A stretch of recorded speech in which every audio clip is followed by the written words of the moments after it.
Chapter 48. The riot becomes a revolution.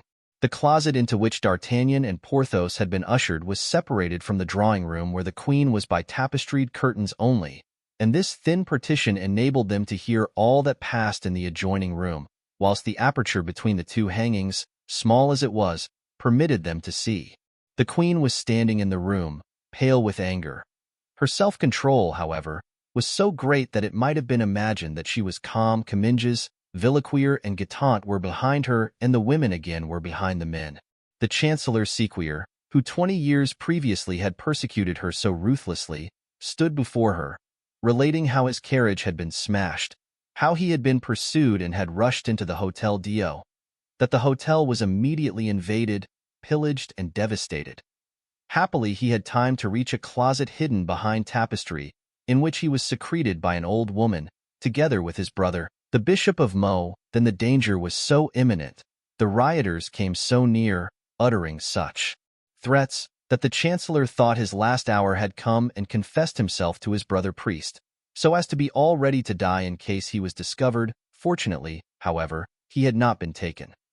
The people, believing that he had escaped by some back entrance, retired and left him at liberty to retreat. Then, disguised in the clothes of the Marquis Dio, he had left the hotel, stumbling over the bodies of an officer and 2 guards who had been killed whilst defending the street door. During the recital, Mazarin entered and glided noiselessly up to the queen to listen. "Well," said the queen, when the Chancellor had finished speaking, "what do you think of it all?" "I think that matters look very gloomy, madam.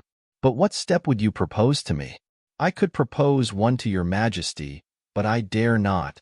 You may, sir," said the queen with a bitter smile. "You were not so timid once." The Chancellor reddened and stammered some words. "It is not a question of the past, but of the present," said the queen. "You said you could give me advice. What is it?" "Madam," said the Chancellor, hesitating, "it would be to release Broussel." The queen, although already pale, became visibly paler and her face was contracted. "Release Broussel!" she cried. "Never." At this moment steps were heard in the anteroom, and without any announcement, the Marechal de la Meilleraie appeared at the door. "Ah, there you are, Marechal," cried Anne of Austria joyfully. "I trust you have brought this rabble to reason." "Madam," replied the Marechal, "I have left 3 men on the Pont Neuf, for at the Halle, 6 at the corner of the Rue de l'Arbre and 2 at the door of your palace, 15 in alt. I have brought away 10 or 12 wounded. I know not where I have left my hat, and in all probability I should have been left with my hat, had the Coadjuteur not arrived in time to rescue me." "Ah, indeed," said the queen. "It would have much astonished me if that low cur, with his distorted legs, had not been mixed up with all this." "Madam," said La Meilleraie, "do not say too much against him before me, for the service he rendered me is still fresh." "Very good," said the queen. "Be as grateful as you like. It does not implicate me. You are here safe and sound, that is all I wished for. You are not only welcome, but welcome back." "Yes, madam, but I only came back on one condition, that I would transmit to your Majesty the will of the people." "The will!" exclaimed the queen, frowning. Oh, Monsieur Marechal, you must indeed have found yourself in wondrous peril to have undertaken so strange a commission." The irony with which these words were uttered did not escape the Marechal. "Pardon, madam," he said, "I am not a lawyer. I am a mere soldier, and probably, therefore, I do not quite comprehend the value of certain words. I ought to have said the wishes, and not the will of the people. As for what you do me the honor to say, I presume you mean I was afraid?" The queen smiled. "Well, then, madam, yes, I did feel fear. And though I have been through 12 pitched battles and I cannot count how many charges and skirmishes, I own for the 3rd time in my life I was afraid, yes, and I would rather face your Majesty, however threatening your smile, than face those demons who accompanied me hither and who sprung from I know not whence, unless from deepest hell." "Bravo," said D'Artagnan in a whisper to Porthos. "Well answered." "Well," said the queen, biting her lips, whilst her courtiers looked at each other with surprise, "what is the desire of my people?" "That Broussel shall be given up to them, madam." "Never," said the queen, "never." Your Majesty is mistress, said La Meilleraie, retreating a few steps. Where are you going, Marichal? Asked the Queen. To give your Majesty's reply to those who await it. Stay, Marichal. I will not appear to parley with rebels. Madam, I have pledged my word, and unless you order me to be arrested, I shall be forced to return. And of Austria's eyes shot glances of fire. Oh, that is no impediment, sir, said she. I have had greater men than you arrested. Guetant. Mazarin sprang forward. Madam, said he, if I dared in my turn advise, would it be to give up Broussel, sir? If so, you can spare yourself the trouble. No, said Mazarin, although perhaps that counsel is as good as any other. Then what may it be?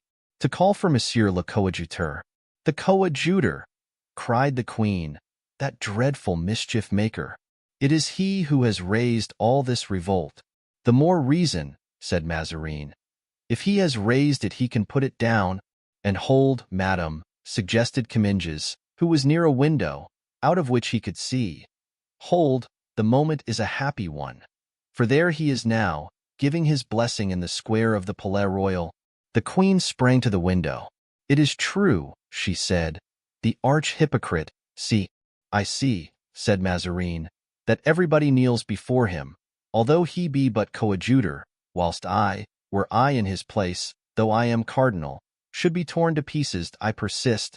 Then, madam, in my wish, he laid an emphasis on the word, that your Majesty should receive the coadjutor. And wherefore do you not say, like the rest, your will? Replied the Queen, in a low voice. Mazarin bowed. Monsieur le Maréchal, said the Queen, after a moment's reflection, go and find the coadjutor and bring him to me. And what shall I say to the people? That they must have patience, said Anne, as I have. The fiery Spanish woman spoke in a tone so imperative that the Maréchal made no reply. He bowed and went out. D'Artagnan turned to Porthos. How will this end? He said. We shall soon see, said Porthos in his tranquil way. In the meantime, Anne of Austria approached Comminges and conversed with him in a subdued tone, whilst Mazarin glanced uneasily at the corner occupied by D'Artagnan and Porthos. Ere long the door opened and the Maréchal entered, followed by the coadjutor. There, madam, he said, is Monsieur Gondy, who hastens to obey your Majesty's summons. The Queen advanced a few steps to meet him, and then stopped, cold, severe, unmoved, with her lower lip scornfully protruded. Gondy bowed respectfully. Well, sir, said the Queen, what is your opinion of this riot? That it is no longer a riot, madam, he replied, but a revolt. The revolt is at the door of those who think my people can rebel, cried Anne, unable to dissimulate before the coadjutor, whom she looked upon, and probably with reason, as the promoter of the tumult, revolt. Thus it is called by those who have wished for this demonstration and who are, perhaps, the cause of it. But, wait. The king's authority will put all this to rights.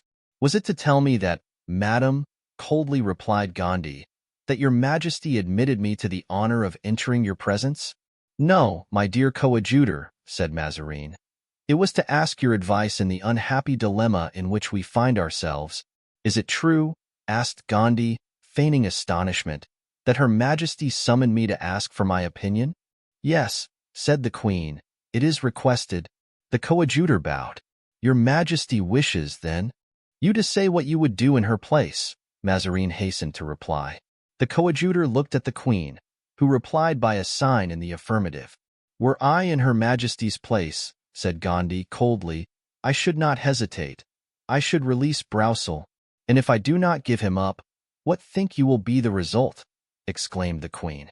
I believe that not a stone in Paris will remain unturned, put in the Maréchal. It was not your opinion that I asked, said the Queen, sharply, without even turning around. If it is I whom your Majesty interrogates, replied the coadjutor in the same calm manner, I reply that I hold Monsieur le Maréchal's opinion in every respect. The color mounted to the Queen's face. Her fine blue eyes seemed to start out of her head, and her carmine lips, compared by all the poets of the day to a pomegranate in flower, were trembling with anger. Mazarin himself, who was well accustomed to the domestic outbreaks of this disturbed household, was alarmed. Give up Broussel, she cried. Fine counsel, indeed, upon my word. One can easily see it comes from a priest. Gondy remained firm, and the abuse of the day seemed to glide over his head as the sarcasms of the evening before had done. But hatred and revenge were accumulating in his heart silently, and drop by drop. He looked coldly at the Queen, who nudged Mazarin to make him say something in his turn. Mazarin, according to his custom, was thinking much and saying little. "Ho, ho," said he, "good advice, advice of a friend. I, too, would give up that good Monsieur Broussel, dead or alive, and all would be at an end. If you yield him dead, all will indeed be at an end, my lord, but quite otherwise than you mean." "Did I say dead or alive?" replied Mazarin. "It was only a way of speaking. You know I am not familiar with the French language, which you, Monsieur le Coadjuteur, both speak and write so well. This is a council of state," D'Artagnan remarked to Porthos, "but we held better ones at La Rochelle with Athos and Aramis." "At the Saint Gervais bastion," said Porthos. "There and elsewhere." The coadjutor let the storm pass over his head and resumed, still with the same tranquillity. "Madam, if the opinion I have submitted to you does not please you, it is doubtless because you have better counsels to follow. I know too well the wisdom of the Queen, and that of her advisers, to suppose that they will leave the capital long in trouble that may lead to a revolution. Thus, then, it is your opinion," said Anne of Austria, with a sneer and biting her lips with rage, "that yesterday's riot, which today is already a rebellion, tomorrow may become a revolution?" "Yes, madam," replied the coadjutor, gravely. "But if I am to believe you, sir, the people seem to have thrown off all restraint." "It is a bad year for kings," said Gondy, shaking his head. "Look at England, madam." "Yes, but fortunately we have no Oliver Cromwell in France," replied the Queen. "Who knows?" said Gondy. "Such men are like thunderbolts. One recognizes them only when they have struck." Everyone shuddered, and there was a moment of silence, during which the Queen pressed her hand to her side, evidently to still the beatings of her heart. "Porthos," murmured D'Artagnan, "look well at that priest." "Yes," said Porthos, "I see him. What then?" "Well, he is a man." Porthos looked at D'Artagnan in astonishment. Evidently, he did not understand his meaning. "Your Majesty," continued the coadjutor, pitilessly, "is about to take such measures as seem good to you, but I foresee that they will be violent and such as will still further exasperate the rioters. In that case, you, Monsieur le Coadjuteur, who have such power over them and are at the same time friendly to us," said the Queen ironically, "will quiet them by bestowing your blessing upon them." "Perhaps it will be too late," said Gondy, still unmoved. "Perhaps I shall have lost all influence, while by giving up Broussel your Majesty will strike at the root of the sedition and will gain the right to punish severely any revival of the revolt." "Have I not, then, that right?" cried the Queen. "If you have it, use it," replied Gondy. "Peste," said D'Artagnan to Porthos. "There is a man after my own heart, Dotto. If he were minister and I were his D'Artagnan, instead of belonging to that beast of a Mazarin, mordieu, what fine things we would do together." "Yes," said Porthos.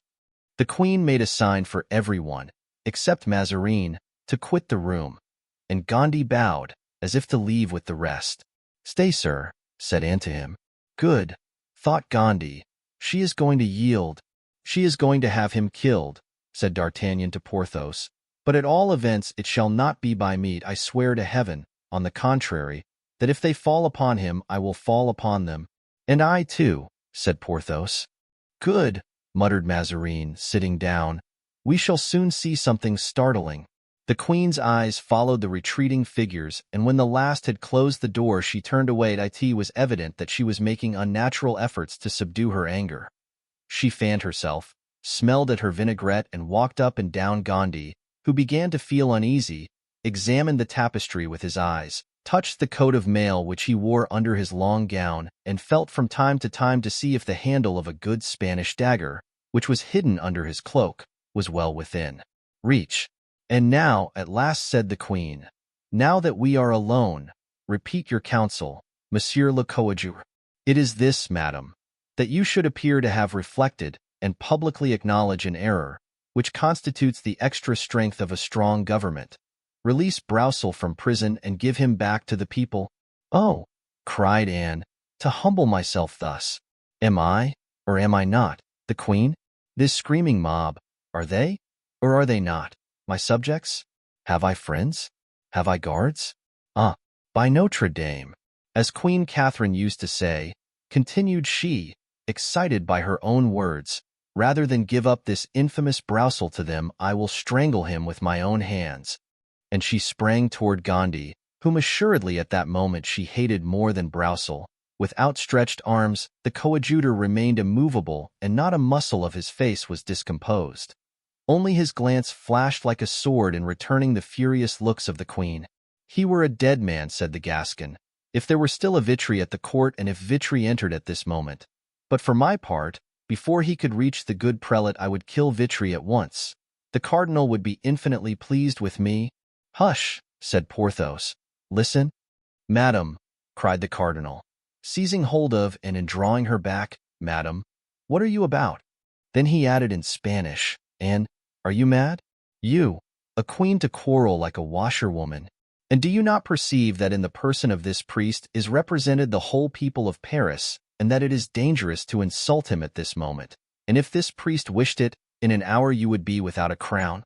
Come, then, on another occasion you can be firm and strong.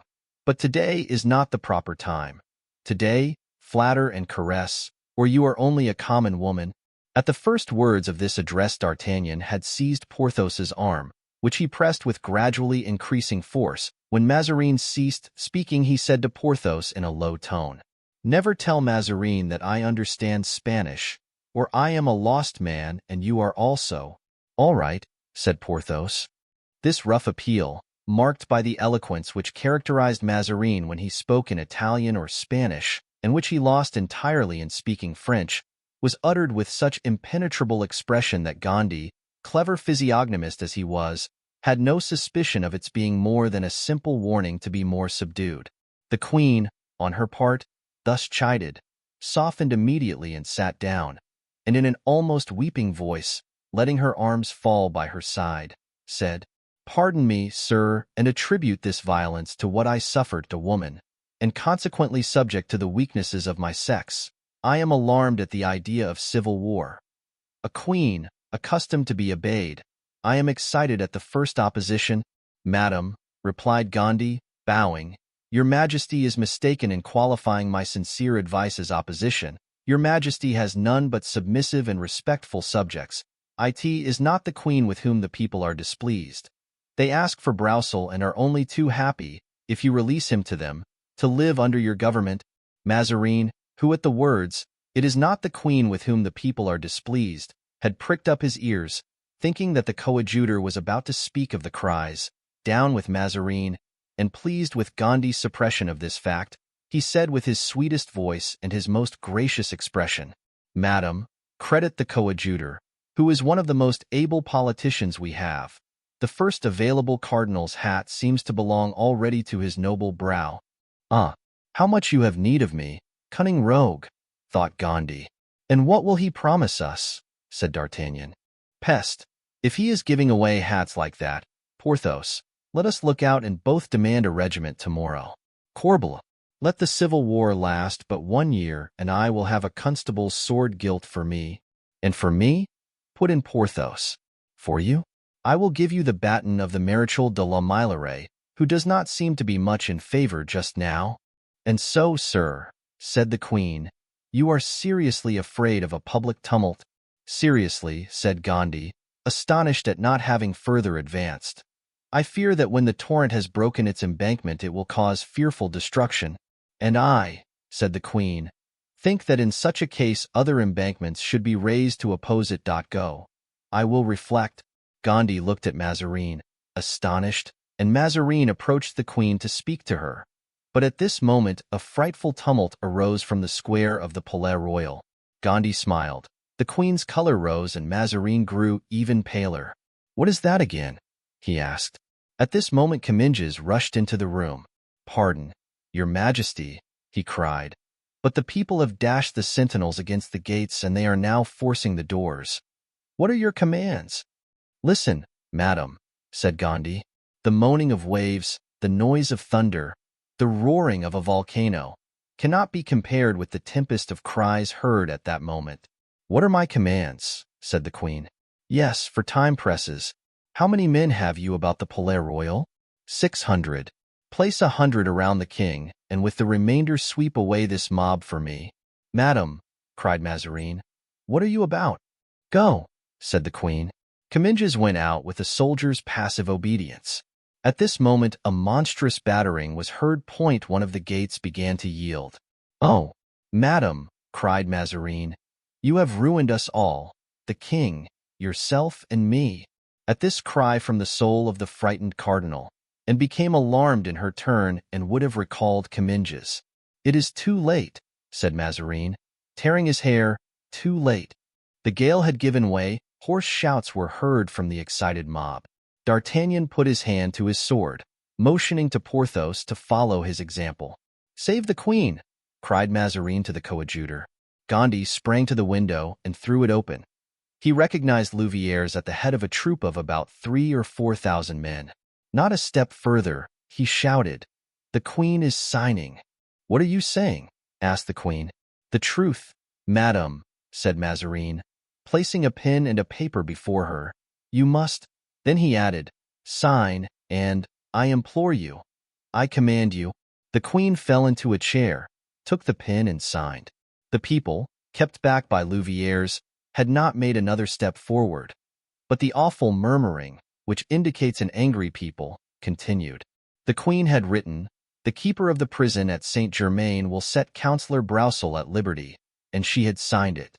The coadjutor, whose eyes devoured her slightest movements, seized the paper immediately the signature had been affixed to it, returned to the window and waved it in his hand. "This is the order," he said. All Paris seemed to shout with joy, and then the air resounded with the cries of "Long live Broussel! Long live the coadjutor! Long live the queen!" cried de Gondy. But the cries which replied to his were poor and few, and perhaps he had but uttered it to make and of Austria sensible of her weakness. "And now that you have obtained what you want, go," said she, Monsieur de Gondy. "Whenever Her Majesty has need of me," replied the coadjutor, bowing, "Her Majesty knows I am at her command." "Ah, cursed priest!" cried Anne, when he had retired, stretching out her arm to the scarcely closed door.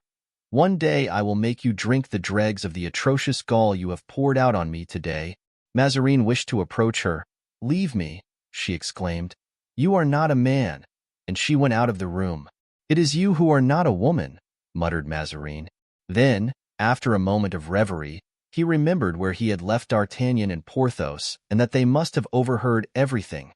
He knit his brows and went direct to the tapestry, which he pushed aside. The closet was empty. At the queen's last word, D'Artagnan had dragged Porthos into the gallery. Thither Mazarin went in his turn, and found the two friends walking up and down. "Why did you leave the closet, Monsieur d'Artagnan?" asked the cardinal. "Because," replied D'Artagnan, "the queen desired everyone to leave, and I thought that this command was intended for us as well as for the rest.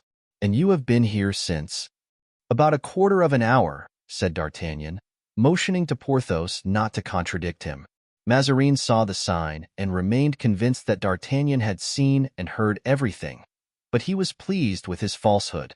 "Decidedly, Monsieur d'Artagnan, you are the man I have been seeking. You may reckon upon me, and so may your friend."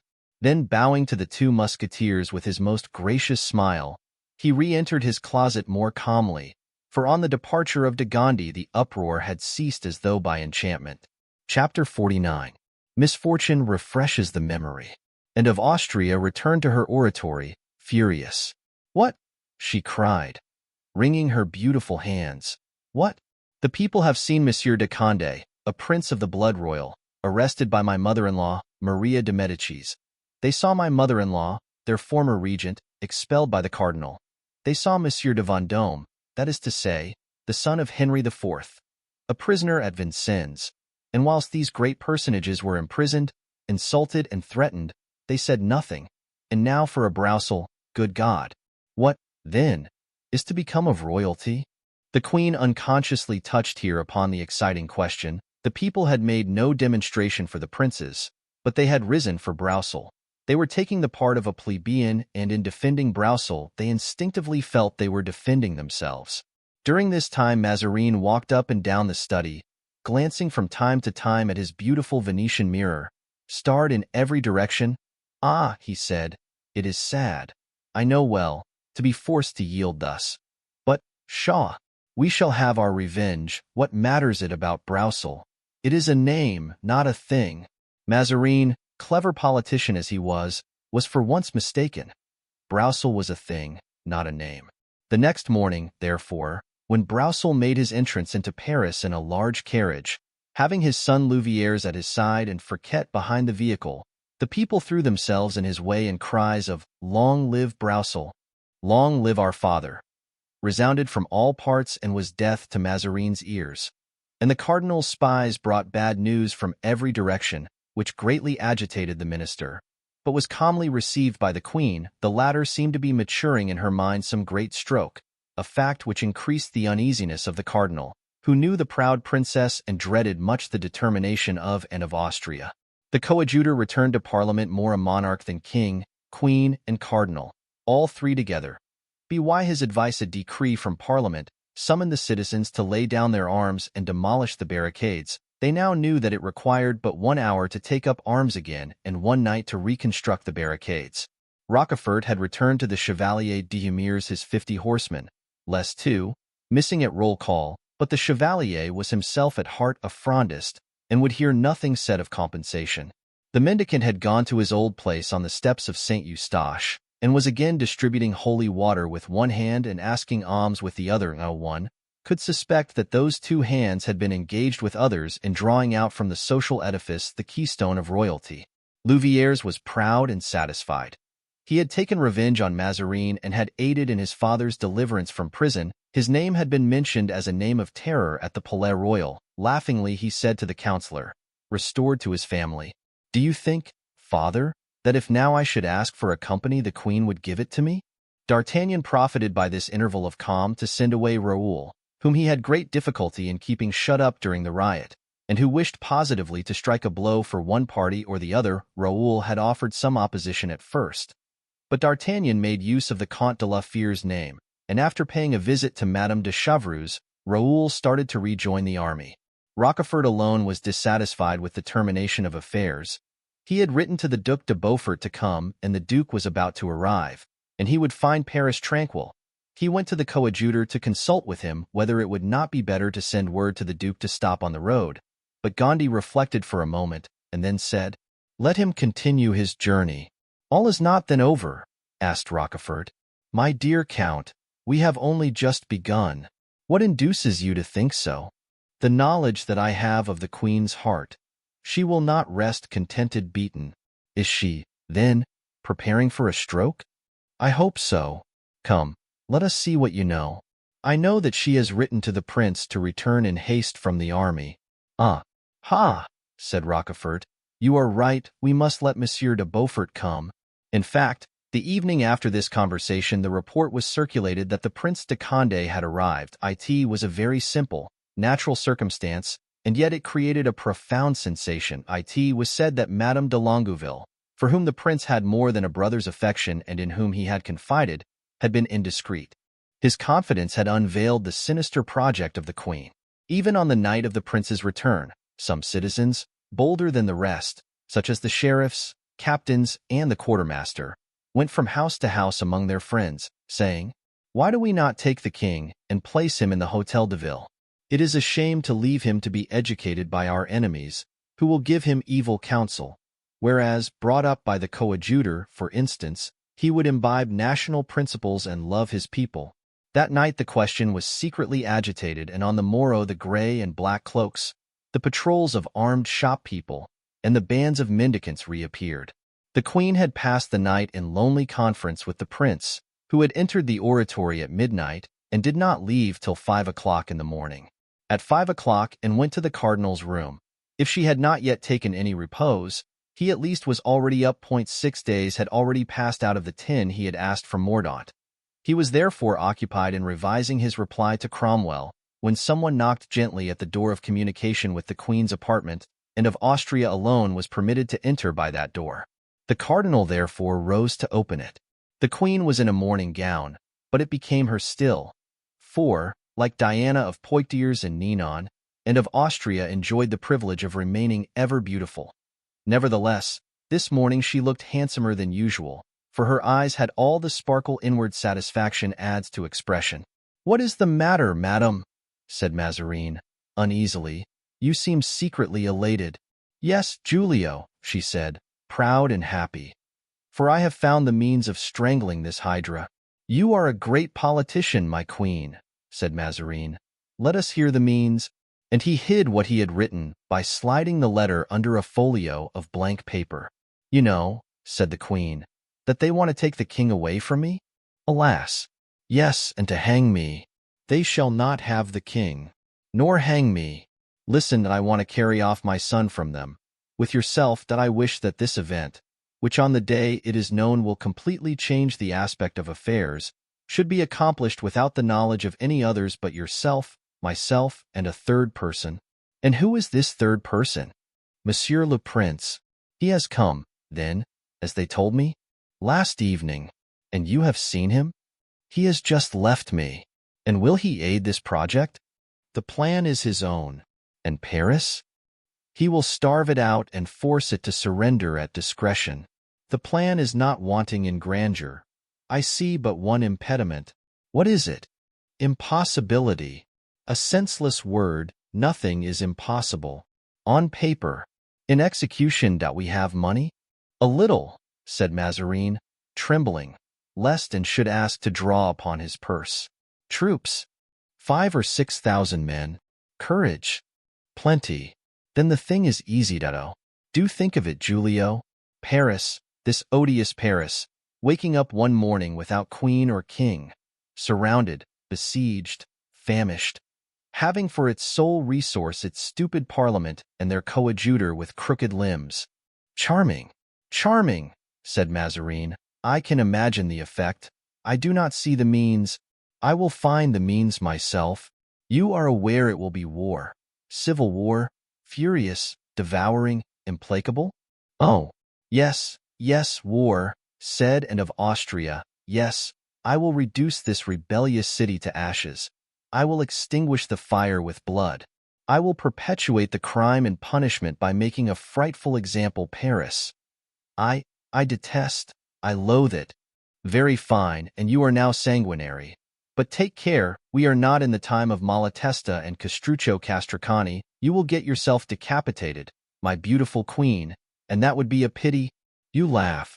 Faintly that it is dangerous to go to war with a nation. Look at your brother monarch, Charles I. He is badly off, very badly. We are in France, and I am Spanish. So much the worse. I had much rather you were French and myself also. They would hate us both less. Nevertheless, you consent?" "Yes, if the thing be possible." It is I who tell you so. Make preparations for departure." "I am always prepared to go, only, as you know, I never do go, and perhaps shall go this time as little as before. In short, if I go, will you go too?" "I will try." "You torment me, Giulio, with your fears. And what are you afraid of, then?" "Of many things." "What are they?" Mazarin's face, smiling as it was, became clouded. "And," said he, "you are but a woman, and as a woman you may insult men at your ease. Knowing that you can do it with impunity, you accuse me of fear. I have not so much as you have, since I do not fly as you do. Against whom do they cry out? Is it against you or against myself? Whom would they hang, yourself or me? Well, I can weather the storm, I, whom, notwithstanding, you tax with fear. Not with bravado, that is not my way. But I am firm, imitate me. Make less hubbub and think more deeply. You cry very loud. You end by doing nothing. You talk of flying." Mazarin shrugged his shoulders, and taking the queen's hand led her to the window. "Look," he said. "Well?" said the queen, blinded by her obstinacy. "Well, what do you see from this window?" "If I am not mistaken, those are citizens, helmeted and mailed, armed with good muskets, as in the time of the League, and whose eyes are so intently fixed on this window that they will see you if you raise that curtain much. And now come to the other side. What do you see? Creatures of the people, armed with halberds, guarding your doors. You will see the same at every opening from this palace to which I should lead you. Your doors are guarded. The air holes of your cellars are guarded, and I could say to you, as that good Aramis said to me of the Duc de Beaufort, you must be either bird or mouse to get out. He did get out, nevertheless. Do you think of escaping in the same way? I am a prisoner, then? Parbleu, said Mazarin, I have been proving it to you this last hour. And he quietly resumed his dispatch at the place where he had been interrupted, and, trembling with anger and scarlet with humiliation, left the room. Shutting the door violently after her, Mazarin did not even turn around, when once more in her own apartment, and fell into a chair and wept. Then suddenly struck with an idea. I am saved, she exclaimed, rising. Oh, yes, yes. I know a man who will find the means of taking me from Paris, a man I have too long forgotten. Then falling into a reverie, she added, however, with an expression of joy, ungrateful woman that I am. For 20 years I have forgotten this man, whom I ought to have made a Marechal of France. My mother-in-law expended gold, caresses, dignities on Concini, who ruined her. The king made Vitry Marechal of France for an assassination, while I have left in obscurity, in poverty, the noble D'Artagnan, who saved me. And running to a table, on which were paper, pens, and ink, she hastily began to write. Chapter 50. The Interview.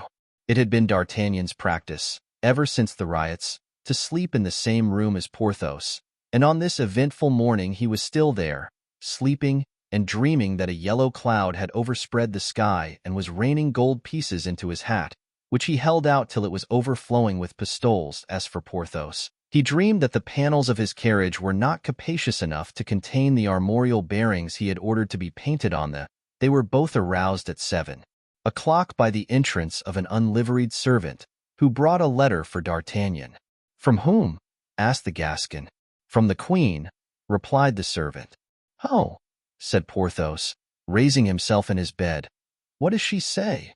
D'Artagnan requested the servant to wait in the next room, and when the door was closed he sprang up from his bed and read rapidly, whilst Porthos looked at him with starting eyes, not daring to ask a single question. Friend Porthos, said D'Artagnan, handing the letter to him, this time at least, you are sure of your title of baron, and I of my captaincy. Read for yourself and judge. Porthos took the letter, and with a trembling voice read the following words. The Queen wishes to speak to Monsieur D'Artagnan, who must follow the bearer. Well, exclaimed Porthos, I see nothing in that very extraordinary. But I see much that is very extraordinary in it, replied D'Artagnan. It is evident, by their sending for me, that matters are becoming complicated. Just reflect a little what an agitation the Queen's mind must be in for her to have remembered me after 20 years. It is true, said Porthos. Sharpen your sword, baron, load your pistols, and give some corn to the horses, for I will answer for it. Something lightning like will happen ere tomorrow. But, stop. Do you think it can be a trap that they are laying for us? Suggested Porthos, incessantly thinking how his greatness must be irksome to inferior people. If it is a snare, replied D'Artagnan, I shall scent it out, be assured. If Mazarin is an Italian, I am a Gascon. And D'Artagnan dressed himself in an instant. Whilst Porthos, still in bed, was hooking on his cloak for him, a second knock at the door was heard. Come in, exclaimed D'Artagnan, and another servant entered. From his Eminence, Cardinal Mazarin, presenting a letter. D'Artagnan looked at Porthos. A complicated affair, said Porthos. Where will you begin? It is arranged capitally. His Eminence expects me in half an hour. Good. My friend, said D'Artagnan, turning to the servant, tell His Eminence that in half an hour I shall be at his command. It is very fortunate, resumed the Gascon, when the valet had retired, that he did not meet the other one. Do you not think that they have sent for you, both for the same thing? I do not think it. I am certain of it. Quick, quick, D'Artagnan, remember that the Queen awaits you, and after the Queen, the Cardinal, and after the Cardinal, myself, D'Artagnan summoned and of Austria's servant, and signified that he was ready to follow him into the queen's presence. The servant conducted him by the Rue de Petit Champs, and turning to the left entered the little garden gate leading into the Rue Richelieu. Then they gained the private staircase and D'Artagnan was ushered into the oratory. A certain emotion, for which he could not account, made the lieutenant's heart beat. He had no longer the assurance of youth. Experience had taught him the importance of past event. Formerly, he would have approached the queen as a young man who bends before a woman. But now, it was a different thing. He answered her summons as an humble soldier obeys an illustrious general. The silence of the oratory was at last disturbed by the slight rustling of silk, and D'Artagnan started when he perceived the tapestry raised by a white hand, which, by its form, its color, and its beauty, he recognized as that royal hand which had one day been presented to him to kiss. The queen entered. "It is you, Monsieur d'Artagnan," she said, fixing a gaze full of melancholy interest on the countenance of the officer. "And I know you well. Look at me well in your turn. I am the queen. Do you recognize me?" "No, madame," replied D'Artagnan. "But are you no longer aware," continued, and, giving that sweet expression to her voice which she could do at will, that in former days the queen had once need of a young, brave, and devoted cavalier, that she found this cavalier, and that, although he might have thought that she had forgotten him, she had kept a place for him in the depths of her heart? "No, madame, I was ignorant of that," said the musketeer. "So much the worse, sir," said Anne of Austria. "So much the worse, at least for the queen. For today she has need of the same courage and the same devotion." "What?" exclaimed D'Artagnan. "Does the queen, surrounded as she is by such devoted servants, such wise counselors, men, in short, so great by merit or position, does she deign to cast her eyes on an obscure soldier?" And understood this covert reproach, and was more moved than irritated by it. She had many a time felt humiliated by the self-sacrifice and disinterestedness shown by the Gascon gentleman. She had allowed herself to be exceeded in generosity. "All that you tell me of those by whom I am surrounded, Monsieur d'Artagnan, is doubtless true," said the queen. "But I have confidence in you alone. I know that you belong to the cardinal, but belong to me as well, and I will take upon myself the making of your fortune. Come, will you do today what formerly the gentleman you do not know did for the queen?" "I will do everything your Majesty commands," replied D'Artagnan. The queen reflected for a moment and then, seeing the cautious demeanor of the musketeer, "Perhaps you like repose," she said. "I do not know, for I have never had it, madame. Have you any friends?" "I had 3, 2 of whom have left Paris. To go I know not where. One alone is left to me, but he is one of those known, I believe, to the cavalier of whom your Majesty did me the honor to speak." "Very good," said the queen. "You and your friend are worth an army. What am I to do, madam?" "Return at 5 o'clock and I will tell you.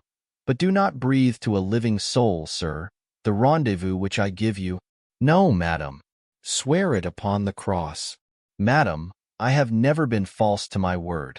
When I say I will not do a thing, I mean it." The queen, although astonished at this language, to which she was not accustomed from her courtiers, argued from it a happy omen of the zeal with which D'Artagnan would serve her in the accomplishment of her project. It was one of the Gascon's artifices to hide his deep cunning occasionally under an appearance of rough loyalty. "Has the queen any further commands for me now?" asked D'Artagnan. "No, sir," replied Anne of Austria, "and you may retire until the time that I mentioned to you." D'Artagnan bowed and went out. "Diable!" he exclaimed when the door was shut. "They seem to have the greatest need of me just now." Then, as the half-hour had already glided by, he crossed the gallery and knocked at the cardinal's door. Bernouin introduced him. "I come for your commands, my lord," he said. And according to his custom D'Artagnan glanced rapidly around and remarked that Mazarin had a sealed letter before him, but it was so placed on the desk that he could not see to whom it was addressed. "You come from the queen," said Mazarin, looking fixedly at D'Artagnan. "I, my lord, who told you that?" "Nobody, but I know it. I regret infinitely to tell you, my lord, that you are mistaken," replied the Gascon impudently, firm to the promise he had just made to Anne of Austria. "I opened the door of the anteroom myself, and I saw you enter at the end of the corridor." Because I was shown up the private stairs. How so? I know not. It must have been a mistake. Mazarin was aware that it was not easy to make D'Artagnan reveal anything he was desirous of hiding, so he gave up, for the time, the discovery of the mystery the Gascon was concealing. "Let us speak of my affairs," said Mazarin. "Since you will tell me naught of yours, are you fond of traveling?" "My life has been passed on the high road. Would anything retain you particularly in Paris?" "Nothing but an order from a superior would retain me in Paris." "Very well, here is a letter, which must be taken to its address." "To its address, my lord?" "But it has none." In fact, the side of the letter opposite the seal was blank. "I must tell you," resumed Mazarin, "that it is in a double envelope." "I understand. And I am to take off the first one when I have reached a certain place?" "Just so. Take it and go. You have a friend, Monsieur du Vallon, whom I like much. Let him accompany you." "The devil!" said D'Artagnan to himself. "He knows that we overheard his conversation yesterday, and he wants to get us away from Paris." "Do you hesitate?" asked Mazarin. "No, my lord, and I will set out at once. There is one thing only which I must request." "What is it?" "Speak." "That your eminence will go at once to the queen." "What for?" "Merely to say these words. I am going to send Monsieur d'Artagnan away, and I wish him to set out directly." "I told you," said Mazarin, "that you had seen the queen. I had the honor of saying to your eminence that there had been some mistake." "What is the meaning of that?" "May I venture to repeat my prayer to your eminence?" "Very well. I will go. Wait here for me." And looking attentively around him, to see if he had left any of his keys in his closets, Mazarin went out. 10 minutes elapsed, during which D'Artagnan made every effort to read through the first envelope what was written on the second, but he did not succeed. Mazarin returned, pale, and evidently thoughtful.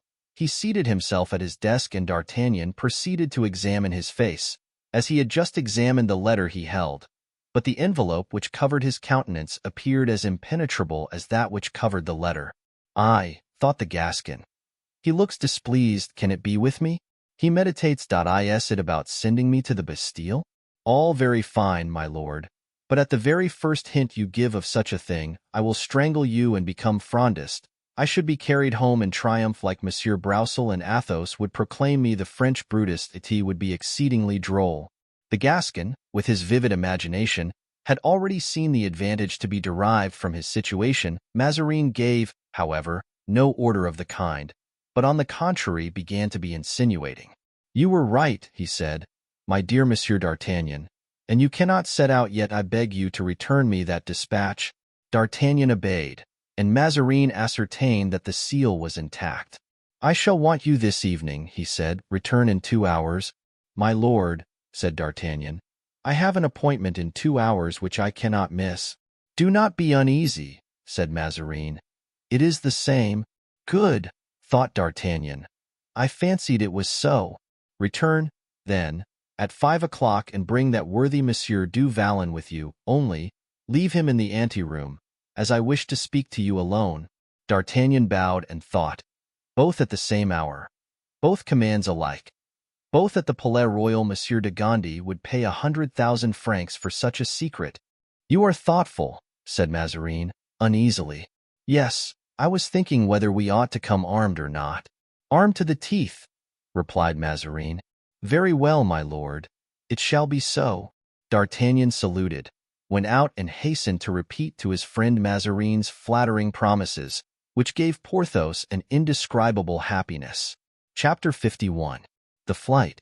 When D'Artagnan returned to the Palais Royal at 5 o'clock, it presented, in spite of the excitement which reigned in the town, a spectacle of the greatest rejoicing. Nor was that surprising. The queen had restored Broussel and Blancmesnil to the people and had therefore nothing to fear, since the people had nothing more just then to ask for. The return, also, of the conqueror of Lens was the pretext for giving a grand banquet. The princes and princesses were invited, and their carriages had crowded the court since noon. Then after dinner the queen was to have a play in her apartment, and of Austria had never appeared more brilliant than on that day. Radiant with grace and wit, Mazarin disappeared as they rose from table. He found D'Artagnan waiting for him, already at his post in the anteroom. The cardinal advanced to him with a smile, and taking him by the hand led him into his study. "My dear M. D'Artagnan," said the minister, sitting down, "I am about to give you the greatest proof of confidence that a minister can give an officer." "I hope," said D'Artagnan, bowing, "that you give it, my lord, without hesitation and with the conviction that I am worthy of it, more worthy than anyone in Paris, my dear friend. Therefore I apply to you. We are about to leave this evening," continued Mazarin, "my dear M. D'Artagnan. The welfare of the state is deposited in your hands." He paused. "Explain yourself, my lord. I am listening." "The queen has resolved to make a little excursion with the king to Saint-Germain." "Aha!" said D'Artagnan. "That is to say, the queen wishes to leave Paris. A woman's caprice. You understand?" "Yes, I understand perfectly," said D'Artagnan. "It was for this she summoned you this morning, and that she told you to return at 5 o'clock. Was it worthwhile to wish me to swear this morning that I would mention the appointment to no one?" muttered D'Artagnan. "Oh, women! Women! Whether queens or not, they are always the same." "Do you disapprove of this journey, my dear M. D'Artagnan?" asked Mazarin, anxiously. "I, my lord," said D'Artagnan. "Why should I?" "Because you shrug your shoulders. It is a way I have of speaking to myself. I neither approve nor disapprove, my lord. I merely await your commands." "Good.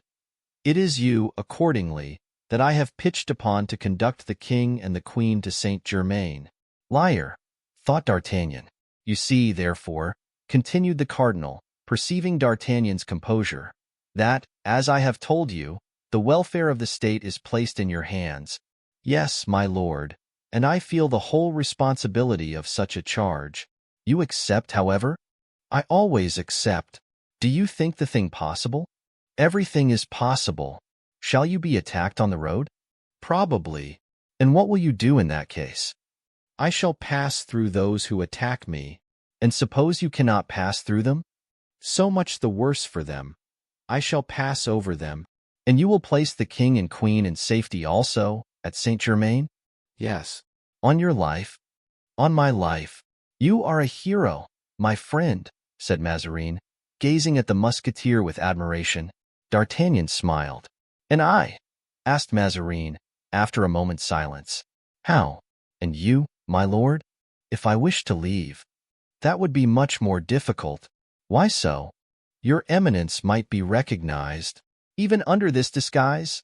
asked Mazarin, raising a cloak which covered an armchair, upon which lay a complete dress for an officer, of pearl gray and red, entirely embroidered with silver.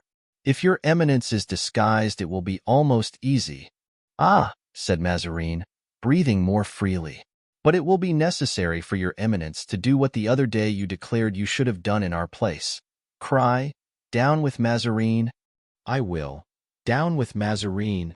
"In French, in good French, my lord. Take care of your accent. They killed 6,000 Angevins in Sicily because they pronounced Italian badly. Take care that the French do not take their revenge on you for the Sicilian Vespers." "I will do my best." "The streets are full of armed men," continued D'Artagnan. "Are you sure that no one is aware of the queen's project?" Mazarin reflected. "This affair would give a fine opportunity for a traitor, my lord. The chance of being attacked would be an excuse for everything." Mazarin shuddered, but he reflected that a man who had the least intention to betray would not warn first. "And therefore," added he, quietly, "I have not confidence in every one. The proof of which is that I have fixed upon you to escort me. Shall you not go with the queen?" "No," replied Mazarin. "Then you will start after the queen?" "No," said Mazarin again. "Ah," said D'Artagnan, who began to understand. "Yes," continued the cardinal, "I have my plan. With the queen I double her risk. After the queen her departure would double mine. Then, the court once safe, I might be forgotten. The great are often ungrateful." "Very true," said D'Artagnan, fixing his eyes, in spite of himself, on the queen's diamond, which Mazarin wore on his finger. Mazarin followed the direction of his eyes and gently turned the hoop of the ring inside. "I wish," he said, with his cunning smile, "to prevent them from being ungrateful to me." "It is but Christian charity," replied D'Artagnan, "not to lead one's neighbors into temptation." "It is exactly for that reason," said Mazarin, "that I wished to start before them."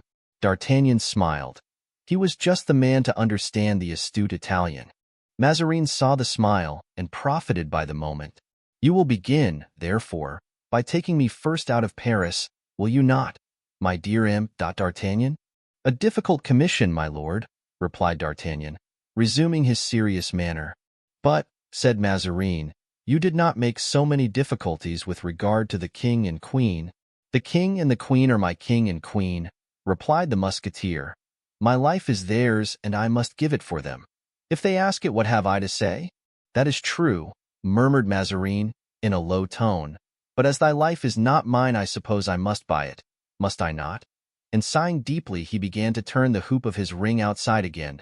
D'Artagnan smiled. These two men met at one point, and that was cunning. Had they been actuated equally by courage, the one would have done great things for the other. "But also," said Mazarin, "you must understand that if I ask this service from you, it is with the intention of being grateful." "Is it still only an intention, your eminence?" asked D'Artagnan. "Stay," said Mazarin, drawing the ring from his finger. "My dear D'Artagnan, there is a diamond which belonged to you formerly. It is but just it should return to you. Take it, I pray." D'Artagnan spared Mazarin the trouble of insisting, and after looking to see if the stone was the same, and assuring himself of the purity of its water, he took it and passed it on his finger with indescribable pleasure. "I valued it much," said Mazarin, giving a last look at it. "Nevertheless, I give it to you with great pleasure." "And I, my lord," said D'Artagnan, "accept it as it is given. Come, let us speak of your little affairs. You wish to leave before everybody, and at what hour?" "At 10 o'clock." "And the queen? At what time is it her wish to start?" "At midnight." "Then it is possible I can get you out of Paris and leave you beyond the barrier, and can return for her." "Capital. But how will you get me out of Paris?" "Oh, as to that, you must leave it to me. I give you absolute power, therefore. Take as large an escort as you like." D'Artagnan shook his head. "It seems to me, however," said Mazarin, "the safest method." "Yes, for you, my lord, but not for the queen. You must leave it to me and give me the entire direction of the undertaking. Nevertheless, or find someone else," continued D'Artagnan, turning his back. "Oh," muttered Mazarin, "I do believe he is going off with the diamond. M. D'Artagnan, my dear M. D'Artagnan," he called out in a coaxing voice, "will you answer for everything?" "I will answer for nothing. I will do my best." "Well, then, let us go. I must trust to you." "It is very fortunate," said D'Artagnan to himself. "You will be here at 9:30, and I shall find your eminence ready?" "Certainly, quite ready." "Well, then, it is a settled thing. And now, my lord, will you obtain for me an audience with the queen?" "For what purpose?" "I wish to receive Her Majesty's commands from her own lips. She desired me to give them to you. She may have forgotten something. You really wish to see her?" "It is indispensable, my lord." Mazarin hesitated for one instant, but D'Artagnan was firm. "Come, then," said the minister. "I will conduct you to her. But remember, not one word of our conversation." "What has passed between us concerns ourselves alone, my lord," replied D'Artagnan. "Swear to be mute." "I never swear, my lord. I say yes or no. And as I am a gentleman, I keep my word." "Come, then. I see that I must trust unreservedly to you." "Believe me, my lord, it will be your best plan." "Come," said Mazarin, conducting D'Artagnan into the queen's oratory and desiring him to wait there. He did not wait long, for in 5 minutes the queen entered in full gala costume. Thus dressed, she scarcely appeared 35 years of age. She was still exceedingly handsome. "It is you, Monsieur D'Artagnan," she said, smiling graciously. "I thank you for having insisted on seeing me. I ought to ask your Majesty's pardon, but I wished to receive your commands from your own mouth. Do you accept the commission which I have entrusted to you?" "With gratitude." "Very well. Be here at midnight." "I will not fail." "Monsieur D'Artagnan," continued the queen, "I know your disinterestedness too well to speak of my own gratitude at such a moment, but I swear to you that I shall not forget this second service as I forgot the first." Your Majesty is free to forget or to remember, as it pleases you. And I know not what you mean, said D'Artagnan, bowing. Go, sir, said the queen, with her most bewitching smile. Go and return at midnight. And D'Artagnan retired. But as he passed out, he glanced at the curtain through which the queen had entered, and at the bottom of the tapestry he remarked the tip of a velvet slipper. Good, thought he. Mazarin has been listening to discover whether I betrayed him. In truth, that Italian puppet does not deserve the services of an honest man. D'Artagnan was not less exact to his appointment, and at 9:30 he entered the anteroom. He found the cardinal dressed as an officer, and he looked very well in that costume, which, as we have already said, he wore elegantly. Only he was very pale and trembled slightly. Quite alone? He asked. Yes, my lord. And that worthy Monsieur du Vallon, are we not to enjoy his society? Certainly, my lord. He is waiting in his carriage at the gate of the garden of the Palais Royal. And we start in his carriage, then? Yes, my lord. And with us no other escort but you two? Is it not enough? One of us would suffice. Really, my dear Monsieur d'Artagnan, said the cardinal, your coolness startles me. I should have thought, on the contrary, that it ought to have inspired you with confidence. And Bernouin, do I not take him with me? There is no room for him. He will rejoin your eminence. Let us go, said Mazarin, since everything must be done as you wish. My lord, there is time to draw back, said D'Artagnan, and your eminence is perfectly free. Not at all, said Mazarin. Let us be off. And so they descended the private stair, Mazarin leaning on the arm of D'Artagnan, a hand the musketeer felt trembling at last.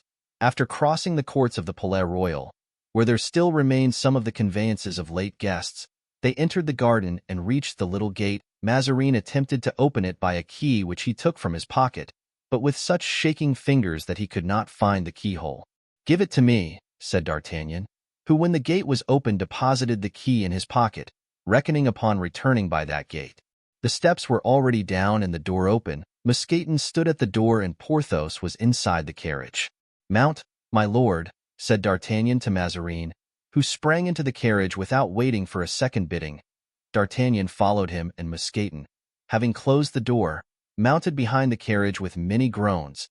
He had made some difficulties about going, under pretext that he still suffered from his wound, but D'Artagnan had said to him, Remain if you like, my dear Monsieur Mouston, but I warn you that Paris will be burnt down tonight.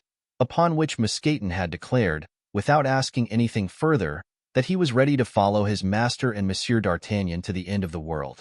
The carriage started at a measured pace, without betraying by the slightest sign that it contained people in a hurry. The cardinal wiped his forehead with his handkerchief and looked around him. On his left was Porthos, whilst D'Artagnan was on his right.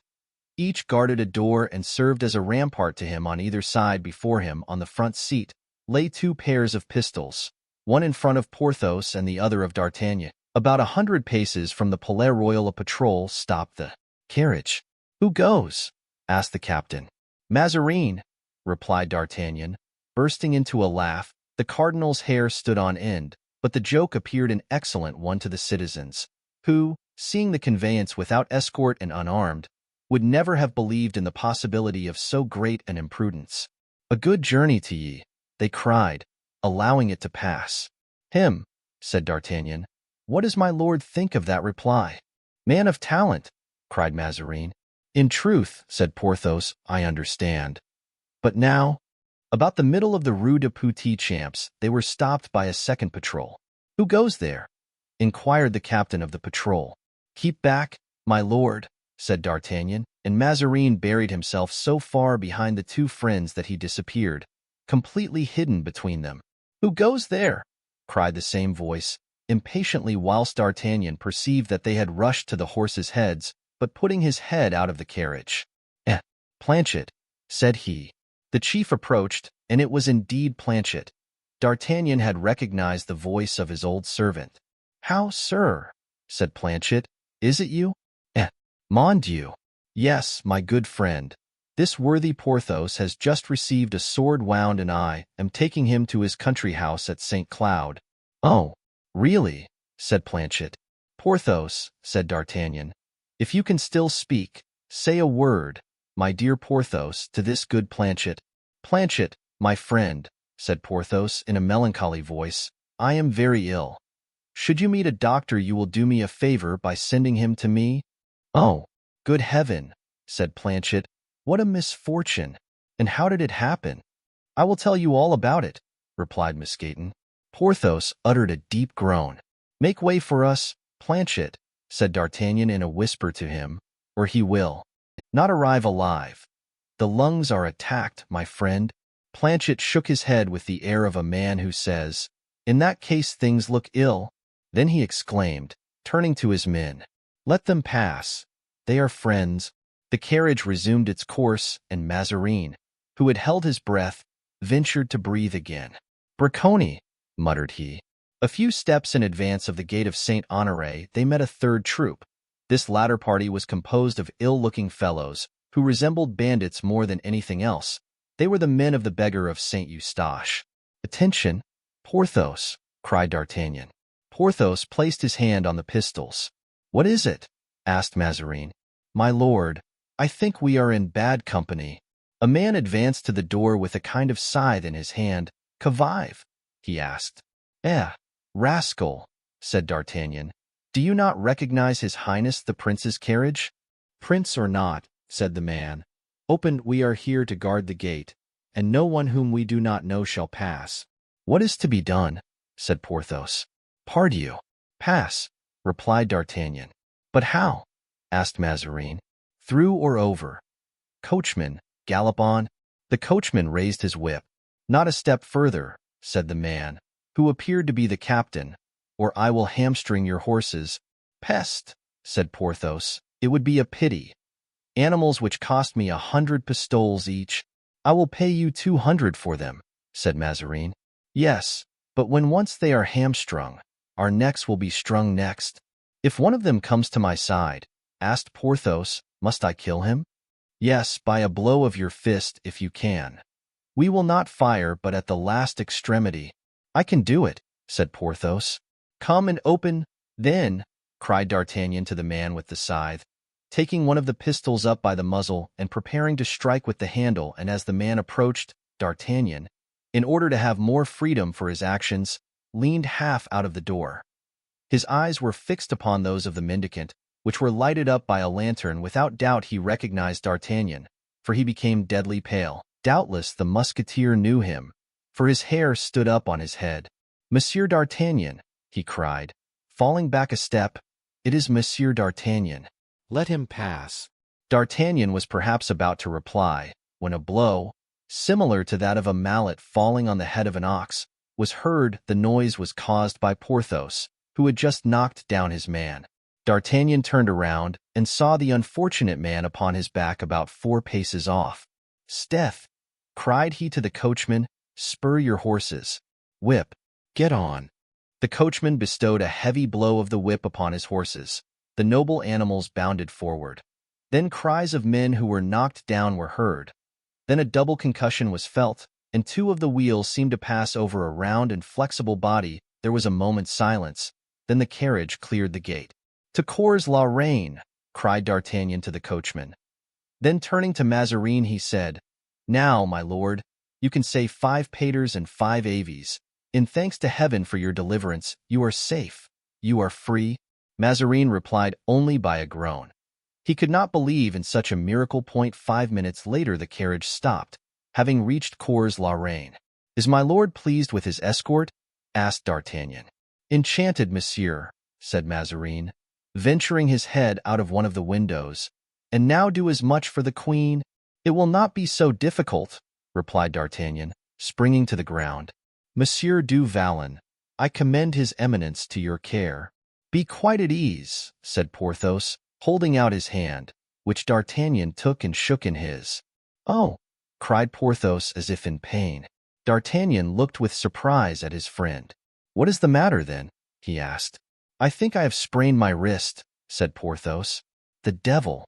Why, you strike like a blind or a deaf man." "It was necessary. My man was going to fire a pistol at me. But you? How did you get rid of yours?"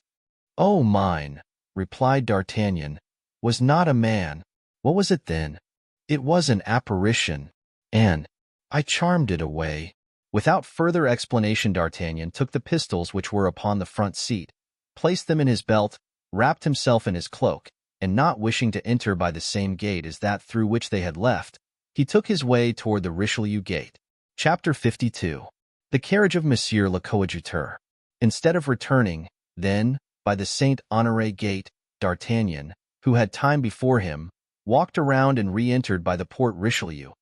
He was approached to be examined, and when it was discovered by his plumed hat and his laced coat that he was an officer of the Musketeers, he was surrounded, with the intention of making him cry, "Down with Mazarin!" The demonstration did not fail to make him uneasy at first, but when he discovered what it meant, he shouted it in such a voice that even the most exacting were satisfied. He walked down the Rue Richelieu, meditating how he should carry off the Queen in her turn, for to take her in a carriage bearing the arms of France was not to be thought of, when he perceived an equipage standing at the door of the hotel belonging to Madame de Guémeny. He was struck by a sudden idea. "Ah, pardieu!" he exclaimed. "That would be fair play." And approaching the carriage, he examined the arms on the panels and the livery of the coachman on his box. This scrutiny was so much the more easy, the coachman being sound asleep. "It is, in truth, Monsieur le Coadjuteur's carriage," said D'Artagnan. "Upon my honor, I begin to think that heaven favors us." He mounted noiselessly into the chariot and pulled the silk cord which was attached to the coachman's little finger. "To the Palais Royal," he called out. The coachman awoke with a start and drove off in the direction he was desired, never doubting but that the order had come from his master. The porter at the palace was about to close the gates, but seeing such a handsome equipage, he fancied that it was some visit of importance, and the carriage was allowed to pass, and to stop beneath the porch. It was then only the coachman perceived the grooms were not behind the vehicle. He fancied Monsieur le Coadjuteur had sent them back, and without dropping the reins he sprang from his box to open the door. D'Artagnan, in his turn, sprang to the ground, and just at the moment when the coachman, alarmed at not seeing his master, fell back a step, he seized him by his collar with the left, whilst with the right hand he placed the muzzle of a pistol at his breast. "Pronounce one single word," muttered D'Artagnan, "and you are a dead man." The coachman perceived at once, by the expression of the man who thus addressed him, that he had fallen into a trap, and he remained with his mouth wide open and his eyes portentously staring. Two musketeers were pacing the court, to whom D'Artagnan called by their names. "Monsieur de Belliere," said he to one of them, "do me the favor to take the reins from the hands of this worthy man. Mount upon the box and drive to the door of the private stair, and wait for me there. It is an affair of importance on the service of the king." The musketeer, who knew that his lieutenant was incapable of jesting with regard to the service, obeyed without a word, although he thought the order strange. Then turning toward the second musketeer, D'Artagnan said, "Monsieur du Verger, help me to place this man in a place of safety." The musketeer, thinking that his lieutenant had just arrested some prince in disguise, bowed, and drawing his sword, signified that he was ready. D'Artagnan mounted the staircase, followed by his prisoner, who in his turn was followed by the soldier, and entered Mazarin's anteroom. Bernouin was waiting there, impatient for news of his master. "Well, sir," he said, "everything goes on capitally, my dear Monsieur Bernouin, but here is a man whom I must beg you to put in a safe place." "Where then, sir?" "Where you like, provided that the place which you shall choose has iron shutters secured by padlocks, and a door that can be locked." "We have that, sir," replied Bernouin, and the poor coachman was conducted to a closet, the windows of which were barred and which looked very much like a prison. "And now, my good friend," said D'Artagnan to him, "I must invite you to deprive yourself, for my sake, of your hat and cloak." The coachman, as we can well understand, made no resistance. In fact, he was so astonished at what had happened to him that he stammered and reeled like a drunken man. D'Artagnan deposited his clothes under the arm of one of the valets.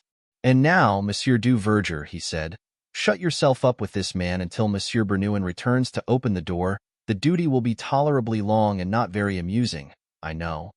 But," added he, seriously, "you understand, it is on the king's service." "At your command, lieutenant," replied the musketeer, who saw the business was a serious one. "By the by," continued D'Artagnan. Should this man attempt to fly or to call out, pass your sword through his body. The musketeer signified by a nod that these commands should be obeyed to the letter, and D'Artagnan went out, followed by Bernouin. Midnight struck. "Lead me into the Queen's oratory," said D'Artagnan. "Announce to her I am here, and put this parcel, with a well-loaded musket, under the seat of the carriage which is waiting at the foot of the private stair." Bernouin conducted D'Artagnan to the oratory, where he sat down pensively.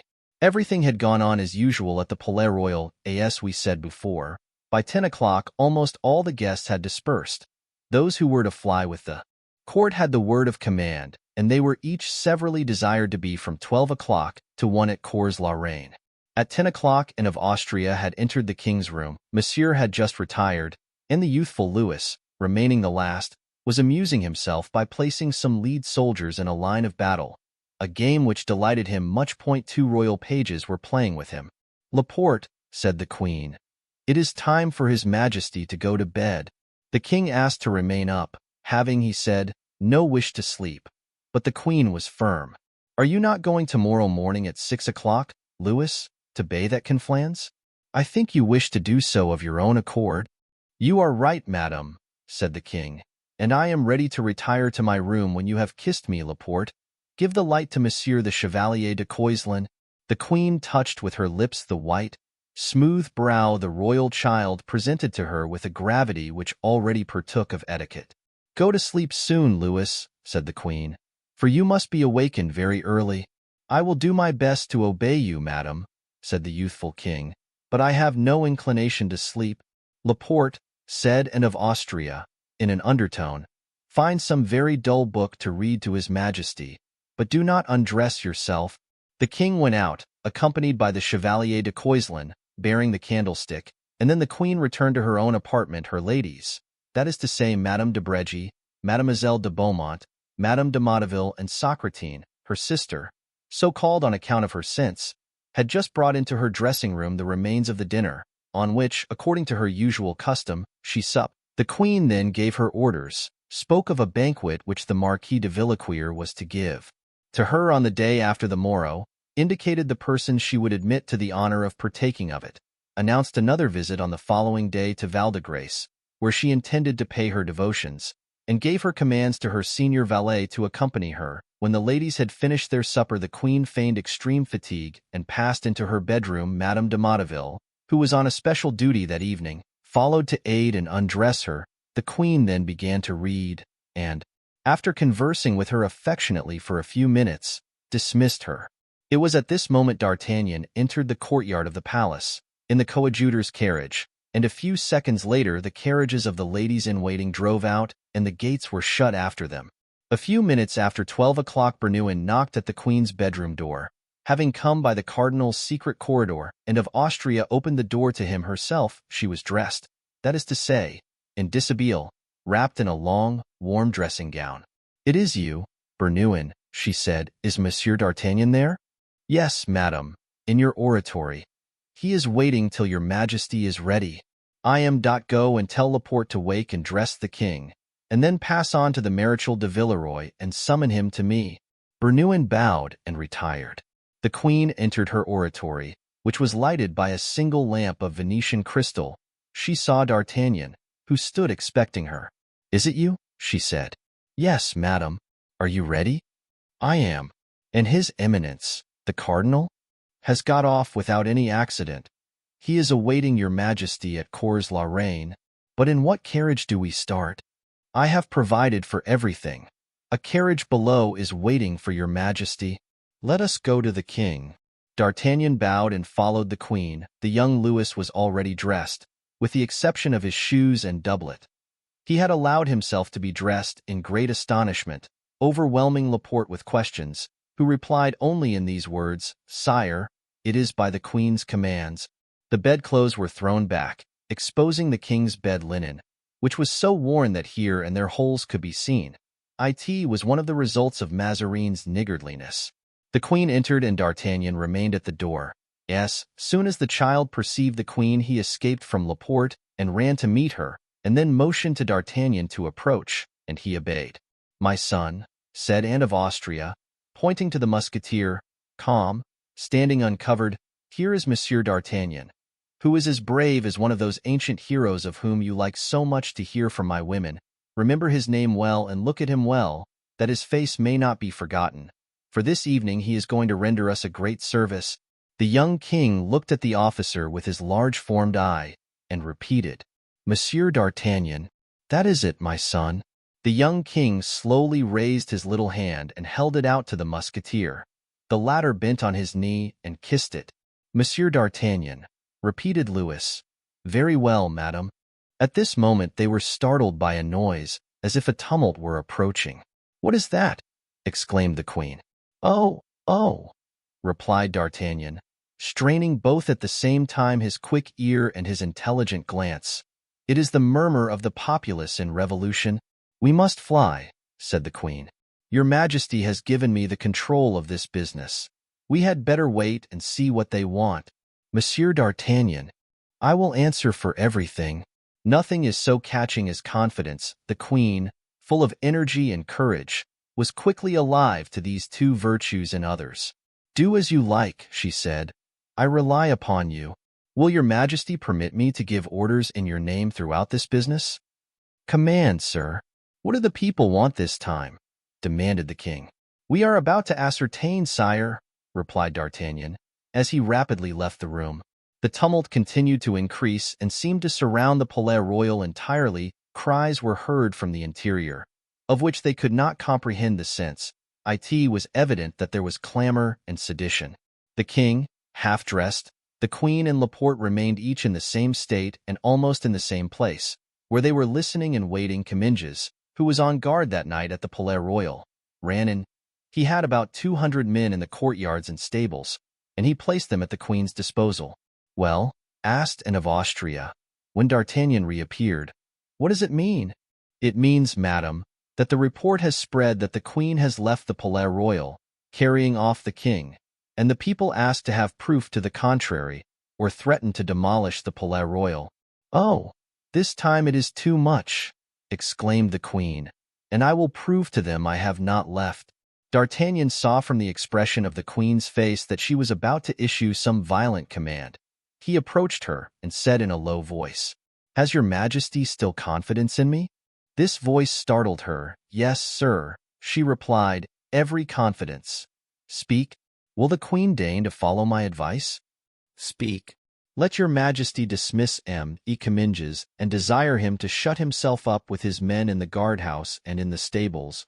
Comminges glanced at d'Artagnan with the envious look with which every courtier sees a new favorite spring up. "You hear, Comminges?" said the queen. D'Artagnan went up to him. With his usual quickness, he caught the anxious glance. "Monsieur de Comminges," he said, "pardon me. We both are servants of the queen, are we not? It is my turn to be of use to her. Do not envy me this happiness." Comminges bowed and left. "Come," said d'Artagnan to himself, "I have got one more enemy." "And now," said the queen, addressing d'Artagnan, "what is to be done? For you hear that, instead of becoming calmer, the noise increases." "Madame," said d'Artagnan, "the people want to see the king, and they must see him." "What? Must see him? Where? On the balcony?" "Not at all, madame, but here, sleeping in his bed." "Oh, your Majesty!" exclaimed Laporte. "Monsieur d'Artagnan is right." The queen became thoughtful and smiled, like a woman to whom duplicity is no stranger. "Without doubt," she murmured. "Monsieur Laporte," said d'Artagnan, "go and announce to the people through the grating that they are going to be satisfied, and that in 5 minutes they shall not only see the king, but they shall see him in bed. Add that the king sleeps and that the queen begs that they will keep silence, so as not to awaken him. But not every one. A deputation of 2 or 4 people. Every one, madam. But reflect, they will keep us here till daybreak. It shall take but a quarter of an hour. I answer for everything, madam. Believe me, I know the people. They are like a great child, who only wants humoring. Before the sleeping king they will be mute, gentle, and timid as lambs." "Go, Laporte," said the queen. The young king approached his mother and said, "Why do as these people ask?" "It must be so, my son," said Anne of Austria. "But if they say, It must be to me. Am I no longer king? The queen remained silent. Sire, said D'Artagnan, will your majesty permit me to ask you a question? Louis XIV turned around, astonished that anyone should dare to address him. But the queen pressed the child's hand. Yes, sir, he said. Does your majesty remember, when playing in the park of Fontainebleau, or in the palace courts at Versailles, ever to have seen the sky grow suddenly dark and heard the sound of thunder? Yes, certainly. Well, then, this noise of thunder, however much your majesty may have wished to continue playing, has said, Go in. Sire, you must do so. Certainly, sir. But they tell me that the noise of thunder is the voice of God. Well then, sire, continued D'Artagnan, listen to the noise of the people. You will perceive that it resembles that of thunder. In truth, at that moment a terrible murmur was wafted to them by the night breeze. Then all at once it ceased. Hold, sire, said D'Artagnan. They have just told the people that you are asleep. You see, you still are king. The queen looked with surprise at this strange man, whose brilliant courage made him the equal of the bravest, and who was, by his fine and quick intelligence, the equal of the most astute. Laporte entered. Well, Laporte? Asked the queen. Madam, he replied, Monsieur d'Artagnan's prediction has been accomplished. They are calm, as if by enchantment. The doors are about to be opened, and in 5 minutes they will be here. Laporte, said the queen, suppose you put one of your sons in the king's place. We might be off during the time.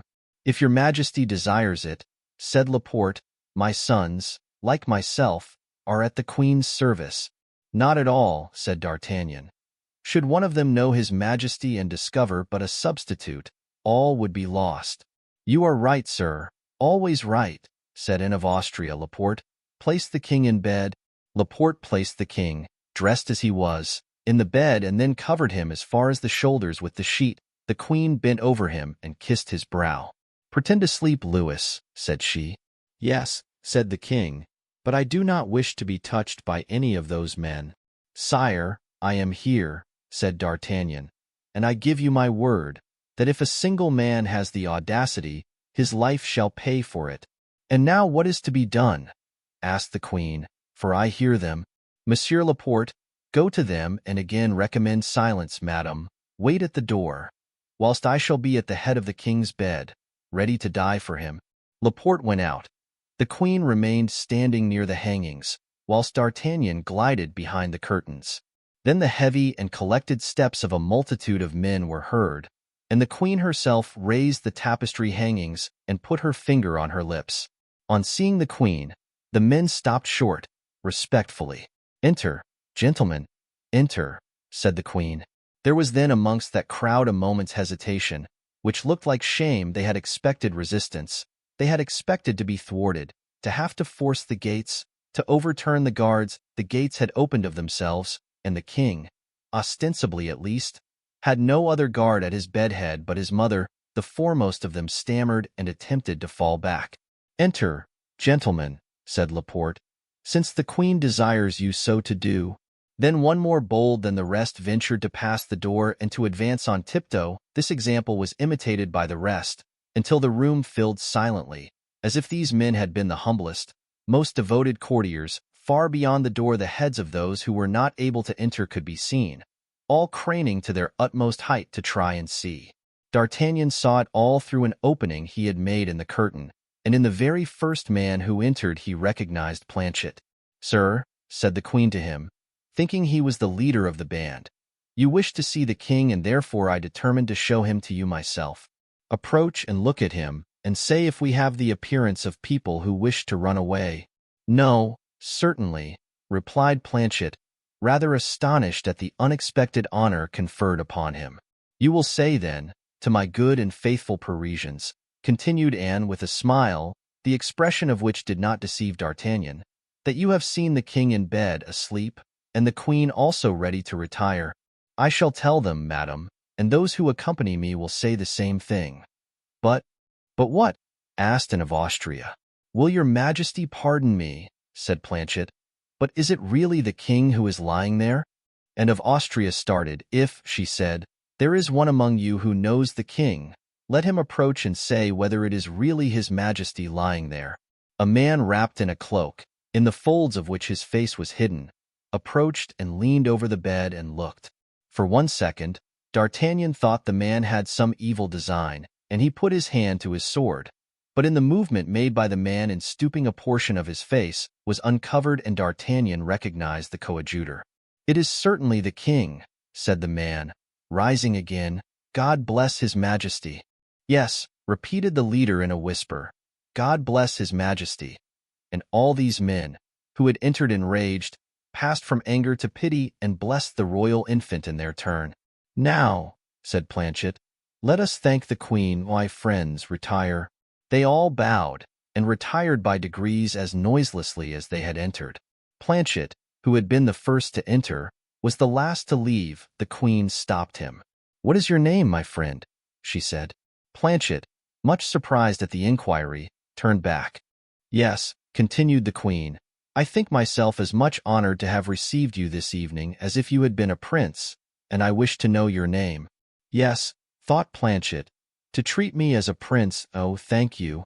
D'Artagnan trembled lest Planchet, seduced, like the crow in the fable, should tell his name, and that the queen, knowing his name, would discover that Planchet had belonged to him. "Madam," replied Planchet, respectfully, "I am called Delorier, at your service."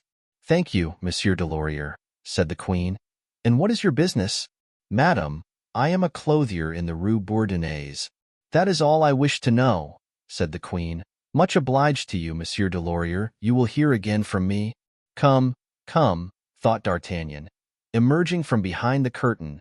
Decidedly, Monsieur Planchet is no fool. It is evident he has been brought up in a good school. The different actors in this strange scene remained facing one another, without uttering a single word. The queen standing near the door, D'Artagnan half out of his hiding place, the king raised on his elbow, ready to fall down on his bed again at the slightest sound that would indicate the return of the multitude, but instead of approaching, the noise became more and more distant, and very soon it died entirely away. The queen breathed more freely. D'Artagnan wiped his damp forehead, and the king slid off his bed, saying, "Let us go." At this moment Laporte reappeared. "Well?" asked the queen. "Well, madam," replied the valet. "I followed them as far as the gates. They announced to all their comrades that they had seen the king and that the queen had spoken to them, and, in fact, they went away quite proud and happy." "Oh, the miserable wretches!" murmured the queen. "They shall pay dearly for their boldness, and it is I who promised this." Then, turning to D'Artagnan, she said, "Sir, you have given me this evening the best advice I have ever received. Continue, and say what we must do now." "Monsieur Laporte," said D'Artagnan, "finished dressing his Majesty." "We may go, then?" asked the queen. "Whenever your Majesty pleases, you have only to descend by the private stairs, and you will find me at the door." "Go, sir," said the queen. "I will follow you." D'Artagnan went down and found the carriage at its post, and the musketeer on the box. D'Artagnan took out the parcel which he had desired Bernouin to place under the seat. It may be remembered that it was the hat and cloak belonging to Monsieur de Gondy's coachman. He placed the cloak on his shoulders and the hat on his head, whilst the musketeer got off the box. "Sir," said D'Artagnan, "you will go and release your companion, who is guarding the coachman. You must mount your horse and proceed to the Rue Tiquetonne, Hôtel de la Chevrette, whence you will take my horse and that of Monsieur du Vallon, which you must saddle and equip as if for war, and then you will leave Paris, bringing them with you to Cours-la-Reine. If, when you arrive at Cours-la-Reine, you find no one, you must go on to Saint-Germain on the king's service." The musketeer touched his cap and went away to execute the orders thus received. D'Artagnan mounted the box, having a pair of pistols in his belt, a musket under his feet, and a naked sword behind him. The queen appeared, and was followed by the king and the Duc d'Anjou, his brother. "Monsieur the Coadjutor's carriage!" she exclaimed, falling back. "Yes, madam," said D'Artagnan, "but get in fearlessly, for I myself will drive you." The queen uttered a cry of surprise and entered the carriage, and the king and Monsieur took their places at her side. "Come, Laporte," said the queen. "How, madam?" said the valet. "In the same carriage as your Majesty's? It is not a matter of royal etiquette this evening, but of the king's safety. Get in, Laporte. Laporte obeyed. "Pull down the blinds," said D'Artagnan. "But will that not excite suspicion, sir?" asked the queen. "Your Majesty's mind may be quite at ease," replied the officer. "I have my answer ready." The blinds were pulled down and they started at a gallop by the Rue Richelieu. On reaching the gate, the captain of the post advanced at the head of a dozen men, holding a lantern in his hand. D'Artagnan signed to them to draw near. "Do you recognize the carriage?" he asked the sergeant. "No," replied the latter. "Look at the arms." The sergeant put the lantern near the panel. "They are those of Monsieur le Coadjuteur," he said. "Hush! He is enjoying a ride with Madame de Guémeny." The sergeant began to laugh. "Open the gate," he cried. "I know who it is." Then, putting his face to the lowered blinds, he said, "I wish you joy, my lord." "Impudent fellow!" cried D'Artagnan. "You will get me turned off." The gate groaned on its hinges, and D'Artagnan, seeing the way clear, whipped his horses, who started at a canter, and 5 minutes later they had rejoined the cardinal. "Mousqueton!" exclaimed D'Artagnan. "Draw up the blinds of his Majesty's carriage." "It is he!" cried Porthos. "Disguised as a coachman!" exclaimed Mazarin. "And driving the coadjutor's carriage," said the queen. "Corpo di Dio!" "Monsieur d'Artagnan," said Mazarin, "you are worth your weight in gold." Chapter 53. How D'Artagnan and Porthos earned by selling straw. Mazarin was desirous of setting out instantly for Saint-Germain, but the queen declared that she should wait for the people whom she had appointed to meet her. However, she offered the Cardinal Laporte's place, which he accepted and went from one carriage to the other. It was not without foundation that a report of the king's intention to leave Paris by night had been circulated. 10 or 12 persons had been in the secret since 6 o'clock, and howsoever great their prudence might be, they could not issue the necessary orders for the departure without suspicion being generated. Besides, each individual had one or two others for whom he was interested, and as there could be no doubt but that the queen was leaving Paris full of terrible projects of vengeance, everyone had warned parents and friends of what was about to transpire, so that the news of the approaching exit ran like a train of lighted gunpowder along the streets. The first carriage which arrived after that of the queen was that of the Prince de Condé, with the princess and dowager princess. Both these ladies had been awakened in the middle of the night and did not know what it all was about. The second contained the Duke and Duchess of Orleans, the tall young Mademoiselle and the Abbé de la Rivière, and the third, the Duc de Longueville and the Prince de Conti, brother and brother-in-law of Condé. They all alighted and hastened to pay their respects to the king and queen in their coach. The queen fixed her eyes upon the carriage they had left, and seeing that it was empty, she said, "But where is Madame de Longueville?" "Ah, yes, where is my sister?" asked the prince. "Madame de Longueville is ill," said the duke, "and she desired me to excuse her to your Majesty," and gave a quick glance to Mazarin, who answered by an almost imperceptible shake of his head. "What do you say of this?" asked the queen. "I say that she is a hostage for the Parisians," answered the cardinal. "Why is she not come?" asked the prince in a low voice, addressing his brother. "Silence," whispered the duke. "She has her reasons." "She will ruin us," returned the prince. "She will save us," said Conti. Carriages now arrived in crowds. Those of the Marechal de Villeroy, Guitant, Villequier, and Comminges came into the line. The two musketeers arrived in their turn, holding the horses of D'Artagnan and Porthos in their hands. These two instantly mounted, the coachman of the latter replacing D'Artagnan on the coach-box of the royal coach. Mousqueton took the place of the coachman, and drove standing, for reasons known to himself, like automaton of antiquity. The queen, though occupied by 1,000 details, tried to catch the Gascon's eye, but he, with his wonted prudence, had mingled with the crowd. "Let us be the avant-garde," said he to Porthos, "and find good quarters at Saint-Germain. Nobody will think of us, and for my part one am greatly fatigued." "As for me," replied Porthos, "I am falling asleep, which is strange, considering we have not had any fighting. Truly the Parisians are idiots, or rather, we are very clever," said D'Artagnan. "Perhaps. And how is your wrist?" "Better. But do you think that we've got them this time?" "Got what?" "You your command, and I my title?" "I faith. Yes, I should expect so. Besides, if they forget, I shall take the liberty of reminding them." The queen's voice. "She is speaking," said Porthos. "I think she wants to ride on horseback." "Oh, she would like it, but what?" "The cardinal won't allow it, gentlemen," he said, addressing the two musketeers. "Accompany the royal carriage. We are going forward to look for lodgings." D'Artagnan started off for Saint-Germain, followed by Porthos. "We will go on, gentlemen," said the queen, and the royal carriage drove on, followed by the other coaches and about 50 horsemen. They reached Saint-Germain without any accident. On descending, the queen found the prince awaiting her, bareheaded, to offer her his hand. "What an awakening for the Parisians," said the queen, radiant. "It is war," said the prince. "Well then, let it be war. Have we not on our side the conqueror of Rocroi, of Nordlingen, of Lens?" The prince bowed low. It was then 3 o'clock in the morning. The queen walked first. Everyone followed her. About 200 persons had accompanied her in her flight. "Gentlemen," said the queen, laughing, "pray take up your abode in the chateau. It is large, and there will be no want of room for you all.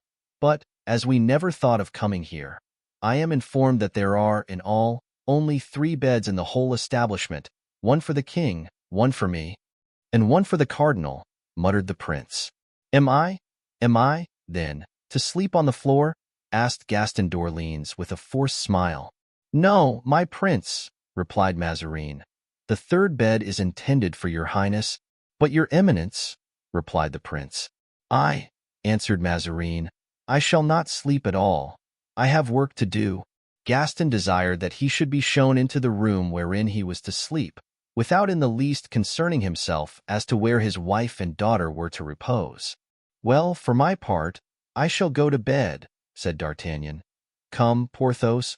Porthos followed the lieutenant with that profound confidence he ever had in the wisdom of his friend. They walked from one end of the chateau to the other, Porthos looking with wondering eyes at D'Artagnan, who was counting on his fingers. 400. At a pistole each, 400 pistoles. "Yes," interposed Porthos, 400 pistoles. "But who is to make 400 pistoles?" "A pistole is not enough," said D'Artagnan. "'Tis worth a louis." "What is worth a louis?" 400, at a louis each, make 400 louis. 400, said Porthos. "Yes, there are 200 of them, and each of them will need 2, which will make 400. But 400 what?" "Listen," cried D'Artagnan. But as there were all kinds of people about, who were in a state of stupefaction at the unexpected arrival of the court, he whispered in his friend's ear. "I understand," answered Porthos. "I understand you perfectly, on my honor. 200 louis, each of us, would be making a pretty thing of it. But what will people say? Let them say what they will. Besides, how will they know that we are doing it?" "But who will distribute these things?" asked Porthos. "Isn't Misfortune there?" "But he wears my livery." "My livery will be known," replied Porthos. "He can turn his coat inside out." "You are always in the right, my dear friend," cried Porthos. "But where the devil do you discover all the notions you put into practice?" D'Artagnan smiled. The two friends turned down the first street they came to. Porthos knocked at the door of a house to the right, whilst D'Artagnan knocked at the door of a house to the left. "Some straw," they said. "Sir, we don't keep any," was the reply of the people who opened the doors. "But please ask at the hay dealer's." "Where is the hay dealer's?" "At the last large door in the street." "Are there any other people in Saint-Germain who sell straw?" "Yes, there's the landlord of the Lamb and Gros Louis the farmer. They both live in the Rue des Ursulines." "Very well." D'Artagnan went instantly to the hay dealer and bargained with him for 150 trusses of straw, which he obtained, at the rate of 3 pistoles each. He went afterward to the innkeeper and bought from him 200 trusses at the same price. Finally, Farmer Louis sold them 80 trusses, making in all 430. There was no more to be had in Saint-Germain. This foraging did not occupy more than half an hour. Misfortune, duly instructed, was put at the head of this sudden and new business.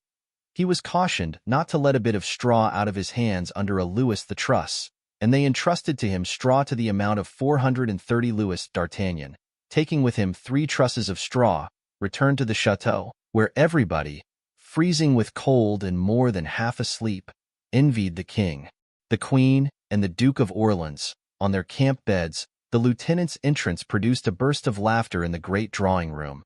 But he did not appear to notice that he was the object of general attention, but began to arrange, with so much cleverness, nicety, and gaiety, his straw bed, that the mouths of all these poor creatures, who could not go to sleep, began to water. "Straw!" they all cried out, "straw! Where is there any to be found?" "I can show you," answered the Gascon, and he conducted them to Misfortune, who freely distributed the trusses at the rate of a louis apiece. It was thought rather dear, but people wanted to sleep, and who would not give even 2 or 3 louis for a few hours of sound sleep? D'Artagnan gave up his bed to anyone who wanted it, making it over about a dozen times. And since he was supposed to have paid, like the others, a louis for his truss of straw, he pocketed in that way 30 louis in less than half an hour.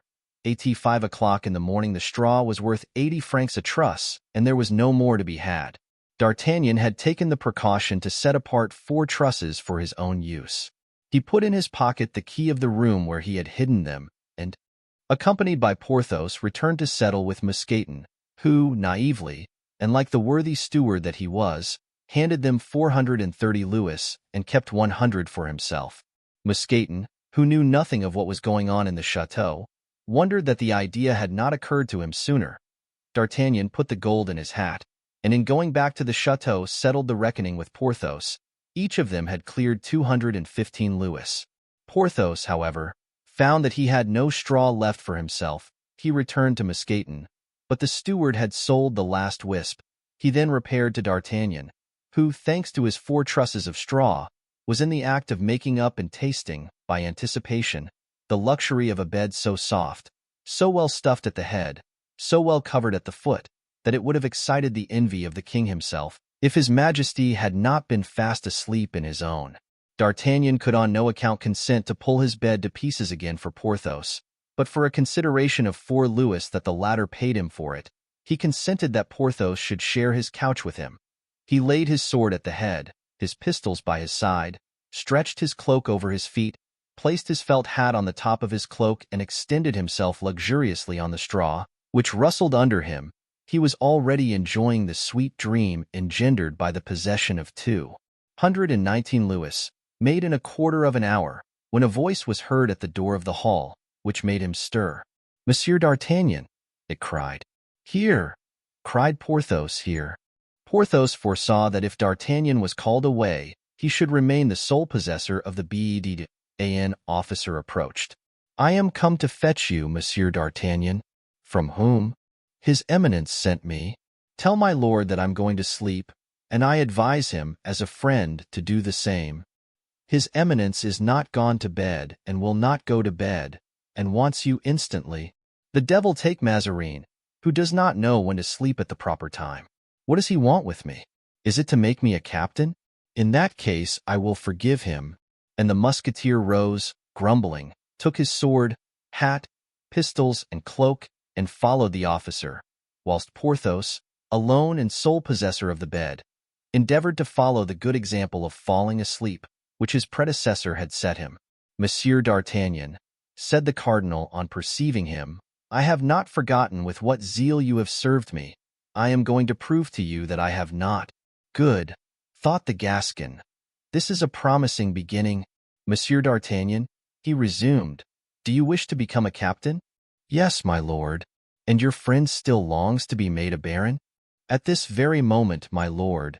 He no doubt dreams that he is one already." "Then," said Mazarin, taking from his portfolio the letter which he had already shown D'Artagnan, "take this dispatch and carry it to England." D'Artagnan looked at the envelope. There was no address on it.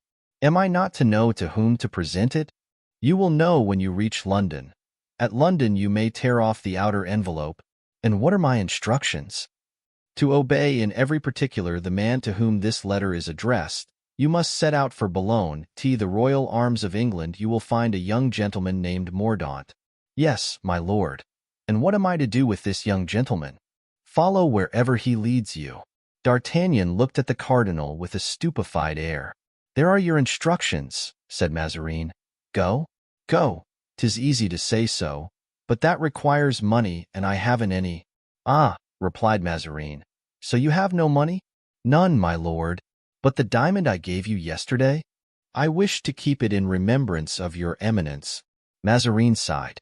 'Tis very dear living in England, my lord, especially as envoy extraordinary. Zounds, replied Mazarin.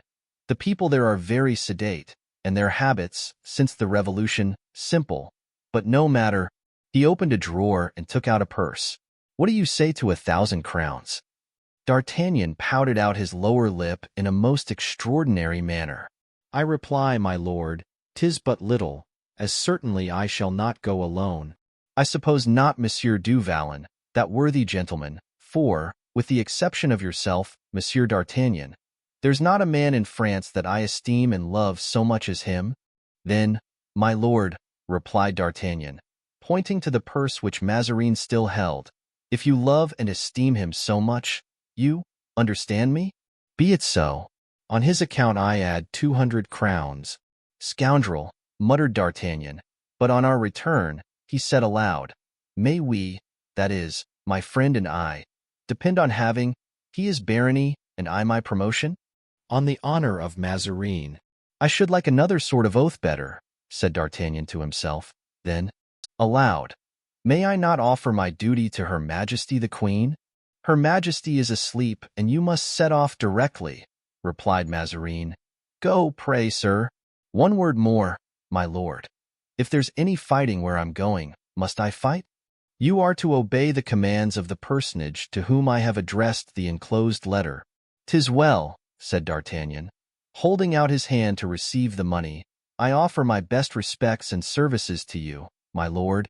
D'Artagnan then, returning to the officer, said, Sir, have the kindness also to awaken Monsieur du Vallon and to say, 'tis by his eminence's order, and that I shall await him at the stables. The officer went off with an eagerness that showed the Gascon that he had some personal interest in the matter. Porthos was snoring most musically when someone touched him on the shoulder. I come from the cardinal, said the officer. Hey go, said Porthos, opening his large eyes. What have you got to say? That his eminence has ordered you to England, and that Monsieur d'Artagnan is waiting for you in the stables. Porthos sighed heavily, arose, took his hat, his pistols, and his cloak, and departed, casting a look of regret upon the couch where he had hoped to sleep so well. No sooner had he turned his back than the officer laid himself down in it, and he had scarcely crossed the threshold before his successor, in his turn, was snoring immoderately. It was very natural, he being the only person in the whole assemblage, except the king, the queen, and the Duke of Orleans, who slept gratuitously. Chapter 54, in which we hear tidings of Aramis. D'Artagnan went straight to the stables. Day was just dawning. He found his horse and that of Porthos fastened to the manger, but to an empty manger. He took pity on these poor animals and went to a corner of the stable, where he saw a little straw, but in doing so he struck his foot against a human body, which uttered a cry and arose on its knees, rubbing its eyes. It was Mousqueton, who, having no straw to lie upon, had helped himself to that of the horses. Mousqueton, cried D'Artagnan, let us be off. Let us set off. Mousqueton, recognizing the voice of his master's friend, got up suddenly, and in doing so let fall some Louis which he had appropriated to himself illegally during the night. Ho! Ho! Exclaimed D'Artagnan, picking up a Louis and displaying it. Here's a Louis that smells confoundedly of straw. Mousqueton blushed so confusedly that the Gascon began to laugh at him and said, Porthos would be angry, my dear Monsieur Mousqueton, but I pardon you. Only let us remember that this gold must serve us as a joke. So be gay. Come along. Mousqueton instantly assumed a jovial countenance, saddled the horses quickly, and mounted his own without making faces over it. Whilst this went on, Porthos arrived with a very cross look on his face, and was astonished to find the lieutenant resigned and Mousqueton almost merry. Ah, that's it, he cried. You have your promotion and I my barony. We are going to fetch our brevets, said D'Artagnan, and when we come back, Master Mazarin will sign them. And where are we going? Asked Porthos. To Paris first. I have affairs to settle. And they both set out for Paris. On arriving at its gates, they were astounded to see the threatening aspect of the capital. Around a broken-down carriage the people were uttering imprecations. whilst the persons who had attempted to escape were made prisoners, that is to say, an old man and 2 women. On the other hand, as the 2 friends approached to enter, they showed them every kind of civility, thinking them deserters from the royal party and wishing to bind them to their own. "What is the king doing?" they asked. "He is asleep. And the Spanish woman?" "Dreaming. And the cursed Italian?" "He is awake, so keep on the watch as they are gone away. It's for some purpose, rely on it, but as you are the strongest after all," continued D'Artagnan, "don't be furious with old men and women, and keep your wrath for more appropriate occasions." The people listened to these words and let go the ladies, who thanked D'Artagnan with an eloquent look. "Now, onward!" cried the Gascon, and they continued their way, crossing the barricades, getting the chains about their legs, pushed about, questioning and questioned. In the place of the Palais Royal, D'Artagnan saw a sergeant, who was drilling 600 or 700 citizens. It was Planchet, who brought into play profitably the recollections of the regiment of Piedmont. In passing before D'Artagnan, he recognized his former master. "Good day, Monsieur D'Artagnan," said Planchet proudly. "Good day, Monsieur de Laurier," replied D'Artagnan. Planchet stopped short, staring at D'Artagnan. The first row, seeing their sergeant stopped in their turn, and so on to the very last. "These citizens are dreadfully ridiculous," observed D'Artagnan to Porthos, and went on his way. 5 minutes afterward, he entered the hotel of La Chevrette, where pretty Madeleine, the hostess, came to him. "My dear Mistress Turquaine," said the Gascon, "if you happen to have any money, lock it up quickly.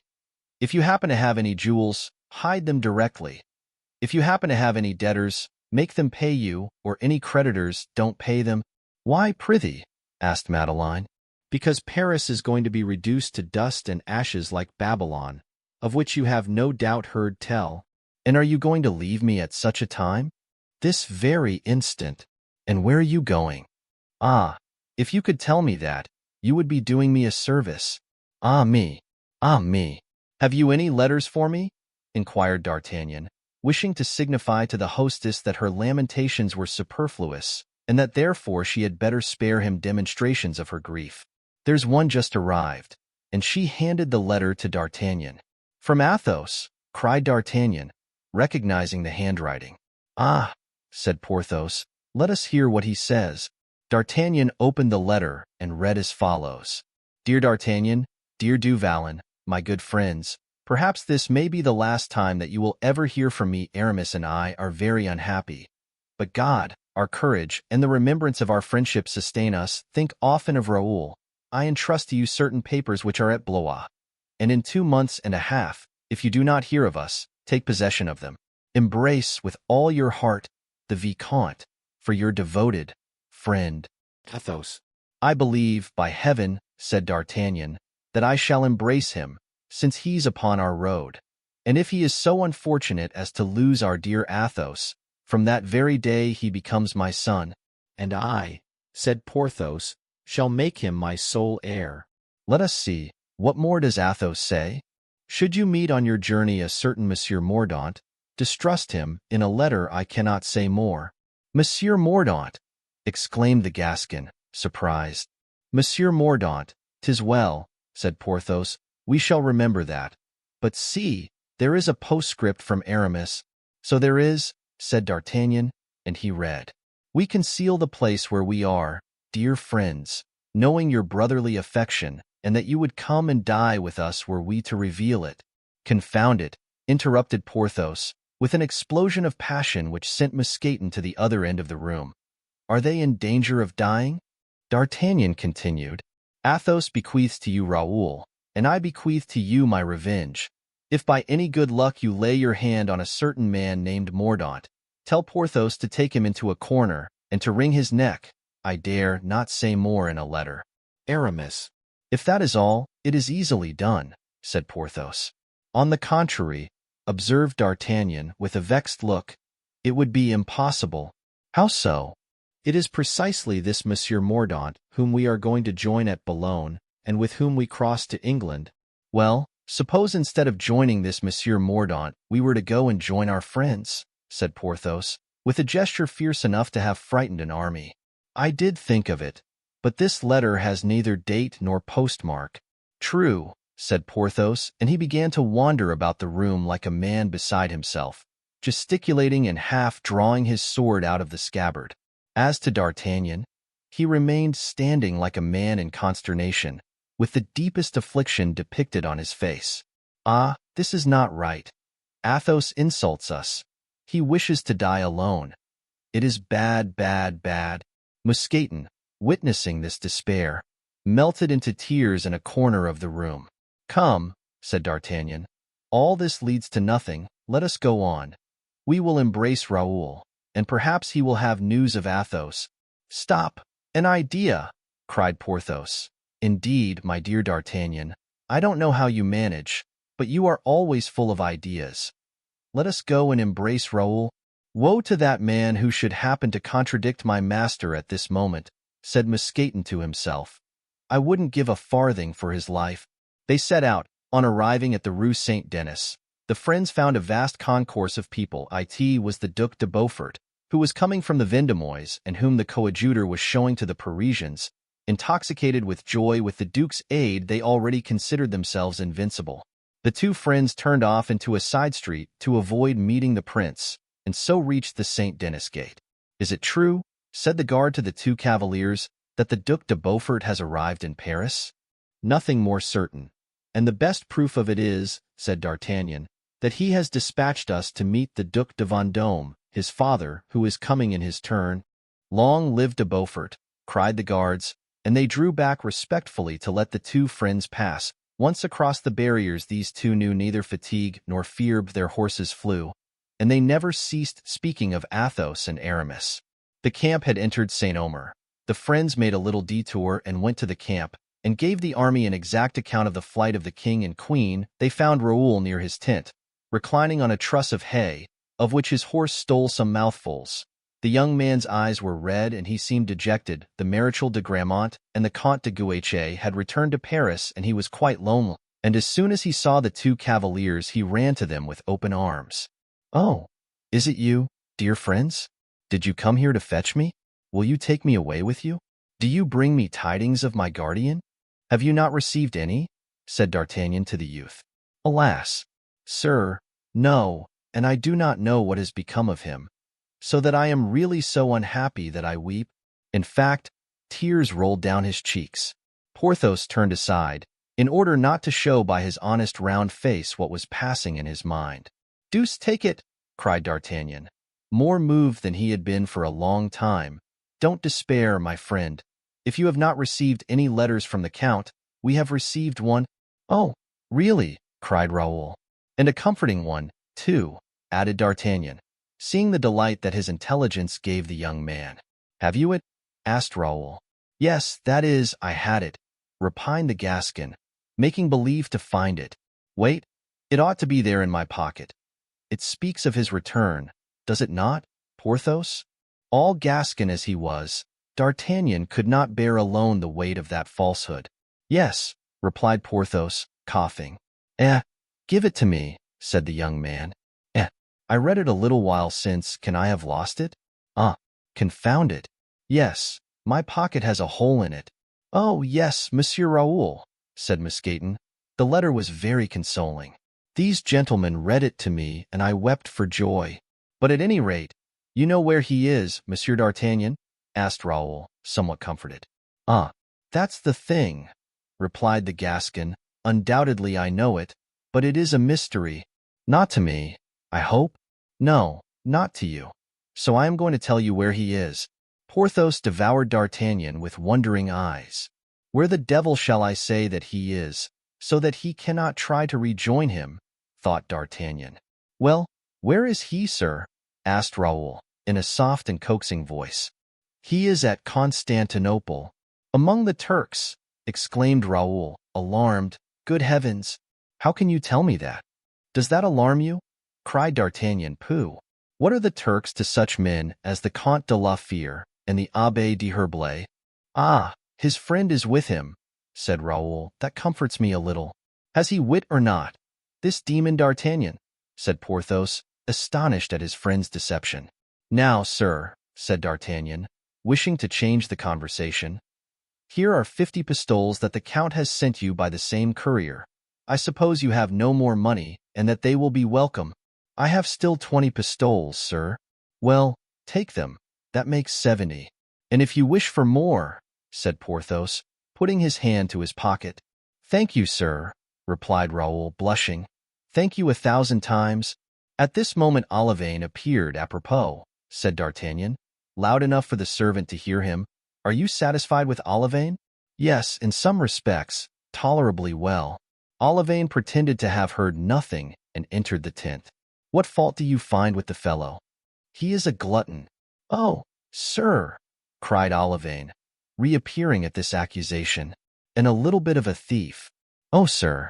Oh, and, more especially, a notorious coward. Oh, sir. You really vilify me, cried LVIII. The deuce, cried D'Artagnan. Pray learn, Monsieur LVIII, that people like us are not to be served by cowards. Rob your master, eat his sweetmeats, and drink his wine. But, by Jove, don't be a coward, or I shall cut off your ears. Look at Monsieur Mouston. See the honorable wounds he has received. Observe how his habitual valor has given dignity to his countenance. Mousqueton was in the third heaven and would have embraced D'Artagnan had he dared. Meanwhile, he resolved to sacrifice his life for him on the next occasion that presented itself.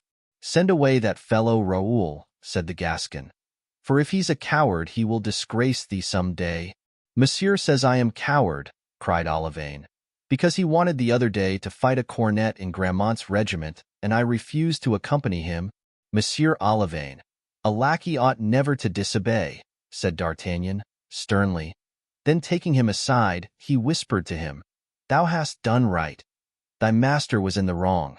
Here's a crown for thee, but should he ever be insulted and thou dost not let thyself be cut in quarters for him, I will cut out thy tongue, remember that.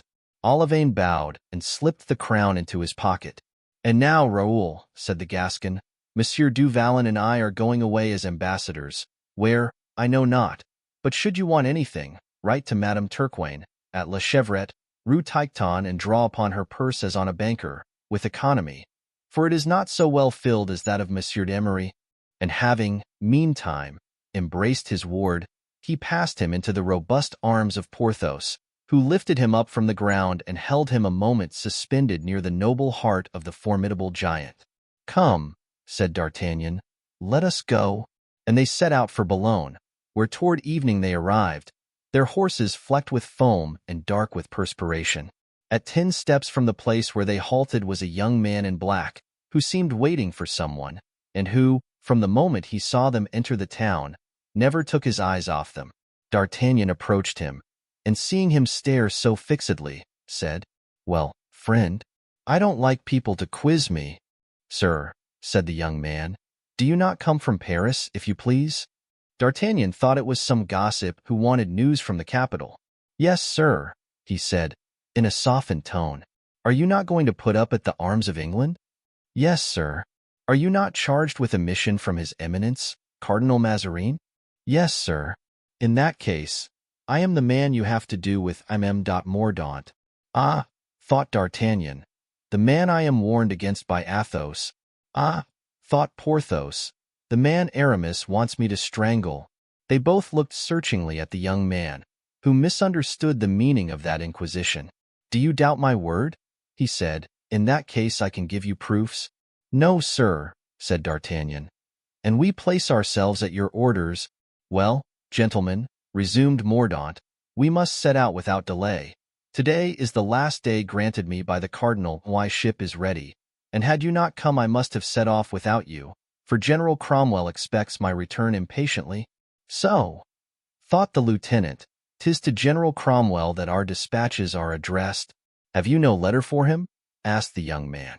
I have one, the seal of which I am not to break till I reach London.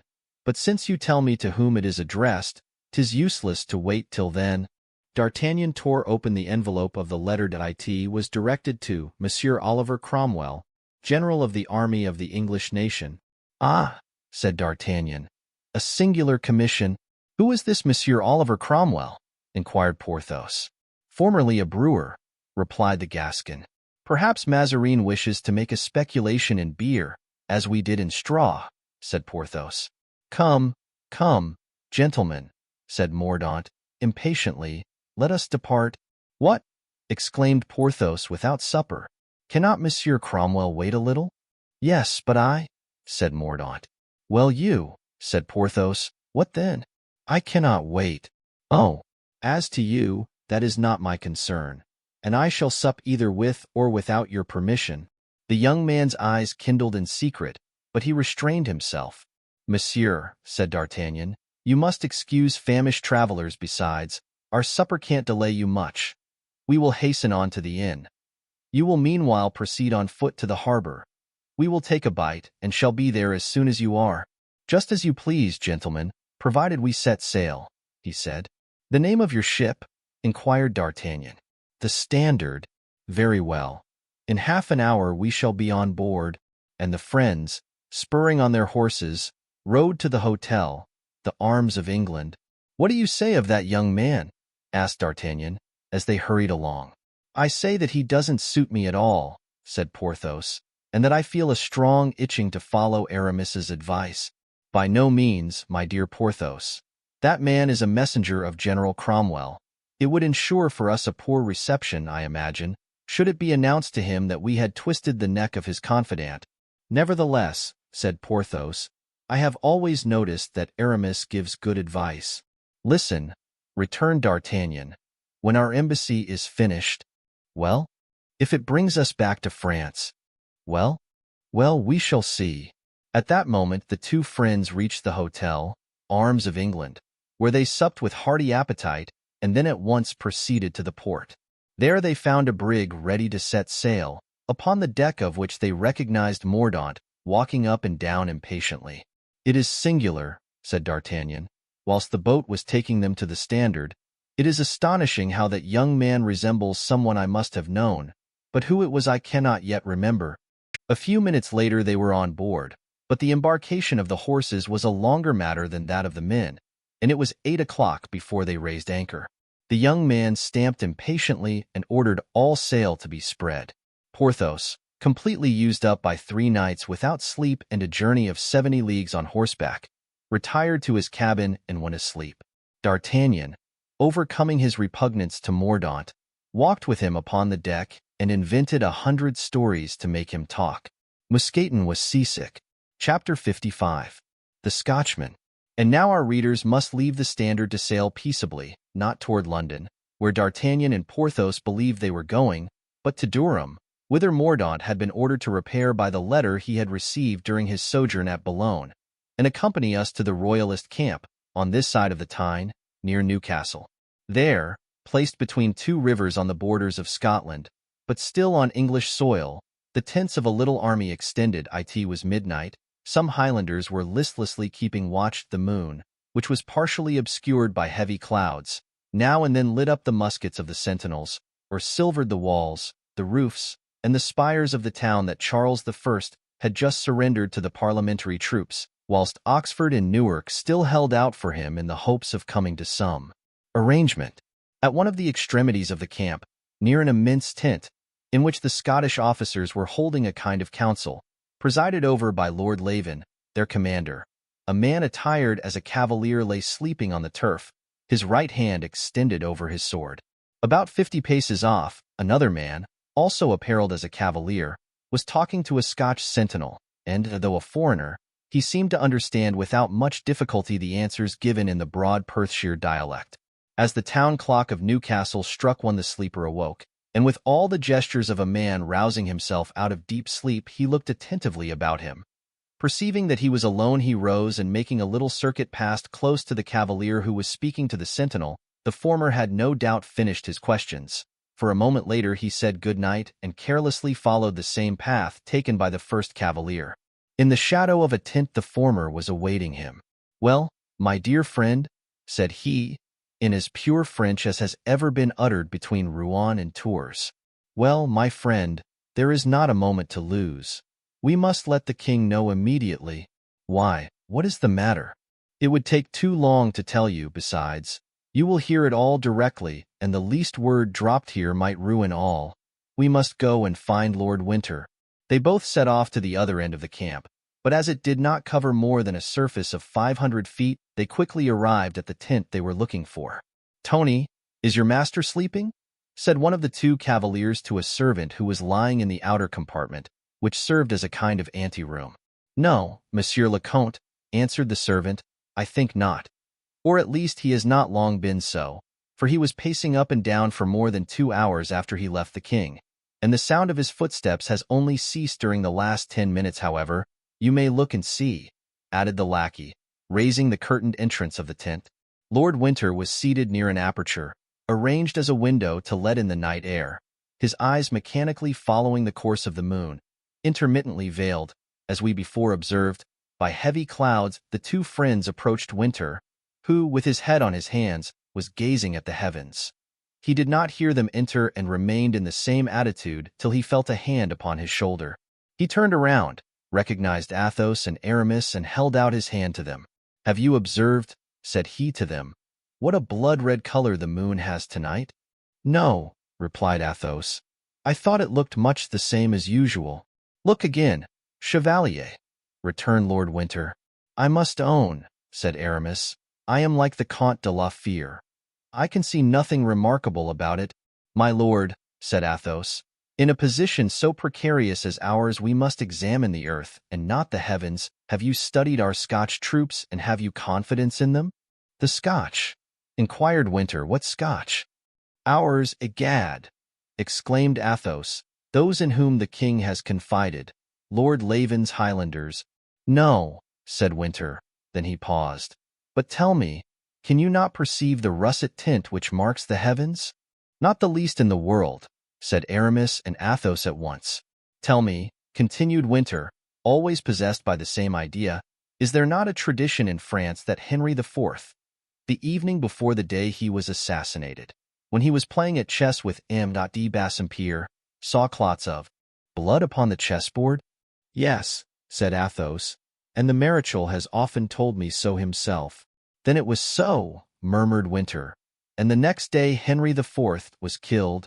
"But what has this vision of Henry I to do with you, my lord?" inquired Aramis. "Nothing, and indeed I am mad to trouble you with such things, when your coming to my tent at such an hour announces that you are the bearers of important news." "Yes, my lord," said Athos, "I wish to speak to the king." "To the king? But the king is asleep. I have something important to reveal to him. Can it not be put off till tomorrow? He must know it this moment, and perhaps it is already too late." "Come then," said Lord Winter. Lord Winter's tent was pitched by the side of the royal marquee, a kind of corridor communicating between the two.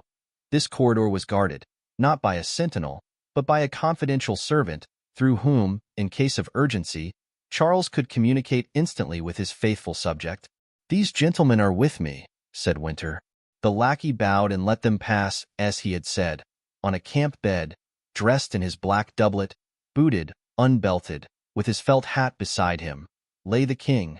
Overcome by sleep and fatigue, they advanced, and Athos, who was the first to enter, gazed a moment in silence on that pale and noble face, framed in its long and now untidy, matted hair, the blue veins showing through the transparent temples, his eyes seemingly swollen by tears. Athos sighed deeply. The sigh woke the king, so lightly did he sleep. He opened his eyes. "Ah," said he, raising himself on his elbow, "is it you, Comte de la Fere?" "Yes, sire," replied Athos. "You watch while I sleep, and you have come to bring me some news?" "Alas, sire," answered Athos, "your Majesty has guessed aright." "It is bad news?" "Yes, sire." "Never mind. The messenger is welcome. You never come to me without conferring pleasure, you whose devotion recognizes neither country nor misfortune. You who are sent to me by Henrietta. Whatever news you bring, speak out." "Sire, Cromwell has arrived this night at Newcastle." "Ah," exclaimed the king, "to fight?" "No, sire, but to buy your Majesty." "What did you say?"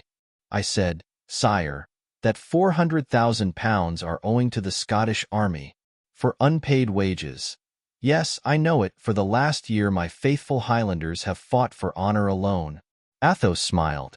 "Well, sir, Though honor is a fine thing, they are tired of fighting for it, and tonight they have sold you for 200,000 pounds. That is to say, for half what is owing them." "Impossible!" cried the king. "The Scotch sell their king for 200,000 pounds. And who is the Judas who has concluded this infamous bargain?" "Lord LVIII. Are you certain of it, sir?" "I heard it with my own ears." The king sighed deeply, as if his heart would break, and then buried his face in his hands. "Oh, the Scotch," he exclaimed, "the Scotch I called my faithful, to whom I trusted myself when I could have fled to Oxford. The Scotch, my brothers. But are you well assured, sir?" Lying behind the tent of Lord LVIII, I raised it and saw all, heard all. "And when is this to be consummated?" "Today, this morning. So your Majesty must perceive there is no time to lose." "To do what?" "Since you say I am sold. To cross the Tyne, reach Scotland and rejoin Lord Montrose, who will not sell you." "And what shall I do in Scotland?" "A war of partisans, unworthy of a king. The example of Robert Bruce will absolve you, sire." "No, no. I have fought too long. They have sold me, they shall give me up, and the eternal shame of treble treason shall fall on their heads." "Sire," said Athos, "perhaps a king should act thus, but not a husband and a father. I have come in the name of your wife and daughter, and of the children you have still in London, and I say to you, live, sire, it is the will of heaven." The king raised himself, buckled on his belt, and passing his handkerchief over his moist forehead, said, "Well, what is to be done?" "Sire, have you in the army one regiment on which you can implicitly rely?" "Winter," said the king, "do you believe in the fidelity of yours?" "Sire, they are but men, and men are become both weak and wicked. I will not answer for them. I would confide my life to them, but I should hesitate ere I trusted them with your Majesty's." "Well," said Athos, "since you have not a regiment, we are 3 devoted men. It is enough. Let your Majesty mount on horseback and place yourself in the midst of us. We will cross the Tyne, reach Scotland, and you will be saved." "Is this your counsel also, Winter?" inquired the king. "Yes, sire." "And yours, Monsieur d'Herblay?" "Yes, sire." "As you wish, then, Winter. Give the necessary orders." Winter then left the tent. In the meantime the king finished his toilet. The first rays of daybreak penetrated the aperture of the tent as Winter re-entered it. "All is ready, sire," said he. "For us also?" inquired Athos. "Grimaud and Blaisois are holding your horses, ready saddled." "In that case," exclaimed Athos, "let us not lose an instant, but set off." "Come," added the king. "Sire," said Aramis, "will not your Majesty acquaint some of your friends of this?" "Friends," answered Charles, sadly, "I have but 3. One of 20 years, who has never forgotten me, and 2 of a week's standing, whom I shall never forget. Come, gentlemen, come." The king quitted his tent, and found his horse ready waiting for him. It was a chestnut that the king had ridden for 3 years, and of which he was very fond. The horse neighed with pleasure at seeing him. "Ah," said the king, "I was unjust. Here is a creature that loves me. You at least will be faithful to me, Arthur." The horse, as if it understood these words, bent its red nostrils toward the king's face, and parting his lips displayed all its teeth, as if with pleasure. "Yes, yes," said the king, caressing it with his hand. "Yes, my Arthur, thou art a fond and faithful creature." After this little scene Charles threw himself into the saddle, and turning to Athos, Aramis, and Winter, said, "Now, gentlemen, I am at your service." But Athos was standing with his eyes fixed on a black line which bordered the banks of the Tyne and seemed to extend double the length of the camp. "What is that line?" cried Athos, whose vision was still rather obscured by the uncertain shades and demi-tints of daybreak. "What is that line?" "I did not observe it yesterday." "It must be the fog rising from the river," said the king. "Sire, it is something more opaque than the fog." "Indeed," said Winter, "it appears to me like a bar of red color." "It is the enemy, who have made a sortie from Newcastle and are surrounding us," exclaimed Athos. "The enemy!" cried the king. "Yes, the enemy. It is too late. Stop a moment. Does not that sunbeam yonder, just by the side of the town, glitter on the Ironsides? This was the name given the cuirassiers, whom Cromwell had made his bodyguard. Ah, said the king, we shall soon see whether my Highlanders have betrayed me or not. What are you going to do? Exclaimed Athos. To give them the order to charge and run down these miserable rebels. And the king, putting spurs to his horse, set off to the tent of Lord LVIII. Follow him, said Athos. Come, exclaimed Aramis. Is the king wounded? Cried Lord Winter. I see spots of blood on the ground. And he set off to follow the two friends. He was stopped by Athos. Go and call out your regiment, said he. I can foresee that we shall have need of it directly. Winter turned his horse, and the two friends rode on. It had taken but 2 minutes for the king to reach the tent of the Scottish commander. He dismounted and entered. The general was there, surrounded by the more prominent chiefs. The king, they exclaimed, as all rose in bewilderment. Charles was indeed in the midst of them, his hat on his head, his brows bent, striking his boot with his riding whip. Yes, gentlemen, the king in person, the king who has come to ask for some account of what has happened. What is the matter, sire? Exclaimed Lord LVIII. It is this, sir, said the king, angrily, that General Cromwell has reached Newcastle, that you knew it and I was not informed of it, that the enemy have left the town and are now closing the passages of the Tyne against us, that our sentinels have seen this movement and I have been left unacquainted with it, that, by an infamous treaty you have sold me for £200,000 to Parliament. Of this treaty, at least, I have been warned. This is the matter, gentlemen. Answer and exculpate yourselves, for I stand here to accuse you. Sire, said Lord LVIII with hesitation, sire, your Majesty has been deceived by false reports. My own eyes have seen the enemy extend itself between myself and Scotland, and I can almost say that with my own ears I have heard the clauses of the treaty debated. The Scotch chieftains looked at each other in their turn with frowning brows. Sire, murmured Lord LVIII, crushed by shame, sire, we are ready to give you every proof of our fidelity. I ask but one, said the king. Put the army in battle array and face the enemy. That cannot be, sire, said the earl. How cannot be? What hinders it? Exclaimed the king. Your Majesty is well aware that there is a truce between us and the English army, and if there is a truce the English army has broken it by quitting the town, contrary to the agreement which kept it there. Now, I tell you, you must pass with me through this army across to Scotland, and if you refuse you may choose betwixt two names, which the contempt of all honest men will brand you with. You are either cowards or traitors. The eyes of the Scotch flashed fire, and as often happens on such occasions, from shame they passed to effrontery, and 2 heads of clans advanced upon the king.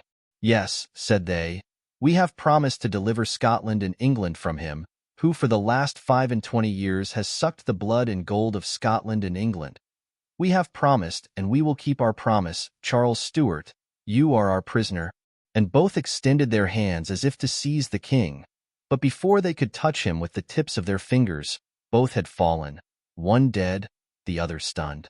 Aramis had passed his sword through the body of the first, and Athos had knocked down the other with the butt end of his pistol.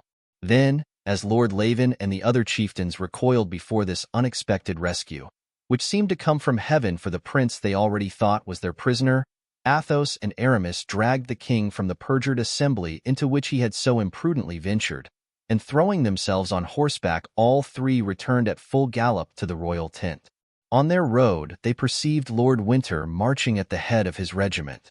The king motioned him to accompany them. Chapter 56. The Avenger. They all 4 entered the tent.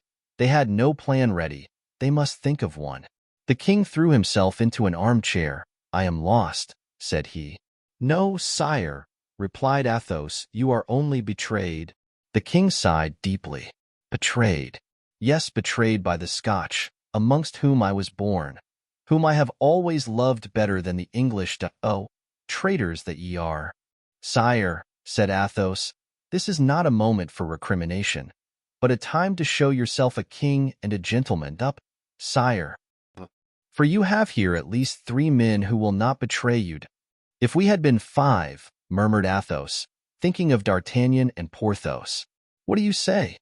inquired Charles, rising. I say, sire, that there is now but one way open. Lord Winter answers for his regiment, or at least very nearly so. We will not split straws about words. Let him place himself at the head of his men. We will place ourselves at the side of your Majesty, and we will mow a swath through Cromwell's army and reach Scotland. There is another method, said Aramis. Let one of us put on the dress and mount the king's horse. Whilst they pursue him, the king might escape. It is good advice, said Athos, and if the king will do one of us the honor, we shall be truly grateful to him. What do you think of this counsel, Winter? Asked the king, looking with admiration at these two men, whose chief idea seemed to be how they could take on their shoulders all the dangers that assailed him. I think the only chance of saving your Majesty has just been proposed by Monsieur de Herblay. I humbly entreat your Majesty to choose quickly, for we have not an instant to lose. But if I accept, it is death, or at least imprisonment, for him who takes my place. He will have had the glory of having saved his king, cried Winter.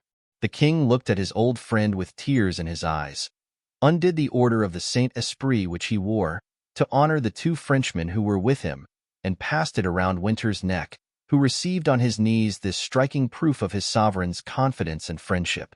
It is right, said Athos. He has served your Majesty longer than we have. The king overheard these words and turned around with tears in his eyes. Wait a moment, sir, said he. I have an order for each of you also. He turned to a closet where his own orders were locked up and took out 2 ribbons of the Order of the Garter.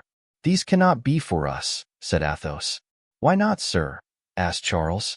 Such are for royalty, and we are simple commoners. Speak not of crowns. I shall not find amongst them such great hearts as yours. No, no, you do yourselves injustice, but I am here to do you justice. On your knees, Count. Athos knelt down, and the king passed the ribbon down from left to right as usual, raised his sword, and instead of pronouncing the customary formula, I make you a knight. Be brave, faithful and loyal, he said. You are brave, faithful and loyal, I knight you, Monsieur le Comte.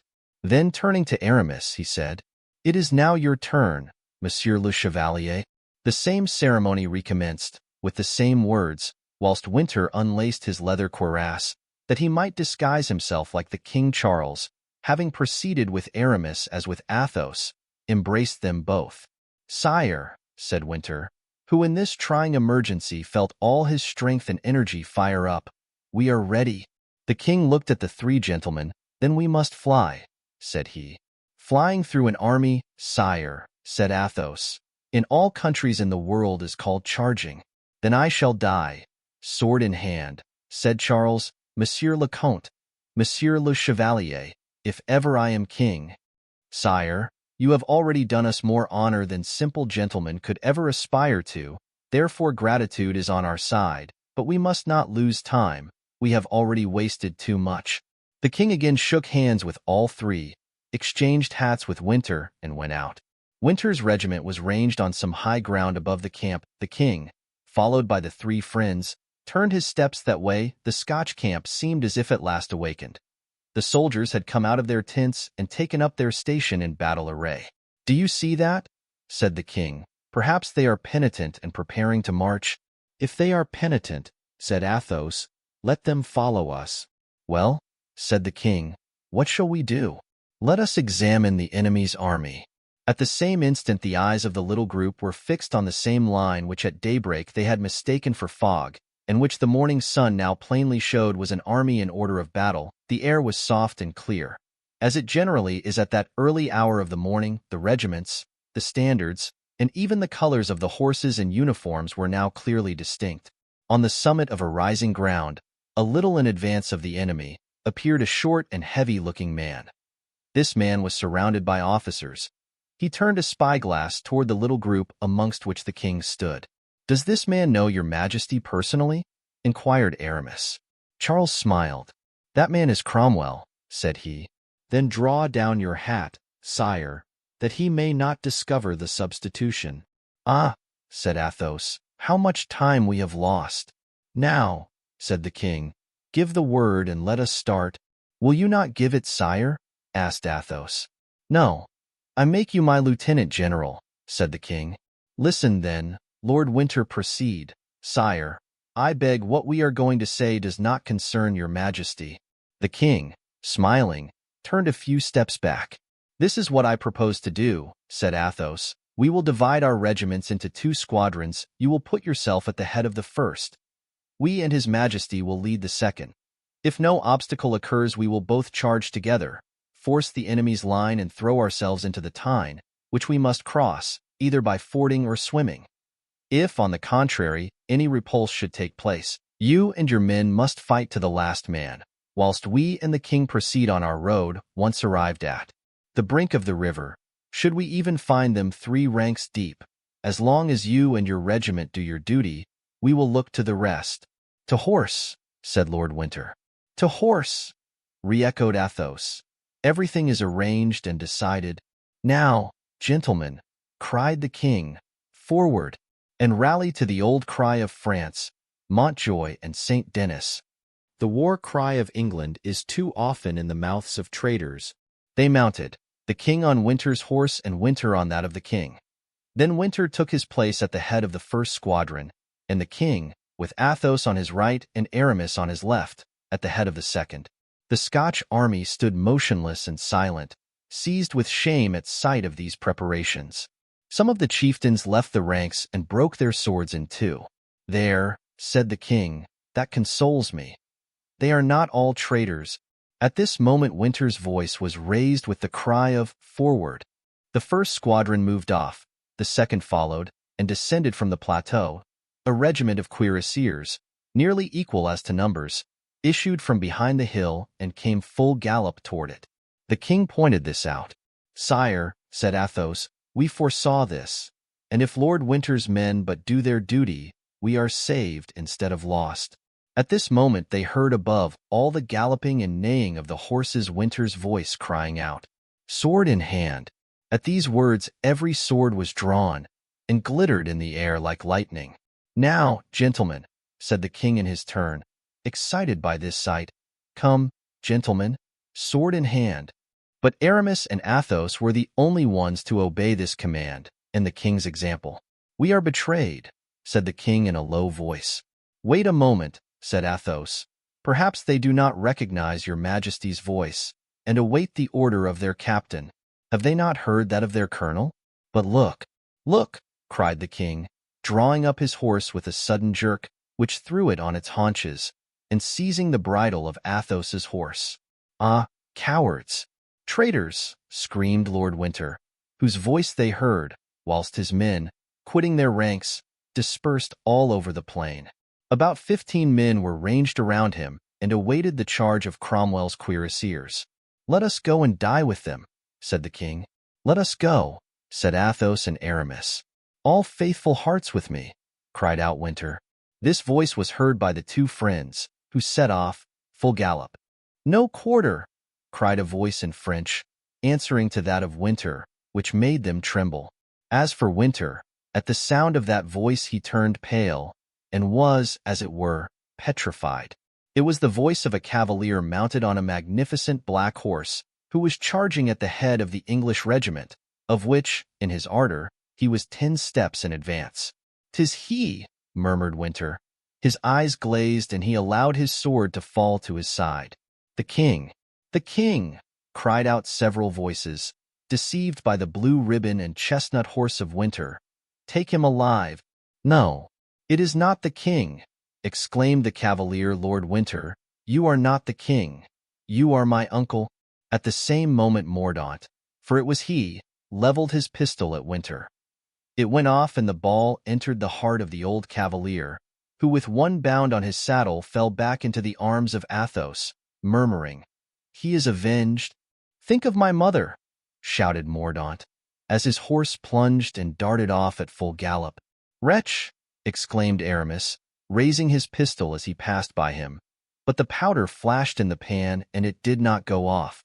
At this moment, the whole regiment came up, and they fell upon the few men who had held out, surrounding the 2 Frenchmen. Athos, after making sure that Lord Winter was really dead, let fall the corpse and said, "Come, Aramis, now for the honor of France." And the 2 Englishmen who were nearest to them fell, mortally wounded. At the same moment a fearful hurrah, rent the air, and 30 blades glittered about their heads. Suddenly a man sprang out of the English ranks, fell upon Athos, twined arms of steel around him, and tearing his sword from him, said in his ear, "Silence! Yield! You yield to me, do you not?" A giant had seized also Aramis's 2 wrists, who struggled in vain to release himself from this formidable grasp. "Dar!" exclaimed Athos, whilst the Gascon covered his mouth with his hand. "I am your prisoner," said Aramis, giving up his sword to Porthos. "Fire! Fire!" cried Mordaunt, returning to the group surrounding the 2 friends. "And wherefore fire?" said the colonel. "Everyone has yielded." "It is the son of Milady," said Athos to D'Artagnan. "I recognize him." "It is the monk," whispered Porthos to Aramis. "I know it." And now the ranks began to open. D'Artagnan held the bridle of Athos's horse and Porthos that of Aramis. Both of them attempted to lead his prisoner off the battlefield. This movement revealed the spot where Winter's body had fallen. Mordaunt had found it out and was gazing on his dead relative with an expression of malignant hatred. Athos, though now cool and collected, put his hand to his belt, where his loaded pistols yet remained. "What are you about?" said D'Artagnan. "Let me kill him. We are all 4 lost, if by the least gesture you discover that you recognize him." Then turning to the young man, he exclaimed, "A fine prize! A fine prize, friend Mordaunt. We have both myself and Monsieur du Vallon taken 2 knights of the Garter, nothing less." "But," said Mordaunt, looking at Athos and Aramis with bloodshot eyes, "these are Frenchmen, I imagine." "I'faith, I don't know. Are you French, sir?" said he to Athos. "I am," replied the latter, gravely. "Very well, my dear sir. You are the prisoner of a fellow countryman. But the king? Where is the king?" exclaimed Athos, anxiously. D'Artagnan vigorously seized his prisoner's hand, saying, "The king? We have secured him." "Yes," said Aramis, "through an infamous act of treason." Porthos pressed his friend's hand and said to him, "Yes, sir, all is fair in war, stratagem as well as force. Look yonder." At this instant the squadron, that ought to have protected Charles's retreat, was advancing to meet the English regiments. The king, who was entirely surrounded, walked alone in a great empty space. He appeared calm, but it was evidently not without a mighty effort. Drops of perspiration trickled down his face, and from time to time he put a handkerchief to his mouth to wipe away the blood that rilled from it. "Behold Nebuchadnezzar!" exclaimed an old Puritan soldier, whose eyes flashed at the sight of the man they called the tyrant. "Do you call him Nebuchadnezzar?" said Mordaunt, with a terrible smile. "No, it is Charles I, the king, the good King Charles, who despoils his subjects to enrich himself." Charles glanced a moment at the insolent creature who uttered this, but did not recognize him nevertheless. The calm religious dignity of his countenance abashed Mordaunt. "Bonjour, messieurs," said the king to the 2 gentlemen who were held by D'Artagnan and Porthos. "The day has been unfortunate, but it is not your fault, thank God. But where is my old friend Winter?" The 2 gentlemen turned away their heads in silence. "In Strafford's company," said Mordaunt, tauntingly. Charles shuddered. The demon had known how to wound him. The remembrance of Strafford was a source of lasting remorse to him, the shadow that haunted him by day and night. The king looked around him. He saw a corpse at his feet. It was Winter's. He uttered not a word, nor shed a tear, but a deadly pallor spread over his face. He knelt down on the ground, raised Winter's head, and unfastening the order of the Saint-Esprit, placed it on his own breast. "Lord Winter is killed, then?" inquired D'Artagnan, fixing his eyes on the corpse. "Yes," said Athos, "by his own nephew. Come, he was the first of us to go. Peace be to him." "He was an honest man," said D'Artagnan. "Charles Stuart," said the colonel of the English regiment, approaching the king, who had just put on the insignia of royalty, "do you yield yourself a prisoner?" "Colonel Tomlison," said Charles, "kings cannot yield. The man alone submits to force. Your sword." The king drew his sword and broke it on his knee. At this moment a horse without a rider, covered with foam, his nostrils extended and eyes all fire, galloped up, and recognizing his master, stopped and neighed with pleasure. It was Arthur. The king smiled, patted it with his hand, and jumped lightly into the saddle. "Now, gentlemen," said he, "conduct me where you will." Turning back again, he said, "I thought I saw Winter move. If he still lives, by all you hold most sacred, do not abandon him. Never fear." "King Charles," said Mordaunt, the bullet pierced his heart. "Do not breathe a word nor make the least sign to me or Porthos," said D'Artagnan to Athos and Aramis, "that you recognize this man, for Milady is not dead. Her soul lives in the body of this demon." The detachment now moved toward the town with the royal captive, but on the road an aide-de-camp from Cromwell sent orders that Colonel Tomlison should conduct him to Holdenby Castle. At the same time, couriers started in every direction over England and Europe to announce that Charles Stuart was the prisoner of Oliver Cromwell. Chapter 57. Oliver Cromwell. "Have you been to the general?" said Mordaunt to D'Artagnan and Porthos. "You know he sent for you after the action." "We want first to put our prisoners in a place of safety," replied D'Artagnan. "Do you know, sir, these gentlemen are each of them worth 1,500 pounds? "Oh, be assured," said Mordaunt, looking at them with an expression he vainly endeavored to soften. "My soldiers will guard them, and guard them well, I promise you." "I shall take better care of them myself," answered D'Artagnan.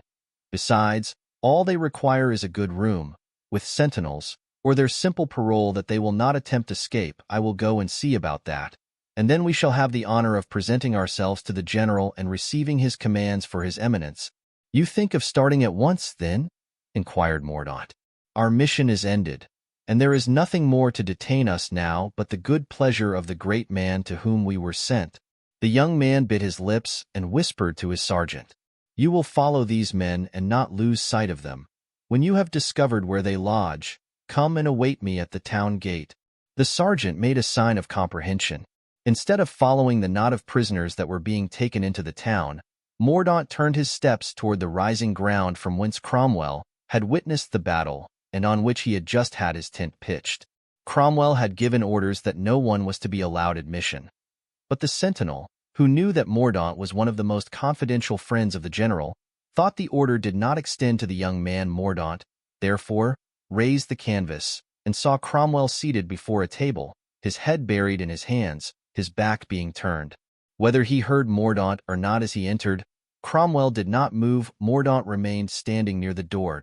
At last, after a few moments, Cromwell raised his head, and, as if he divined that someone was there, turned slowly around. "I said I wished to be alone," he exclaimed, on seeing the young man. "They thought this order did not concern me, sir.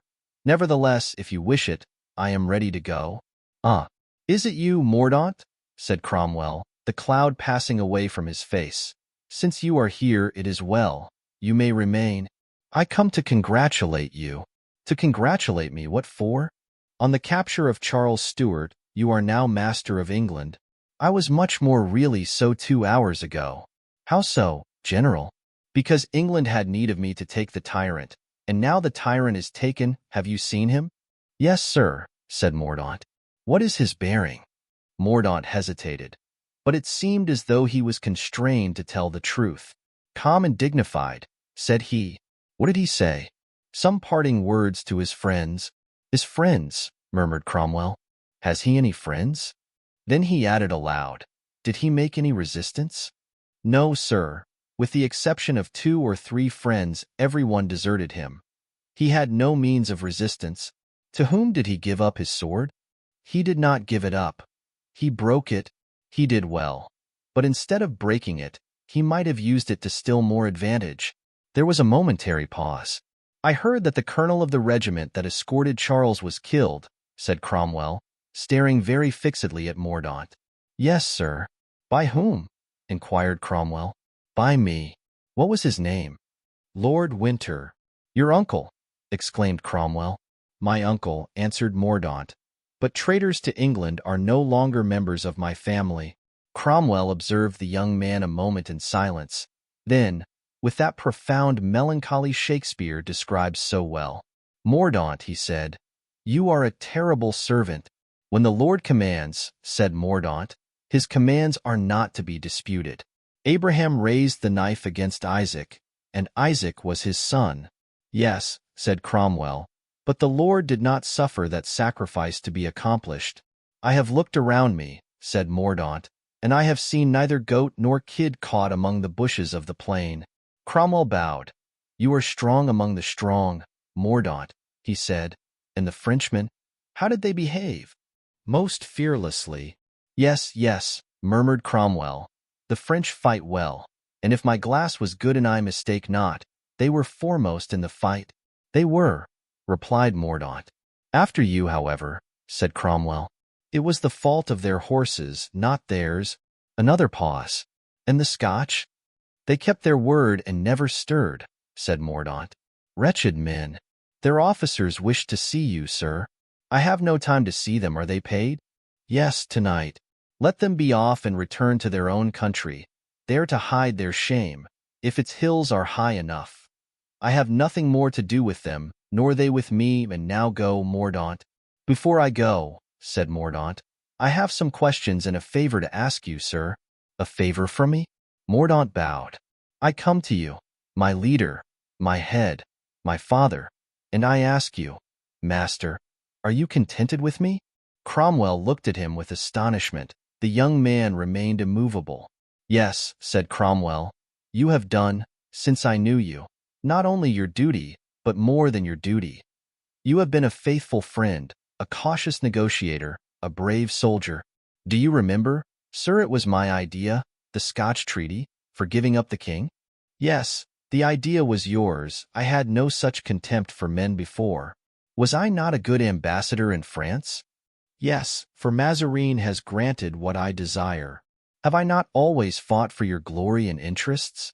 Too ardently, perhaps. It is what I have just reproached you for, but what is the meaning of all these questions? To tell you, my lord, that the moment has now arrived when, with a single word, you may recompense all these services. Oh, said Oliver, with a slight curl of his lip, I forgot that every service merits some reward, and that up to this moment you have not been paid. Sir, I can take my pay at this moment, to the full extent of my wishes. How is that? I have the payment under my hand. I almost possess it. What is it? Have they offered you money? Do you wish a step, or some place in the government? Sir, will you grant me my request? Let us hear what it is first. Sir, when you have told me to obey an order, did I ever answer? Let me see that order. If, however, your wish should be one impossible to fulfill, when you have cherished a wish and have charged me with its fulfillment, have I ever replied, it is impossible? But a request preferred with so much preparation. Ah, do not fear, sir, said Mordaunt with apparent simplicity. It will not ruin you. Well then, said Cromwell, I promise, as far as lies in my power, to grant your request. Proceed. Sir, 2 prisoners were taken this morning. Will you let me have them? For their ransom? Have they then offered a large one? Inquired Cromwell. On the contrary, I think they are poor, sir. They are friends of yours, then? Yes, sir, exclaimed Mordaunt. They are friends, dear friends of mine, and I would lay down my life for them. Very well, Mordaunt, exclaimed Cromwell, pleased at having his opinion of the young man raised once more. I will give them to you. I will not even ask who they are. Do as you like with them. Thank you, sir, exclaimed Mordaunt. Thank you. My life is always at your service, and should I lose it, I should still owe you something. Thank you. You have indeed repaid me munificently for my services. He threw himself at the feet of Cromwell, and in spite of the efforts of the Puritan general, who did not like this almost kingly homage, he took his hand and kissed it. What? Said Cromwell, arresting him for a moment as he arose. Is there nothing more you wish? Neither gold nor rank? You have given me all you can give me, and from today your debt is paid.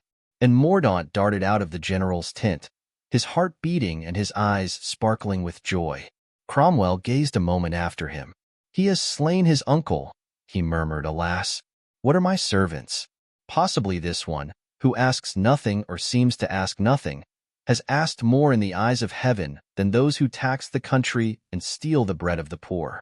Nobody serves me for nothing. Charles, who is my prisoner, may still have friends, but I have none. And with a deep sigh he again sank into the reverie that had been interrupted by Mordaunt. Chapter 58. Jesus Seigneur. Whilst Mordaunt was making his way to Cromwell's tent, D'Artagnan and Porthos had brought their prisoners to the house which had been assigned to them as their dwelling at Newcastle. The order given by Mordaunt to the sergeant had been heard by D'Artagnan, who accordingly, by an expressive glance, warned Athos and Aramis to exercise extreme caution. The prisoners, therefore, had remained silent as they marched along in company with their conquerors, which they could do with the less difficulty since each of them had occupation enough in answering his own thoughts. It would be impossible to describe Mousqueton's astonishment when from the threshold of the door he saw the four friends approaching, followed by a sergeant with a dozen men. He rubbed his eyes, doubting if he really saw before him Athos and Aramis, and forced at last to yield to evidence. He was on the point of breaking forth in exclamations when he encountered a glance from the eyes of Porthos, the repressive force of which he was not inclined to dispute. Mousqueton remained glued to the door, awaiting the explanation of this strange occurrence. What upset him completely was that the four friends seemed to have no acquaintance with one another. The house to which D'Artagnan and Porthos conducted Athos and Aramis was the one assigned to them by General Cromwell, and of which they had taken possession on the previous evening. It was at the corner of two streets and had in the rear, bordering on the side street, stables and a sort of garden. The windows on the ground floor, according to a custom in provincial villages, were barred, so that they strongly resembled the windows of a prison. The two friends made the prisoners enter the house first, whilst they stood at the door, desiring Mousqueton to take the four horses to the stable. "Why don't we go in with them?" asked Porthos. "We must first see what the sergeant wishes us to do," replied D'Artagnan. The sergeant and his men took possession of the little garden. D'Artagnan asked them what they wished, and why they had taken that position. "We have had orders," answered the man, "to help you in taking care of your prisoners." There could be no fault to find with this arrangement. On the contrary, it seemed to be a delicate attention, to be gratefully received. D'Artagnan, therefore, thanked the man and gave him a crown piece to drink to General Cromwell's health. The sergeant answered that Puritans never drank, and put the crown piece in his pocket. "Ah," said Porthos, "what a fearful day, my dear D'Artagnan." "What? A fearful day, when today we find our friends?" "Yes, but under what circumstances? 'Tis true that our position is an awkward one, but let us go in and see more clearly what is to be done."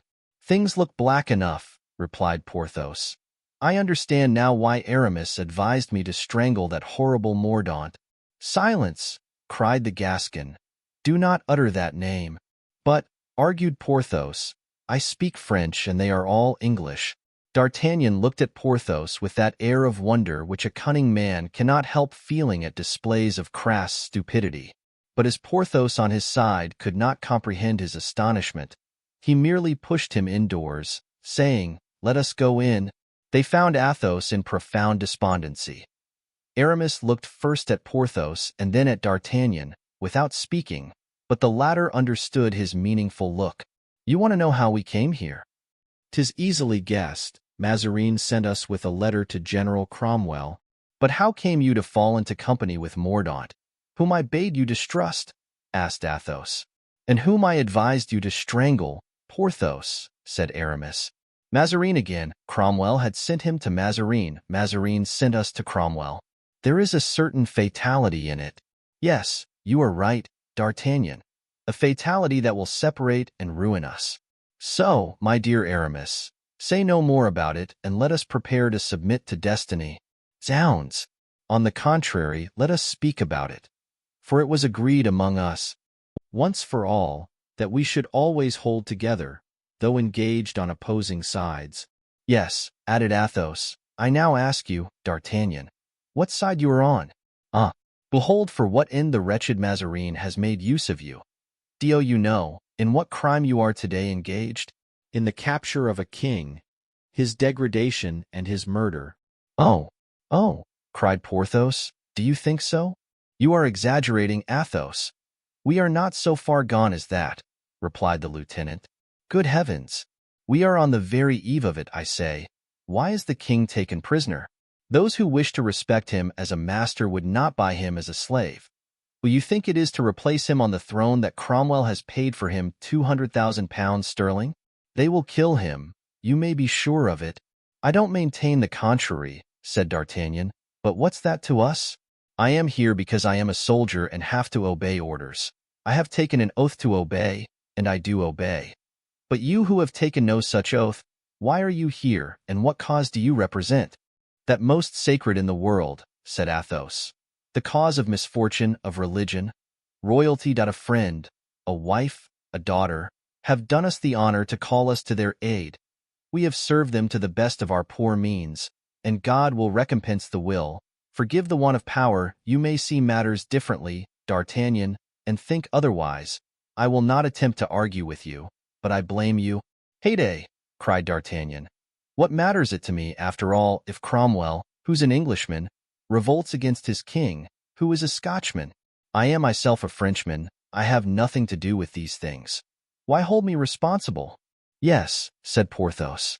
Because all gentlemen are brothers, because you are a gentleman, because the kings of all countries are the first among gentlemen, because the blind populace, ungrateful and brutal, always takes pleasure in pulling down what is above them, and you, D'Artagnan, a man sprung from the ancient nobility of France, bearing an honorable name, carrying a good sword, have helped to give up a king to beer sellers, shopkeepers, and wagoners. D'Artagnan, perhaps you have done your duty as a soldier, but as a gentleman, I say that you are very culpable.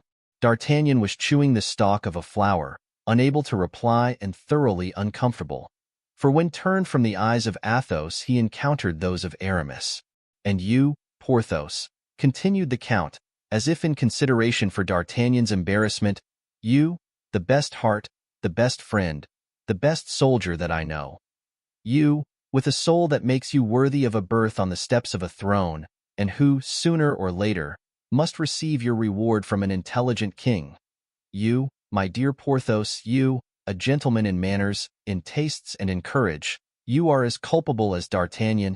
Porthos blushed, but with pleasure rather than with confusion. And yet, bowing his head, as if humiliated, he said, Yes, yes, my dear Count, I feel that you are right. Athos arose. Come, he said, stretching out his hand to D'Artagnan, come, don't be sullen, my dear son. For I have said all this to you, if not in the tone, at least with the feelings of a father. It would have been easier to me merely to have thanked you for preserving my life and not to have uttered a word of all this. Doubtless, Athos, but here it is. You have sentiments, the devil knows what, such as everyone can't entertain. Who could suppose that a sensible man could leave his house, France, his ward, a charming youth, for we saw him in the camp, to fly to the aid of a rotten, worm-eaten royalty, which is going to crumble one of these days like an old hovel? The sentiments you air are certainly fine, so fine that they are superhuman. However that may be, D'Artagnan, replied Athos, without falling into the snare which his Gascon friend had prepared for him by an appeal to his parental love. However that may be, you know in the bottom of your heart that it is true. But I am wrong to dispute with my master. D'Artagnan, I am your prisoner. Treat me as such. Pardieu, said D'Artagnan. You know you will not be my prisoner very long. No, said Aramis, they will doubtless treat us like the prisoners of the Philip Goths. And how were they treated? Asked D'Artagnan. Why, said Aramis, one half were hanged and the other half were shot. Well, said D'Artagnan, I answer that while there remains a drop of blood in my veins, you will be neither hanged nor shot. Sang Dieu. Let them come on. Besides, do you see that door, Athos? Yes, what then? Well, you can go out by that door whenever you please. For from this moment you are free as the air. I recognize you there, my brave D'Artagnan, replied Athos. But you are no longer our masters. That door is guarded, D'Artagnan. You know that? Very well. You will force it, said Porthos. There are only a dozen men at the most. That would be nothing for us four. It is too much for us two, divided as we now are. We must perish. See the fatal example. On the Vendomois road, D'Artagnan, you so brave, and you, Porthos, so valiant and so strong. You were beaten. Today Aramis and I are beaten in our turn. Now that never happened to us when we were four together. Let us die, then, as De Winter has died. As for me, I will fly only on condition that we all fly together." "Impossible," said D'Artagnan. "We are under Mazarin's orders. I know it, and I have nothing more to say. My arguments lead to nothing. Doubtless they are bad, since they have not determined minds so just as yours. Besides," said Aramis, "had they taken effect, it would be still better not to compromise two excellent friends like D'Artagnan and Porthos. Be assured, gentlemen, we shall do you honor in our dying. As for myself, I shall be proud to face the bullets or even the rope in company with you, Athos, for you have never seemed to me so grand as you are today." D'Artagnan said nothing, but, after having gnawed the flower stalk, he began to bite his nails last. "Do you imagine," he resumed, "that they mean to kill you? And wherefore should they do so? What interest have they in your death? Moreover, you are our prisoners." "Fool!" cried Aramis. "Knowest thou not, then, Mordaunt? I have but exchanged with him one look, yet that look convinced me that we were doomed. The truth is, I'm very sorry that I did not strangle him as you advised me," said Porthos. "I make no account of the harm Mordaunt can do," cried D'Artagnan. "Cap to die. If he troubles me too much, I will crush him. The insect. Do not fly, then it is useless. For I swear to you that you are as safe here as you were 20 years ago. You, Athos, in the Rue Férou, and you, Aramis, in the Rue de Vaugirard." "Stop," cried Athos, extending his hand to one of the grated windows by which the room was lighted. "You will soon know what to expect, for here he is." "Who?" "Mordaunt." In fact, looking at the place to which Athos pointed, D'Artagnan saw a cavalier coming toward the house at full gallop. It was Mordaunt. D'Artagnan rushed out of the room. Porthos wanted to follow him. "Stay," said D'Artagnan, "and do not come till you hear me drum my fingers on the door." When Mordaunt arrived opposite the house, he saw D'Artagnan on the threshold and the soldiers lying on the grass here and there, with their arms. "Halloo!" he cried. "Are the prisoners still there?" "Yes, sir," answered the sergeant, uncovering. "'Tis well. Order 4 men to conduct them to my lodging." For men prepared to do so. "What is it?" said D'Artagnan, with that jeering manner which our readers have so often observed in him since they made his acquaintance. "What is the matter, if you please?"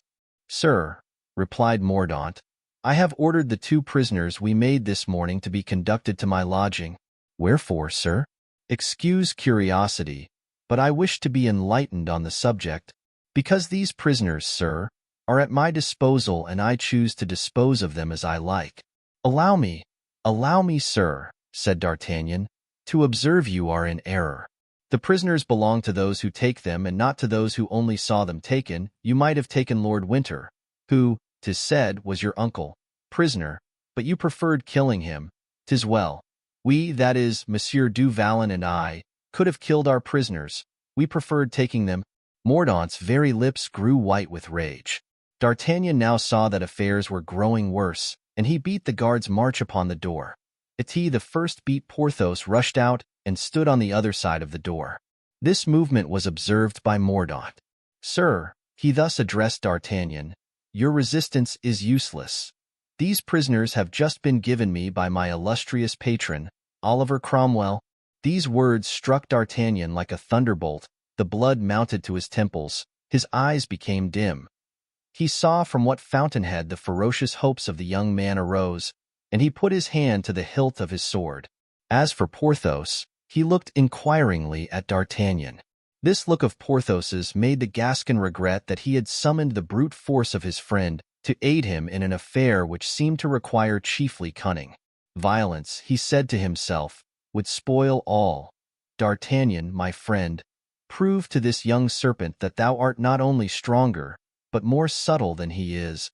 "Ah," he said, making a low bow, "why did you not begin by saying that, Monsieur Mordaunt?" "What? Are you sent by General Oliver Cromwell, the most illustrious captain of the age?" "I have this instant left him," replied Mordaunt, alighting, "in order to give his horse to a soldier to hold." "Why did you not say so at once, my dear sir?" "All England is with Cromwell, and since you ask for my prisoners, I bend, sir, to your wishes. They are yours. Take them. Mordaunt, delighted, advanced, Porthos looking at D'Artagnan with open-mouthed astonishment. Then D'Artagnan trod on his foot and Porthos began to understand that this was merely acting. Mordaunt put his foot on the first step of the door and, with his hat in hand, prepared to pass by the two friends, motioning to the four men to follow him. "But, pardon," said D'Artagnan, with the most charming smile and putting his hand on the young man's shoulder, "if the illustrious General Oliver Cromwell has disposed of our prisoners in your favor, he has, of course, made that act of donation in writing." Mordaunt stopped short. "He has given you some little writing for me, the least bit of paper which may show that you come in his name. Be pleased to give me that scrap of paper so that I may justify, by a pretext at least, my abandoning my countrymen. Otherwise, you see, although I am sure that General Oliver Cromwell can intend them no harm, it would have a bad appearance." Mordaunt recoiled. He felt the blow and discharged a terrible look at D'Artagnan, who responded by the most amiable expression that ever graced a human countenance. "When I tell you a thing, sir," said Mordaunt, "you insult me by doubting it." "I," cried D'Artagnan, "I doubt what you say. God keep me from it, my dear Monsieur Mordaunt. On the contrary, I take you to be a worthy and accomplished gentleman, and then, sir, do you wish me to speak freely to you?" continued D'Artagnan, with his frank expression. "Speak out, sir," said Mordaunt.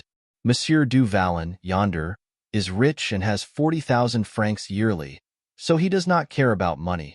I do not speak for him, but for myself." "Well, sir, what more?" "Well, I'm not rich, I in Gascony, 'tis no dishonor, sir. Nobody is rich, and Henry IV, of glorious memory, who was the king of the Gascons, as his Majesty Philip I the king of the Spaniards, never had a penny in his pocket." "Go on, sir. I see what you wish to get at, and if it is simply what I think that stops you, I can obviate the difficulty." "Ah, I knew well," said the Gascon, "that you were a man of talent. Well, here's the case. Here's where the saddle hurts me. As we French say, I am an officer of fortune, nothing else. I have nothing but what my sword brings me in, that is to say, more blows than banknotes. Now, on taking prisoners, this morning, 2 Frenchmen, who seemed to me of high birth, in short, 2 knights of the garter, I said to myself, my fortune is made. And I say too, because in such circumstances, Monsieur du Vallon, who is rich, always gives me his prisoners."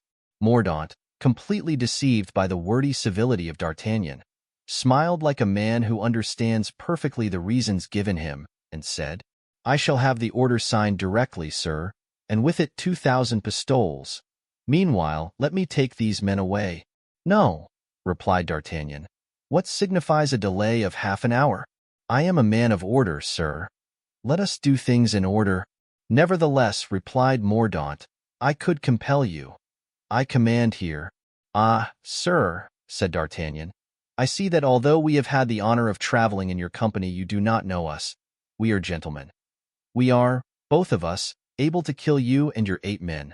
We 2 only, for heaven's sake don't be obstinate, for when others are obstinate I am obstinate likewise, and then I become ferocious and headstrong, and there's my friend, who is even more headstrong and ferocious than myself. Besides, we are sent here by Cardinal Mazarin, and at this moment represent both the king and the cardinal, and are, therefore, as ambassadors, able to act with impunity, a thing that General Oliver Cromwell, who is assuredly as great a politician as he is a general, is quite the man to understand. Ask him then, for the written order, what will that cost you, my dear Monsieur Mordaunt?" "Yes, the written order," said Porthos, who now began to comprehend what D'Artagnan was aiming at. "We ask only for that." However inclined Mordaunt was to have recourse to violence, he understood the reasons D'Artagnan had given him. Besides, completely ignorant of the friendship which existed between the 4 Frenchmen, all his uneasiness disappeared when he heard of the plausible motive of the ransom. He decided, therefore, not only to fetch the order, but the 2,000 pistoles, at which he estimated the prisoners. He therefore mounted his horse and disappeared. "Good," thought D'Artagnan. "A quarter of an hour to go to the tent, a quarter of an hour to return. It is more than we need." Then turning, without the least change of countenance, to Porthos, he said, looking him full in the face, Friend Porthos, listen to this. First, not a syllable to either of our friends of what you have heard. It is unnecessary for them to know the service we are going to render them. Very well, I understand. Go to the stable. You will find Misfortune there. Saddle your horses, put your pistols in your saddlebags, take out the horses and lead them to the street below this, so that there will be nothing to do but mount them. All the rest is my business. Porthos made no remark, but obeyed, with the sublime confidence he had in his friend. I go, he said, only, shall I enter the chamber where those gentlemen are? No, it is not worthwhile. Well, do me the kindness to take my purse, which I left on the mantelpiece. All right.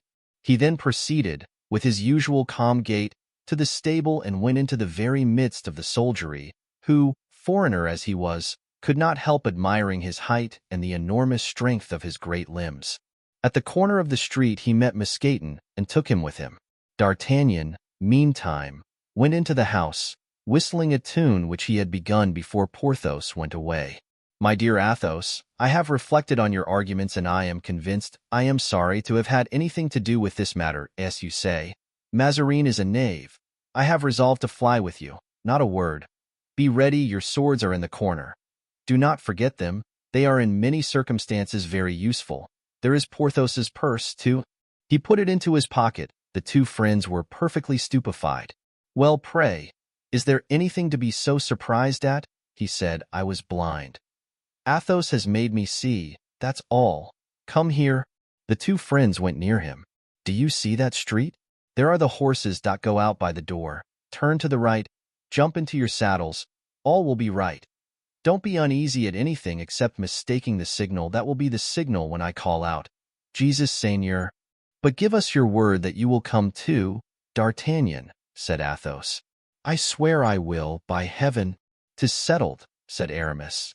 At the cry, Jesus, Seigneur, we go out, upset all that stands in our way, run to our horses, jump into our saddles, spur them. Is that all? Exactly. See, Aramis, as I have told you, D'Artagnan is first amongst us all, said Athos.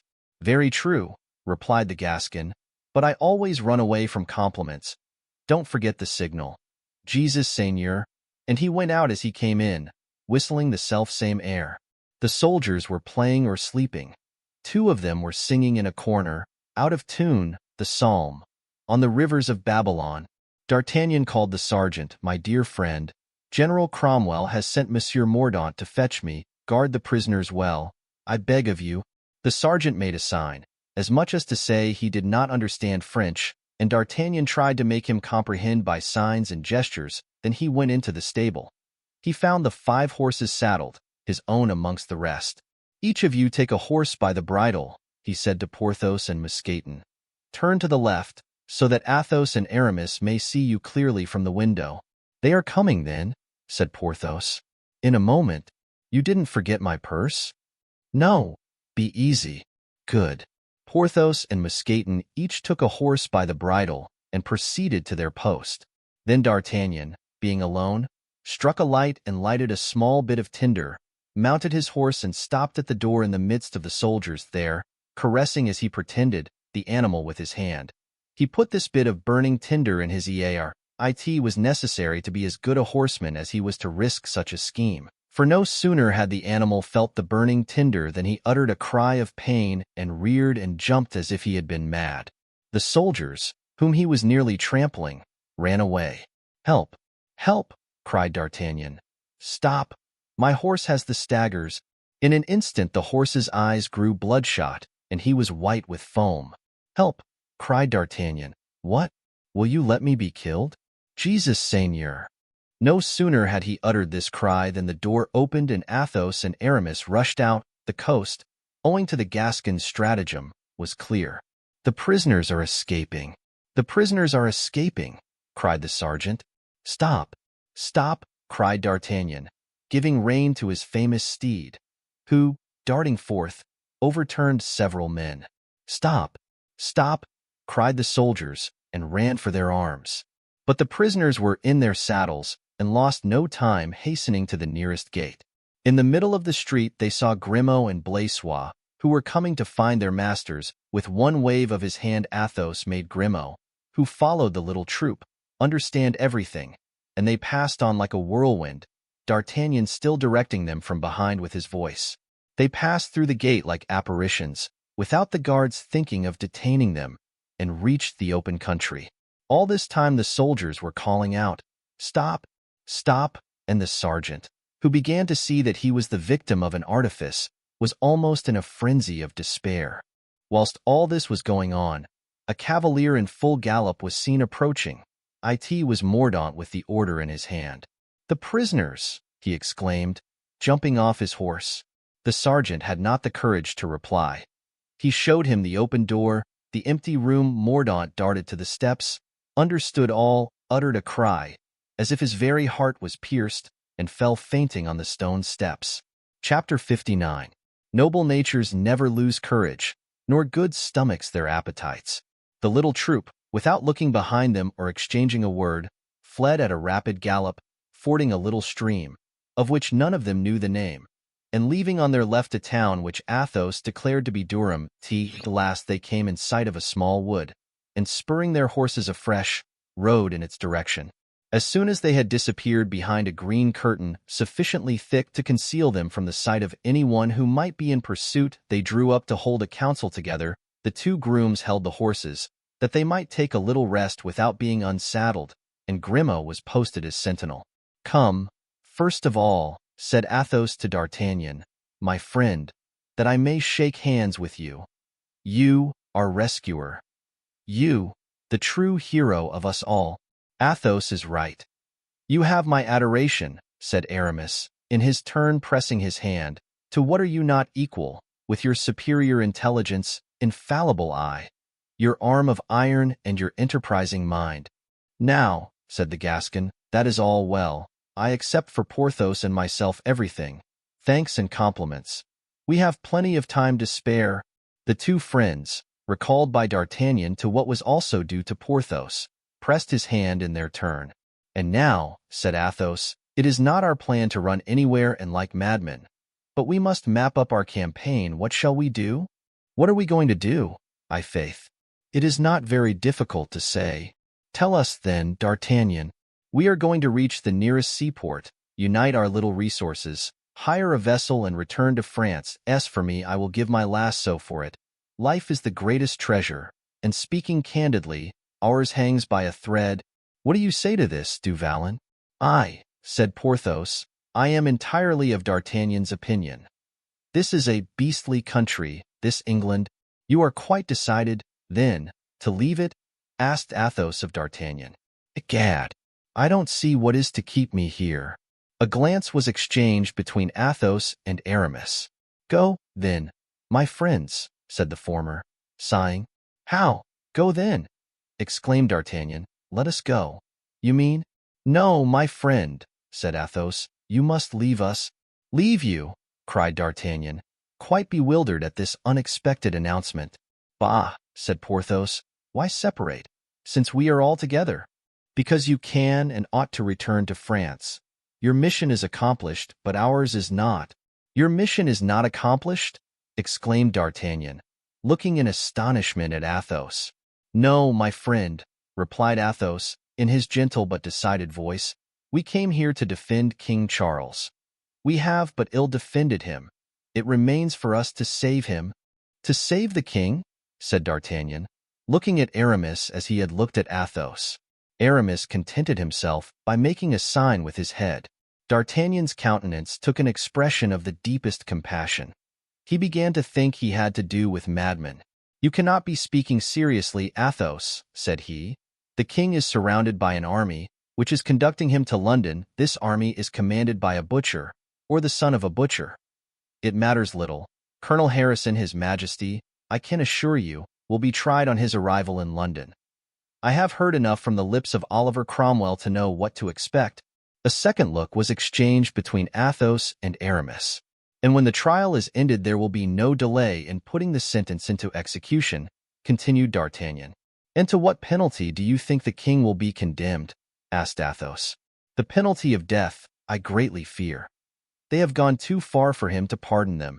and there is nothing left to them but one thing, and that is to kill him. Have you never heard what Oliver Cromwell said when he came to Paris and was shown the dungeon at Vincennes where Monsieur de Vendôme was imprisoned? What did he say? Asked Porthos. Princes must be knocked on the head. I remember it, said Athos. And you fancy he will not put his maxim into execution, now that he has got hold of the king? On the contrary, I am certain he will do so, but then that is all the more reason why we should not abandon the august head so threatened. Athos, you are becoming mad. No, my friend, Athos gently replied. But de Winter sought us out in France and introduced us, Monsieur de Herblay and myself, to Madame Henrietta. Her Majesty did us the honor to ask our aid for her husband. We engaged our word. Our word included everything. It was our strength, our intelligence, our life, in short, that we promised. It remains now for us to keep our word. Is that your opinion, D'Herblay? Yes, said Aramis, we have promised. Then, continued Athos, we have another reason. It is this, listen. In France at this moment everything is poor and paltry. We have a king 10 years old, who doesn't yet know what he wants. We have a queen blinded by a belated passion. We have a minister who governs France as he would govern a great farm, that is to say, intent only on turning out all the gold he can by the exercise of Italian cunning and invention. We have princes who set up a personal and egotistic opposition, who will draw from Mazarin's hands only a few ingots of gold or some shreds of power granted as bribes. I have served them without enthusiasm. God knows that I estimated them at their real value, and that they are not high in my esteem. But on principle, today I am engaged in a different affair. I have encountered misfortune in a high place, a royal misfortune, a European misfortune. I attach myself to it. If we can succeed in saving the king, it will be good. If we die for him, it will be grand. So you know beforehand you must perish, said D'Artagnan. We fear so, and our only regret is to die so far from both of you. What will you do in a foreign land, an enemy's country? I traveled in England when I was young. I speak English like an Englishman, and Aramis, too, knows something of the language. If we had you, my friends, with you, D'Artagnan, with you, Porthos, all four reunited for the first time for 20 years, we would dare not only England, but the 3 kingdoms put together. And did you promise the Queen, resumed D'Artagnan, petulantly, to storm the Tower of London, to kill 100,000 soldiers, to fight victoriously against the wishes of the nation and the ambition of a man, and when that man is Cromwell? Do not exaggerate your duty, in heaven's name. My dear Athos, do not make a useless sacrifice. When I see you merely, you look like a reasonable being. When you speak, I seem to have to do with a madman. Come, Porthos, join me. Say frankly, what do you think of this business? Nothing good, replied Porthos. Come, continued D'Artagnan, who, irritated that instead of listening to him Athos seemed to be attending to his own thoughts. You have never found yourself the worse for my advice. Well, then, believe me, Athos, your mission is ended and ended nobly. Return to France with us. Friend, said Athos, our resolution is irrevocable. Then you have some other motive unknown to us? Athos smiled, and D'Artagnan struck his hands together in anger and muttered the most convincing reasons that he could discover. But to all these reasons Athos contented himself by replying with a calm, sweet smile, and Aramis by nodding his head. Very well, cried D'Artagnan, at last, furious. Very well, since you wish it, let us leave our bones in this beggarly land, where it is always cold, where fine weather is a fog, fog is rain, and rain a deluge, where the sun represents the moon and the moon a cream cheese. In truth, whether we die here or elsewhere matters little, since we must die. Only reflect, my good fellow, said Athos, it is but dying rather sooner. Pooh! A little sooner or a little later, it isn't worth quarreling over. If I am astonished at anything, remarked Porthos sententiously, it is that it has not already happened. Oh, it will happen, you may be sure, said D'Artagnan. So it is agreed. And if Porthos makes no objection, I, said Porthos, I will do whatever you please. And besides, I think what the Comte de la Fere said just now is very good. But your future career, D'Artagnan, your ambition, Porthos? Our future, our ambition, replied D'Artagnan, with feverish volubility. Need we think of that since we are to save the king? The king saved, we shall assemble our friends together. We will head the Puritans, reconquer England. We shall re-enter London, place him securely on his throne, and he will make us dukes and peers, said Porthos, whose eyes sparkled with joy at this imaginary prospect. Or he will forget us, added D'Artagnan. Oh, said Porthos. Well, that has happened, friend Porthos. It seems to me that we once rendered an of Austria a service not much less than that which today we are trying to perform for Charles I. But, none the less, and of Austria has forgotten us for 20 years. Well, in spite of that, D'Artagnan, said Athos, you are not sorry that you were useful to her? No, indeed, said D'Artagnan. I admit even that in my darkest moments I find consolation in that remembrance. You see, then, D'Artagnan, though princes often are ungrateful, God never is. Athos, said D'Artagnan, I believe that were you to fall in with the devil, you would conduct yourself so well that you would take him with you to heaven. So, then, said Athos, offering his hand to D'Artagnan. 'Tis settled, replied D'Artagnan. I find England a charming country, and I stay, but on one condition only. What is it? That I am not forced to learn English. Well, now, said Athos triumphantly, I swear to you, my friend, by the God who hears us, I believe that there is a power watching over us, and that we shall all four see France again. So be it, said D'Artagnan, but I confess I have a contrary conviction. Our good D'Artagnan, said Aramis, represents among us the opposition in Parliament, which always says no and always does I, but in the meantime saves the country, added Athos. Well, now that everything is decided, cried Porthos, rubbing his hands, suppose we think of dinner. It seems to me that in the most critical positions of our lives we have always dined. Oh, yes, speak of dinner in a country where for a feast they eat boiled mutton, and as a treat drink beer. What the devil did you come to such a country for, Athos? But I forgot, added the Gascon, smiling. Pardon, I forgot you are no longer Athos. But never mind, let us hear your plan for dinner, Porthos. My plan? Yes, have you a plan? No, I am hungry, that is all. Pardieu, if that is all, I am hungry, too. But it is not everything to be hungry. One must find something to eat, unless we browse on the grass like our horses. Ah, exclaimed Aramis, who was not quite so indifferent to the good things of the earth as Athos, do you remember, when we were at Perpalet, the beautiful oysters that we ate? And the legs of mutton of the salt marshes, said Porthos, smacking his lips.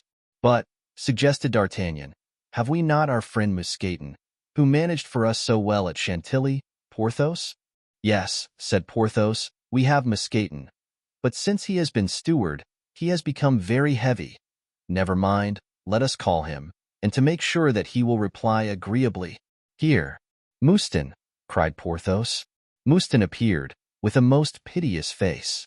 What is the matter, my dear imp? Mouston, asked D'Artagnan, are you ill? Sir, I am very hungry, replied Mouston. Well, it is just for that reason that we have called you, my good M. Mouston. Could you not procure us a few of those nice little rabbits, and some of those delicious partridges, of which you used to make fricassees at the hotel? Faith, I do not remember the name of the hotel. At the hotel of, said Porthos, by my faith, nor do I remember it either. It does not matter. And a few of those bottles of old Burgundy wine, which cured your master so quickly of his sprain. Alas, sir, said Mousqueton, I much fear that what you ask for are very rare things in this detestable and barren country, and I think we should do better to go and seek hospitality from the owner of a little house we see on the fringe of the forest. How? Is there a house in the neighborhood? Asked D'Artagnan. Yes, sir, replied Mousqueton. Well, let us, as you say, go and ask a dinner from the master of that house. What is your opinion, gentlemen, and does not M. Mouston's suggestion appear to you full of sense? Oh, said Aramis, suppose the master is a Puritan? So much the better, Mordieux, replied D'Artagnan. If he is a Puritan, we will inform him of the capture of the king, and in honor of the news he will kill for us his fatted hens. But if he should be a cavalier, said Porthos, in that case we will put on an air of mourning, and he will pluck for us his black fowls. You are very happy, exclaimed Athos, laughing, in spite of himself, at the sally of the irresistible Gascon. For you see the bright side of everything. What would you have? Said D'Artagnan. I come from a land where there is not a cloud in the sky. It is not like this, then, said Porthos, stretching out his hand to assure himself whether a chill sensation he felt on his cheek was not really caused by a drop of rain. Come, come, said D'Artagnan, more reason why we should start on our journey. Halloo, Grimaud. Grimaud appeared. Well, Grimaud, my friend, have you seen anything? Asked the Gascon. Nothing, replied Grimaud. Those idiots, cried Porthos. They have not even pursued us at all. If we had been in their place. Yes, they are wrong, said D'Artagnan. I would willingly have said 2 words to Mordaunt in this little desert. It is an excellent spot for bringing down a man in proper style. I think, decidedly, observed Aramis, gentlemen, that the son hasn't his mother's energy. What, my good fellow, replied Athos, wait a while. We have scarcely left him 2 hours ago. He does not know yet in what direction we came, nor where we are. We may say that he is not equal to his mother when we put foot in France, if we are not poisoned or killed before then. Meanwhile, let us dine, suggested Porthos. Faith, yes, said Athos, for I am hungry. Look out for the black fowls, cried Aramis. And the 4 friends, guided by Mousqueton, took up the way toward the house, already almost restored to their former gaiety. For they were now, as Athos had said, all 4 once more united and of single mind. Chapter 60. Respect to Fallen Majesty. As our fugitives approached the house, they found the ground cut up, as if a considerable body of horsemen had preceded them. Before the door the traces were yet more apparent. These horsemen, whoever they might be, had halted there. Egad, cried D'Artagnan, it's quite clear that the king and his escort have been by here. The devil, said Porthos. In that case they have eaten everything. Bah, said D'Artagnan, they will have left a chicken at least. He dismounted and knocked on the door. There was no response. He pushed open the door and found the first room empty and deserted. Well, cried Porthos. I can see nobody, said D'Artagnan. Aha! What? Blood. At this word the 3 friends leaped from their horses and entered. D'Artagnan had already opened the door of the second room, and from the expression of his face it was clear that he there beheld some extraordinary object. The 3 friends drew near and discovered a young man stretched on the ground, bathed in a pool of blood. It was evident that he had attempted to regain his bed, but had not had sufficient strength to do so. Athos, who imagined that he saw him move, was the first to go up to him. Well? Inquired D'Artagnan. Well, if he is dead, said Athos, he has not been so long, for he is still warm, but no, his heart is beating. Ho there, my friend. The wounded man heaved a sigh. D'Artagnan took some water in the hollow of his hand and threw it upon his face. The man opened his eyes, made an effort to raise his head, and fell back again. The wound was in the top of his skull and blood was flowing copiously. Aramis dipped a cloth into some water and applied it to the gash. Again the wounded man opened his eyes and looked in astonishment at these strangers, who appeared to pity him. You are among friends, said Athos in English, so cheer up and tell us, if you have the strength to do so, what has happened? The king, muttered the wounded man. The king is a prisoner. You have seen him? Asked Aramis, in the same language. The man made no reply. Make your mind easy, resumed Athos. We are all faithful servants of his Majesty. Is what you tell me true? Asked the wounded man. On our honor as gentlemen. Then I may tell you all. I am brother to Perry, his Majesty's lackey. Athos and Aramis remembered that this was the name by which De Winter had called the man they had found in the passage of the king's tent. We know him, said Athos. He never left the king. Yes, that is he. Well, he thought of me when he saw the king was taken, and as they were passing before the house he begged in the king's name that they would stop. As the king was hungry, they brought him into this room and placed sentinels at the doors and windows. Perry knew this room, as he had often been to see me when the king was at Newcastle.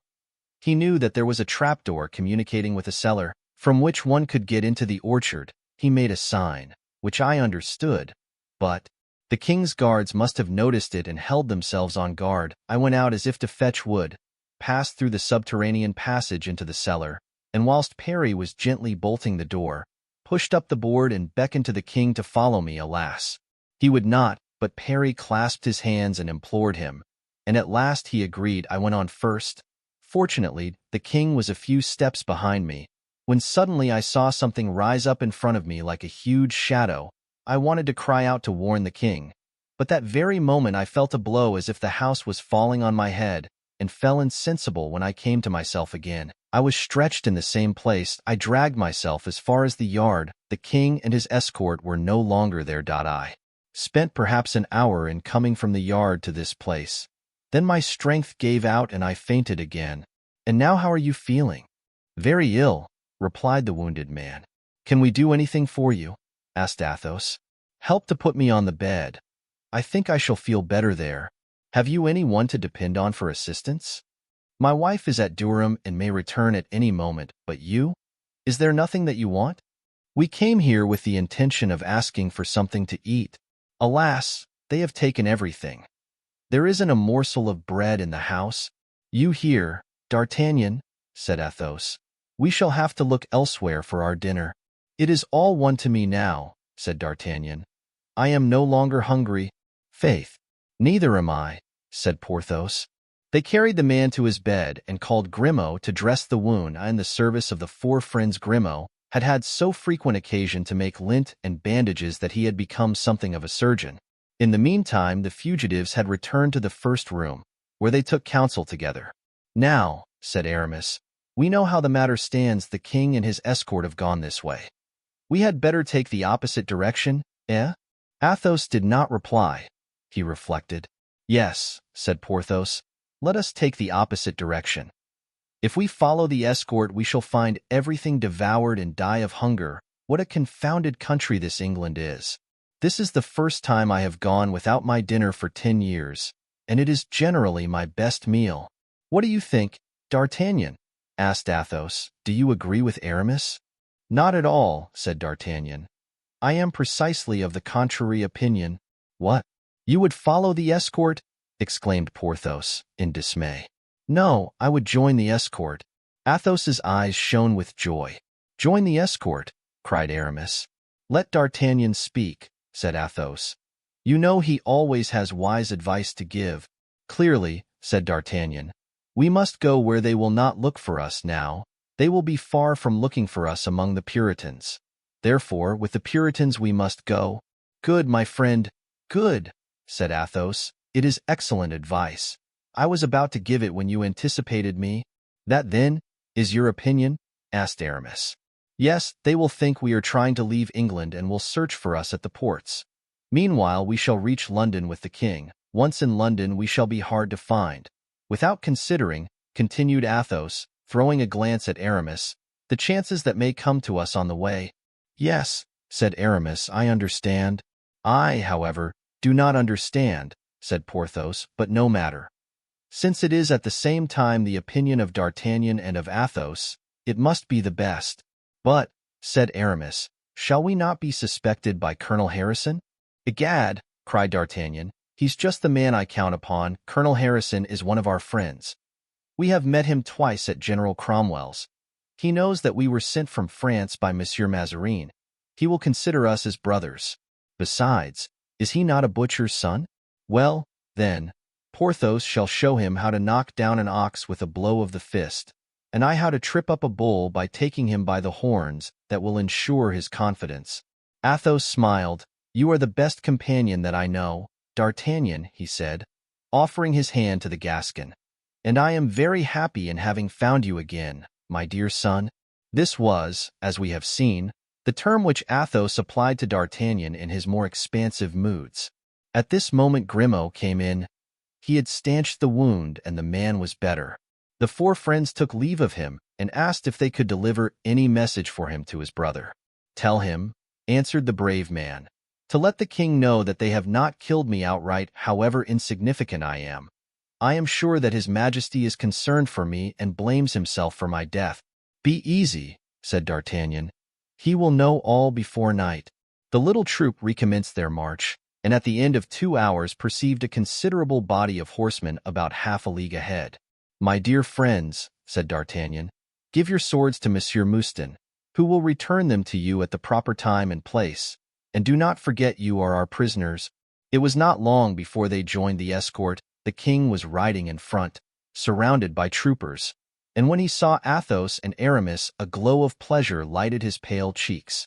D'Artagnan passed to the head of the column, and leaving his friends under the guard of Porthos, went straight to Harrison, who recognized him as having met him at Cromwell's and received him as politely as a man of his breeding and disposition could. It turned out as D'Artagnan had foreseen.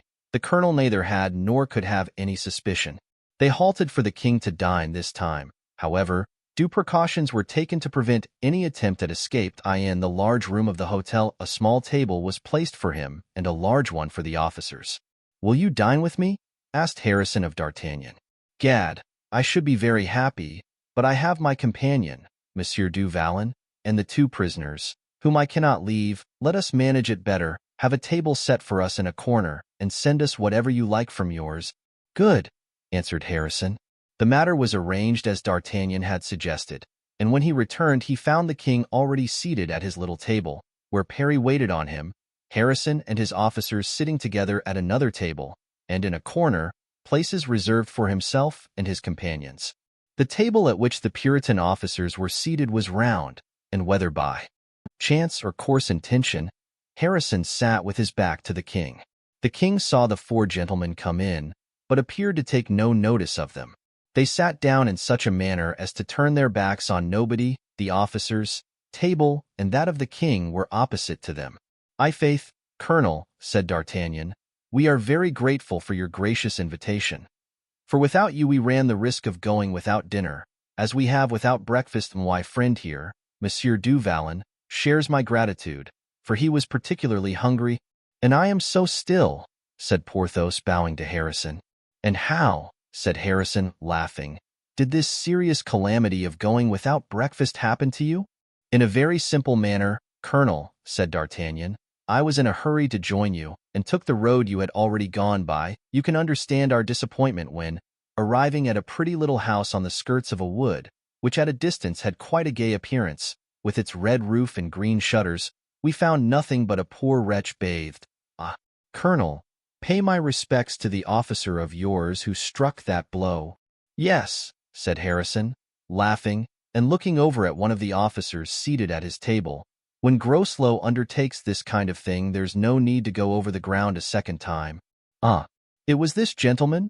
said D'Artagnan, bowing to the officer. "I am sorry he does not speak French, that I might tender him my compliments." "I am ready to receive and return them, sir," said the officer, in pretty good French, "for I resided 3 years in Paris." "Then, sir, allow me to assure you that your blow was so well directed that you have nearly killed your man." "Nearly? I thought I had quite," said Groslow. "No, it was a very near thing. But he is not dead."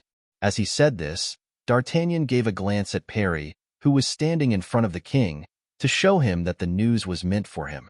The king, too, who had listened in the greatest agony, now breathed again. "Hang it," said Groslow, "I thought I had succeeded better. If it were not so far from here to the house, I would return and finish him, and you would do well if you are afraid of his recovering.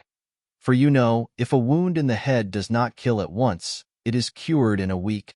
And D'Artagnan threw a second glance toward Parry, on whose face such an expression of joy was manifested that Charles stretched out his hand to him, smiling.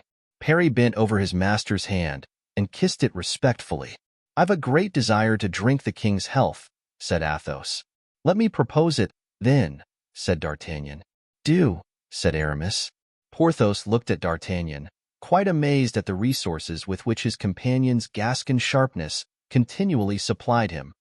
D'Artagnan took up his camp tin cup, filled it with wine, and arose. "Gentlemen," said he, "let us drink to him who presides at the repast. Here's to our colonel, and let him know that we are always at his commands as far as London and farther." And as D'Artagnan, as he spoke, looked at Harrison, the colonel imagined the toast was for himself. He arose and bowed to the 4 friends, whose eyes were fixed on Charles, while Harrison emptied his glass without the slightest misgiving. The king, in return, looked at the four gentlemen and drank with a smile full of nobility and gratitude.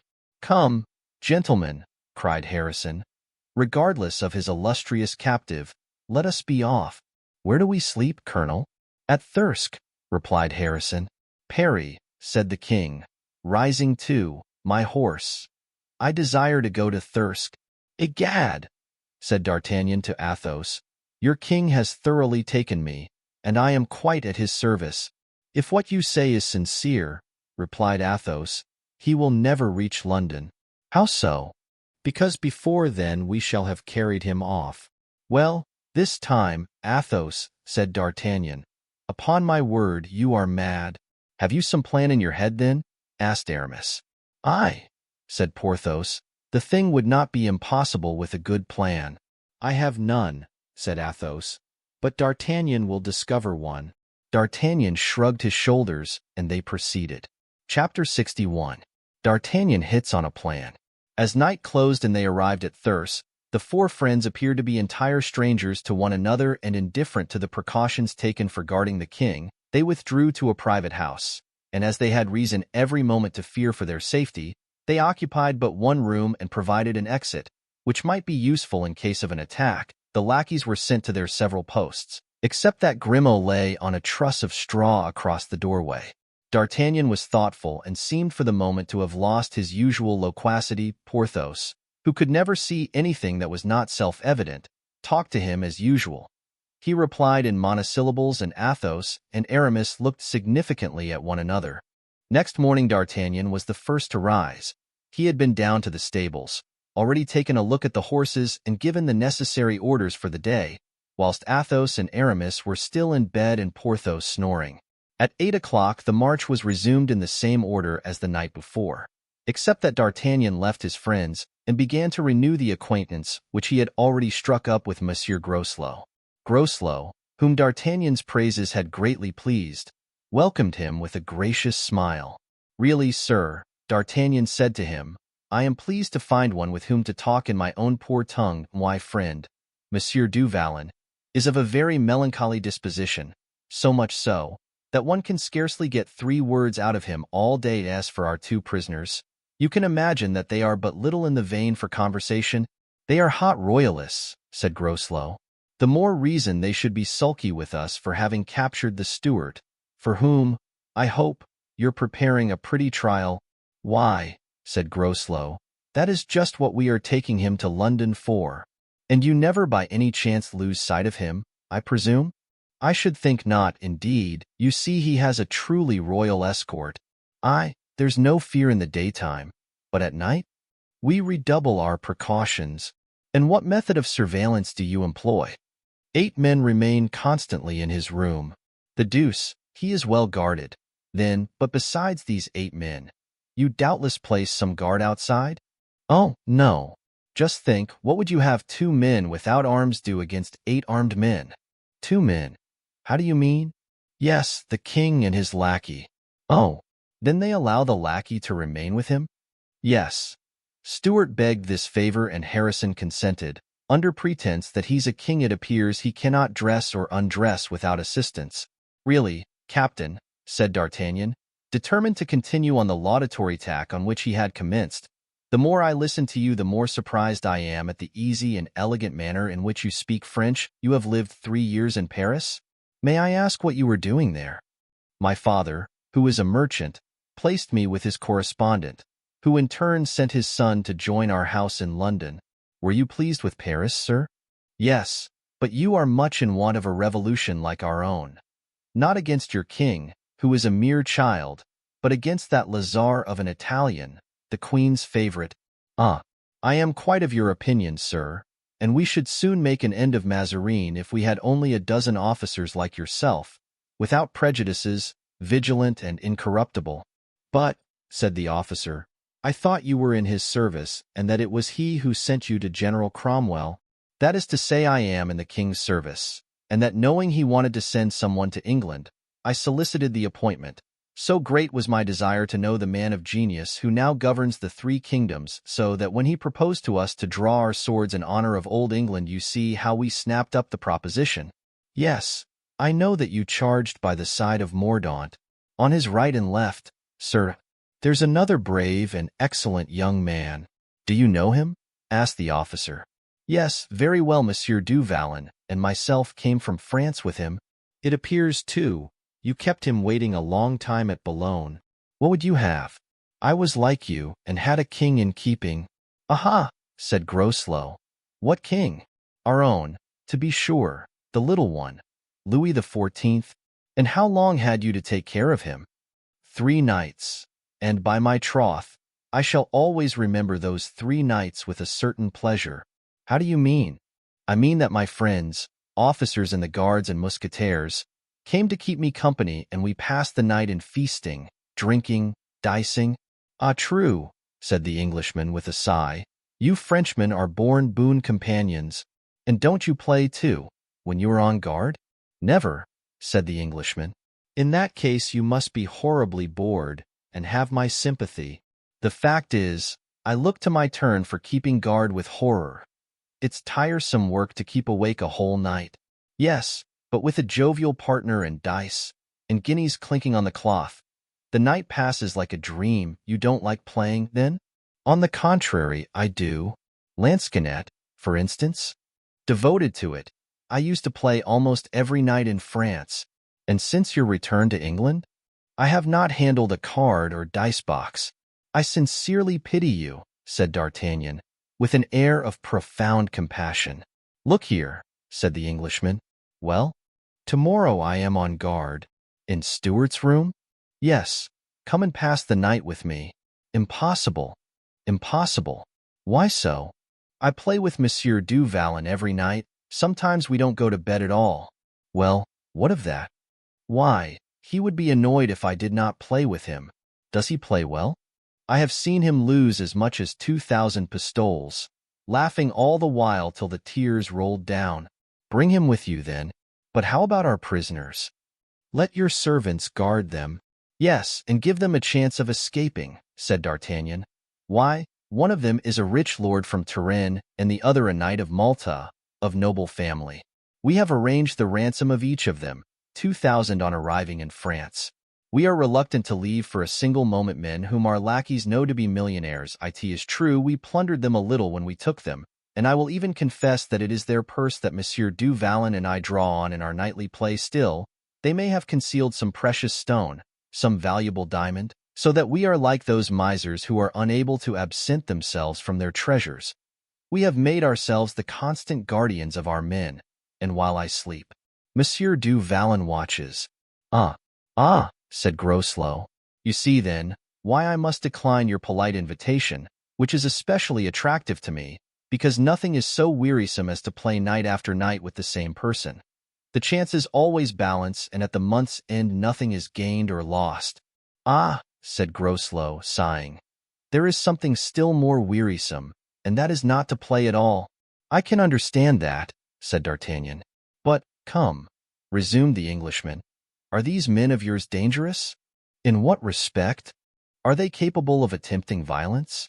D'Artagnan burst out laughing at the idea. Jesus Jew, he cried. One of them is trembling with fever, having failed to adapt himself to this charming country of yours, and the other is a knight of Malta, as timid as a young girl. And for greater security we have taken from them even their penknives and pocket scissors. Well then, said Groslow, bring them with you. But really, said D'Artagnan, I have 8 men on guard. You know, 4 of them can guard the king and the other for your prisoners. I'll manage it somehow, you will see. But, said D'Artagnan, now I think of it, what is to prevent our beginning tonight? Nothing at all, said Groslow. Just so, come to us this evening, and tomorrow we'll return your visit. Capital. This evening with you, tomorrow at Stuart's, the next day with me. You see, that with a little forethought one can lead a merry life anywhere and everywhere, said D'Artagnan. Yes, with Frenchmen and Frenchmen like you. And Monsieur du Vallon, added the other, you will see what a fellow he is. A man who nearly killed Mazarin between 2 doors. They employ him because they are afraid of him. There he is calling me now. You'll excuse me, I know." They exchanged bows and D'Artagnan returned to his companions. "What on earth can you have been saying to that bulldog?" exclaimed Porthos. "My dear fellow, don't speak like that of Monsieur Groslow. He's one of my most intimate friends." "One of your friends?" cried Porthos. "This butcher of unarmed farmers." "Hush. My dear Porthos, Monsieur Groslow is perhaps rather hasty, it's true, but at bottom I have discovered two good qualities in him. He is conceited and stupid." Porthos opened his eyes in amazement. Athos and Aramis looked at one another and smiled. They knew D'Artagnan, and knew that he did nothing without a purpose. "But," continued D'Artagnan, "you shall judge of him for yourself. He is coming to play with us this evening." "Oh!" said Porthos, his eyes glistening at the news. "Is he rich?" "He's the son of one of the wealthiest merchants in London, and knows lansquenet, adores it, basset, his mania, Beribi, revels in it." "Good," said Porthos. "We shall pass an agreeable evening, the more so, as it will be the prelude to a better." "How so?" "We invite him to play tonight. He has invited us in return tomorrow, but wait, tonight we stop at Derby. And if there is a bottle of wine in the town let Misfortune by it will be well to prepare a light supper, of which you, Athos and Aramis, are not to partake. Athos, because I told him you had a fever. Aramis, because you are a knight of Malta and won't mix with fellows like Eustace, you understand?" "That's no doubt very fine," said Porthos. "But deuce take me if I understand it all. Porthos, my friend, you know I am descended on the father's side from the prophets and on the mother's from the sibyls, and that I only speak in parables and riddles. Let those who have ears hear and those who have eyes see. I can tell you nothing more at present." "Go ahead, my friend," said Athos. "I am sure that whatever you do is well done." "And you, Aramis, are you of that opinion?" "Entirely so, my dear D'Artagnan." "Very good," said D'Artagnan. "Here indeed are true believers. It is a pleasure to work miracles before them. They are not like that unbelieving Porthos, who must see and touch before he will believe." "The fact is," said Porthos, with an air of finesse, "I am rather incredulous." D'Artagnan gave him playful buffet on the shoulder, and as they had reached the station where they were to breakfast, the conversation ended there. At 5 in the evening they sent Mousqueton on before as agreed upon. Blaisois went with him. In crossing the principal street in Derby, the four friends perceived Blaisois standing in the doorway of a handsome house. It was there a lodging was prepared for them. At the hour agreed upon Groslow came. D'Artagnan received him as he would have done a friend of 20 years' standing.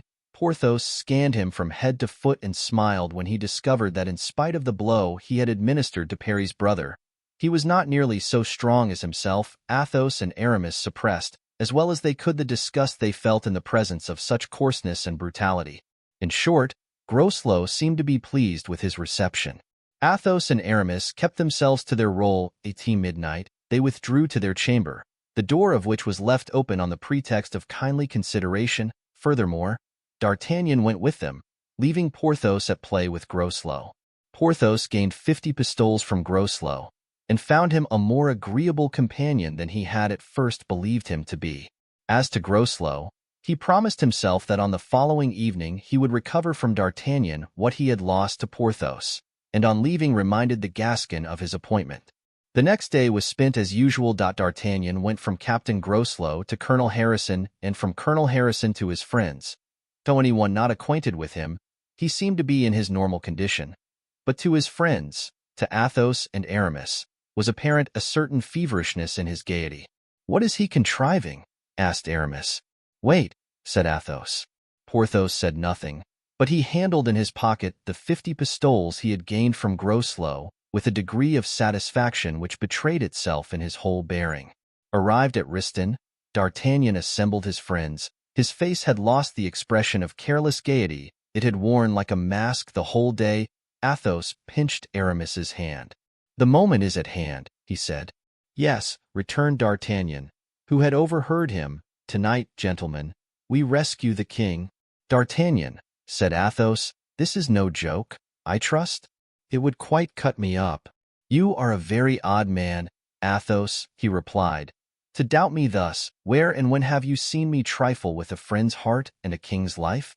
I have told you, and I repeat it, that tonight we rescue Charles I. You left it to me to discover the means, and I have done so.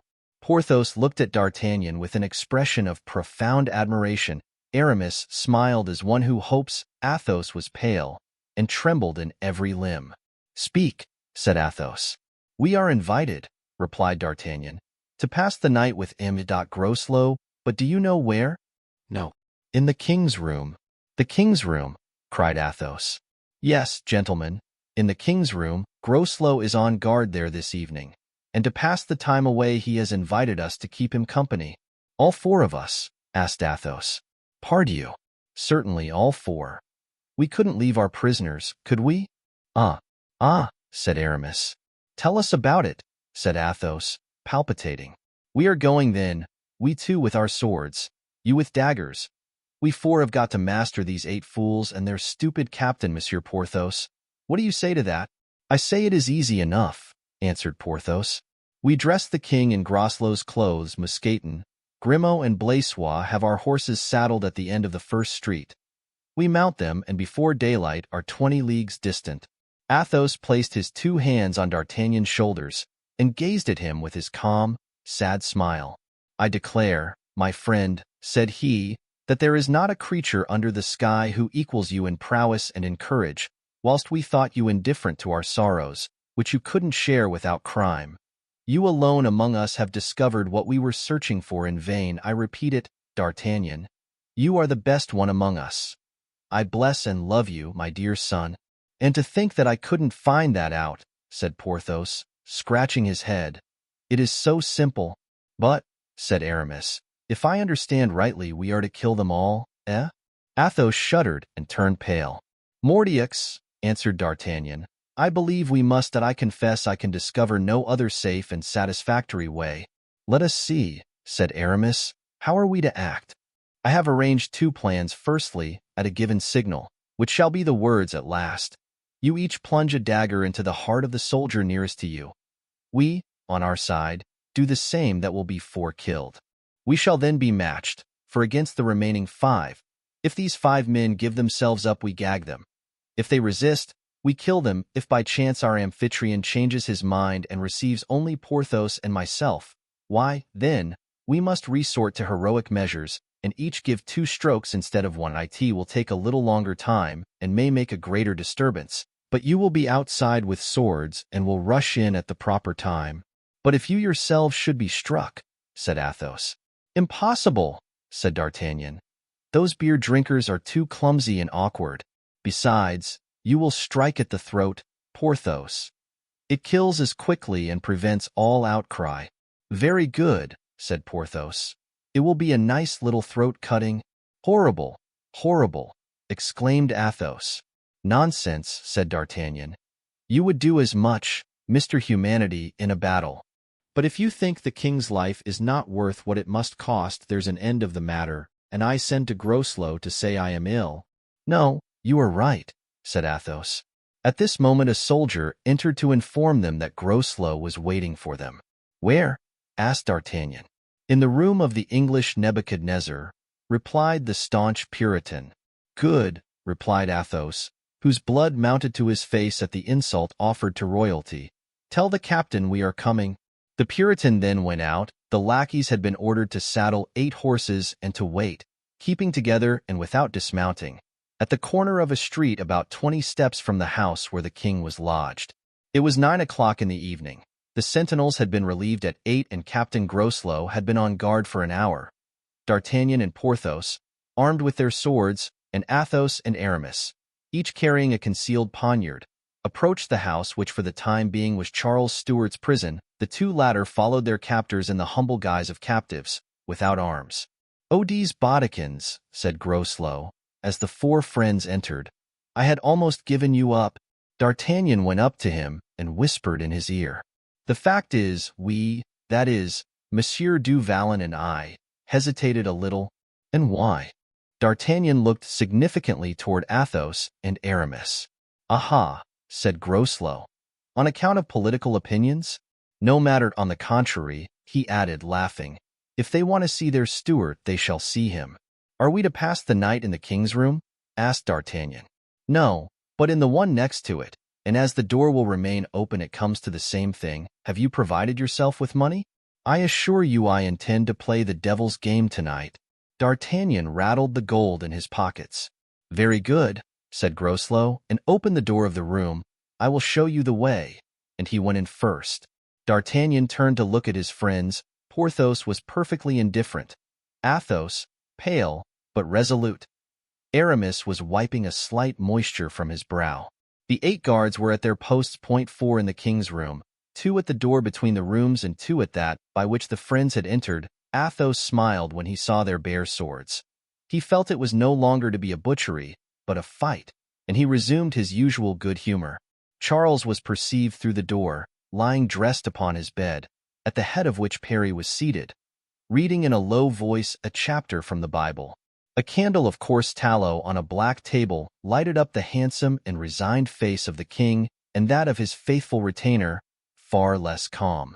From time to time Parry stopped, thinking the king, whose eyes were closed, was really asleep, but Charles would open his eyes and say with a smile, "Go on, my good Parry, I am listening."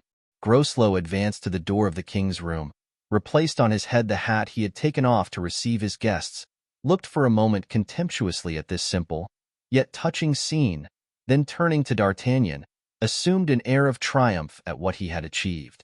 "Capital!" cried the Gascon. "You would make a distinguished general." "And do you think," asked Groslow, "that Stuart will ever escape while I am on guard?" "No, to be sure," replied D'Artagnan, "unless, forsooth, the sky rains friends upon him." Groslow's face brightened. It is impossible to say whether Charles, who kept his eyes constantly closed, had noticed the insolence of the Puritan captain, but the moment he heard the clear tone of D'Artagnan's voice his eyelids rose, in spite of himself. Parry, too, started and stopped reading. "What are you thinking about?" said the king. "Go on, my good Parry, unless you are tired." Parry resumed his reading. On a table in the next room were lighted candles, cards, 2 dice boxes, and dice. "Gentlemen," said Groslow, "I beg you will take your places. I will sit facing Stuart, whom I like so much to see, especially where he now is, and you, Monsieur D'Artagnan, opposite to me." Athos turned red with rage. D'Artagnan frowned at him. "That's it," said D'Artagnan. "You, Monsieur le Comte de la Fère. To the right of Monsieur Groslow you, Chevalier de Herblay. To his left, Du Vallon next me. You'll bet for me, and those gentlemen for Monsieur Groslow." By this arrangement D'Artagnan could nudge Porthos with his knee and make signs with his eyes to Athos and Aramis. At the names Comte de la Fère and Chevalier de Herblay, Charles opened his eyes, and raising his noble head, in spite of himself, threw a glance at all the actors in the scene. At that moment Parry turned over several leaves of his Bible and read with a loud voice this verse in Jeremiah. God said, "Hear ye the words of the prophets my servants, whom I have sent unto you." The 4 friends exchanged glances. The words that Parry had read assured them that their presence was understood by the king and was assigned to its real motive. D'Artagnan's eyes sparkled with joy. "You asked me just now if I was in funds," said D'Artagnan, placing some 20 pistoles upon the table. "Well, in my turn I advise you to keep a sharp lookout on your treasure, my dear Monsieur Groslow, for I can tell you we shall not leave this without robbing you of it." "Not without my defending it," said Groslow. "So much the better," said D'Artagnan. "Fight, my dear captain. Fight, you know, or you don't know, that is what we ask of you." "Oh, yes," said Groslow, bursting with his usual coarse laugh. "I know you Frenchmen want nothing but cuts and bruises." Charles had heard and understood it all. A slight color mounted to his cheeks. The soldiers then saw him stretch his limbs, little by little, and under the pretense of much heat throw off the Scotch plaid which covered him. Athos and Aramis started with delight to find that the king was lying with his clothes on. The game began, the luck had turned, and Groslow, having won some 100 pistoles, was in the merriest possible humor. Porthos, who had lost the 50 pistoles he had won the night before and 30 more besides, was very cross and questioned D'Artagnan with a nudge of the knee, As to whether it would not soon be time to change the game, Athos and Aramis looked at him inquiringly, but D'Artagnan remained impassible. It struck 10. They heard the guard going its rounds. "How many rounds do they make a night?" asked D'Artagnan, drawing more pistoles from his pocket. "5," answered Groslow. "One every 2 hours." D'Artagnan glanced at Athos and Aramis and for the first time replied to Porthos's nudge of the knee by a nudge responsive. Meanwhile, the soldiers whose duty it was to remain in the king's room, attracted by that love of play so powerful in all men, had stolen little by little toward the table, and standing on tiptoe, lounged, watching the game. Over the shoulders of D'Artagnan and Porthos, those on the other side had followed their example, thus favoring the views of the 4 friends, who preferred having them close at hand to chasing them about the chamber. The 2 sentinels at the door still had their swords unsheathed, but they were leaning on them while they watched the game. Athos seemed to grow calm as the critical moment approached. With his white, aristocratic hands he played with the Louis, bending and straightening them again, as if they were made of pewter. Aramis, less self-controlled, fumbled continually with his hidden poniard. Porthos, impatient at his continued losses, kept up a vigorous play with his knee. D'Artagnan turned, mechanically looking behind him, and between the figures of 2 soldiers he could see Parry standing up and Charles leaning on his elbow with his hands clasped and apparently offering a fervent prayer to God. D'Artagnan saw that the moment was come. He darted a preparatory glance at Athos and Aramis, who slyly pushed their chairs a little back so as to leave themselves more space for action. He gave Porthos a second nudge of the knee, and Porthos got up as if to stretch his legs and took care at the same time to ascertain that his sword could be drawn smoothly from the scabbard. "Hang it!" cried D'Artagnan. "Another 20 pistoles lost. Really, Captain Groslow, you are too much in Fortune's way. This can't last." And he drew another 20 from his pocket. "One more turn, Captain." 20 pistoles on one throw. "Only one, the last." "Done for 20. replied Groslow. And he turned up 2 cards as usual, a king for D'Artagnan and an ace for himself. "A king," said D'Artagnan. "It's a good omen, Master Groslow. Look out for the king." And in spite of his extraordinary self-control, there was a strange vibration in the Gascon's voice which made his partner start. Groslow began turning the cards one after another. If he turned up an ace first, he won. If a king, he lost. He turned up a king. "At last!" cried D'Artagnan. At this word Athos and Aramis jumped up.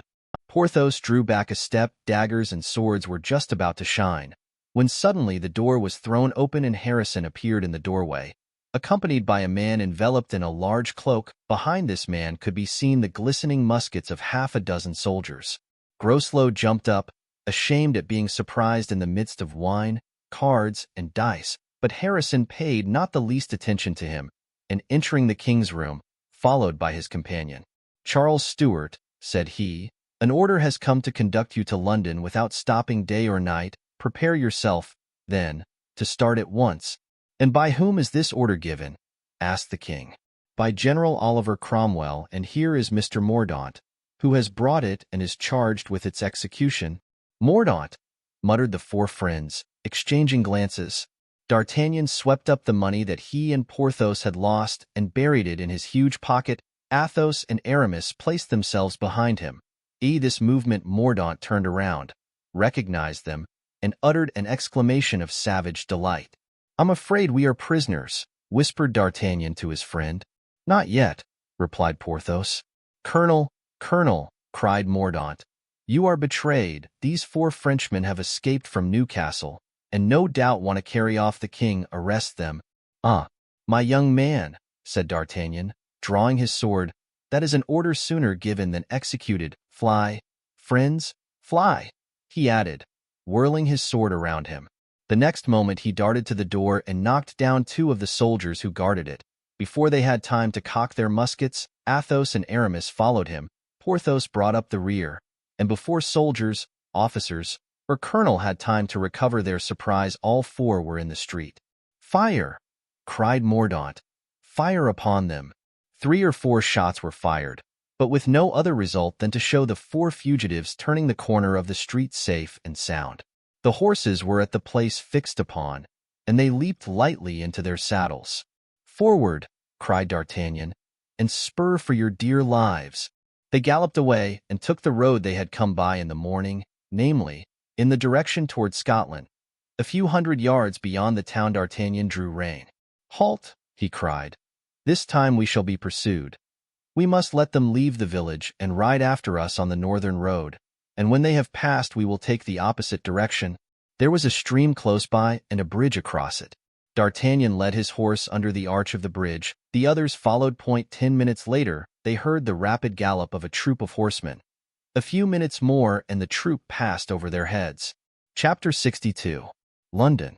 As soon as the noise of the hoofs was lost in the distance, D'Artagnan remounted the bank of the stream and scoured the plain, followed by his three friends, directing their course, as well as they could guess, toward London. "This time," said D'Artagnan, when they were sufficiently distant to proceed at a trot, "I think all is lost and we have nothing better to do than to reach France. What do you say, Athos, to that proposition? Isn't it reasonable?" "Yes, dear friend," Athos replied, "but you said a word the other day that was more than reasonable. It was noble and generous. You said, 'Let us die here.' I recall to you that word." "Oh," said Porthos, "death is nothing. It isn't death that can disquiet us, since we don't know what it is. What troubles me is the idea of defeat as things are turning out. I foresee that we must give battle to London, to the provinces, to all England, and certainly in the end we can't fail to be beaten." "We ought to witness this great tragedy even to its last scene," said Athos. "Whatever happens, let us not leave England before the crisis. Don't you agree with me, Aramis?" "Entirely, my dear Count. Then, too, I confess I should not be sorry to come across Mordaunt again. It appears to me that we have an account to settle with him, and that it is not our custom to leave a place without paying our debts, of this kind, at least." "Ah, that's another thing," said D'Artagnan, "and I should not mind waiting in London a whole year for a chance of meeting this Mordaunt in question. Only let us lodge with someone on whom we can count. For I imagine, just now, that Noel Cromwell would not be inclined to trifle with us. Athos, do you know any inn in the whole town where one can find white sheets, roast beef reasonably cooked, and wine which is not made of hops and gin?" "I think I know what you want," replied Athos. "De Winter took us to the house of a Spaniard, who, he said, had become naturalized as an Englishman by the guineas of his new compatriots. What do you say to it, Aramis?" "Why, the idea of taking quarters with Seigneur Perez seems to me very reasonable, and for my part won't agree to it. We will invoke the remembrance of that poor De Winter, for whom he seemed to have a great regard. We will tell him that we have come as amateurs to see what is going on. We will spend with him a guinea each per day, and I think that by taking all these precautions we can be quite undisturbed." "You forget, Aramis, one precaution of considerable importance." "What is that?" "The precaution of changing our clothes." "Changing our clothes!" exclaimed Porthos. "I don't see why. We are very comfortable in those we wear." "To prevent recognition," said D'Artagnan, "our clothes have a cut which would proclaim the Frenchman at first sight. Now, I don't set sufficient store on the cut of my jerkin to risk being hung at Tyburn or sent for change of scene to the Indies. I shall buy a chestnut-colored suit. I've remarked that your Puritans revel in that color." "But can you find your man?" said Aramis to Athos. "Oh, to be sure, yes. He lives at the Bedford Tavern, Greenhall Street. Besides, I can find my way about the city with my eyes shut." "I wish we were already there," said D'Artagnan. "And my advice is that we reach London before daybreak, even if we kill our horses." "Come on, then," said Athos, "for unless I am mistaken in my calculations, we have only 8 or 10 leagues to go." The friends urged on their horses and arrived. In fact, at about 5 o'clock in the morning, they were stopped and questioned at the gate by which they sought to enter the city, but Athos replied in excellent English that they had been sent forward by Colonel Harrison to announce to his colleague, Monsieur Bridge, the approach of the king. That reply led to several questions about the king's capture, and Athos gave details so precise and positive that if the gatekeepers had any suspicions, they vanished completely. The way was therefore open to the 4 friends with all sorts of Puritan congratulations. Athos was right. He went direct to the Bedford Tavern, and the host, who recognized him, was delighted to see him again with such a numerous and promising company. Though it was scarcely daylight, our 4 travelers found the town in a great bustle, owing to the reported approach of Harrison and the king. The plan of changing their clothes was unanimously adopted. The landlord sent out for every description of garment, as if he wanted to fit up his wardrobe. Athos chose a black coat, which gave him the appearance of a respectable citizen. Aramis, not wishing to part with his sword, selected a dark blue cloak of a military cut. Porthos was seduced by a wine-colored doublet and sea-green breeches. D'Artagnan, who had fixed on his color beforehand, had only to select the shade, and looked in his chestnut suit exactly like a retired sugar dealer. "Now," said D'Artagnan, "for the actual man. We must cut off our hair, that the populace may not insult you. As we no longer wear the sword of the gentleman, we may as well have the head of the Puritan. This, as you know, is the important point of distinction between the Covenanter and the Cavalier." After some discussion, this was agreed to, and Mousqueton played the role of barber. "We look hideous," said Athos. "And smack of the Puritan to a frightful extent," said Aramis. "My head feels actually cold," said Porthos. "As for me, I feel anxious to preach a sermon," said D'Artagnan. "Now," said Athos, "that we cannot even recognize one another, and have therefore no fear of others recognizing us, let us go and see the king's entrance." They had not been long in the crowd before loud cries announced the king's arrival. The carriage had been sent to meet him, and the gigantic Porthos, who stood ahead above the entire rabble, soon announced that he saw the royal equipage approaching. D'Artagnan raised himself on tiptoe, and as the carriage passed, saw Harrison at one window and Mordaunt at the other. The next day, Athos, leaning out of his window, which looked upon the most populous part of the city, heard the Act of Parliament, which summoned the ex-king, Charles I, to the bar, publicly cried. "Parliament indeed!" cried Athos. "Parliament can never have passed such an act as that." At this moment the landlord came in. "Did Parliament pass this act?" Athos asked of him in English. "Yes, my lord, the pure Parliament." "What do you mean by the pure Parliament? Are there, then, two parliaments?" "My friend," D'Artagnan interrupted, "as I don't understand English and we all understand Spanish, have the kindness to speak to us in that language, which, since it is your own, you must find pleasure in using when you have the chance." "Ah, excellent," said Aramis.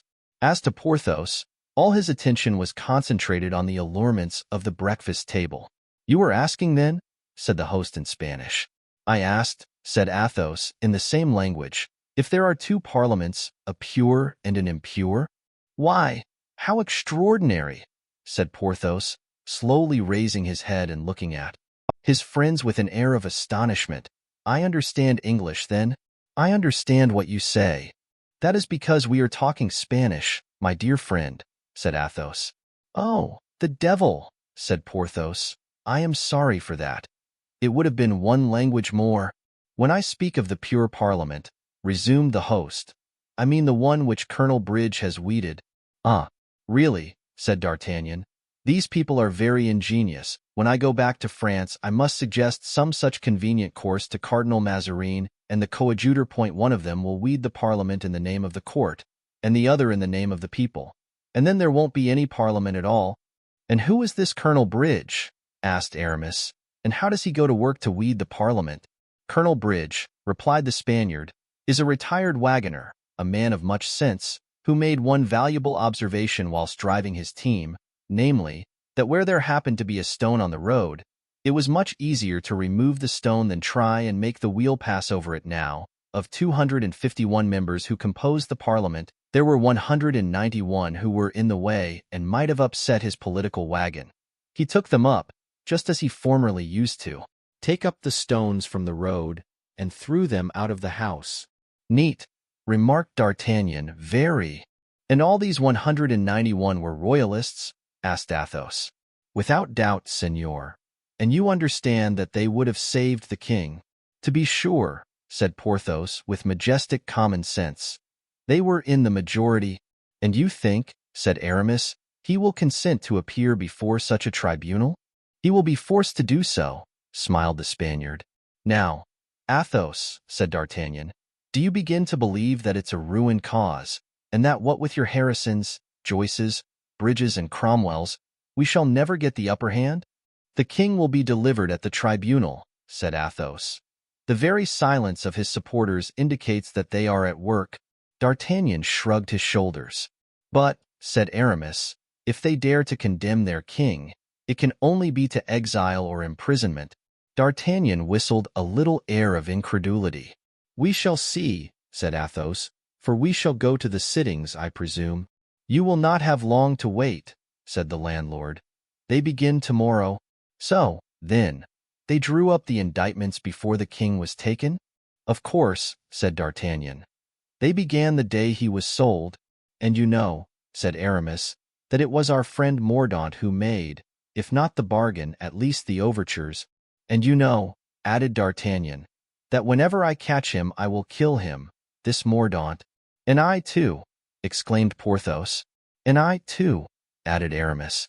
Touching unanimity, cried D'Artagnan, which well becomes good citizens like us, let us take a turn around the town and imbibe a little fog.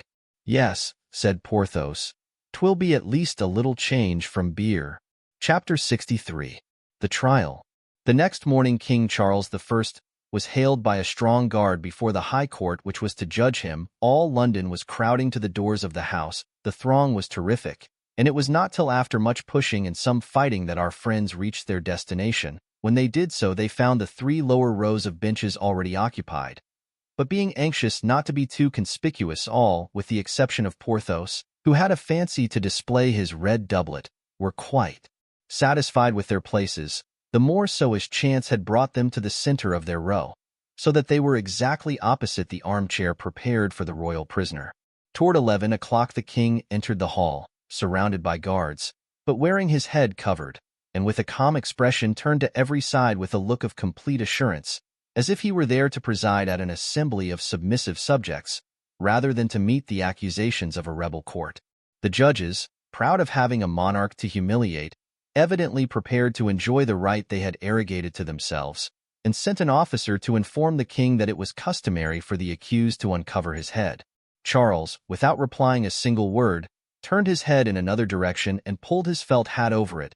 Then when the officer was gone he sat down in the armchair opposite the president and struck his boots with a little cane which he carried in his hand. Parry, who accompanied him, stood behind him.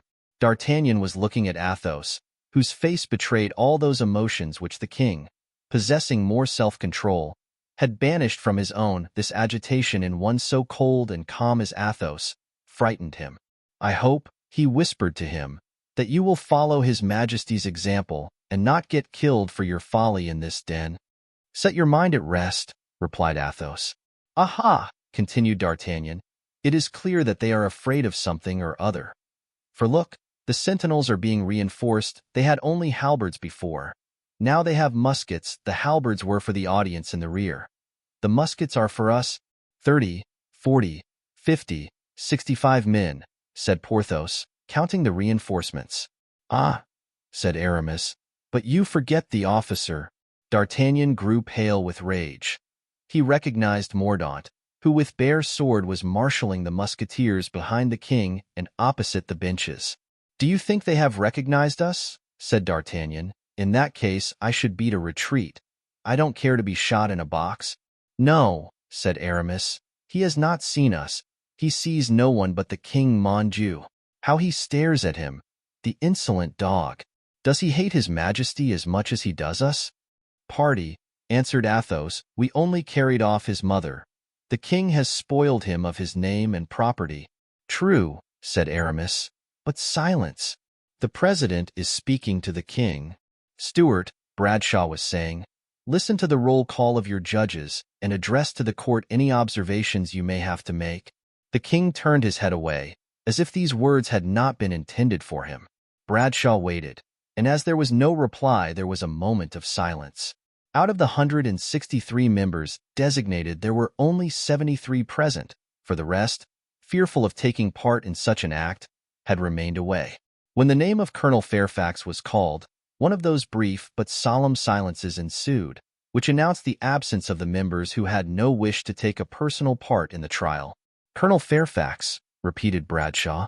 Fairfax, answered a laughing voice, the silvery tone of which betrayed it as that of a woman, is not such a fool as to be here. A loud laugh followed these words, pronounced with that boldness which women draw from their own weakness, a weakness which removes them beyond the power of vengeance.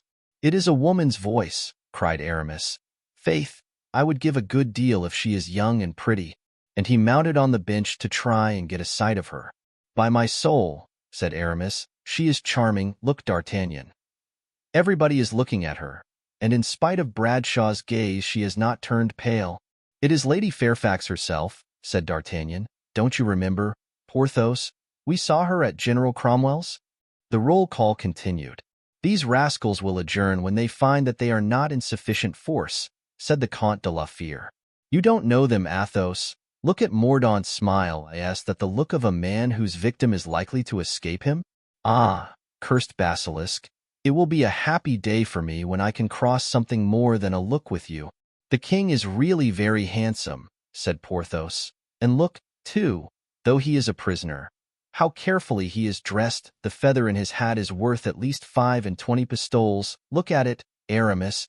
The roll call finished. The president ordered them to read the act of accusation. Athos turned pale. A second time he was disappointed in his expectation, notwithstanding the judges were so few the trial was to continue. The king, then, was condemned in advance.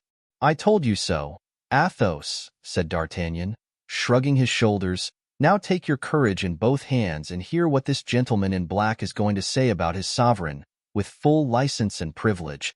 Never till then had a more brutal accusation or meaner insults tarnished kingly majesty. Charles listened with marked attention, passing over the insults, noting the grievances, and, when hatred overflowed all bounds and the accuser turned executioner beforehand, replying with a smile of lofty scorn. "The fact is," said D'Artagnan, "if men are punished for imprudence and triviality, this poor king deserves punishment. But it seems to me that which he is just now undergoing is hard enough." "In any case," Aramis replied, "the punishment should fall not on the king, but on his ministers. For the first article of the Constitution is, the king can do no wrong." "As for me," thought Porthos, giving Mordaunt his whole attention, "were it not for breaking in on the majesty of the situation, I would leap down from the bench, reach Mordaunt in 3 bounds and strangle him. I would then take him by the feet and knock the life out of these wretched musketeers who parody the musketeers of France." Meantime, D'Artagnan, who was full of invention, would find some way to save the king. "I must speak to him about it." As to Athos, his face aflame, his fists clenched, his lips bitten till they bled, he sat there foaming with rage at that endless parliamentary insult and that long-enduring royal patience. The inflexible arm and steadfast heart had given place to a trembling hand and a body shaken by excitement. At this moment the accuser concluded with these words: "The present accusation is preferred by us in the name of the English people." At these words there was a murmur along the benches, and a second voice, not that of a woman, but a man's, stout and furious, thundered behind D'Artagnan. "You lie!" it cried. "9/10 of the English people are horrified at what you say." This voice was that of Athos, who, standing up with outstretched hand and quite out of his mind, thus assailed the public accuser. King, judges, spectators, all turned their eyes to the bench where the 4 friends were seated. Mordaunt did the same and recognized the gentleman, around whom the 3 other Frenchmen were standing, pale and menacing. His eyes glittered with delight. He had discovered those to whose death he had devoted his life.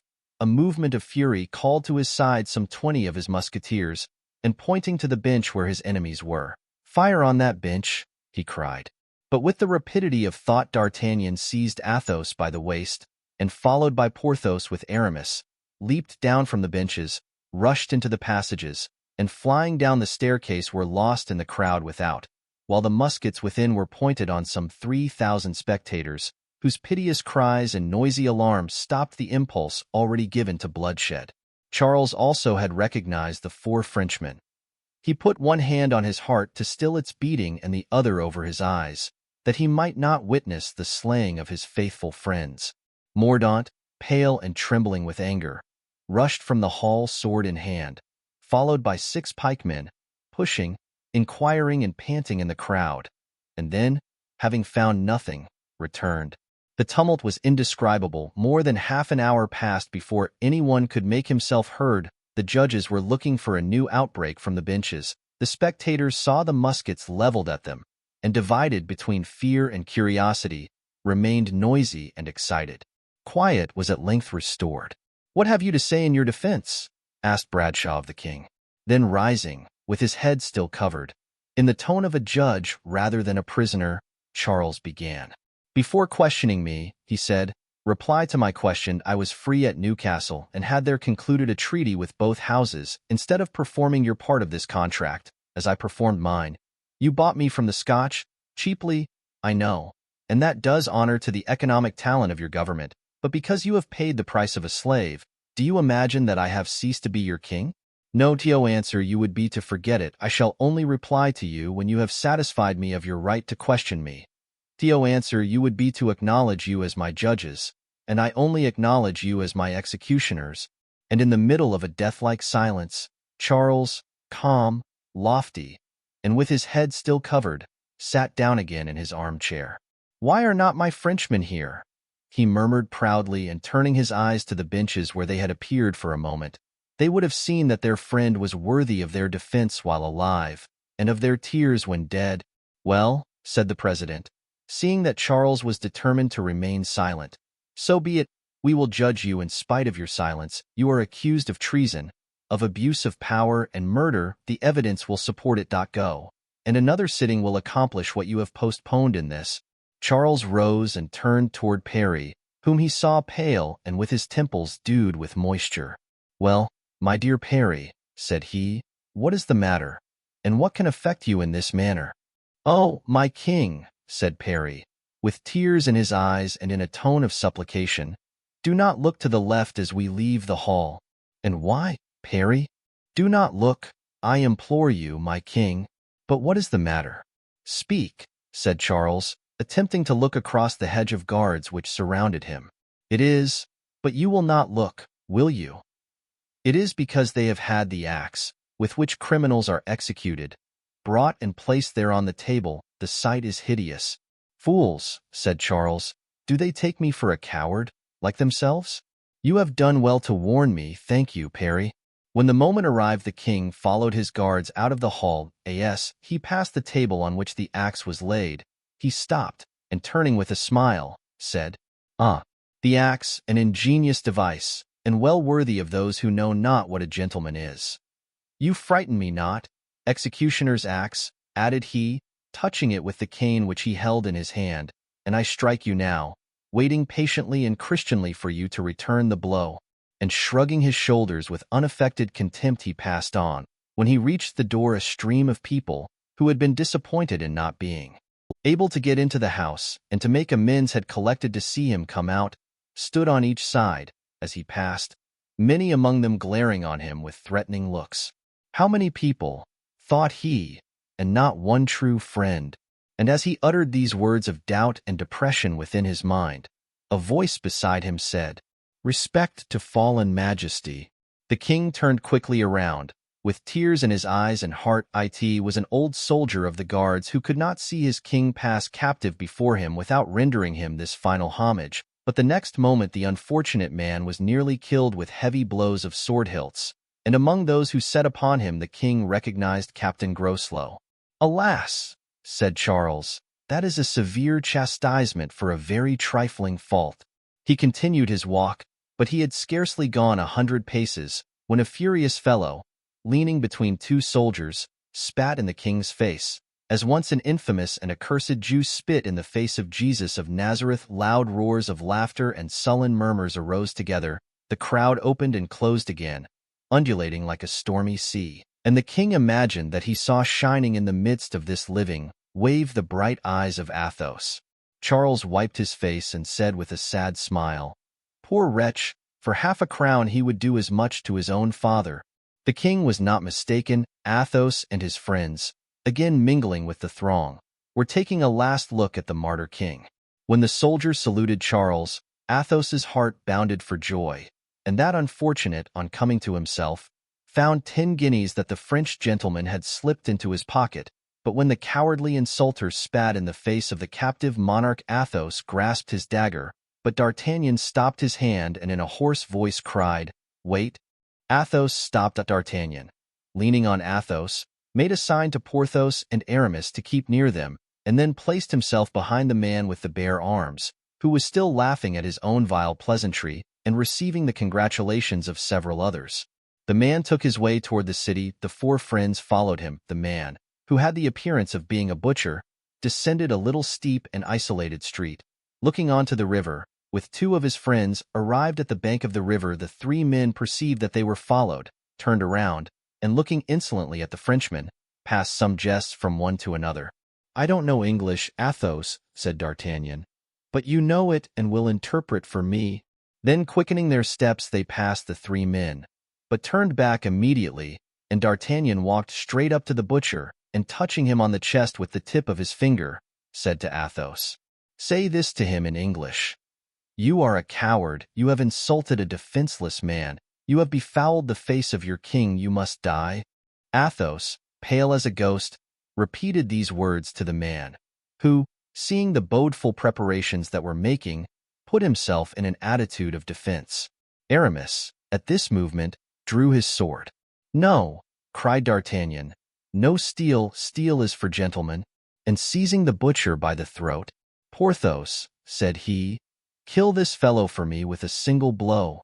Porthos raised his terrible fist, which whistled through the air like a sling, and the portentous mass fell with a smothered crash on the insulter's skull and crushed it. The man fell like an ox beneath the poleaxe. His companions, horror-struck, could neither move nor cry out. "Tell them this, Athos," resumed D'Artagnan.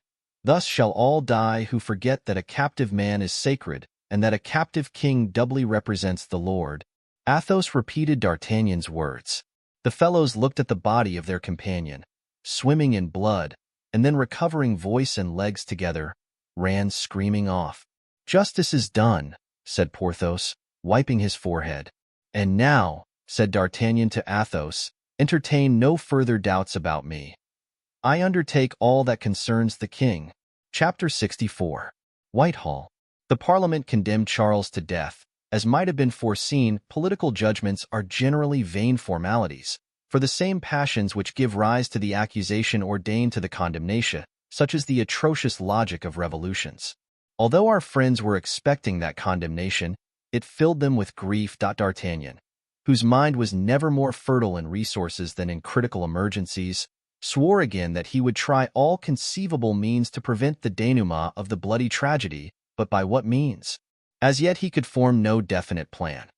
All must depend on circumstances. Meanwhile, it was necessary at all hazards, in order to gain time, to put some obstacle in the way of the execution on the following day, the day appointed by the judges. The only way of doing that was to cause the disappearance of the London executioner. The headsman out of the way, the sentence could not be executed. True, they could send for the headsman of the nearest town, but at least a day would be gained, and a day might be sufficient for the rescue. D'Artagnan took upon himself that more than difficult task. Another thing, not less essential, was to warn Charles' steward of the attempt to be made, so that he might assist his rescuers as much as possible, or at least do nothing to thwart their efforts. Aramis assumed that perilous charge. Charles' steward had asked that Bishop Juxon might be permitted to visit him. Mordaunt had called on the bishop that very evening to apprise him of the religious desire expressed by the king and also of Cromwell's permission.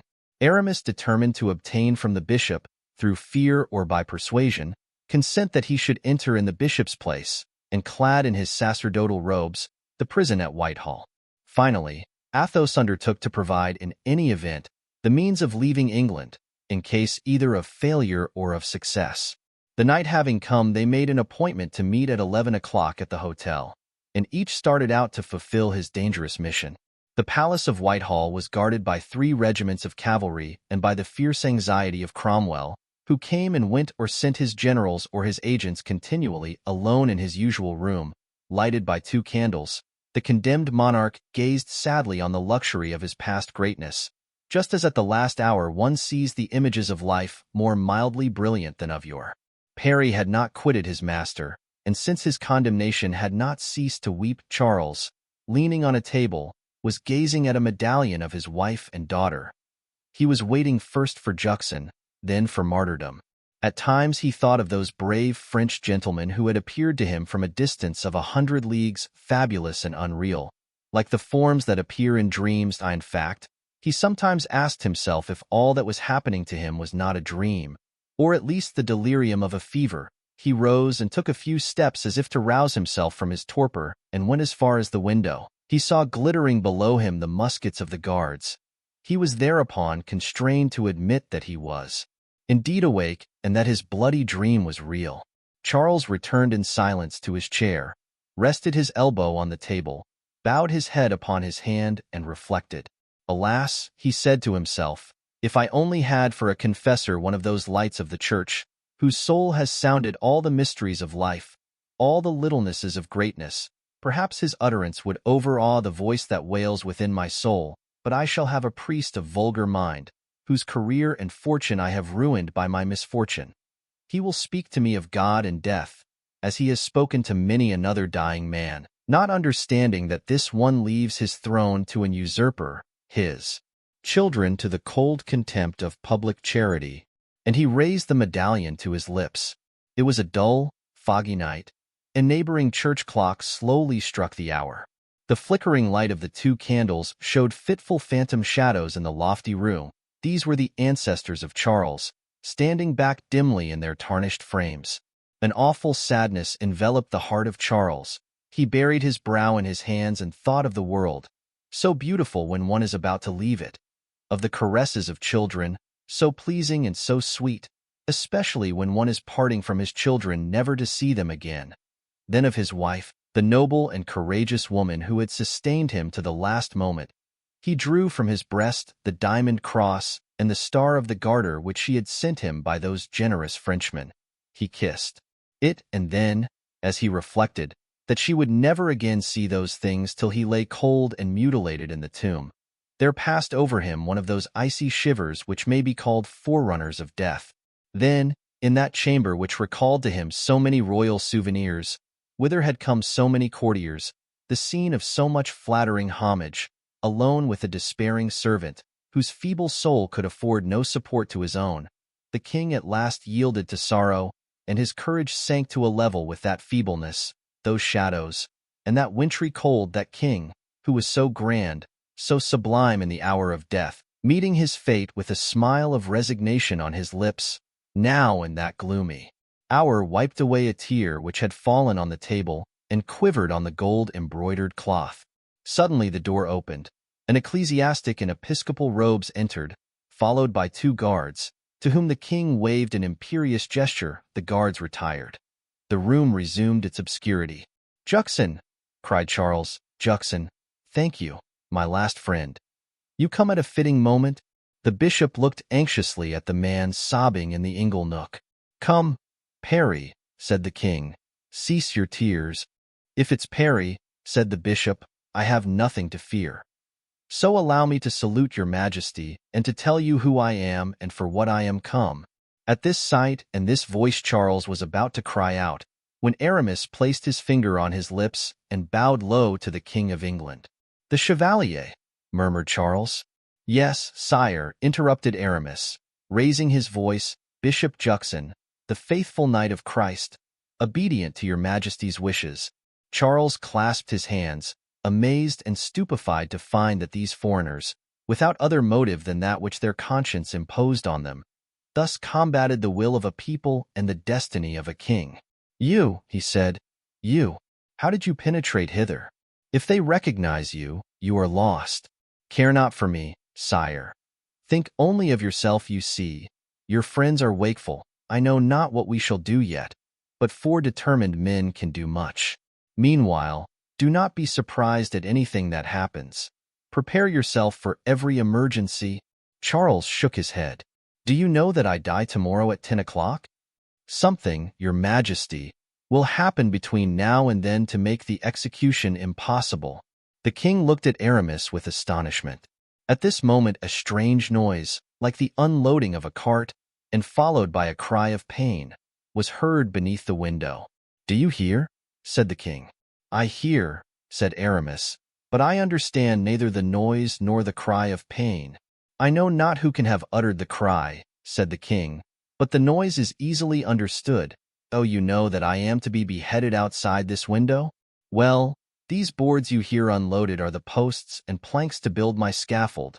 Some workmen must have fallen underneath them and been hurt.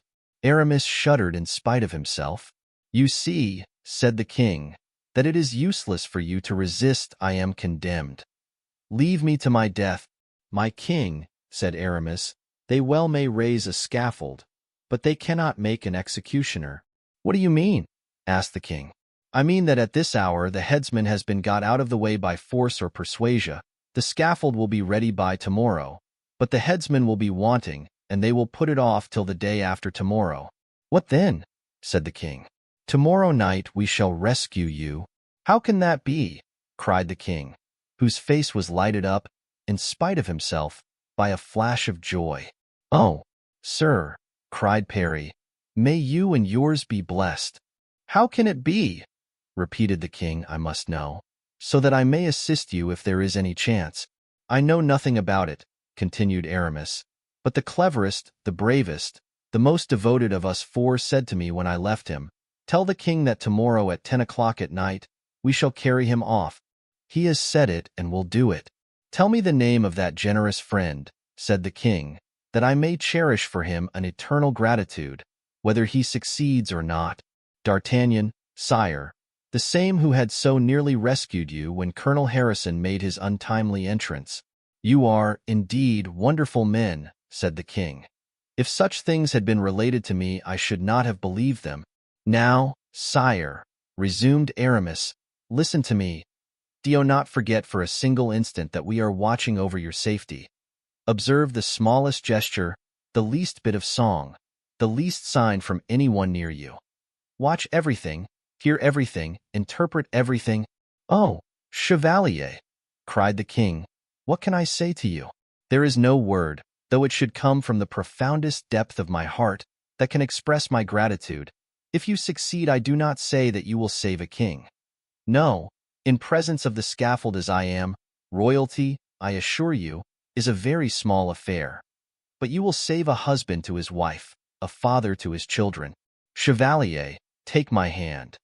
It is that of a friend who will love you to his last sigh." Aramis stooped to kiss the king's hand, but Charles clasped his and pressed it to his heart. At this moment a man entered. Without even knocking at the door, Aramis tried to withdraw his hand, but the king still held it. The man was one of those Puritans, half preacher and half soldier, who swarmed around Cromwell. "What do you want, sir?" said the king.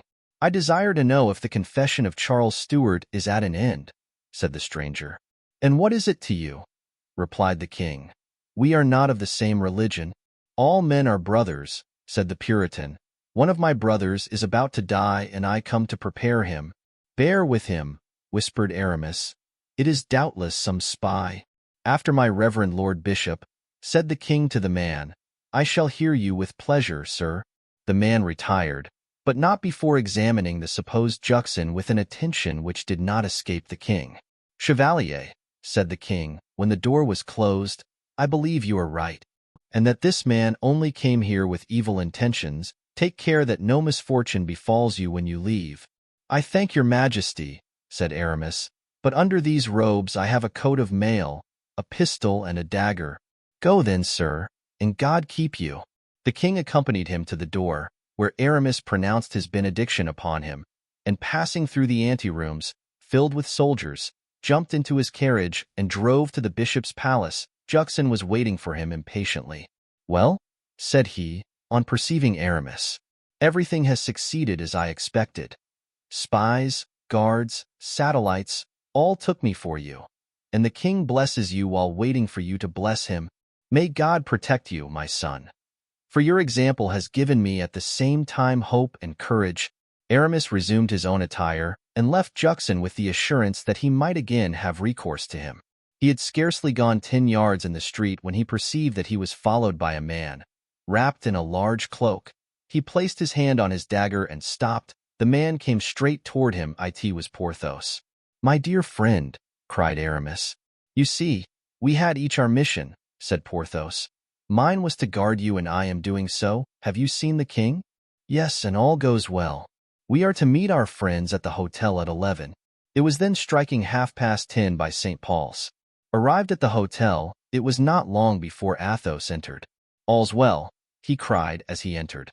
I have hired a cedar wherry, as light as a canoe, as easy on the wing as any swallow.it is waiting for us at Greenwich, opposite the Isle of Dogs, manned by a captain and 4 men, who for the sum of £50 sterling will keep themselves at our disposition 3 successive nights. Once on board, we drop down the Thames and in 2 hours are on the open sea in case I am killed. The captain's name is Roger and the skiff is called the Lightning. A handkerchief, tied at the 4 corners, is to be the signal.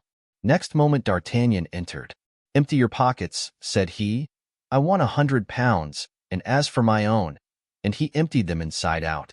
The sum was collected in a minute. D'Artagnan ran out and returned directly after. "There," said he, "it's done oof. And not without a deal of trouble, too." "Has the executioner left London?" asked Athos. "Ah, you see that plan was not sure enough. He might go out by one gate and return by another." "Where is he, then?" "In the cellar." "The cellar? What cellar?" "Our landlord's. To be sure, Mousqueton is propped against the door, and here's the key." "Bravo," said Aramis. "How did you manage it?" "Like everything else, with money. But it cost me dear." "How much?" asked Athos. £500. "And where did you get so much money?" said Athos. "Had you, then, that sum?" "The Queen's famous diamond," answered D'Artagnan, with a sigh. "Ah, true," said Aramis. "I recognized it on your finger." "You bought it back, then, from Monsieur de Essarts?" asked Porthos. "Yes, but it was fated that I should not keep it." "So, then, we are all right as regards the executioner," said Athos. "But unfortunately every executioner has his assistant, his man, or whatever you call him, and this one had his," said D'Artagnan. "But, as good luck would have it, just as I thought I should have 2 affairs to manage, our friend was brought home with a broken LXIII. In the excess of his zeal, he had accompanied the cart containing the scaffolding as far as the king's window, and one of the crossbeams fell on his leg and broke it." "Ah!" cried Aramis. "That accounts for the cry I heard." "Probably," said D'Artagnan. "But as he is a thoughtful young man, he promised to send 4 expert workmen in his place to help those already at the scaffold, and wrote the moment he was brought home to Master Tom Lowe, an assistant carpenter and friend of his, to go down to Whitehall, with 3 of his friends. Here's the letter he sent by a messenger, for 6 pence, who sold it to me for a guinea." "And what on earth are you going to do with it?" asked Athos. "Can't you guess, my dear Athos? You, who speak English like John Bull himself, are Master Tom Lowe, we, your 3 companions. Do you understand it now?" Athos uttered a cry of joy and admiration, ran to a closet and drew forth workmen's clothes, which the 4 friends immediately put on. They then left the hotel, Athos carrying a saw, Porthos a vice, Aramis an axe, and D'Artagnan a hammer and some nails. The letter from the executioner's assistant satisfied the master carpenter that those were the men he expected. Chapter 65. The Workmen. Toward midnight Charles heard a great noise beneath his window. It arose from blows of hammer and hatchet, clinking of pincers and cranching of saws. Lying dressed upon his bed, the noise awoke him with a start and found a gloomy echo in his heart. He could not endure it, and sent Parry to ask the sentinel to beg the workmen to strike more gently and not disturb the last slumber of one who had been their king. The sentinel was unwilling to leave his post, but allowed Parry to pass. Arriving at the window, Parry found an unfinished scaffold, over which they were nailing a covering of black serge raised to the height of 20 feet, so as to be on a level with the window. It had 2 lower stories. Parry, odious as was this sight to him, sought for those among some 8 or 10 workmen who were making the most noise, and fixed on 2 men who were loosening the last hooks of the iron balcony. "My friends," said Parry, mounting the scaffold and standing beside them, "would you work a little more quietly? The king wishes to get asleep." One of the 2, who was standing up, was of gigantic size and was driving a pick with all his might into the wall, whilst the other, kneeling beside him, was collecting the pieces of stone. The face of the first was lost to Parry in the darkness, but as the second turned around and placed his finger on his lips, Parry started back in amazement. very well," said the workman aloud in excellent English. "Tell the king that if he sleeps badly tonight, he will sleep better tomorrow night." These blunt words, so terrible if taken literally, were received by the other workmen with a roar of laughter, but Parry withdrew, thinking he was dreaming. Charles was impatiently awaiting his return. The moment he re-entered. The sentinel who guarded the door put his head through the opening, curious as to what the king was doing. The king was lying on his bed, resting on his elbow. Parry closed the door and approaching the king, his face radiant with joy. "Sire," he said, in a low voice, "do you know who these workmen are who are making so much noise?" "I? No. How would you have me know?" Parry bent his head and whispered to the king, "It is the Comte de la Fere and his friends, raising my scaffold," cried the king, astounded. "Yes, and at the same time making a hole in the wall." The king clasped his hands and raised his eyes to heaven. Then leaping down from his bed, he went to the window, and pulling aside the curtain tried to distinguish the figures outside, but in vain. Parry was not wronged. It was Athos he had recognized, and Porthos who was boring a hole through the wall. This hole communicated with a kind of loft, the space between the floor of the king's room and the ceiling of the one below it. Their plan was to pass through the hole they were making into this loft and cut out from below a piece of the flooring of the king's room, so as to form a kind of trapdoor. Through this the king was to escape the next night, and, hidden by the black covering of the scaffold, was to change his dress for that of a workman, slip out with his deliverers, past the sentinels, who would suspect nothing, and so reach the skiff that was waiting for him at Greenwich. Day gilded the tops of the houses, the aperture was finished, and Athos passed through it, carrying the clothes destined for the king wrapped in black cloth, and the tools with which he was to open a communication with the king's room. He had only 2 hours' work to do to open communication with the king, and, according to the calculations of the four friends, they had the entire day before them, since, the executioner being absent, another must be sent for to Bristol. D'Artagnan returned to change his workman's clothes for his chestnut-colored suit, and Porthos to put on his red doublet. As for Aramis, he went off to the bishop's palace to see if he could possibly pass in with Jux into the king's presence. All three agreed to meet at noon in Whitehall Place to see how things went on. Before leaving the scaffold, Aramis had approached the opening where Athos was concealed to tell him that he was about to make an attempt to gain another interview with the king. "Adieu, then, and be of good courage," said Athos. "Report to the king the condition of affairs. Say to him that when he is alone it will help us if he will knock on the floor, for then I can continue my work in safety. Try, Aramis, to keep near the king. Speak loud, very loud, for they will be listening at the door. If there is a sentinel within the apartment, kill him without hesitation. If there are 2, let Parry kill one and you the other. If there are 3, let yourself be slain, but save the king." "Be easy," said Aramis. "I will take 2 poniards and give one to Parry. Is that all?" "Yes, go.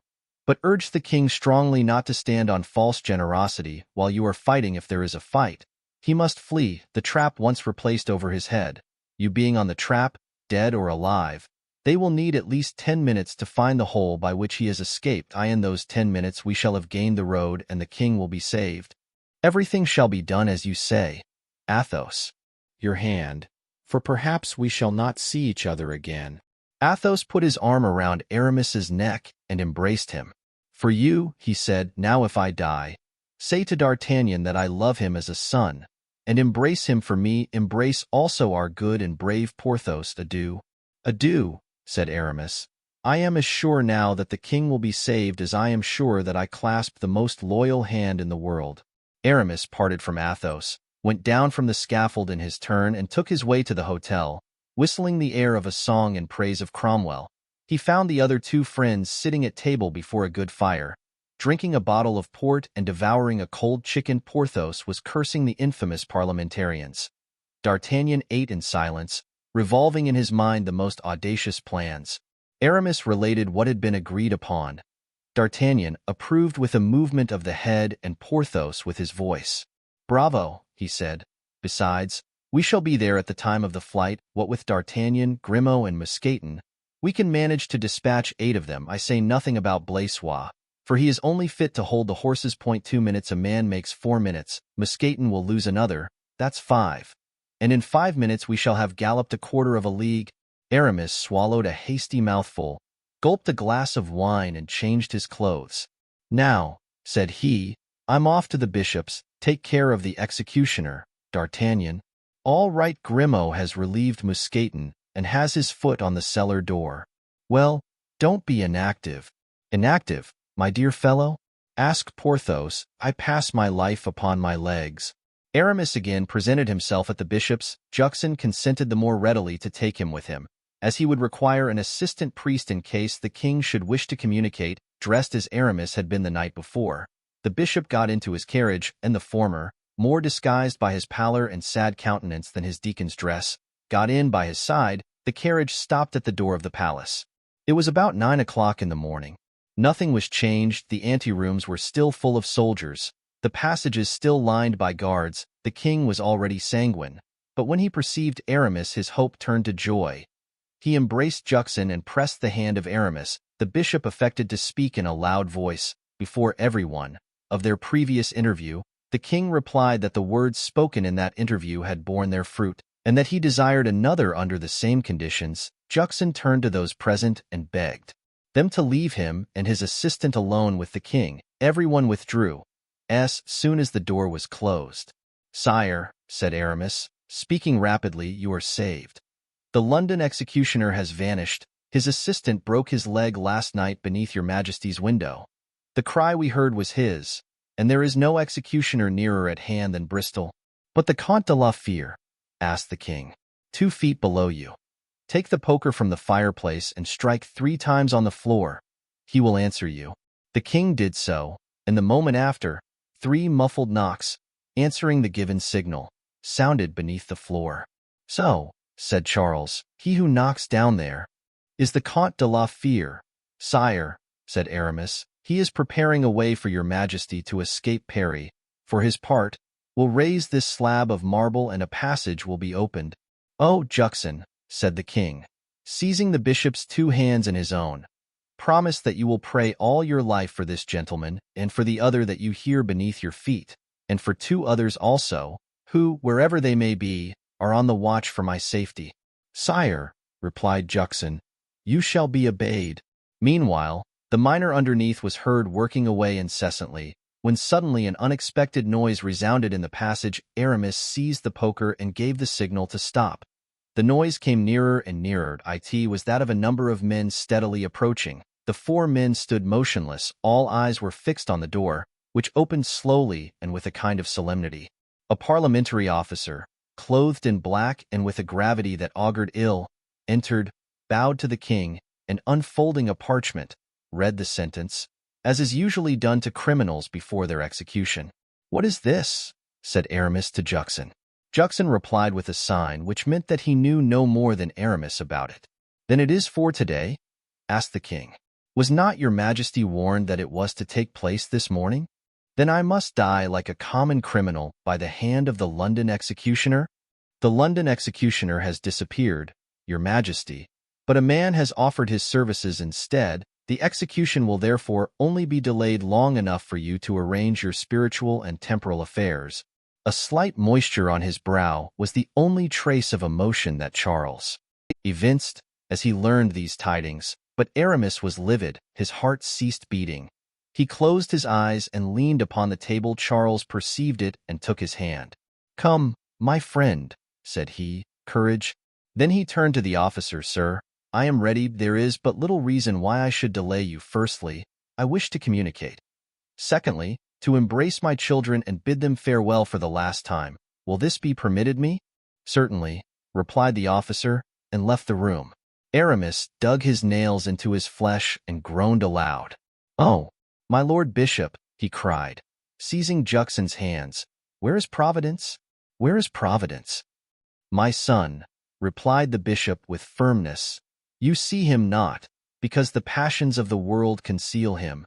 My son, said the king to Aramis, do not take it so to heart. You ask what God is doing. God beholds your devotion and my martyrdom, and believe me, both will have their reward ascribed to men. Then, what is happening, and not to God? It is men who drive me to death. It is men who make you weep. Yes, sire, said Aramis. Yes, you are right that it is men whom I should hold responsible, and I will hold them responsible. Be seated, Juxon, said the king, falling upon his knees. I have now to confess to you. Remain, sir, he added to Aramis, who had moved to leave the room. Remain, Parry, I have nothing to say that cannot be said before all. Juxon sat down, and the king, kneeling humbly before him, began his confession. Chapter 66. Remember. The mob had already assembled when the confession terminated. The king's children next arrived. The Princess Charlotte, a beautiful, fair-haired child, with tears in her eyes, and the Duke of Gloucester, a boy 8 or 9 years old, whose tearless eyes and curling lip revealed a growing pride. He had wept all night long, but would not show his grief before the people. Charles's heart melted within him at the sight of those two children, whom he had not seen for 2 years and whom he now met at the moment of death. He turned to brush away a tear, and then, summoning up all his firmness, drew his daughter toward him, recommending her to be pious and resigned. Then he took the boy upon his knee. "My son," he said to him, "you saw a great number of people in the streets as you came here. These men are going to behead your father. Do not forget that. Perhaps some day they will want to make you king, instead of the Prince of Wales or the Duke of York, your elder brothers, but you are not the king, my son, and can never be so while they are alive. Swear to me, then, never to let them put a crown upon your head unless you have a legal right to the crown, for one day, listen, my son. One day, if you do so, they will doom you to destruction, head and crown too, and then you will not be able to die with a calm conscience. As I die, swear, my son." The child stretched out his little hand toward that of his father and said, "I swear to your Majesty." "Henry," said Charles, "call me your father." "Father," replied the child, "I swear to you that they shall kill me sooner than make me king." "Good, my child, now kiss me. And you too, Charlotte, never forget me." "Oh, never, never," cried both the children, throwing their arms around their father's neck. "Farewell," said Charles, "farewell. My children, take them away, Juxon. Their tears will deprive me of the courage to die." Juxon led them away, and this time the doors were left open.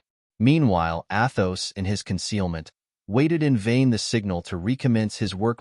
2 long hours he waited in terrible inaction. A death-like silence reigned in the room above. At last he determined to discover the cause of this stillness. He crept from his hole and stood, hidden by the black drapery, beneath the scaffold. Peeping out from the drapery, he could see the rows of halberdiers and musketeers around the scaffold, and the first ranks of the populace swaying and groaning like the sea. "What is the matter, then?" he asked himself, trembling more than the wind-swayed cloth he was holding back. "The people are hurrying on, the soldiers under arms, and among the spectators I see D'Artagnan. What is he waiting for? What is he looking at? Good God! Have they allowed the headsman to escape?" Suddenly the dull beating of muffled drums filled the square. The sound of heavy steps was heard above his head. The next moment the very planks of the scaffold creaked with the weight of an advancing procession, and the eager faces of the spectators confirmed what a last hope at the bottom of his heart had prevented him till then believing. At the same moment a well-known voice above him pronounced these words, "Colonel, I want to speak to the people." Athos shuddered from head to foot. It was the king speaking on the scaffold. In fact, after taking a few drops of wine and a piece of bread, Charles, weary of waiting for death, had suddenly decided to go to meet it and had given the signal for movement. Then the 2 wings of the window facing the square had been thrown open, and the people had seen silently advancing from the interior of the vast chamber. First, a masked man, who, carrying an axe in his hand, was recognized as the executioner. He approached the block and laid his axe upon it. Behind him, pale indeed, but marching with a firm step, was Charles Stuart, who advanced between 2 priests, followed by a few superior officers appointed to preside at the execution, and attended by 2 files of partisans who took their places on opposite sides of the scaffold.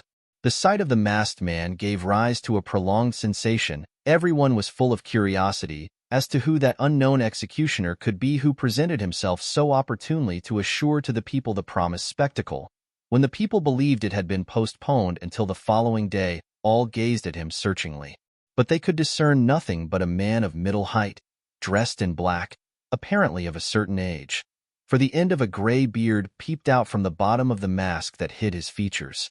The king's request had undoubtedly been acceded to by an affirmative sign, for in firm, sonorous accents, which vibrated in the depths of Athos's heart, the king began his speech, explaining his conduct and counseling the welfare of the kingdom. "Oh," said Athos to himself, "is it indeed possible that I hear what I hear and that I see what I see? Is it possible that God has abandoned his representative on earth and left him to die thus miserably? And I have not seen him. I have not said adieu to him." A noise was heard like that the instrument of death would make if moved upon the block. "Do not touch the axe," said the king, and resumed his speech. At the end of his speech, the king looked tenderly around upon the people, then unfastening the diamond ornament which the queen had sent him, he placed it in the hands of the priest who accompanied Juxon. Then he drew from his breast a little cross set in diamonds, which, like the order, had been the gift of Henrietta Maria. "Sir," said he to the priest, "I shall keep this cross in my hand till the last moment. Take it from me when I am dead." "Yes, sire," said a voice, which Athos recognized as that of Aramis. He then took his hat from his head and threw it on the ground. One by one he undid the buttons of his doublet, took it off and deposited it by the side of his hat. Then, as it was cold, he asked for his gown, which was brought to him. All the preparations were made with a frightful calmness. One would have thought the king was going to bed and not to his coffin. "Will these be in your way?" he said to the executioner, raising his long locks. "If so, they can be tied up." Charles accompanied these words with a look designed to penetrate the mask of the unknown headsman. His calm, noble gaze forced the man to turn away his head, but after the searching look of the king he encountered the burning eyes of Aramis. The king, seeing that he did not reply, repeated his question. "It will do," replied the man, in a tremulous voice, "if you separate them across the neck." The king parted his hair with his hands, and looking at the block he said, "This block is very low. Is there no other to be had?" "It is the usual block," answered the man in the mask. "Do you think you can behead me with a single blow?" asked the king. "I hope so," was the reply. There was something so strange in these 3 words that everybody, except the king, shuddered. "I do not wish to be taken by surprise," added the king. "I shall kneel down to pray." "Do not strike then." "When shall I strike?" "When I shall lay my head on the block and say, 'Remember.' Then strike boldly." "Gentlemen," said the king to those around him, "I leave you to brave the tempest. I go before you to a kingdom which knows no storms. Farewell." He looked at Aramis and made a special sign to him with his head. "Now," he continued, "withdraw a little and let me say my prayer. I beseech you. You also stand aside," he said to the masked man. "It is only for a moment, and I know that I belong to you. But remember that you are not to strike till I give the signal." Then he knelt down, made the sign of the cross, and lowering his face to the planks, as if he would have kissed them, said in a low tone, in French, "Comte de la Fere, are you there?" "Yes, your Majesty," he answered, trembling. "Faithful friend, noble heart," said the king, "I should not have been rescued. I have addressed my people and I have spoken to God. Last of all I speak to you. To maintain a cause which I believed sacred, I have lost the throne and my children their inheritance. 1,000,000 in gold remains. It is buried in the cellars of Newcastle Keep. You only know that this money exists. Make use of it, then, whenever you think it will be most useful, for my eldest son's welfare. And now, farewell." "Farewell, saintly, martyred Majesty," lisped Athos, chilled with terror. A moment's silence ensued, and then, in a full, sonorous voice, the king exclaimed, "Remember." He had scarcely uttered the word when a heavy blow shook the scaffold, and where Athos stood immovable a warm drop fell upon his brow. He reeled back with a shudder, and the same moment the drops became a crimson cataract. Athos fell on his knees, and remained some minutes as if bewildered or stunned. At last he rose, and taking his handkerchief, steeped it in the blood of the martyred king. Then as the crowd gradually dispersed he leaped down, crept from behind the drapery, glided between 2 horses, mingled with the crowd, and was the first to arrive at the inn. Having gained his room he raised his hand to his face, and observing that his fingers were covered with the monarch's blood, fell down insensible. Chapter 67. The Man in the Mask. The snow was falling thick and icy. Aramis was the next to come in, and to discover Athos almost insensible, but at the first words he uttered the Count roused himself from the kind of lethargy in which he had sunk. "Well," said Aramis, beaten by fate. Beaten, said Athos, noble and unhappy king. Are you wounded? Cried Aramis. No, this is his blood. Where were you then? Where you left me, under the scaffold. Did you see it all? No, but I heard all. God preserve me from another such hour as I have just passed. Then you know that I did not leave him? I heard your voice up to the last moment. Here is the order he gave me and the cross I took from his hand. He desired they should be returned to the queen.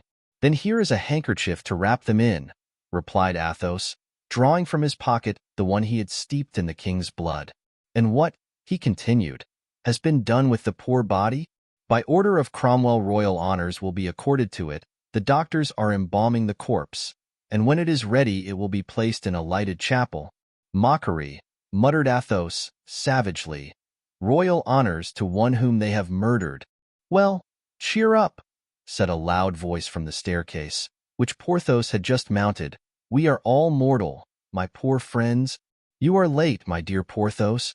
Yes, there were some people on the way who delayed me. The wretches were dancing. I took one of them by the throat and 3/4 throttled him. Just then a patrol rode up. Luckily the man I had had most to do with was some minutes before he could speak, so I took advantage of his silence to walk off. Have you seen D'Artagnan? We got separated in the crowd, and I could not find him again.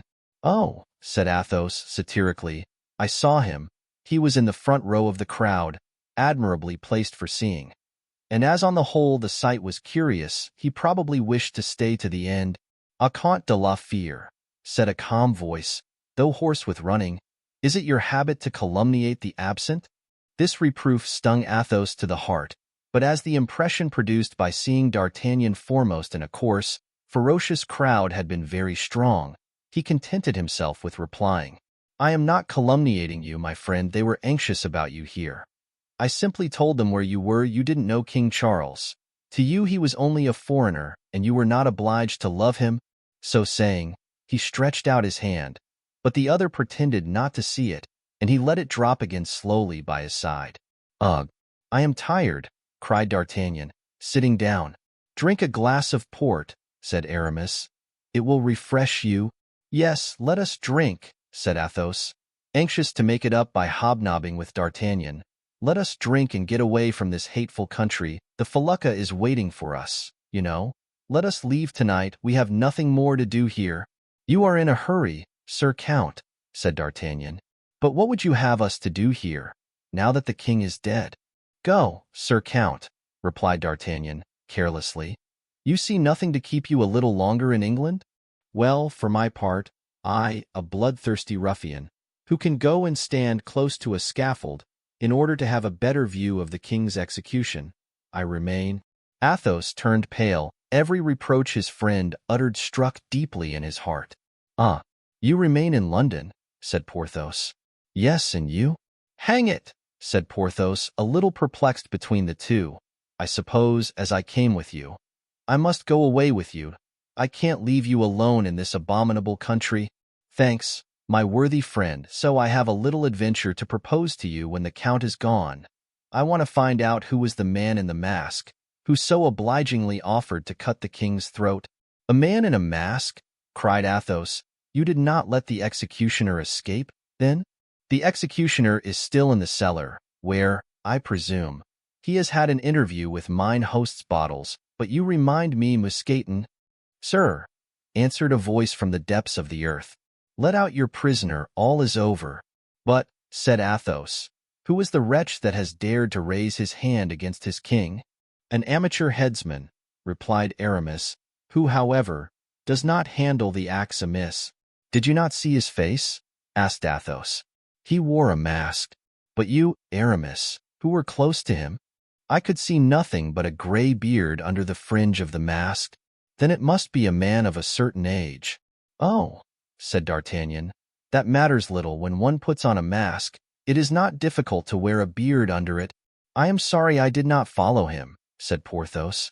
Well, my dear Porthos, said D'Artagnan, that's the very thing it came into my head to do. Athos understood all now. Pardon me, D'Artagnan, he said, I have distrusted God. I could the more easily distrust you. Pardon me, my friend. We will see about that presently, said D'Artagnan, with a slight smile. Well then, said Aramis. Well, while I was watching, not the king, as Monsieur le Comte thinks, for I know what it is to see a man led to death, and though I ought to be accustomed to the sight, it always makes me ill. While I was watching the masked executioner, the idea came to me, as I said, to find out who he was. Now, as we are wont to complete ourselves each by all the rest and to depend on one another for assistance, as one calls his other hand to aid the first, I looked around instinctively to see if Porthos was there. For I had seen you, Aramis, with the king, and you, Count, I knew would be under the scaffold, and for that reason I forgive you, he added, offering Athos his hand, for you must have suffered much. I was looking around for Porthos, when I saw near me a head which had been broken, but which, for better or worse, had been patched with plaster and with black silk. Humph, thought I, that looks like my handiwork. I fancy I must have mended that skull somewhere or other. And in fact, it was that unfortunate Scotchman, Perry's brother, you know, on whom Groslow amused himself by trying his strength. Well, this man was making signs to another at my left, and turning around I recognized the honest Grimaud. Oh, said I to him. Grimaud turned round with a jerk, recognized me, and pointed to the man in the mask. Said he, which meant, do you see him? Parbleu, I answered, and we perfectly understood one another well. Everything was finished, as you know, the mob dispersed. I made a sign to Grimaud and the Scotchman, and we all three retired into a corner of the square. I saw the executioner return into the king's room, change his clothes, put on a black hat and a large cloak, and disappear. 5 minutes later, he came down the grand staircase. You followed him, cried Athos. I should think so, but not without difficulty. Every few minutes he turned around, and thus obliged us to conceal ourselves. I might have gone up to him and killed him, but I am not selfish, and I thought it might console you all a little to have a share in the matter. So we followed him through the lowest streets in the city, and in half an hour's time he stopped before a little isolated house. Grimaud drew out a pistol. Said he, showing it. I held back his arm. The man in the mask stopped before a low door and drew out a key. But before he placed it in the lock, he turned around to see if he was being followed. Grimaud and I got behind a tree, and the Scotchman, having nowhere to hide himself, threw himself on his face in the road. Next moment the door opened and the man disappeared. The scoundrel, said Aramis, while you have been returning hither, he will have escaped, and we shall never find him. Come, now, Aramis, said D'Artagnan, you must be taking me for someone else. Nevertheless, said Athos, in your absence. Well, in my absence haven't I put in my place Grimaud and the Scotchman? Before he had taken 10 steps beyond the door I had examined the house on all sides. At one of the doors, that by which he had entered, I placed our Scotchman, making a sign to him to follow the man wherever he might go. If he came out again, then going around the house I placed Grimaud at the other exit. And here I am. Our game is beaten up now for the tally-ho. Athos threw himself into D'Artagnan's arms. Friend, he said, you have been too good in pardoning me. I was wrong, 100 times wronged. I ought to have known you better by this time. But we are all possessed of a malignant spirit, which bids us doubt. Humph, said Porthos, don't you think the executioner might be Master Cromwell, who, to make sure of this affair, undertook it himself? Just so. Cromwell is stout and short, and this man thin and lanky, rather tall than otherwise. Some condemned soldier, perhaps, suggested Athos, whom they have pardoned at the price of regicide. No, continued D'Artagnan, it was not the measured step of a foot soldier, nor was it the gait of a horseman. If I am not mistaken, we have to do with a gentleman. A gentleman, exclaimed Athos. Impossible. It would be a dishonor to all the nobility. Fine sport, by Jove, cried Porthos, with a laugh that shook the windows. Fine sport. Are you still bent on departure, Athos? Asked D'Artagnan. No, I remain, replied Athos, with a threatening gesture that promised no good to whomsoever it was addressed. Swords, then, cried Aramis. Swords. Let us not lose a moment. The four friends resumed their own clothes, girded on their swords, ordered Mousqueton and Blaisois to pay the bill and to arrange everything for immediate departure, and wrapped in their large cloaks left in search of their game. The night was dark, snow was falling, the streets were silent and deserted. D'Artagnan led the way through the intricate windings and narrow alleys of the city, and ere long they had reached the house in question. For a moment D'Artagnan thought that Perry's brother had disappeared, but he was mistaken. The robust Scotchman, accustomed to the snows of his native hills, had stretched himself against a post, and like a fallen statue, insensible to the inclemency of the weather, had allowed the snow to cover him. He rose, however, as they approached. "Come," said Athos, "here's another good servant. Really, honest men are not so scarce as I thought. Don't be in a hurry to weave crowns for our Scotchman. I believe the fellow is here on his own account, for I have heard that these gentlemen born beyond the Tweed are very vindictive. I should not like to be Groslow, if he meets him." "Well," said Athos to the man in English. "No one has come out," he replied. "Then, Porthos and Aramis, will you remain with this man while we go around to Grimaud?" Grimaud had made himself a kind of sentry box out of a hollow willow, and as they drew near he put his head out and gave a low whistle. "Soho!" cried Athos. "Yes," said Grimaud. "Well, has anybody come out?" "No, but somebody has gone in." "A man or a woman?" "A man." Ah, said D'Artagnan. "There are two of them, then." "I wish there were four," said Athos. "The two parties would then be equal." "Perhaps there are four," said D'Artagnan. "What do you mean?" "Other men may have entered before them and waited for them." "We can find out," said Grimaud. At the same time he pointed to a window, through the shutters of which a faint light streamed. "That is true," said D'Artagnan. "Let us call the others." They returned around the house to fetch Porthos and Aramis. "Have you seen anything?" they asked. "No, but we are going to," replied D'Artagnan, pointing to Grimaud, who had already climbed some 5 or 6 feet from the ground. All four came up together. Grimaud continued to climb like a cat and succeeded at last in catching hold of a hook, which served to keep one of the shutters back when opened. Then, resting his foot on a small ledge, he made a sign to show all was right. "Well?" asked D'Artagnan. Grimaud showed his closed hand, with 2 fingers spread out. "Speak," said Athos. "We cannot see your signs. How many are there?" "2. One opposite to me, the other with his back to me." "Good. And the man opposite to you is?" "The man I saw go in." "Do you know him?" "I thought I recognized him, and was not mistaken, short and stout." "Who is it?" they all asked together in a low tone. "General Oliver Cromwell." The 4 friends looked at one another. "And the other?" asked Athos. "Thin and lanky." "The executioner," said D'Artagnan and Aramis at the same time. "I can see nothing but his back," resumed Grimaud. "But wait, he is moving. And if he has taken off his mask, I shall be able to see." And as if struck in the heart, he let go the hook and dropped with a groan. "Did you see him?" they all asked. "Yes," said Grimaud, with his hair standing on end. "The thin, spare man?" "Yes." "The executioner, in short?" asked Aramis. "Yes." "And who is it?" said Porthos. He is," murmured Grimaud, pale as a ghost and seizing his master's hand. "Who?" "He?" asked Athos. "Mordaunt," replied Grimaud. D'Artagnan, Porthos, and Aramis uttered a cry of joy. Athos stepped back and passed his hand across his brow. "Fatality," he muttered. Chapter 68. Cromwell's house. It was, in fact, Mordaunt whom D'Artagnan had followed. Without knowing it, on entering the house he had taken off his mask and imitation beard. Then, mounting a staircase, had opened a door, and in a room lighted by a single lamp found himself face to face with a man seated behind a desk. This man was Cromwell. Cromwell had 2 or 3 of these retreats in London. Unknown except to the most intimate of his friends, Mordaunt was among these. "It is you, Mordaunt," he said. "You are late."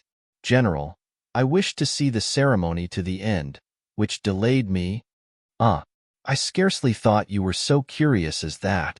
"I am always curious to see the downfall of your honor's enemies, and he was not among the least of them. But you, General, were you not at Whitehall?" "No," said Cromwell. There was a moment's silence. "Have you had any account of it?" "None, that I have been here since the morning. I only know that there was a conspiracy to rescue the king." "Ah, you knew that?" said Mordaunt. It matters little. 4 men, disguised as workmen, were to get the king out of prison and take him to Greenwich, where a vessel was waiting. And knowing all that, your honor remained here, far from the city, tranquil and inactive. Tranquil, yes, replied Cromwell, but who told you I was inactive? But, if the plot had succeeded, I wished it to do so. I thought your excellence considered the death of Charles I as a misfortune necessary to the welfare of England. Yes, his death. But it would have been more seemly not upon the scaffold. Why so? Asked Mordaunt. Cromwell smiled. Because it could have been said that I had had him condemned for the sake of justice, and had let him escape out of pity. But if he had escaped?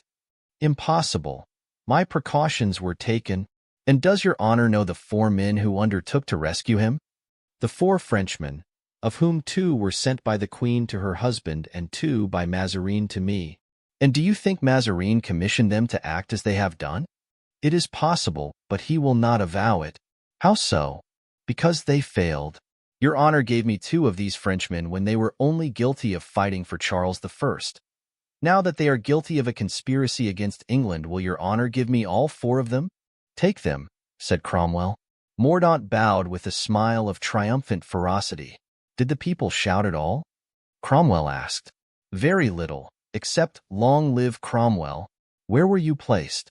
Mordaunt tried for a moment to read in the general's face if this was simply a useless question, or whether he knew everything, but his piercing eyes could by no means penetrate the somber depths of Cromwell's. I was so situated as to hear and see everything, he answered. It was now Cromwell's turn to look fixedly at Mordaunt, and Mordaunt to make himself impenetrable. It appears, said Cromwell, that this improvised executioner did his duty remarkably well. The blow, so they tell me at least, was struck with a master's hand. Mordaunt remembered that Cromwell had told him he had had no detailed account, and he was now quite convinced that the general had been present at the execution, hidden behind some screen or curtain. In fact, said Mordaunt, with a calm voice and immovable countenance, a single blow sufficed. Perhaps it was someone in that occupation, said Cromwell. Do you think so, sir? He did not look like an executioner. And who else save an executioner would have wished to fill that horrible office? But, said Mordaunt, it might have been some personal enemy of the king, who had made a vow of vengeance and accomplished it in this way. Perhaps it was some man of rank who had grave reasons for hating the fallen king, and who, learning that the king was about to flee and escape him, threw himself in the way, with a mask on his face and an axe in his hand, not as substitute for the executioner, but as an ambassador of fate. Possibly. And if that were the case, would your honor condemn his action? It is not for me to judge, that it rests between his conscience and his God. But if your honor knew this man? I neither know nor wish to know him, provided Charles is dead. It is the axe, not the man, we must thank. And yet, without the man, the king would have been rescued. Cromwell smiled. They would have carried him to Greenwich, he said, and put him on board a felucca with 5 barrels of powder in the hold, once out to sea. You are too good a politician not to understand the rest, Mordaunt. Yes, they would have all been blown up. Just so, the explosion would have done what the axe had failed to do. Men would have said that the king had escaped human justice and been overtaken by gods. You see now why I did not care to know your gentleman in the mask. For really, in spite of his excellent intentions, I could not thank him for what he has done. Mordaunt bowed humbly. Sir, he said, you are a profound thinker and your plan was sublime. Say absurd. Since it has become useless, the only sublime ideas in politics are those which bear fruit. So tonight, Mordaunt, go to Greenwich and ask for the captain of the felucca Lightning. Show him a white handkerchief knotted at the 4 corners, and tell the crew to disembark and carry the powder back to the arsenal. Unless, indeed, unless, said Mordaunt, whose face was lighted by a savage joy as Cromwell spoke, this skiff might be of use to you for personal projects. Oh, my lord, that title, said Cromwell, laughing, is all very well here. But take care a word like that does not escape your lips in public. But your honor will soon be called so generally. I hope so, at least, said Cromwell, rising and putting on his cloak. You are going, sir? Yes, said Cromwell, I slept here last night and the night before, and you know it is not my custom to sleep 3 times in the same bed." "Then," said Mordaunt, "your honor gives me my liberty for tonight? And even for all day tomorrow, if you want it, since last evening," he added, smiling. "You have done enough in my service, and if you have any personal matters to settle, it is just that I should give you time." "Thank you, sir. It will be well employed, I hope." Cromwell turned as he was going. "Are you armed?" he asked. "I have my sword. And no one waiting for you outside?" "No." "Then you had better come with me." "Thank you, sir. But the way by the subterranean passage would take too much time, and I have none to lose." Cromwell placed his hand on a hidden handle and opened a door so well concealed by the tapestry that the most practiced eye could not have discovered it closed after him with a spring. This door communicated with a subterranean passage, leading under the street to a grotto in the garden of a house about 100 yards from that of the future protector. It was just before this that Grimaud had perceived the 2 men seated together. D'Artagnan was the first to recover from his surprise. "Mordaunt," he cried, "by heaven, it is God himself who sent us here." "Yes," said Porthos, "let us break the door in and fall upon him."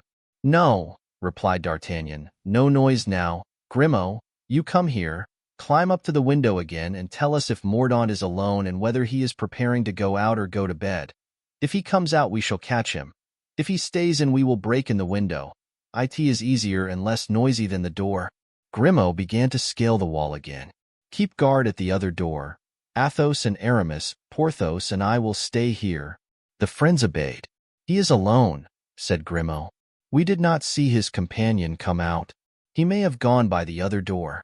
"What is he doing?" "Putting on his cloak and gloves." "He's ours," muttered D'Artagnan. Porthos mechanically drew his dagger from the scabbard. "Put it up again, my friend," said D'Artagnan. "We must proceed in an orderly manner." "Hush," said Grimaud. "He is coming out. He has put out the lamp. I can see nothing now." "Get down then, and quickly." Grimaud leaped down. The snow deadened the noise of his fall. "Now go and tell Athos and Aramis to stand on each side of the door, and clap their hands if they catch him. We will do the same." The next moment the door opened and Mordaunt appeared on the threshold. Face to face with D'Artagnan, Porthos clapped his hands, and the other 2 came running around. Mordaunt was livid, but he uttered no cry nor called for assistance. D'Artagnan quietly pushed him in again, and by the light of a lamp on the staircase made him ascend the steps backward one by one, keeping his eyes all the time on Mordaunt's hands, who, however, knowing that it was useless, attempted no resistance. At last they stood face to face in the very room where 10 minutes before Mordaunt had been talking to Cromwell.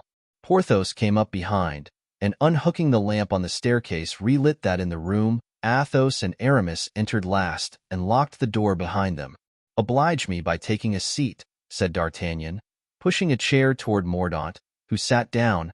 Pale but calm Aramis, Porthos, and D'Artagnan drew their chairs near him. Athos alone kept away and sat in the furthest corner of the room, as if determined to be merely a spectator of the proceedings. He seemed to be quite overcome. Porthos rubbed his hands in feverish impatience. Aramis bit his lips till the blood came. D'Artagnan alone was calm, at least in appearance. "Monsieur Mordaunt," he said, "since, after running after one another so long, chance has at last brought us together, let us have a little conversation, if you please." Chapter 69. Conversational. Though Mordaunt had been so completely taken by surprise and had mounted the stairs in such utter confusion, when once seated he recovered himself, as it were, and prepared to seize any possible opportunity of escape. His eye wandered to a long stout sword on his flank, and he instinctively slipped it around within reach of his right hand. D'Artagnan was waiting for a reply to his remark and said nothing. Aramis muttered to himself, "We shall hear nothing but the usual commonplace things." Porthos sucked his mustache, muttering, "A good deal of ceremony tonight about crushing an adder." Athos shrunk into his corner, pale and motionless as a bas-relief. The silence, however, could not last forever, so D'Artagnan began. "Sir," he said, with desperate politeness, "it seems to me that you change your costume almost as rapidly as I have seen the Italian mummers do, whom the Cardinal Mazarin brought over from Bergamo, and whom he doubtless took you to see during your travels in France." Mordaunt did not reply. "Just now," D'Artagnan continued, You were disguised. I mean to say, attired, as a murderer, and now I look very much like a man who is going to be murdered. Oh, sir, said D'Artagnan, how can you talk like that when you are in the company of gentlemen and have such an excellent sword at your side? No sword is excellent enough to be of use against 4 swords and daggers. Well, that is scarcely the question. I had the honor of asking you why you altered your costume. The mask and beard became you very well. And as to the axe, I do not think it would be out of keeping even at this moment. Why, then, have you laid it aside? Because, remembering the scene at Armentières, I thought I should find 4 axes for one, as I was to meet 4 executioners. Sir, replied D'Artagnan, in the calmest manner possible, you are very young. I shall therefore overlook your frivolous remarks. What took place at Armentières has no connection whatever with the present occasion. We could scarcely have requested your mother to take a sword and fight us. Aha! It is a duel, then? Cried Mordaunt, as if disposed to reply at once to the provocation. Porthos rose, always ready for this kind of adventure. Pardon me, said D'Artagnan, do not let us do things in a hurry. We will arrange the matter rather better. Confess, Monsieur Mordaunt, that you are anxious to kill some of us. All, replied Mordaunt. Then, my dear sir, I am convinced that these gentlemen return your kind wishes and will be delighted to kill you also. Of course they will do so as honorable gentlemen, and the best proof I can furnish is this. So saying, he threw his hat on the ground, pushed back his chair to the wall, and bowed to Mordaunt with true French grace. At your service, sir, he continued. My sword is shorter than yours, it's true, but, bah, I think the arm will make up for the sword. Halt! Cried Porthos, coming forward. I begin, and without any rhetoric. Allow me, Porthos, said Aramis. Athos did not move. He might have been taken for a statue, even his breathing seemed to be arrested. Gentlemen, said D'Artagnan, you shall have your turn. Monsieur Mordaunt dislikes you sufficiently not to refuse you afterward. You can see it in his EY, so pray keep your places, like Athos, whose calmness is entirely laudable. Besides, we will have no words about it. I have particular business to settle with this gentleman, and I shall and will begin. Porthos and Aramis drew back, disappointed, and drawing his sword, D'Artagnan turned to his adversary. Sir, I am waiting for you. And for my part, gentlemen, I admire you. You are disputing which shall fight me first. But you do not consult me who am most concerned in the matter. I hate you all, but not equally. I hope to kill all 4 of you. But I am more likely to kill the first than the second than the third, and the third than the last. That I claim, then, the right to choose my opponent. If you refuse this right, you may kill me, but I shall not fight. It is but fair, said Porthos and Aramis, hoping he would choose one of them. Athos and D'Artagnan said nothing, but their silence seemed to imply consent. Well, then, said Mordaunt, I choose for my adversary the man who, not thinking himself worthy to be called Comte de la Fère, calls himself Athos. Athos sprang up, but after an instant of motionless silence he said, to the astonishment of his friends, Monsieur Mordaunt, a duel between us is impossible. Submit this honor to somebody else. And he sat down. Ah, said Mordaunt with a sneer, there's one who is afraid. Zounds! Exclaimed D'Artagnan, bounding toward him. Who says that Athos is afraid? Let him have his say. D'Artagnan, said Athos, with a smile of sadness and contempt. Is it your decision, Athos? Resumed the Gascon. Irrevocably. You hear, sir, said D'Artagnan, turning to Mordaunt. The Comte de la Fère will not do you the honor of fighting with you. Choose one of us to replace the Comte de la Fère. As long as I don't fight with him, it is the same to me with whom I fight. Put your names into a hat and draw lots. A good idea, said D'Artagnan. At least that will conciliate us all, said Aramis. I should never have thought of that, said Porthos, and yet it is very simple. Come, Aramis, said D'Artagnan, write this for us in those neat little characters in which you wrote to Marie Michon that the mother of this gentleman intended to assassinate the Duke of Buckingham. Mordaunt sustained this new attack without wincing. He stood with his arms folded, apparently as calm as any man could be in such circumstances. If he had not courage, he had what is very like it, namely, pride. Aramis went to Cromwell's desk, tore off 3 bits of paper of equal size, wrote on the first his own name and on the others those of his 2 companions, and presented them open to Mordaunt, who by a movement of his head indicated that he left the matter entirely to Aramis. He then rolled them separately and put them in a hat, which he handed to Mordaunt. Mordaunt put his hand into the hat, took out one of the 3 papers, and disdainfully dropped it on the table without reading it. "Ah, serpent," muttered D'Artagnan, "I would give my chance of a captaincy in the Musketeers for that to be my name." Aramis opened the paper, and in a voice trembling with hate and vengeance read D'Artagnan. The Gascon uttered a cry of joy, and turning to Mordaunt, "I hope, sir," said he, "you have no objection to make?" "None whatever," replied the other, drawing his sword and resting the point on his boot. The moment that D'Artagnan saw that his wish was accomplished and his man would not escape him, he recovered his usual tranquility. He turned up his cuffs neatly and rubbed the sole of his right boot on the floor, but did not fail, however, to remark that Mordaunt was looking about him in a singular manner. "Are you ready, sir?" he said at last. "I was waiting for you, sir," said Mordaunt, raising his head and casting at his opponent a look it would be impossible to describe. "Well then," said the Gascon, "take care of yourself, for I am not a bad hand at the rapier." "Nor I either." "So much the better. That sets my mind at rest. Defend yourself." "1 minute," said the young man. "Give me your word, gentlemen, that you will not attack me otherwise than one after the other.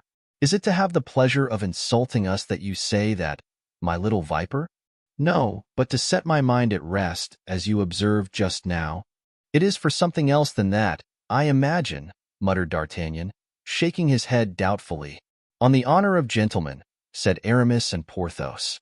"In that case, gentlemen, have the kindness to retire into the corners, so as to give us ample room. We shall require it." "Yes, gentlemen," said D'Artagnan, "we must not leave this person the slightest pretext for behaving badly, which, with all due respect, I fancy he is anxious still to do." This new attack made no impression on Mordaunt. The space was cleared, the 2 lamps placed on Cromwell's desk, in order that the combatants might have as much light as possible, and the swords crossed. D'Artagnan was too good a swordsman to trifle with his opponent. He made a rapid and brilliant feint which Mordaunt parried. "Aha!"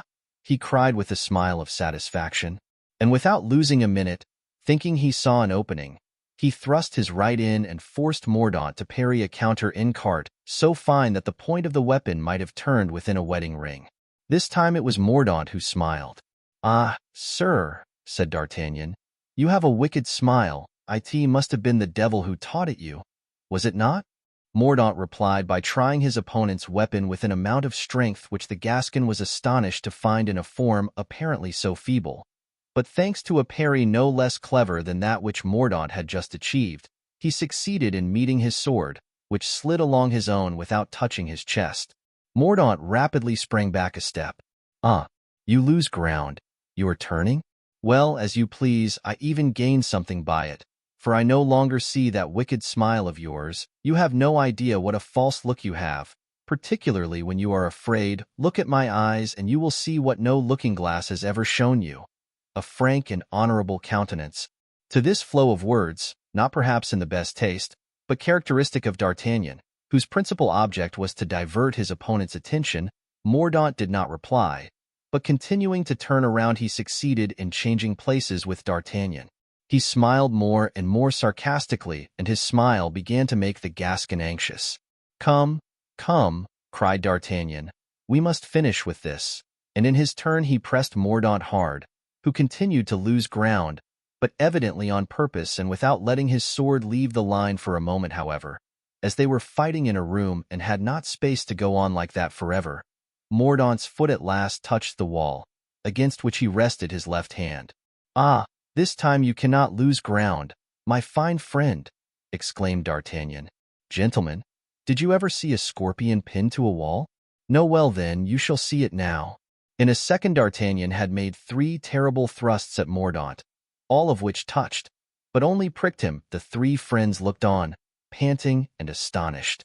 At last D'Artagnan, having got up too close, stepped back to prepare a 4th thrust, but the moment when, after a fine, quick feint, He was attacking as sharply as lightning. The wall seemed to give way, Mordaunt disappeared through the opening, and D'Artagnan's blade, caught between the panels, shivered like a sword of glass. D'Artagnan sprang back. The wall had closed again. Mordaunt, in fact, while defending himself, had maneuvered so as to reach the secret door by which Cromwell had left, had felt for the knob with his left hand, pressed it, and disappeared. The Gascon uttered a furious imprecation, which was answered by a wild laugh on the other side of the iron panel. "Help me, gentlemen," cried D'Artagnan. "We must break in this door." "It is the devil in person," said Aramis, hastening forward. "He escapes us," growled Porthos, pushing his huge shoulder against the hinges, but in vain. "Sblood! He escapes us." "So much the better," muttered Athos. "I thought as much," said D'Artagnan, wasting his strength in useless efforts. "Zounds! I thought as much when the wretch kept moving around the room. I thought he was up to something. It's a misfortune." To which his friend, "The devil, treats us," said Aramis. "It's a piece of good fortune sent from heaven," said Athos, evidently much relieved. "Really?" said D'Artagnan, abandoning the attempt to burst open the panel after several ineffectual attempts. "Athos, I cannot imagine how you can talk to us in that way. You cannot understand the position we are in this kind of game. Not to kill is to let oneself be killed. This fox of a fellow will be sending us 100 iron-sided beasts who will pick us off like sparrows in this place. Come, we must be off. If we stay here 5 minutes more, there's an end of us." "Yes, you are right. But where shall we go?" asked Porthos. "To the hotel, to be sure, to get our baggage and horses. And from there, if it please God, to France, where, at least, I understand the architecture of the houses." So, suiting the action to the word, D'Artagnan thrust the remnant of his sword into its scabbard, picked up his hat, and ran down the stairs, followed by the others. Chapter 70. The Skiff Lightning. D'Artagnan had judged correctly. Mordaunt felt that he had no time to lose, and he lost none. He knew the rapidity of decision and action that characterized his enemies, and resolved to act with reference to that. This time the musketeers had an adversary who was worthy of them. After closing the door carefully behind him, Mordaunt glided into the subterranean passage, sheathing on the way his now useless sword, and thus reached the neighboring house, where he paused to examine himself and to take breath. "Good," he said. "Nothing, almost nothing. Scratches, nothing more. 2 in the arm and 1 in the breast. The wounds that I make are better than that. Witness the executioner of Bethune, my uncle and King Charles now. Not a second to lose, for a second lost will perhaps save them. They must die. Die altogether. Killed at one stroke by the thunder of men in default of gods, they must disappear. Broken, scattered, annihilated, I will run. Then, till my legs no longer serve, till my heart bursts in my bosom, but I will arrive before they do." Mordaunt proceeded at a rapid pace to the nearest cavalry barracks, about a quarter of a league distant. He made that quarter of a league in 4 or 5 minutes. Arrived at the barracks, he made himself known, took the best horse in the stables, mounted, and gained the high road. A quarter of an hour later he was at Greenwich. "There is the port," he murmured. "That dark point yonder is the Isle of Dogs. Good. I am half an hour in advance of them. An hour, perhaps. Fool that I was. I have almost killed myself by my needless haste now," he added, rising in the stirrups and looking about him. "Which, I wonder, is the lightning?" At this moment, as if in reply to his words, a man lying on a coil of cables rose and advanced a few steps toward him. Mordaunt drew a handkerchief from his pocket, and tying a knot at each corner, the signal agreed upon, waved it in the air, and the man came up to him. He was wrapped in a large rough cape, which concealed his form and partly his face. "Do you wish to go on the water, sir?" said the sailor. "Yes, just so, along the Isle of Dogs. And perhaps you have a preference for one boat more than another. You would like one that sails as rapidly as—" "Lightning," interrupted Mordaunt. "Then mine is the boat you want. Sir, I'm your man." "I begin to think so, particularly if you have not forgotten a certain signal." "Here it is, sir." And the sailor took from his coat a handkerchief, tied at each corner. "Good, quite right," cried Mordaunt, springing off his horse. "There's not a moment to lose. Now take my horse to the nearest inn and conduct me to your vessel." "But," asked the sailor, "where are your companions? I thought there were 4 of you." "Listen to me, sir, I'm not the man you take me for. You are in Captain Rogers's post, are you not? Under orders from General Cromwell mine, also, are from him." "Indeed, sir, I recognize you. You are Captain Mordaunt." Mordaunt was startled. "Oh, fear nothing," said the skipper, showing his face. "I am a friend." "Captain Groslow," cried Mordaunt. Himself, the general remembered that I had formerly been a naval officer, and he gave me the command of this expedition. "I asked there anything new in the wind?" "Nothing. I thought, perhaps, that the king's death has only hastened their flight. In 10 minutes they will perhaps be here." "What have you come for, then?" "To embark with you." Ah. The general doubted my fidelity?" "No, but I wish to have a share in my revenge. Haven't you someone who will relieve me of my horse?" Groslow whistled, and a sailor appeared. "Patrick," said Groslow, "take this horse to the stables of the nearest inn. If anyone asks you whose it is, you can say that it belongs to an Irish gentleman." The sailor departed without reply. "Now," said Mordaunt, "are you not afraid that they will recognize you?" "There is no danger, dressed as I am in this pilot coat, on a night as dark as this. Besides, even you didn't recognize me. They will be much less likely to." "That is true," said Mordaunt, "and they will be far from thinking of you. Everything is ready, is it not?" Yes. "The cargo on board?" Yes. 5 full casks, and 50 empty ones. Good. We are carrying port wine to Anvers. Excellent. Now take me aboard and return to your post, for they will soon be here. I am ready. It is important that none of your crew should see me. I have but 1 man on board, and I am as sure of him as I am of myself. Besides, he doesn't know you.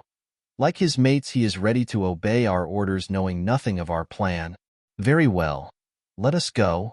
They then went down to the Thames. A boat was fastened to the shore by a chain fixed to a stake. Groslow jumped in, followed by Mordaunt, and in 5 minutes they were quite away from that world of houses which then crowded the outskirts of London. And Mordaunt could discern the little vessel riding at anchor near the Isle of Dogs. When they reached the side of this felucca, Mordaunt, dexterous in his eagerness for vengeance, seized a rope and climbed up the side of the vessel with a coolness and agility very rare among landsmen. He went with Groslow to the captain's berth, a sort of temporary cabin of planks, for the chief apartment had been given up by Captain Rogers to the passengers, who were to be accommodated at the other end of the boat. "They will have nothing to do." "Then at this end?" said Mordaunt. "Nothing at all." "That's a capital arrangement. Return to Greenwich, and bring them here. I shall hide myself in your cabin. You have a longboat?" "That in which we came. It appeared light and well constructed. Quite a canoe. Fasten it to the poop with a rope. Put the oars into it, so that it may follow in the track, and there will be nothing to do except to cut the cord. Put a good supply of rum and biscuit in it for the seamen. Should the night happen to be stormy, they will not be sorry to find something to console themselves with. Consider all this done. Do you wish to see the powder room?"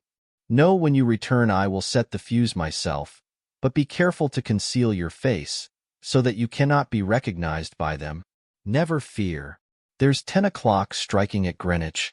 Groslow, then, having given the sailor on duty an order to be on the watch with more than usual vigilance, went down into the longboat and soon reached Greenwich. The wind was chilly and the jetty was deserted as he approached it. But he had no sooner landed than he heard a noise of horses galloping upon the paved road. These horsemen were our friends, or rather, an avant-garde, composed of D'Artagnan and Athos. As soon as they arrived at the spot where Groslow stood, they stopped. As if guessing that he was the man they wanted, Athos alighted and calmly opened the handkerchief tied at each corner, whilst D'Artagnan, ever cautious, remained on horseback, 1 hand upon his pistol, leaning forward watchfully. On seeing the appointed signal, Groslow, who had at first crept behind one of the cannons planted on that spot, walked straight up to the gentleman. He was so well wrapped up in his cloak that it would have been impossible to see his face even if the night had not been so dark as to render precaution superfluous. Nevertheless, the keen glance of Athos perceived at once it was not Rogers who stood before them. "What do you want with us?" he asked of Groslow. "I wish to inform you, my lord," replied Groslow, with an Irish accent, feigned. "Of course, that if you are looking for Captain Rogers, you will not find him. He fell down this morning and broke his leg, but I'm his cousin. He told me everything and desired me to watch instead of him, and in his place to conduct, wherever they wish to go, the gentleman who should bring me a handkerchief tied at each corner, like that one which you hold and one which I have in my pocket. And he drew out the handkerchief. Was that all he said? Inquired Athos. No, my lord. He said you had engaged to pay £70 if I landed you safe and sound at Boulogne, or any other port you choose in France. What do you think of all this? Said Athos, in a low tone to D'Artagnan, after explaining to him in French what the sailor had said in English. It seems a likely story to me, and to me too. Besides, we can but blow out his brains if he proves false, said the Gascon. And you, Athos, you know something of everything and can be our captain. I dare say you know how to navigate, should he fail us. My dear friend, you guess well my father meant me for the navy, and I have some vague notions about navigation. You see, cried D'Artagnan. They then summoned their friends, who, with Blaisois, Mousqueton, and Grimaud, promptly joined them, leaving Parry behind them, who was to take back to London the horses of the gentlemen and of their lackeys, which had been sold to the host in settlement of their account with him. Thanks to this stroke of business, the four friends were able to take away with them a sum of money which, if not large, was sufficient as a provision against delays and accidents. Parry parted from his friends regretfully. They had proposed his going with them to France, but he had straightway declined. It is very simple, Mousqueton had said. He is thinking of Groslow. It was Captain Groslow, the reader will remember, who had broken Parry's head.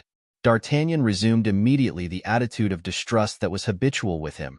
He found the wharf too completely deserted, the night too dark, the captain too accommodating. He had reported to Aramis what had taken place, and Aramis, not less distrustful than he, had increased his suspicions.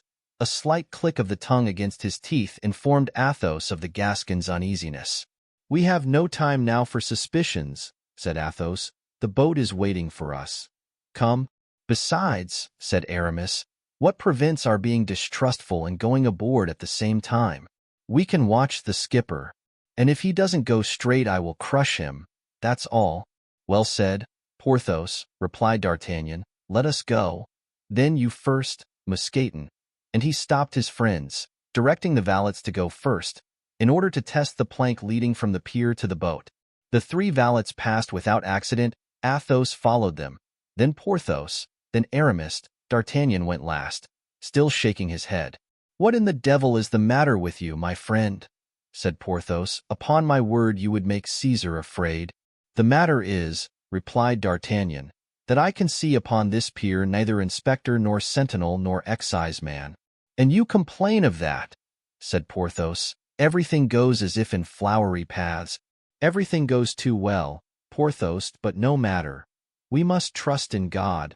As soon as the plank was withdrawn, the captain took his place at the tiller and made a sign to one of the sailors, who, boat-hook in hand, began to push out from the labyrinth of boats in which they were involved. The other sailor had already seated himself on the port side and was ready to row. As soon as there was room for rowing, his companion rejoined him, and the boat began to move more rapidly. "At last we are off," exclaimed Porthos. "Alas," said Athos, "we depart alone."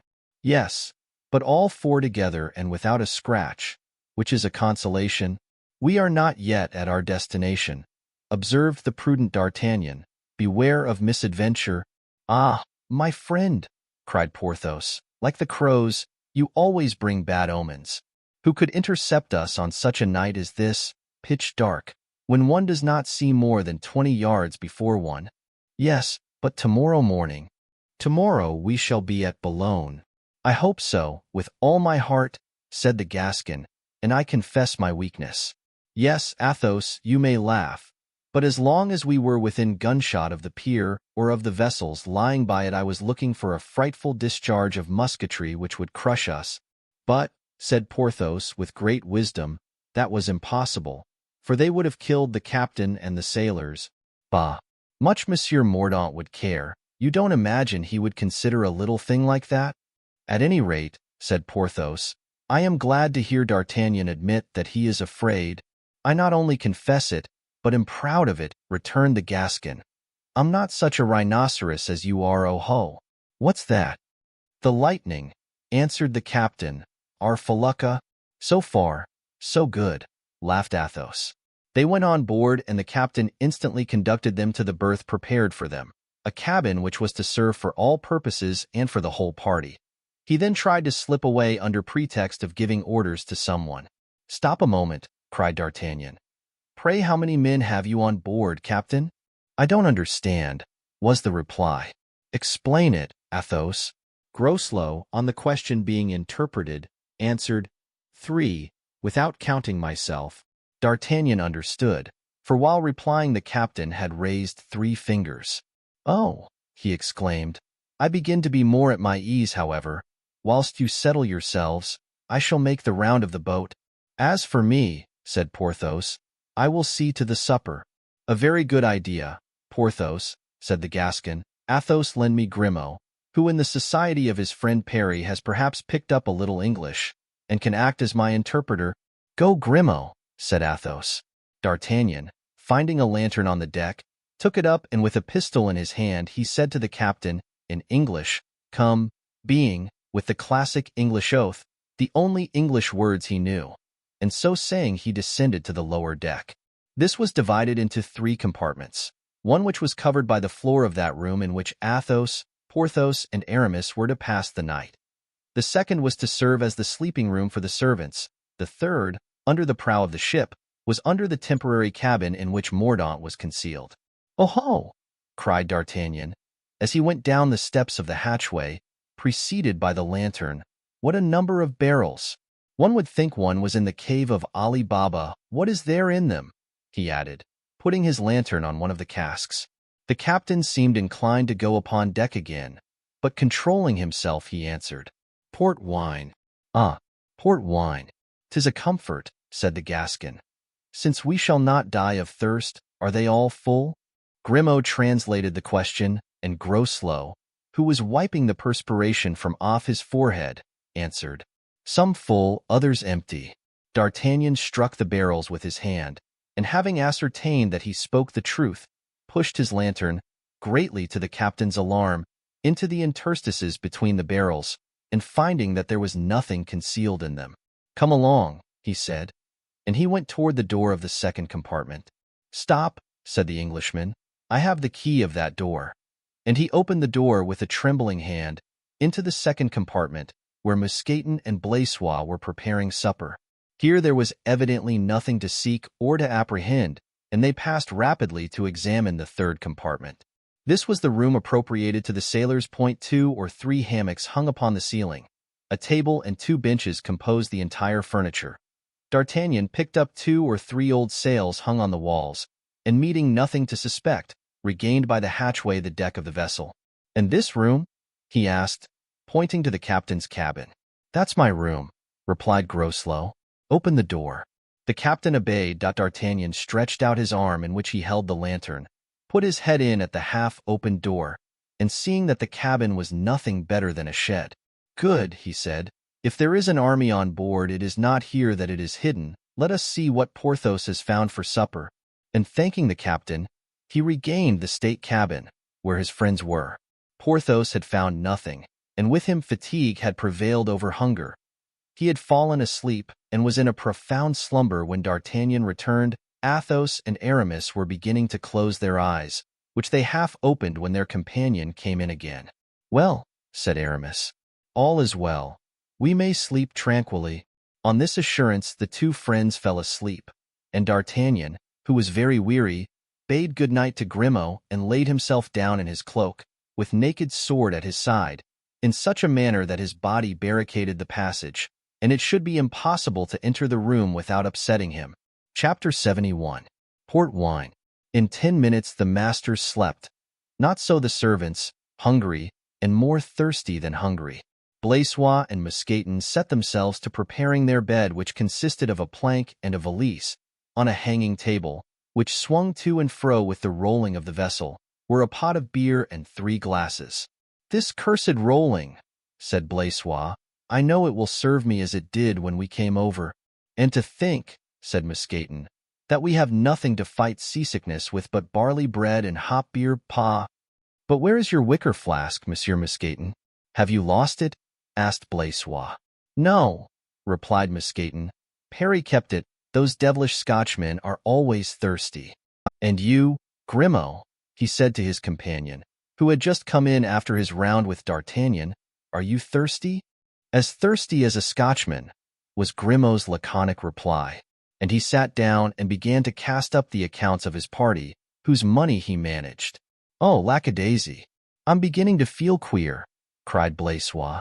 If that's the case, said Mousqueton, with a learned air, take some nourishment. Do you call that nourishment? Said Blaisois, pointing to the barley bread and pot of beer upon the table. Blaisois, replied Mousqueton, remember that bread is the true nourishment of a Frenchman, who is not always able to get bread. Asked Grimaud. Yes, but beer? Asked Blaisois sharply. Is that their true drink? As to that, answered Mousqueton, puzzled how to get out of the difficulty, I must confess that to me beer is as disagreeable as wine is to the English. What? Monsieur Mousqueton, the English, do they dislike wine? They hate it, but I have seen them drink it. As a punishment, for example, an English prince died one day because they had put him into a butt of Malmsey. I heard the Chevalier d'Herble say so. The fool! Cried Blaisois. I wish I had been in his place. Thou canst be, said Grimaud, writing down his figures. How? Asked Blaisois. I can. Explain yourself. Grimaud went on with his sum and cast up the whole. Port, he said, extending his hand in the direction of the first compartment examined by D'Artagnan and himself. Those barrels I saw through the door? Port, replied Grimaud, beginning a fresh sum. I have heard, said Blaisois, that port is a very good wine. Excellent, exclaimed Mousqueton, smacking his lips. Excellent. There is port wine in the cellar of Monsieur le Baron de Bracieux. Suppose we ask these Englishmen to sell us a bottle, said the honest Blaisois. Sell, cried Mousqueton, about whom there was a remnant of his ancient marauding character left. One may well perceive, young man, that you are inexperienced. Why, by what one can take? Take, said Blaisois. Covet the goods of your neighbor? That is forbidden, it seems to me. Where forbidden? Asked Mousqueton. In the commandments of God or of the Church.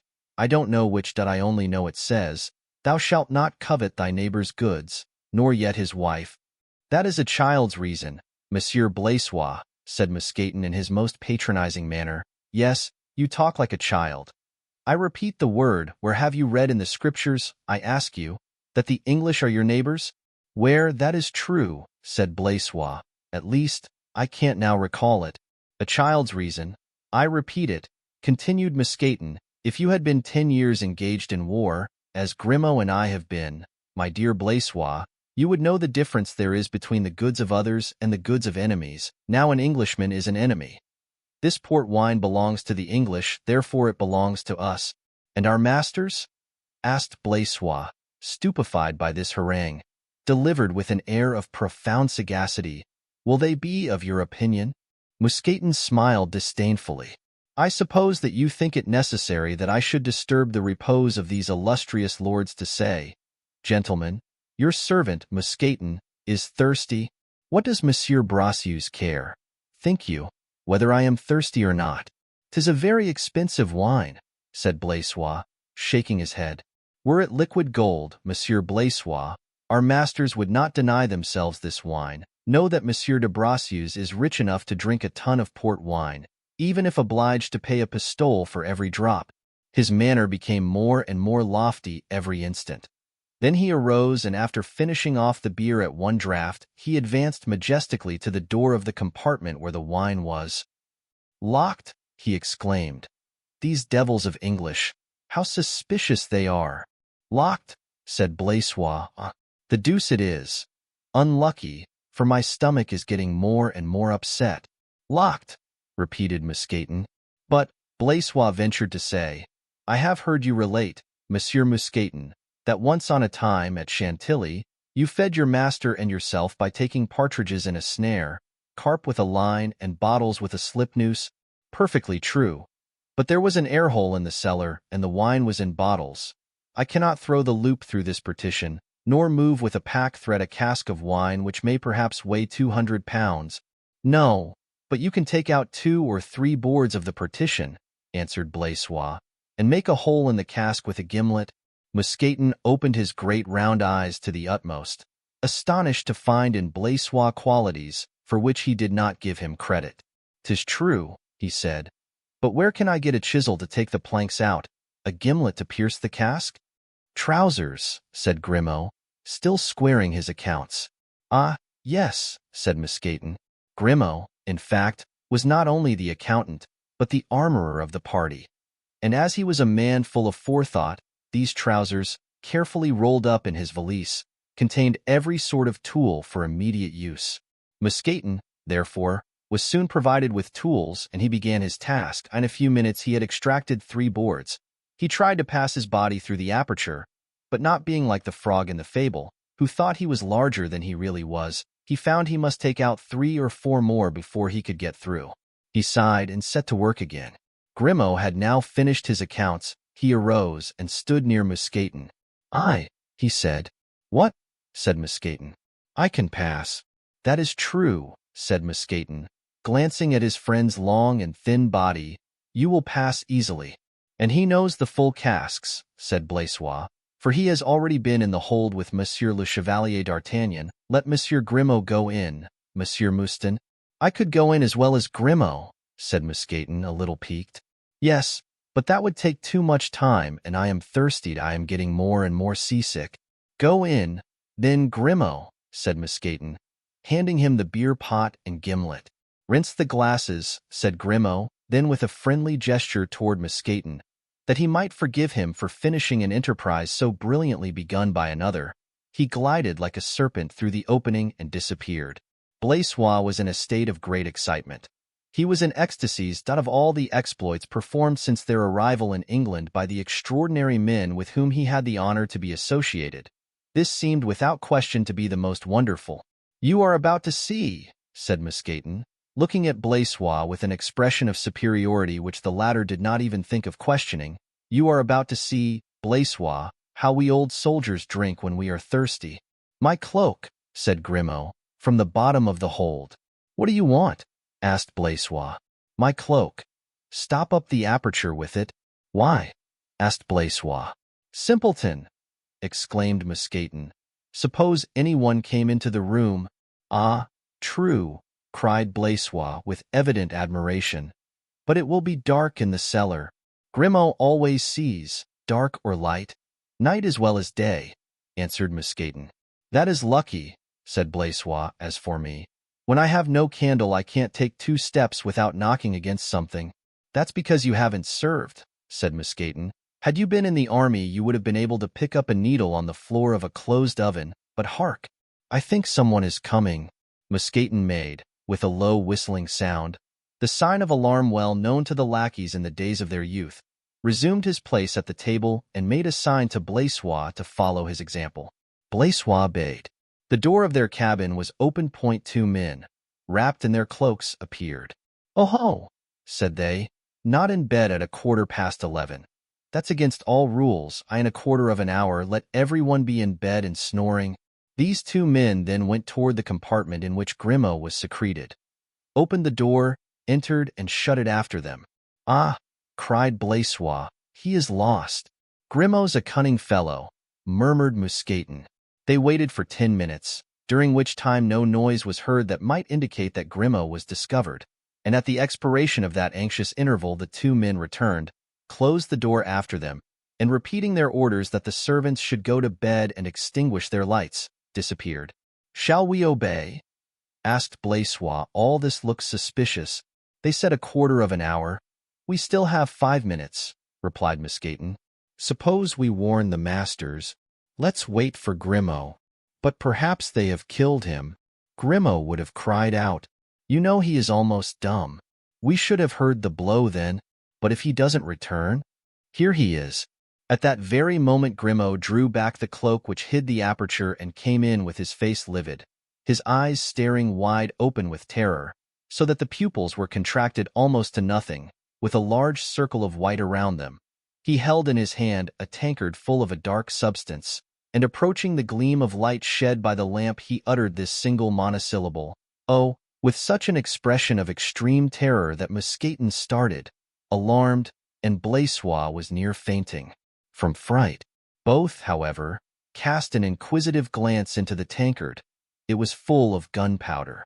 Convinced that the ship was full of powder instead of having a cargo of wine, Grimaud hastened to awake D'Artagnan, who had no sooner beheld him than he perceived that something extraordinary had taken place. Imposing silence. Grimaud put out the little night lamp, then knelt down and poured into the lieutenant's ear a recital melodramatic enough not to require play of feature to give it pith. This was the gist of his strange story. The first barrel that Grimaud had found on passing into the compartment he struck. It was empty. He passed on to another. It, also, was empty, but the third which he tried was, from the dull sound it gave out, evidently full. At this point Grimaud stopped and was preparing to make a hole with his gimlet, when he found a spigot. He therefore placed his tankard under it and turned the spout. Something, whatever it was the cask contained, fell silently into the tankard. Whilst he was thinking that he should first taste the liquor which the tankard contained before taking it to his companions, the door of the cellar opened and a man with a lantern in his hands and enveloped in a cloak came and stood just before the hogshead, behind which Grimaud, on hearing him come in, instantly crept. This was Groslow. He was accompanied by another man, who carried in his hand something long and flexible rolled up, resembling a washing line. His face was hidden under the wide brim of his hat. Grimaud, thinking that they had come, as he had, to try the port wine, effaced himself behind his cask and consoled himself with the reflection that if he were discovered the crime was not a great one. "Have you the wick?" asked the one who carried the lantern. "Here it is," answered the other. At the voice of this last speaker, Grimaud started and felt a shudder creeping through his very marrow. He rose gently, so that his head was just above the round of the barrel, and under the large hat he recognized the pale face of Mordaunt. "How long will this fuse burn?" asked this person. "About 5 minutes," replied the captain. That voice also was known to Grimaud. He looked from one to the other, and after Mordaunt he recognized Groslow. "Then tell the men to be in readiness. Don't tell them why now. When the clock strikes 1/4 after midnight, collect your men, get down into the longboat. That is, when I have lighted the match. I will undertake that. I wish to be sure of my revenge. Are the oars in the boat?" "Everything is ready." "'Tis well." Mordaunt knelt down and fastened one end of the train to the spigot, in order that he might have nothing to do but to set it on fire at the opposite end with the match. He then arose. "You hear me? At 1/4 past midnight. In fact, in 20 minutes. "I understand all perfectly, sir," replied Groslow. "But allow me to say there is great danger in what you undertake. Would it not be better to entrust one of the men to set fire to the train?" "My dear Groslow," answered Mordaunt, "you know the French proverb, 'Nothing one does not do oneself is ever well done.' I shall abide by that rule." Grimaud had heard all this, if he had not understood it, but what he saw made good what he lacked in perfect comprehension of the language. He had seen the two mortal enemies of the Musketeers, had seen Mordaunt adjust the fuse. He had heard the proverb, which Mordaunt had given in French. Then he felt and felt again the contents of the tankard he held in his hand, and, instead of the lively liquor expected by Blaisois and Misfortune, he found beneath his fingers the grains of some coarse powder. Mordaunt went away with the captain. At the door he stopped to listen. "Do you hear how they sleep?" he asked. In fact, Porthos could be heard snoring through the partition. "'Tis God who gives them into our hands," answered Groslow. "This time the devil himself shall not save them," rejoined Mordaunt. And they went out together. Chapter 72. End of the port wine mystery. Grimaud waited till he heard the bolt grind in the lock, and when he was satisfied that he was alone, he slowly rose from his recumbent posture. "Ah," he said, wiping with his sleeve large drops of sweat from his forehead, "how lucky it was that Misfortune was thirsty." He made haste to pass out by the opening, still thinking himself in a dream. But the sight of the gunpowder in the tankard proved to him that his dream was a fatal nightmare. It may be imagined that D'Artagnan listened to these details with increasing interest. Before Grimaud had finished, he rose without noise and putting his mouth to Aramis's ear, and at the same time touching him on the shoulder to prevent a sudden movement. "Chevalier," he said, "get up and don't make the least noise." Aramis awoke. D'Artagnan, pressing his hand, repeated his call. Aramis obeyed. "Athos is near you," said D'Artagnan. "Warn him as I have warned you." Aramis easily aroused Athos, whose sleep was light, like that of all persons of a finely organized constitution, but there was more difficulty in arousing Porthos. He was beginning to ask full explanation of that breaking in on his sleep, which was very annoying to him, when D'Artagnan, instead of explaining, closed his mouth with his hand. Then our Gascon, extending his arms, drew to him the heads of his three friends till they almost touched one another. "Friends," he said, "we must leave this craft at once, or we are dead men." "Bah," said Athos, "are you still afraid? Do you know who is captain of this vessel?" "No." "Captain Groslow." The shudder of the three Musketeers showed to D'Artagnan that his words began to make some impression on them. "Groslow," said Aramis. "The devil! Who is this Groslow?" asked Porthos. "I don't remember him." "Groslow is the man who broke Perry's head and is now getting ready to break ours." Oh, and do you know who is his lieutenant?" "His lieutenant? There is none," said Athos. "They don't have lieutenants in a felucca manned by a crew of 4. "Yes, but Monsieur Groslow is not a captain of the ordinary kind. He has a lieutenant, and that lieutenant is Monsieur Mordaunt." This time the Musketeers did more than shudder. They almost cried out. Those invincible men were subject to a mysterious and fatal influence which that name had over them. The mere sound of it filled them with terror. "What shall we do?" said Athos. "We must seize the felucca," said Aramis. "And kill him," said Porthos. "The felucca is mine," said D'Artagnan. "Those casks which I took for casks of port wine are filled with powder. When Mordaunt finds himself discovered, he will destroy all, friends and foes. And on my word he would be bad company in going either to heaven or to hell." "You have some plan, then?" asked Athos. "Yes." "What is it? Have you confidence in me?" "Give your orders," said the three Musketeers. "Very well. Come this way." D'Artagnan went toward a very small, low window, just large enough to let a man through. He turned it gently on its hinges. "There," he said, "is our road." "The deuce! It is a very cold one, my dear friend," said Aramis. "Stay here, if you like, but I warn you 'twill be rather too warm presently. But we cannot swim to the shore. The longboat is yonder, lashed to the felucca. We will take possession of it and cut the cable. Come, my friends." "A moment's delay," said Athos. "Our servants?" "Here we are," they cried. Meantime the three friends were standing motionless before the awful sight which D'Artagnan, in raising the shutters, had disclosed to them through the narrow opening of the window. Those who have once beheld such a spectacle know that there is nothing more solemn, more striking, than the raging sea, rolling, with its deafening roar, its dark billows beneath the pale light of a wintry moon. "Gracious heaven! We are hesitating," cried D'Artagnan. "If we hesitate, what will the servants do?" "I do not hesitate, you know," said Grimaud. "Sir," interposed Blaisois, "I warn you that I can only swim in rivers." "And I not at all," said Mousqueton. But D'Artagnan had now slipped through the window. "You have decided, friend?" said Athos. "Yes," the Gascon answered. "Athos, you, who are a perfect being, bid spirit triumph over body. O you, Aramis, order the servants. Porthos, kill every one who stands in your way." And after pressing the hand of Athos, D'Artagnan chose a moment when the ship rolled backward, so that he had only to plunge into the water, which was already up to his waist. Athos followed him before the felucca rose again on the waves. The cable which tied the boat to the vessel was then seen plainly rising out of the sea. D'Artagnan swam to it and held it, suspending himself by this rope, his head alone out of water. In 1 second Athos joined him. Then they saw, as the felucca turned, two other heads peeping, those of Aramis and Grimaud. "I am uneasy about Blaisois," said Athos. "He can, he says, only swim in rivers. When people can swim at all, they can swim anywhere. Go the boat." "To the boat." "But Porthos, I do not see him. Porthos is coming. He swims like Leviathan. In fact, Porthos did not appear. For a scene, half tragedy and half comedy, had been performed by him with Mousqueton and Blaisois, who, frightened by the noise of the sea, by the whistling of the wind, by the sight of that dark water yawning like a gulf beneath them, shrank back instead of going forward.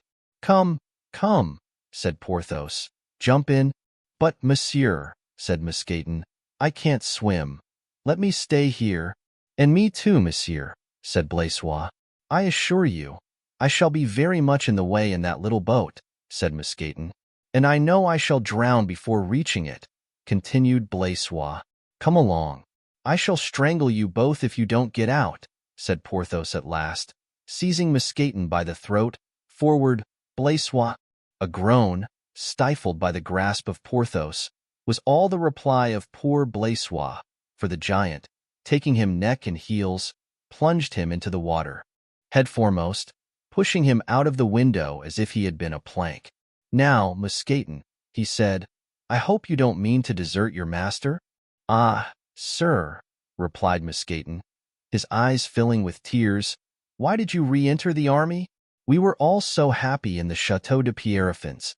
And without any other complaint, passive and obedient, either from true devotion to his master or from the example set by Blaisois, Mousqueton leaped into the sea head foremost, a sublime action, at all events, for Mousqueton looked upon himself as dead, but Porthos was not a man to abandon an old servant, and when Mousqueton rose above the water, blind as a newborn puppy, he found he was supported by the large hand of Porthos, and that he was thus enabled, without having occasion even to move, to advance toward the cable with the dignity of a very Triton.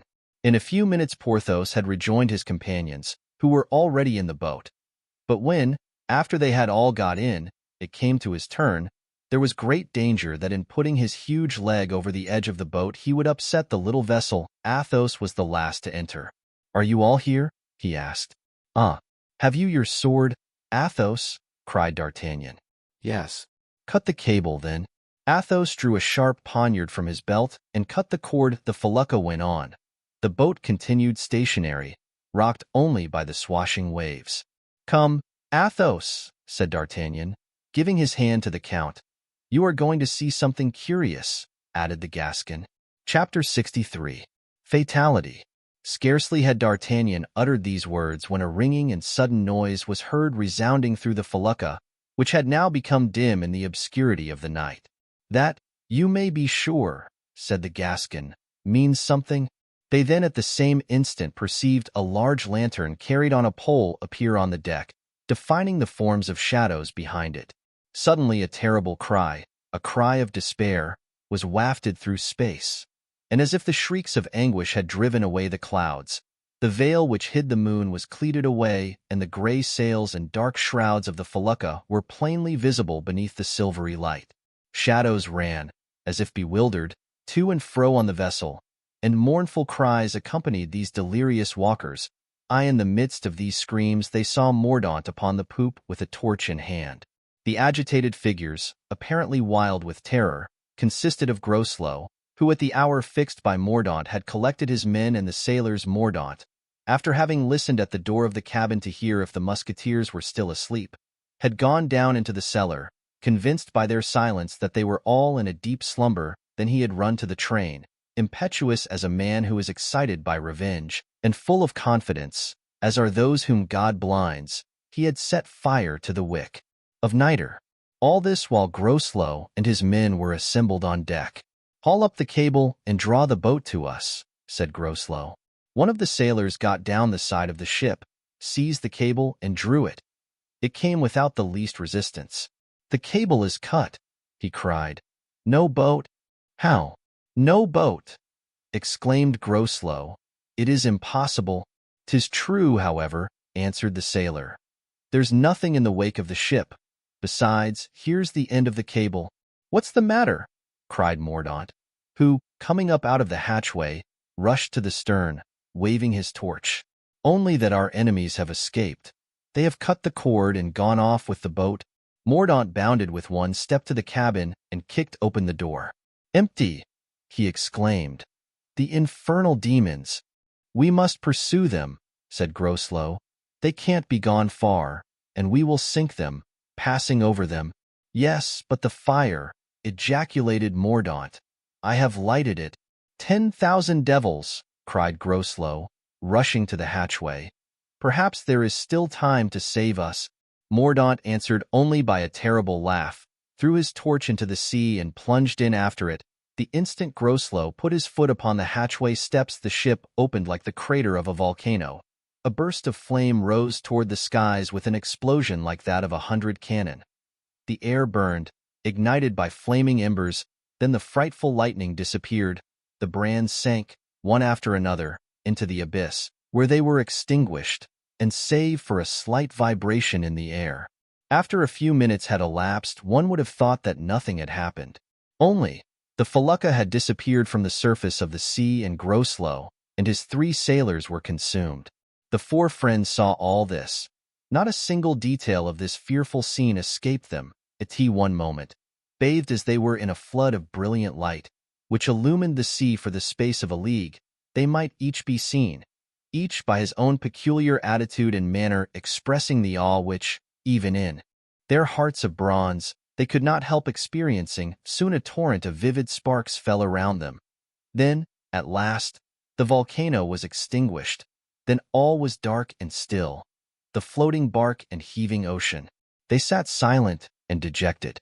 "By heaven," at last said Athos, the first to speak, "by this time, I think, all must be over. Here, my lords, save me." "Help!" cried a voice, whose mournful accents, reaching the 4 friends, seemed to proceed from some phantom of the ocean. All looked around. Athos himself stared. "'Tis he! It is his voice!" All still remained silent. The eyes of all were turned in the direction where the vessel had disappeared, endeavoring in vain to penetrate the darkness. After a minute or two, they were able to distinguish a man, who approached them, swimming vigorously. Athos extended his arm toward him, pointing him out to his companions. "Yes, yes, I see him well enough," said D'Artagnan. "He, again!" cried Porthos, who was breathing like a blacksmith's bellows. "Why, he is made of iron." "Oh, my God!" muttered Athos. Aramis and D'Artagnan whispered to each other. Mordaunt made several strokes more, and raising his arm in sign of distress above the waves, "Pity, pity on me, gentlemen, in heaven's name. My strength is failing me. I am dying." The voice that implored aid was so piteous that it awakened pity in the heart of Athos. "Poor fellow!" he exclaimed. "Indeed," said D'Artagnan, "monsters have only to complain to gain your sympathy. I believe he's swimming toward us. Does he think we are going to take him in?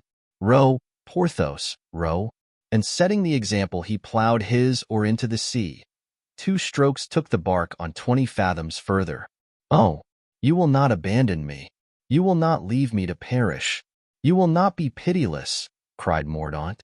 Ah, said Porthos to Mordaunt, "I think we have you now, my hero, and there are no doors by which you can escape this time but those of hell." "Oh, Porthos," murmured the Comte de la Fere.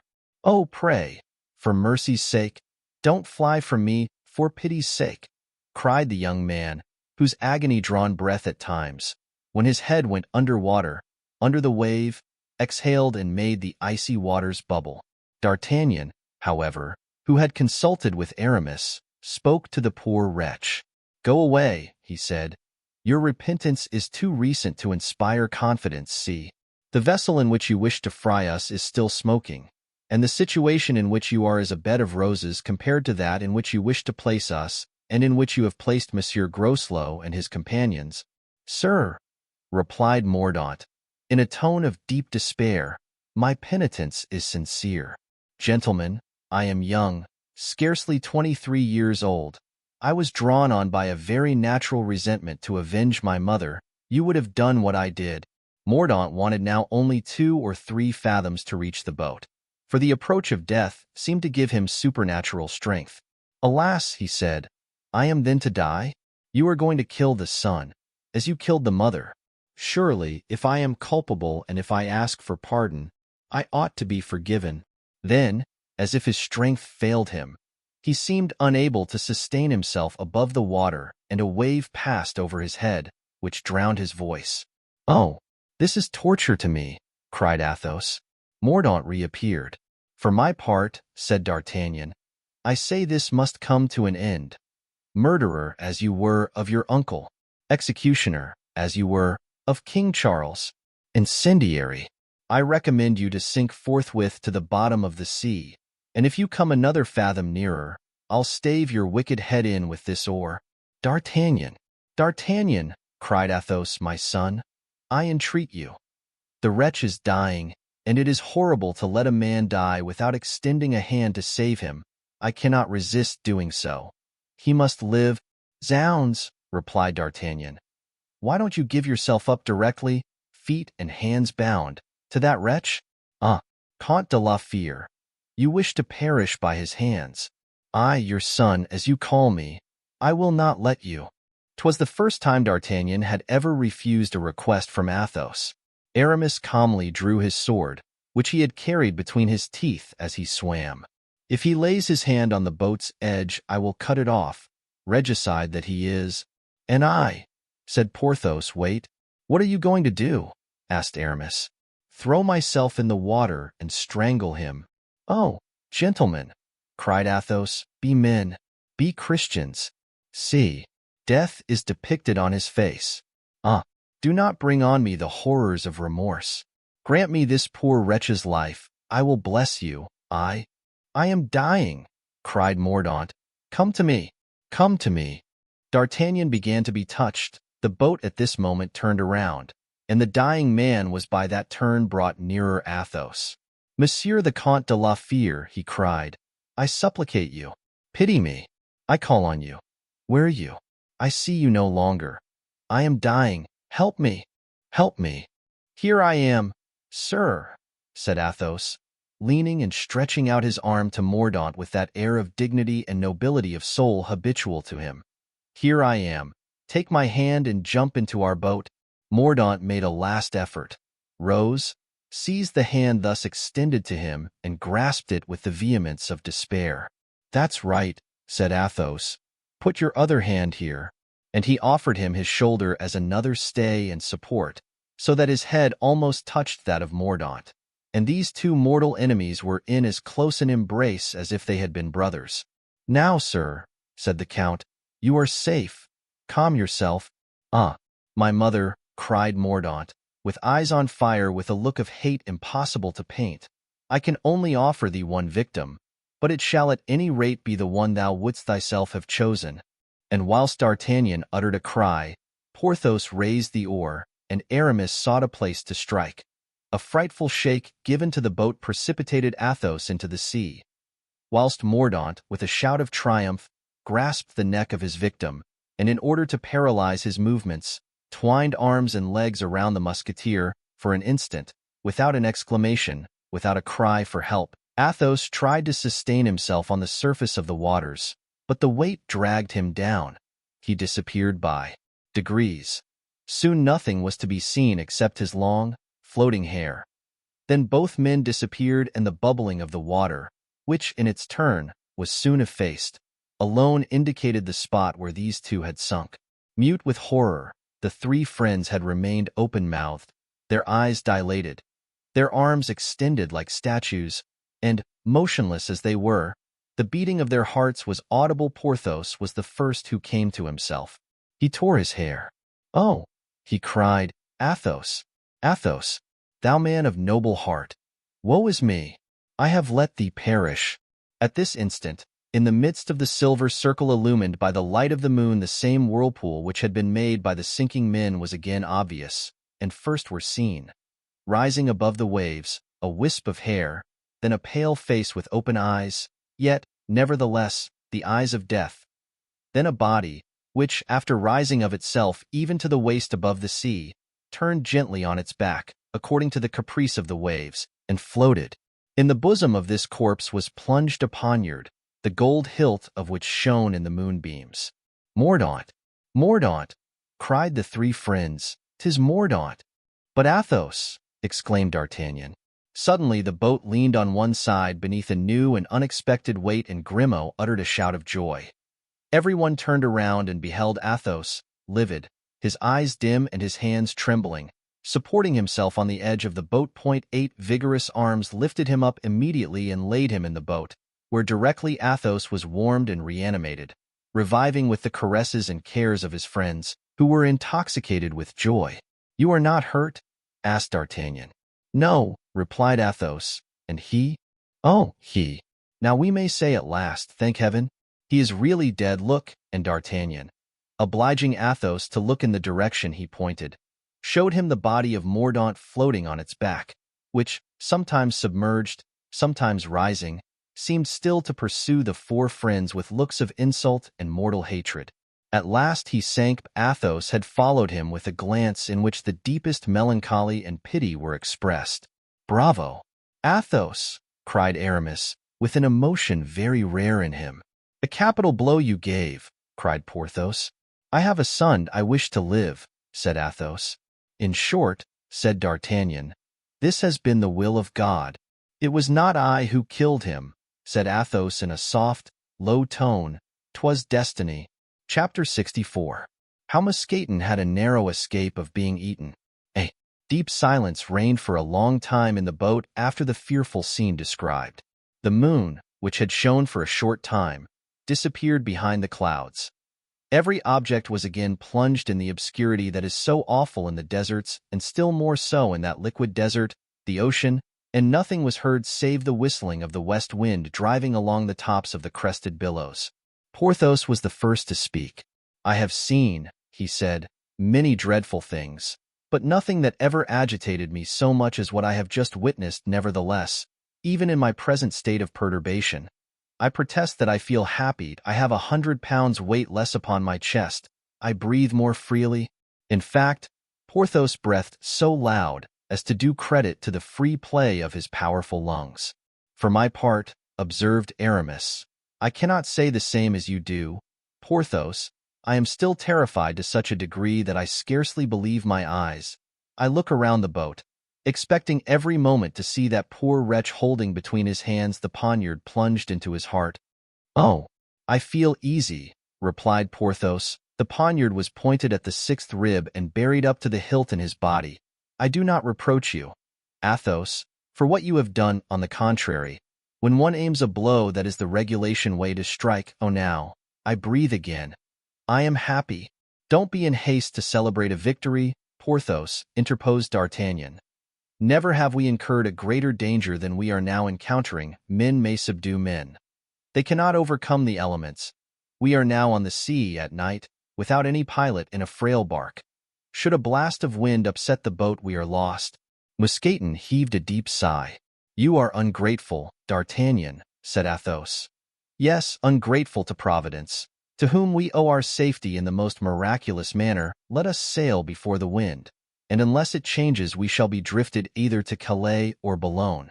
Should our bark be upset, we are 5 of us good swimmers, able enough to turn it over again, or if not, to hold on by it. Now we are on the very road which all the vessels between Dover and Calais take. 'Tis impossible but that we should meet with a fisherman who will pick us up. But should we not find any fisherman, and should the wind shift to the north? That," said Athos, "would be quite another thing, and we should never more see land until we were upon the other side of the Atlantic." "Which implies that we may die of hunger," said Aramis. "'Tis more than possible," answered the Comte de la Fère. Mousqueton sighed again, more deeply than before. "What is the matter? What ails you?" asked Porthos. "I am cold, sir," said Mousqueton. "Impossible. Your body is covered with a coating of fat which preserves it from the cold air." "Ah, sir, 'tis this very coating of fat that makes me shiver." "How is that, Mousqueton?" "Alas, your honor, in the library of the Château of Bracieux there are a lot of books of travels." "What then?" "Amongst them the voyages of Jean Mackay in the time of Henry IV. "Well, in these books, your honor, 'tis told how hungry voyagers, drifting out to sea, have a bad habit of eating each other, and beginning with the fattest among them," cried D'Artagnan, unable in spite of the gravity of the occasion to help laughing. "Yes, sir," answered Mousqueton. "But permit me to say I see nothing laughable in it, however," he added, turning to Porthos. "I should not regret dying, sir, were I sure that by doing so I might still be useful to you." "Mouston," replied Porthos, much affected, "should we ever see my castle of Pierrefonds again, you shall have as your own, and for your descendants, the vineyard that surrounds the farm. And you should call it devotion," added Aramis.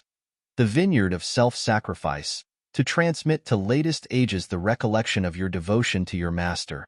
"Chevalier," said D'Artagnan, laughing, "you could eat a piece of Mouston, couldn't you? Especially after 2 or 3 days of fasting?" "Oh, no," replied Aramis. "I should much prefer Blaisois. We haven't known him so long." One may readily conceive that during these jokes, which were intended chiefly to divert Athos from the scene which had just taken place, the servants, with the exception of Grimaud, were not silent. Suddenly Mousqueton uttered a cry of delight, taking from beneath one of the benches a bottle of wine. And on looking more closely in the same place, he discovered a dozen similar bottles, bread, and a monster junk of salted beef. "Oh, sir," he cried, passing the bottle to Porthos, "we are saved. The bark is supplied with provisions." This intelligence restored everyone save Athos to gaiety. "Zounds!" exclaimed Porthos. "'Tis astonishing how empty violent agitation makes the stomach." And he drank off half a bottle at a draught, and bit great mouthfuls of the bread and meat. "Now," said Athos, "sleep, or try to sleep, my friends, and I will watch." In a few moments, notwithstanding their wet clothes, the icy blast that blew, and the previous scene of terror, these hardy adventurers, with their iron frames, inured to every hardship, threw themselves down, intending to profit by the advice of Athos, who sat at the helm, pensively wakeful, guiding the little bark the way it was to go, his eyes fixed on the heavens, as if he sought to verify not only the road to France, but the benign aspect of protecting Providence after some hours of repose. The sleepers were aroused by Athos. Dawn was shedding its pallid, placid glimmer on the purple ocean, when at the distance of a musket shot from them was seen a dark gray mass, above which gleamed a triangular sail. Then masters and servants joined in a fervent cry to the crew of that vessel to hear them and to save. "A bark!" all cried together. It was, in fact, a small craft from Dunkirk bound for Boulogne. A quarter of an hour afterward the rowboat of this craft took them all aboard. Grimaud tendered 20 guineas to the captain, and at 9 o'clock in the morning, having a fair wind, our Frenchmen set foot on their native land. "Egad, how strong one feels here," said Porthos, almost burying his large feet in the sands. "Zounds! I could defy a nation." "Be quiet, Porthos," said D'Artagnan. "We are observed. We are admired, i' faith," answered Porthos. "These people who are looking at us are only merchants," said Athos, "and are looking more at the cargo than at us." "I shall not trust to that," said the lieutenant, "and I shall make for the dunes asterisk as soon as possible. Asterisk sandy hills about Dunkirk, from which it derives its name." The party followed him and soon disappeared with him behind the hillocks of sand unobserved here. After a short conference, they proposed to separate. "And why separate?" asked Athos. "Because," answered the Gascon, "we were sent, Porthos and I, by Cardinal Mazarin to fight for Cromwell. Instead of fighting for Cromwell, we have served Charles I.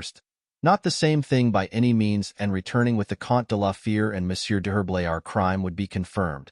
We have circumvented Cromwell, Mordaunt, and the sea, but we shall find a certain difficulty in circumventing Mazarin." "You forget," replied Athos, "that we consider ourselves your prisoners, and not free from the engagement we entered into."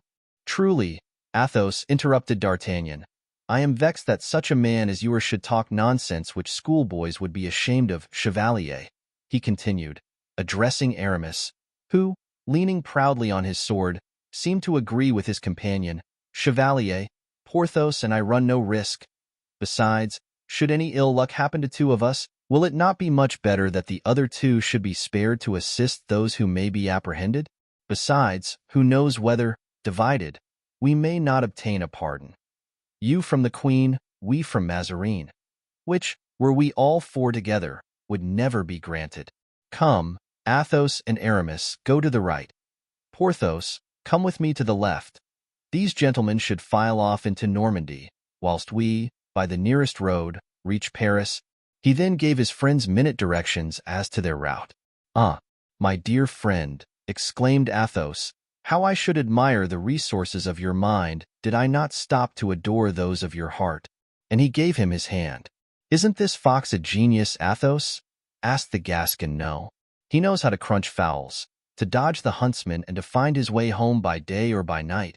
That's all well. Is all said?" "All." "Then let's count our money and divide it, ah. Hurrah! There's the sun. A merry morning to you, sunshine. 'Tis a long time since I saw thee." "Come, come, D'Artagnan," said Athos, "do not affect to be strong-minded. There are tears in your eyes. Let us be open with each other and sincere." "What?" cried the Gascon. "Do you think, Athos, we can take leave, calmly, of two friends at a time, not free from danger to you and Aramis?" "No," answered Athos. "Embrace me, my son." "Zounds," said Porthos, sobbing. "I believe I'm crying. But how foolish all this is." Then they embraced. At that moment their fraternal bond of union was closer than ever, and when they parted, each to take the route agreed on, they turned back to utter affectionate expressions, which the echoes of the dunes repeated. At last they lost sight of each other. "Sacrebleu! D'Artagnan," said Porthos, "I must out with it at once, for I can't keep to myself anything I have against you. I haven't been able to recognize you in this matter." "Why not?" said D'Artagnan, with his wise smile.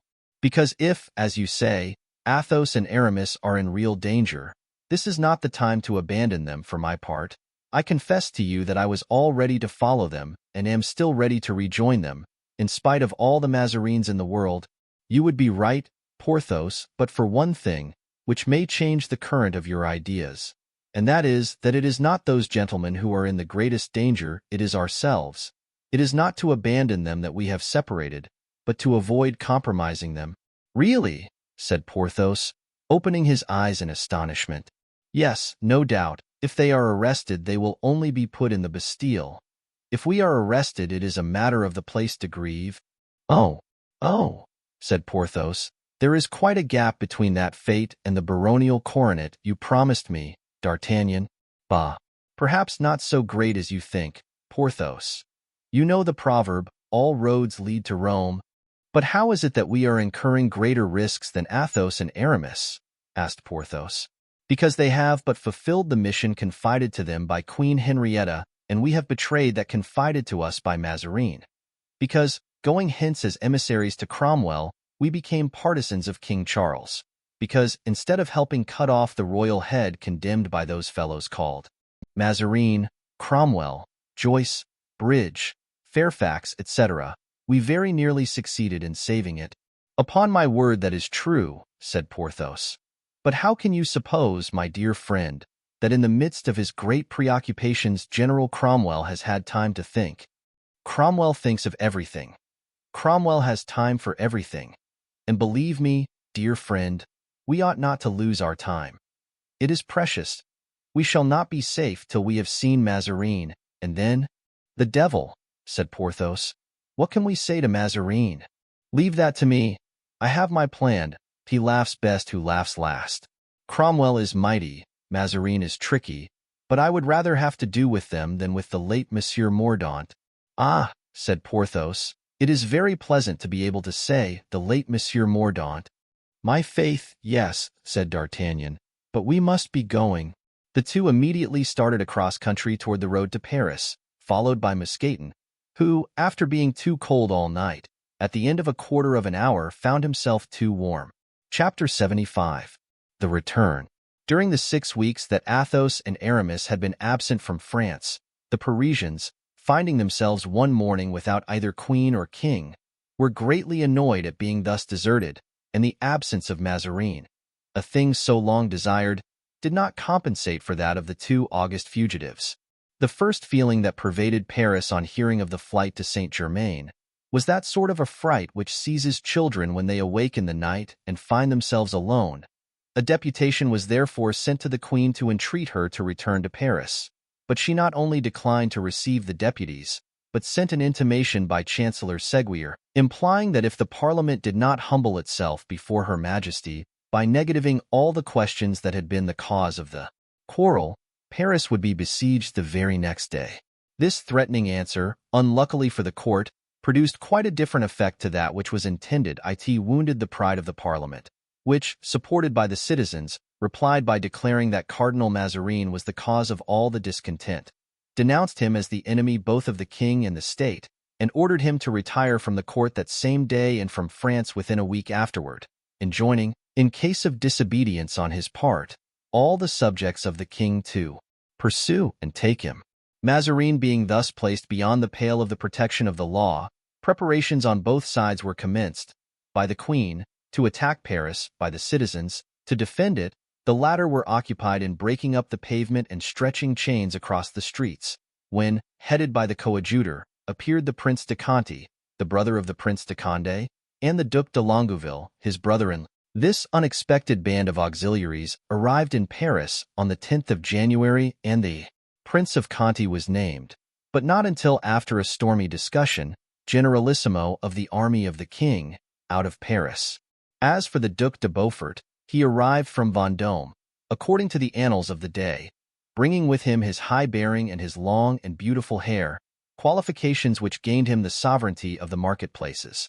The Parisian army had organized with the promptness characteristic of the bourgeois whenever they are moved by any sentiment whatever to disguise themselves as soldiers.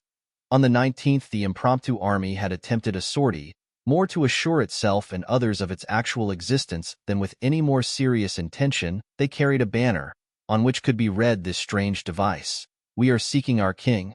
The next following days were occupied in trivial movements which resulted only in the carrying off of a few herds of cattle and the burning of 2 or 3 houses. That was still the situation of affairs up to the early days of February. On the first day of that month our 4 companions had landed at Boulogne, and, in 2 parties, had set out for Paris. Toward the end of the 4th day of the journey Athos and Aramis reached Nanterre, which place they cautiously passed by on the outskirts, fearing that they might encounter some troop from the Queen's army. It was against his will that Athos took these precautions, but Aramis had very judiciously reminded him that they had no right to be imprudent, that they had been charged by King Charles with a supreme and sacred mission, which, received at the foot of the scaffold, could be accomplished only at the feet of Queen Henrietta. Upon that, Athos yielded. On reaching the capital, Athos and Aramis found it in arms. The sentinel at the gate refused even to let them pass, and called his sergeant. The sergeant, with the air of importance which such people assume when they are clad with military dignity, said, "Who are you, gentlemen?" "2 gentlemen. And where do you come from?" "From London." "And what are you going to do in Paris?" "We are going with a mission to Her Majesty, the Queen of England." "Ah, everyone seems to be going to see the Queen of England. We have already at the station 3 gentlemen whose passports are under examination, who are on their way to Her Majesty. Where are your passports?" "We have none. We left England, ignorant of the state of politics here, having left Paris before the departure of the king." "Ah," said the sergeant with a cunning smile, "you are Mazarinists, who are sent as spies." "My dear friend," here Athos spoke, "rest assured, if we were Mazarinists we should come well prepared with every sort of passport, and your situation distrust those who are well provided with every formality." "Enter the guardroom," said the sergeant. "We will lay your case before the commandant of the post." The guardroom was filled with citizens and common people, some playing, some drinking, some talking. In a corner, almost hidden from view, were 3 gentlemen, who had preceded Athos and Aramis, and an officer was examining their passports. The first impulse of these 3, and of those who last entered, was to cast an inquiring glance at each other. The first arrivals wore long cloaks, in whose drapery they were carefully enveloped. One of them, shorter than the rest, remained pertinaciously in the background. When the sergeant on entering the room announced that in all probability he was bringing in 2 Mazarinists, it appeared to be the unanimous opinion of the officers on guard that they ought not to pass. "Be it so," said Athos. "Yet it is probable, on the contrary, that we shall enter, because we seem to have to do with sensible people. There seems to be only one thing to do, which is, to send our names to Her Majesty the Queen of England, and if she engages to answer for us I presume we shall be allowed to enter." On hearing these words, the shortest of the other three men seemed more attentive than ever to what was going on, wrapping his cloak around him more carefully than before. "Merciful goodness," whispered Aramis to Athos. "Did you see?" "What?" asked Athos. "The face of the shortest of those three gentlemen?" "No. He looked to me, but 'tis impossible." At this instant the sergeant, who had been for his orders, returned, and pointing to the three gentlemen in cloaks, said, "The passports are in order. Let these three gentlemen pass." The three gentlemen bowed and hastened to take advantage of this permission. Aramis looked after them, and as the last of them passed close to him, he pressed the hand of Athos. "What is the matter with you, my friend?" asked the latter. Doubtless I am dreaming. "Tell me, sir," he said to the sergeant, "do you know those three gentlemen who are just gone out?" "Only by their passports. They are three Frondists, who are gone to rejoin the Duc de Longueville." "'Tis strange," said Aramis, almost involuntarily. "I fancied that I recognized Mazarin himself." The sergeant burst into a fit of laughter. He cried, "he venture himself amongst us, to be hung. Not so foolish as all that." "Ah," muttered Athos, "I may be mistaken. I haven't the unerring eye of D'Artagnan." "Who is speaking of Monsieur d'Artagnan?" asked an officer who appeared at that moment upon the threshold of the room. "What?" cried Aramis and Athos. "What?" "Planchet." "Planchet," added Grimaud. "Planchet with a gorget, indeed." "Ah, gentlemen," cried Planchet, "so you are back again in Paris. Oh, how happy you make us! No doubt you come to join the princes." "As thou sayest, Planchet," said Aramis, whilst Athos smiled on seeing what important rank was held in the city militia by the former comrade of Mousqueton, Bazin, and Grimaud. "And Monsieur d'Artagnan, of whom you spoke just now, Monsieur de Herblay. May I ask if you have any news of him? We parted from him 4 days ago, and we have reason to believe that he has reached Paris before us." "No, sir.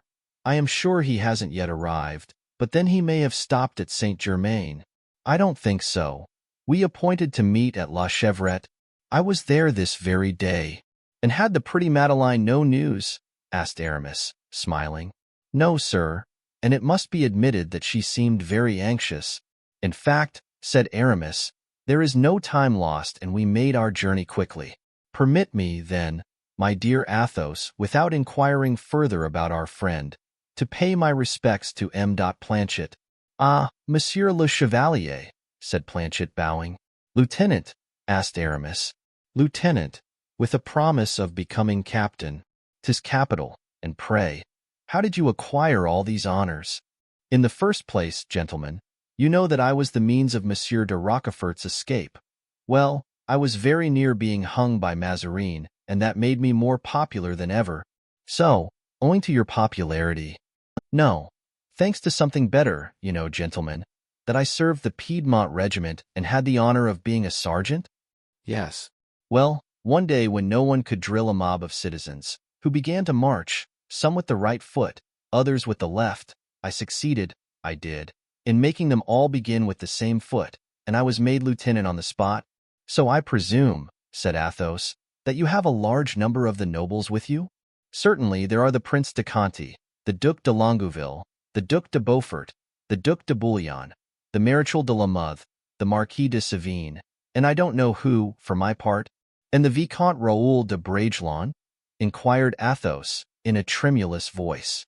"D'Artagnan told me that he had recommended him to your care, in parting." "Yes, Count, nor have I lost sight of him for a single instant since." "Then," said Athos in a tone of delight, "he is well? No accident has happened to him?" "None, sir." "And he lives?" "Still at the hotel of the great Charlemagne." "And passes his time?" "Sometimes with the Queen of England, sometimes with Madame de Chevreuse. He and the Count de Guiche are like each other's shadows." "Thanks, Planchet, thanks," cried Athos, extending his hand to the lieutenant. "Oh, sir." Planchet only touched the tips of the Count's fingers. "Well, what are you doing, Count?" to a former lackey. "My friend," said Athos, "he has given me news of Raoul." "And now, gentlemen," said Planchet, who had not heard what they were saying, "what do you intend to do?" Re-enter Paris, if you will let us, my good Planchet. Let you, sir? Now, as ever, I am nothing but your servant. Then turning to his men, allow these gentlemen to pass, he said. They are friends of the Duc de Beaufort. Long live the Duc de Beaufort, cried the sentinels. The sergeant drew near to Planchet. What? Without passports? He murmured. Without passports, said Planchet. Take notice, Captain, he continued, giving Planchet his expected title.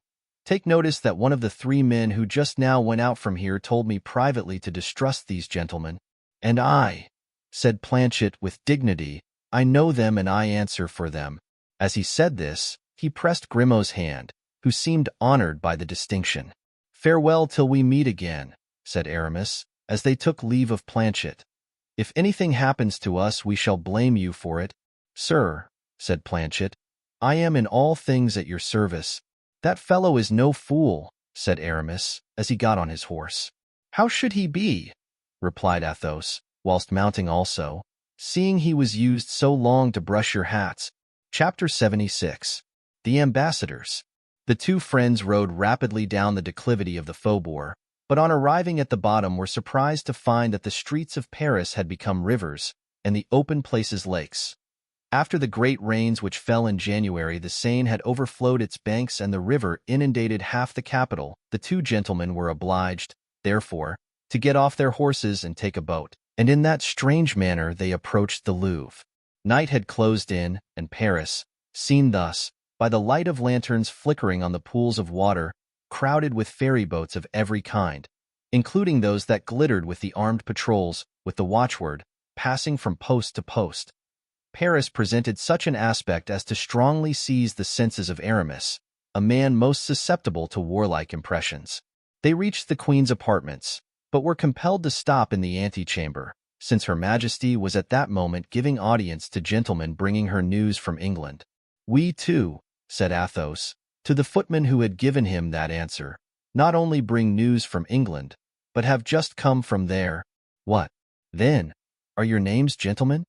The Comte de la Fere and the Chevalier d'Herblay, said Aramis. Ah, in that case, gentlemen, said the footman, on hearing the names which the Queen had so often pronounced with hope, in that case it is another thing, and I think Her Majesty will pardon me for not keeping you here a moment. Please follow me. And he went on before, followed by Athos and Aramis. On arriving at the door of the room where the Queen was receiving, he made a sign for them to wait, and opening the door, Madam, he said, I hope your Majesty will forgive me for disobeying your orders. When you learn that the gentlemen I have come to announce are the Comte de la Fere and the Chevalier d'Herblay. On hearing those 2 names the Queen uttered a cry of joy, which the 2 gentlemen heard. Poor Queen, murmured Athos. Oh, let them come in. Let them come in, cried the young princess, bounding to the door. The poor child was constant in her attendance on her mother, and sought by her filial attentions to make her forget the absence of her 2 sons and her other daughter. Come in, gentlemen, repeated the princess, opening the door herself.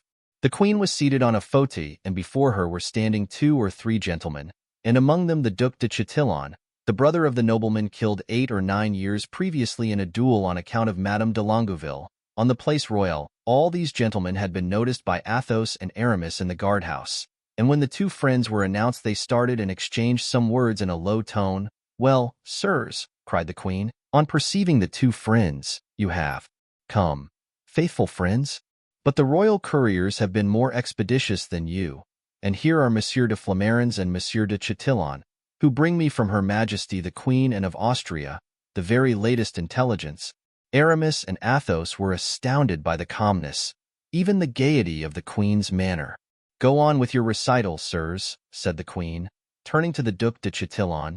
You said that His Majesty, King Charles, my august consort, had been condemned to death by a majority of his subjects.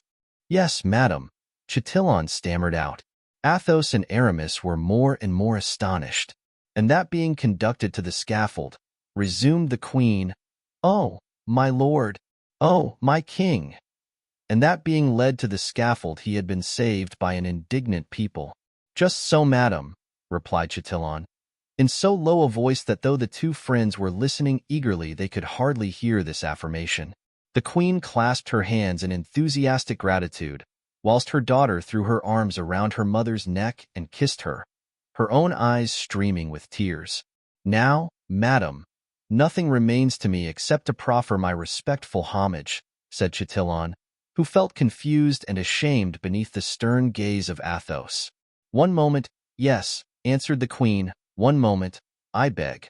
For here are the Chevalier d'Herblay and the Comte de la Fere, just arrived from London, and they can give you, as eyewitnesses, such details as you can convey to the queen. My royal sister, speak. Gentlemen, speak. I am listening. Conceal nothing, gloss over nothing, since His Majesty still lives, since the honor of the throne is safe. Everything else is a matter of indifference to me."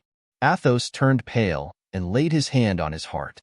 "Well," exclaimed the queen, who remarked this movement and his paleness. "Speak, sir. I beg you to do so.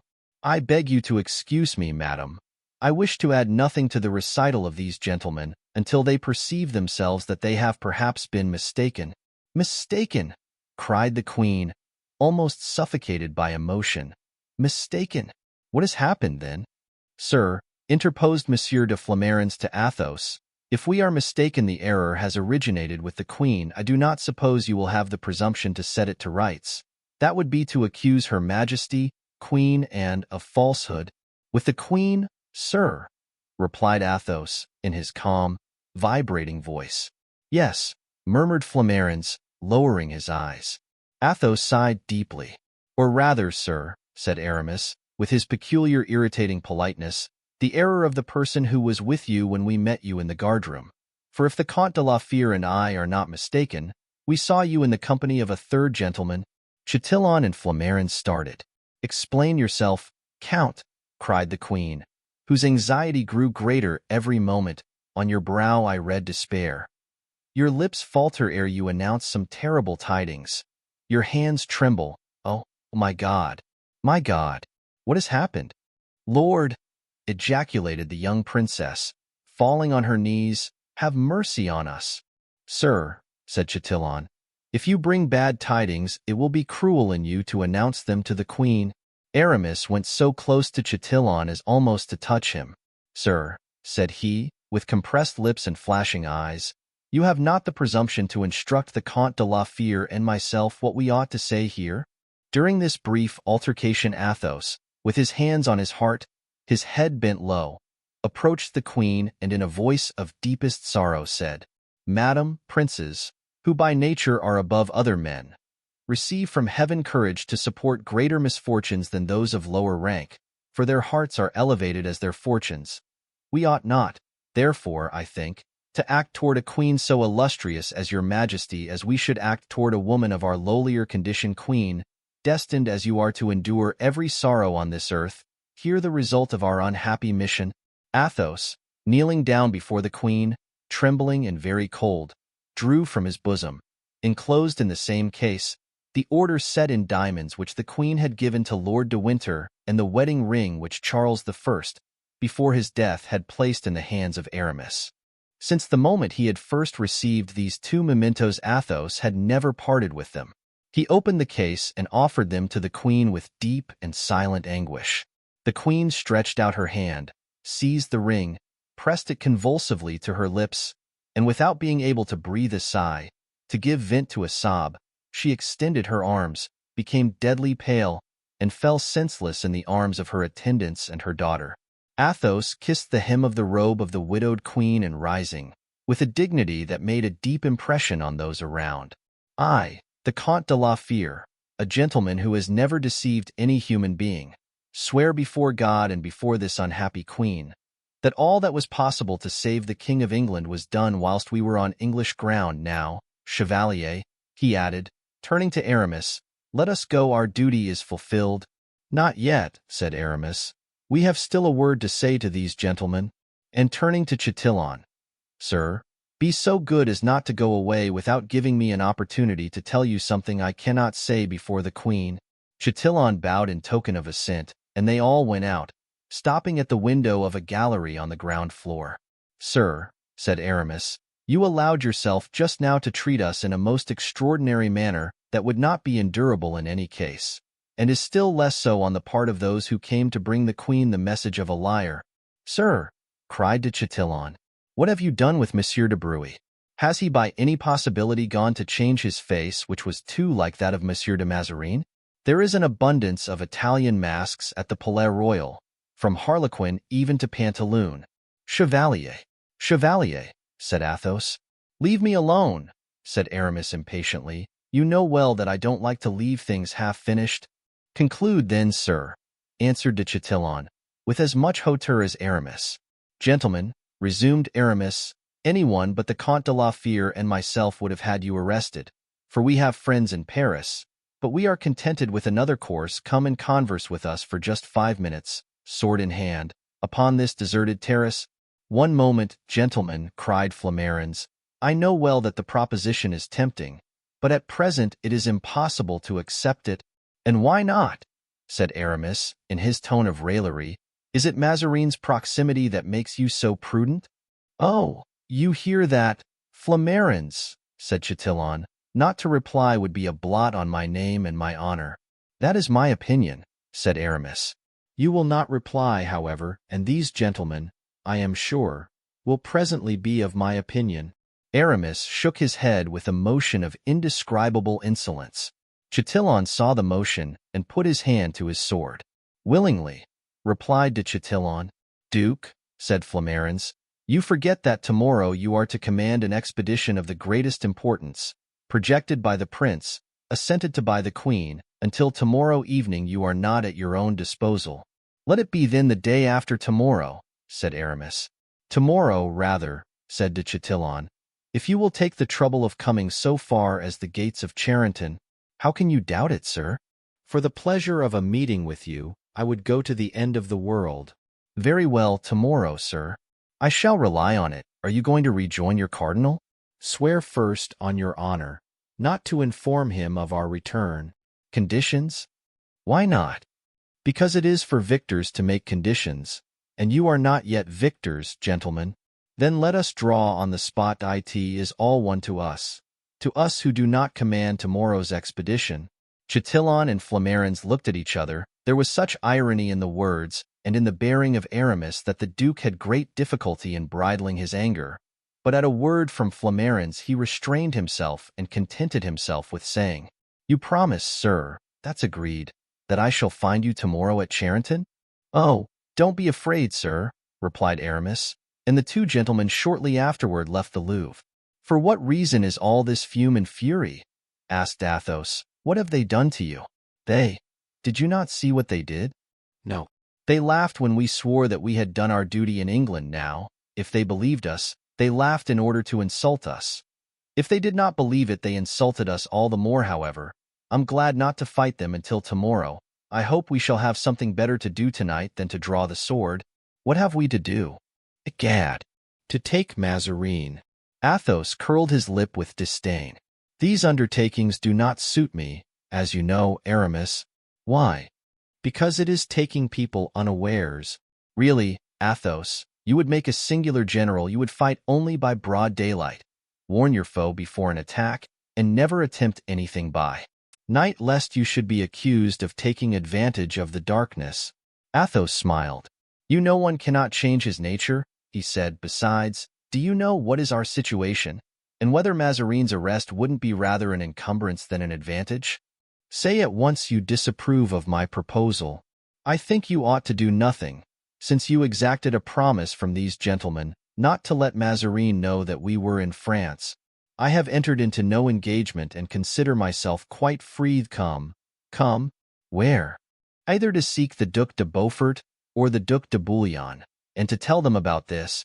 Yes, but on one condition, that we begin by the Coadjuteur. He is a priest, learned in cases of conscience, and we will tell him ours." It was then agreed that they were to go first to Monsieur de Bouillon, as his house came first. But first of all Athos begged that he might go to the Hôtel du Grand Charlemagne, to see Raoul. They re-entered the boat which had brought them to the Louvre, and thence proceeded to the Halles, and taking up Grimaud and Blaisois, they went on foot to the Rue Guénégaud. But Raoul was not at the Hôtel du Grand Charlemagne. He had received a message from the prince, to whom he had hastened with LVIII the instant he had received it. Chapter 77. The three lieutenants of the Generalissimo. The night was dark, but still the town resounded with those noises that disclose a city in a state of siege. Athos and Aramis did not proceed 100 steps without being stopped by sentinels placed before the barricades, who demanded the watchword. And on their saying that they were going to Monsieur de Bouillon on a mission of importance, a guide was given them under pretext of conducting them, but in fact as a spy over their movements. On arriving at the Hôtel de Bouillon, they came across a little troop of 3 cavaliers who seemed to know every possible password. For they walked without either guide or escort, and on arriving at the barricades had nothing to do but to speak to those who guarded them, who instantly let them pass with evident deference, due probably to their high birth. On seeing them, Athos and Aramis stood still. "Oh," cried Aramis, "do you see, Count?" "Yes," said Athos. "Who do these 3 cavaliers appear to you to be?" "What do you think, Aramis?" "Why, they are our men." "You are not mistaken. I recognize Monsieur de Flamarens, and I, Monsieur de Chatillon. As to the cavalier in the brown cloak, it is the cardinal, in person. How the devil do they venture so near the Hôtel de Bouillon?" Athos smiled, but did not reply. 5 minutes afterward they knocked at the prince's door. This door was guarded by a sentinel, and there was also a guard placed in the courtyard, ready to obey the orders of the Prince de Conti's lieutenant. Monsieur de Bouillon had the gout, but notwithstanding his illness, which had prevented his mounting on horseback for the last month, that is, since Paris had been besieged, he was ready to receive the Comte de la Fère and the Chevalier d'Herblay. He was in bed, but surrounded with all the paraphernalia of war. Everywhere were swords, pistols, cuirasses, and arquebuses, and it was plain that as soon as his gout was better, Monsieur de Bouillon would give a pretty tangle to the enemies of the Parliament to unravel. Meanwhile, to his great regret, as he said, he was obliged to keep his bed. "Ah, gentlemen," he cried, as the 2 friends entered, "you are very happy. You can ride. You can go and come and fight for the cause of the people, but I, as you see, am nailed to my bed. Ah, this demon, gout, this demon, gout." "My lord," said Athos, "we are just arrived from England, and our first concern is to inquire after your health." "Thanks, gentlemen, thanks. As you see, my health is but indifferent, but you come from England and King Charles as well, as I have just heard." "He is dead, my lord," said Aramis.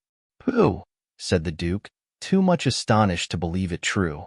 "Dead on the scaffold, condemned by Parliament, impossible, and executed in our presence." "What, then, has Monsieur de Flamarens been telling me?" "Monsieur de Flamarens?" "Yes, he has just gone out." Athos smiled. "With 2 companions?" he said. "With 2 companions, yes," replied the duke. Then he added with a certain uneasiness, "Did you meet them?" "Why, yes, I think so." "In the street?" said Athos, and he looked smilingly at Aramis, who looked at him with an expression of surprise. "The devil take this gout!" cried Monsieur de Bouillon, evidently ill at ease. "My lord," said Athos, "we admire your devotion to the cause you have espoused, in remaining at the head of the army whilst so ill, in so much pain." "One must," replied Monsieur de Bouillon, "sacrifice one's comfort to the public good. But I confess to you I am now almost exhausted, and my spirit is willing, my head is clear, but this demon, the gout, o'ercrows me, I confess. If the court would do justice to my claims and give the head of my house the title of prince, and if my brother de Turenne were reinstated in his command, I would return to my estates and leave the court and Parliament to settle things between themselves as they might." "You are perfectly right, my lord." "You think so?" "At this very moment the court is making overtures to me. Hitherto I have repulsed them, but since such men as you assure me that I am wrong in doing so, I've a good mind to follow your advice and to accept a proposition made to me by the Duc de Chatillon just now." "Accept it, my lord, accept it," said Aramis. "Faith, yes, I am even sorry that this evening I almost repulsed, but there will be a conference tomorrow, and we shall see." The 2 friends saluted the duke. "Go, gentlemen," he said. "You must be much fatigued after your voyage, poor King Charles. But, after all, he was somewhat to blame in all that business, and we may console ourselves with the reflection that France has no cause of reproach in the matter, and did all she could to serve him. "Oh, as to that," said Aramis, "we are witnesses, Mazarin especially. Yes, do you know, I am very glad to hear you give that testimony. The cardinal has some good in him, and if he were not a foreigner, well, he would be more justly estimated. Oh, the devil take this gout." Athos and Aramis took their leave, but even in the antechamber they could still hear the duke's cries. He was evidently suffering the tortures of the damned. When they reached the street, Aramis said, "Well, Athos, what do you think?" "Of whom?" "Pardieu, of Monsieur de Bouillon, my friend. I think that he is much troubled with gout. You noticed that I didn't breathe a word as to the purpose of our visit? You did well. You would have caused him an access of his disease. Let us go to Monsieur de Beaufort." The two friends went to the Hôtel de Vendôme. It was 10 o'clock when they arrived. The Hôtel de Vendôme was not less guarded than the Hôtel de Bouillon, and presented as warlike in appearance. There were sentinels, a guard in the court, stacks of arms, and horses saddled. Two horsemen going out as Athos and Aramis entered were obliged to give place to them. Gentlemen," said Aramis, "decidedly it is a night for meetings. We shall be very unfortunate if, after meeting so often this evening, we should not succeed in meeting tomorrow." "Oh, as to that, sir," replied Chatillon, for it was he who, with Flamarens, was leaving the Duc de Beaufort, "you may be assured. For if we meet by night without seeking each other, much more shall we meet by day when wishing it." "I hope that is true," said Aramis. "As for me, I am sure of it," said the duke. De Flamarens and de Chatillon continued on their way, and Athos and Aramis dismounted. Hardly had they given the bridles of their horses to their lackeys and rid themselves of their cloaks when a man approached them, and after looking at them for an instant by the doubtful light of the lantern hung in the center of the courtyard, he uttered an exclamation of joy and ran to embrace them. "Comte de la Fère," the man cried out, "Chevalier, how does it happen that you are in Paris?" "Rochefort," cried the two friends. "Yes, we arrived 4 or 5 days ago from the Vendomois, as you know, and we are going to give Mazarin something to do. You are still with us, I presume?" "More than ever. And the duke?" "Furious against the cardinal. You know his success. Our dear duke? He is really king of Paris. He can't go out without being mobbed by his admirers." "Ah, so much the better. Can we have the honor of seeing his highness?" "I shall be proud to present you." And Rochefort walked on. Every door was open to him. Monsieur de Beaufort was at supper, but he rose quickly on hearing the two friends announced. "Ah," he cried, "by Jove! You're welcome, sirs. You are coming to sup with me, are you not? Boisgoli, tell Noirmont that I have 2 guests. You know Noirmont, do you not? The successor of Father Marteau, who makes the excellent pies you know of. Boisgoli, let him send one of his best, but not such a one as he made for La Ramee, thank God. We don't want either rope ladders or gag pears now." "My lord," said Athos, "do not let us disturb you. We came merely to inquire after your health and to take your orders. As to my health, since it has stood 5 years of prison, with Monsieur de Chavigny to boot, 'tis excellent. As to my orders, since everyone gives his own commands in our party, I shall end, if this goes on, by giving none at all. In short, my lord," said Athos, glancing at Aramis, "your highness is discontented with your party?" "Discontented, sir? Say my highness is furious. To such a degree, I assure you, though I would not say so to others, that if the queen, acknowledging the injuries she has done me, would recall my mother and give me the reversion of the admiralty, which belonged to my father and was promised me at his death, well, it would not be long before I should be training dogs to say that there were greater traitors in France than the Cardinal Mazarin." At this Athos and Aramis could not help exchanging not only a look but a smile, and had they not known it for a fact, this would have told them that de Chatillon and de Flamarens had been there. "My lord," said Athos, "we are satisfied. We came here only to express our loyalty and to say that we are at your lordship's service and his most faithful servants. My most faithful friends, gentlemen, my most faithful friends. You have proved it, and if ever I am reconciled with the court I shall prove to you. I hope that I remain your friend, as well as that of, what the devil are their names? D'Artagnan and Porthos?" "D'Artagnan and Porthos." "Ah, yes, you understand then. Comte de la Fère, you understand. Chevalier de Herblay, that I am altogether and always at your service." Athos and Aramis bowed and went out. "My dear Athos," cried Aramis, "I think you consented to accompany me only to give me a lesson. God forgive me." "Wait a little, Aramis. It will be time for you to perceive my motive when we have paid our visit to the Coadjuteur. Let us then go to the archiepiscopal palace," said Aramis.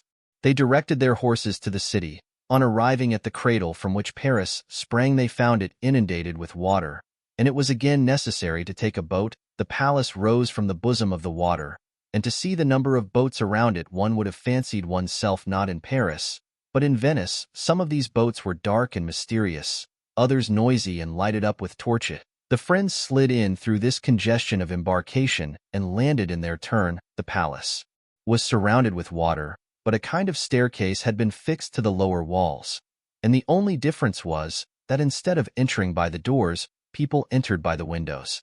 Thus did Athos and Aramis make their appearance in the antechamber, where about a dozen noblemen were collected in waiting. "Good heavens!" said Aramis to Athos. "Does the Coadjutor intend to indulge himself in the pleasure of making us cool our hearts off in his antechamber? My dear friend, we must take people as we find them. The Coadjutor is at this moment one of the 7 kings of Paris, and has a court. Let us send in our names, and if he does not send us a suitable message, we will leave him to his own affairs or those of France. Let us call one of these lackeys, with a demi-pistole in the left hand." "Exactly so," cried Aramis. "If I'm not mistaken, here's Bazin. Come here, fellow." Bazin, who was crossing the antechamber majestically in his clerical dress, turned around to see who the impertinent gentleman was who thus addressed him. But seeing his friends, he went up to them quickly and expressed delight at seeing them. "A truce to compliments," said Aramis. "We want to see the Coadjutor, and instantly, as we are in haste." "Certainly, sir. It is not such lords as you are who are allowed to wait in the antechamber. Only just now he has a secret conference with Monsieur de Bruy." "De Bruy!" cried the friends. "'Tis then useless our seeing Monsieur the Coadjutor this evening," said Aramis, "so we give it up." And they hastened to quit the palace, followed by Bazin, who was lavish of bows and compliments. "Well," said Athos, when Aramis and he were in the boat again, "are you beginning to be convinced that we should have done a bad turn to all these people in arresting Mazarin?" "You are wisdom incarnate, Athos," Aramis replied. What had especially been observed by the two friends was the little interest taken by the court of France in the terrible events which had occurred in England, which they thought should have arrested the attention of all Europe. In fact, aside from a poor widow and a royal orphan who wept in the corner of the Louvre, no one appeared to be aware that Charles I had ever lived and that he had perished on the scaffold. The two friends made an appointment for 10 o'clock on the following day, for though the night was well advanced when they reached the door of the hotel, Aramis said that he had certain important visits to make and left Athos to enter alone. At 10 o'clock the next day they met again. Athos had been out since 6 o'clock. "Well, have you any news?" Athos asked. "Nothing. No one has seen D'Artagnan and Porthos has not appeared. Have you anything?" "Nothing." "The devil," said Aramis. "In fact," said Athos, "this delay is not natural. They took the shortest route and should have arrived before we did. Add to that D'Artagnan's rapidity in action, and that he is not the man to lose an hour, knowing that we were expecting him. He expected, you will remember, to be here on the 5th, and here we are at the 9th. This evening the margin of possible delay expires. What do you think should be done?" asked Athos, "if we have no news of them tonight?" "Pardieu, we must go and look for them." "All right," said Athos. "But Raoul," said Aramis. A light cloud passed over the Count's face. "Raoul gives me much uneasiness," he said. "He received yesterday a message from the Prince de Condé. He went to meet him at St. Cloud and has not returned. Have you seen Madame de Chevreuse?" "She was not at home, and you, Aramis, you were going, I think, to visit Madame de Longueville." "I did go there." "Well?" "She was no longer there, but she had left her new address." "Where was she?" "Guess. I give you 1,000 chances. How should I know where the most beautiful and active of the Frondists was at midnight? For I presume it was when you left me that you went to visit her." "At the Hôtel de Ville, my dear fellow." "What? At the Hôtel de Ville? Has she, then, been appointed provost of merchants?" No, but she has become Queen of Paris ad interim, and since she could not venture at once to establish herself in the Palais Royal or the Tuileries, she is installed at the Hôtel de Ville, where she is on the point of giving an heir or an heiress to that dear duke. You didn't tell me of that, Aramis. Really? It was my forgetfulness then. Pardon me. Now, asked Athos, what are we to do with ourselves till evening? Here we are without occupation, it seems to me. You forget, my friend, that we have work cut out for us in the direction of Charenton. I hope to see Monsieur de Chatillon, whom I've hated for a long time there. Why have you hated him? Because he is the brother of Coligny. Ah, true. He who presumed to be a rival of yours, for which he was severely punished. That ought to satisfy you. Yes, but it does not. I am rancorous, the only stigma that proves me to be a churchman. Do you understand? You understand that you are in no way obliged to go with me. Come now, said Athos, you are joking. In that case, my dear friend, if you are resolved to accompany me, there is no time to lose. The drum beats. I observed cannon on the road. I saw the citizens in order of battle on the place of the Hôtel de Ville. Certainly the fight will be in the direction of Charenton, as the Duc de Chatillon said. I supposed, said Athos, that last night's conferences would modify those warlike arrangements. No doubt. But they will fight, none the less, if only to mask the conferences. Poor creatures, said Athos, who are going to be killed, in order that Monsieur de Bouillon may have his estate at Sedan restored to him, that the reversion of the Admiralty may be given to the Duc de Beaufort, and that the Coadjuteur may be made a cardinal. Come, dear Athos, confess that you would not be so philosophical if your Raoul were to be involved in this affair. Perhaps you speak the truth, Aramis. Well, let us go, then, where the fighting is, for that is the most likely place to meet with D'Artagnan, Porthos, and possibly even Raoul. Stop, there are a fine body of citizens passing. Quite attractive, by Jupiter. And their captain, see, he has the true military style. What? Ho, said Grimaud. What? Asked Athos. Planchet, sir. Lieutenant yesterday, said Aramis. Captain today, colonel, doubtless, tomorrow. In a fortnight, the fellow will be Marshal of France. Question him about the fight, said Athos. Planchet, prouder than ever of his new duties, deigned to explain to the two gentlemen that he was ordered to take up his position on the Place Royale with 200 men, forming the rear of the army of Paris, and to march on Charenton when necessary. This day will be a warm one, said Planchet, in a warlike tone. No doubt, said Aramis, but it is far from here to the enemy. Sir, the distance will be diminished, said a subordinate. Aramis saluted, then turning toward Athos. I don't care to camp on the Place Royale with all these people, he said. Shall we go forward? We shall see better what is going on. And then Monsieur de Chatillon will not come to the Place Royale to look for you. Come then, my friend, we will go forward. Haven't you something to say to Monsieur de Flamarens on your own account? My friend, said Athos, I have made a resolution never to draw my sword save when it is absolutely necessary. And how long ago was that? When I last drew my poniard. Ah, good. Another souvenir of Monsieur Mordaunt. Well, my friend, nothing now is lacking except that you should feel remorse for having killed that fellow.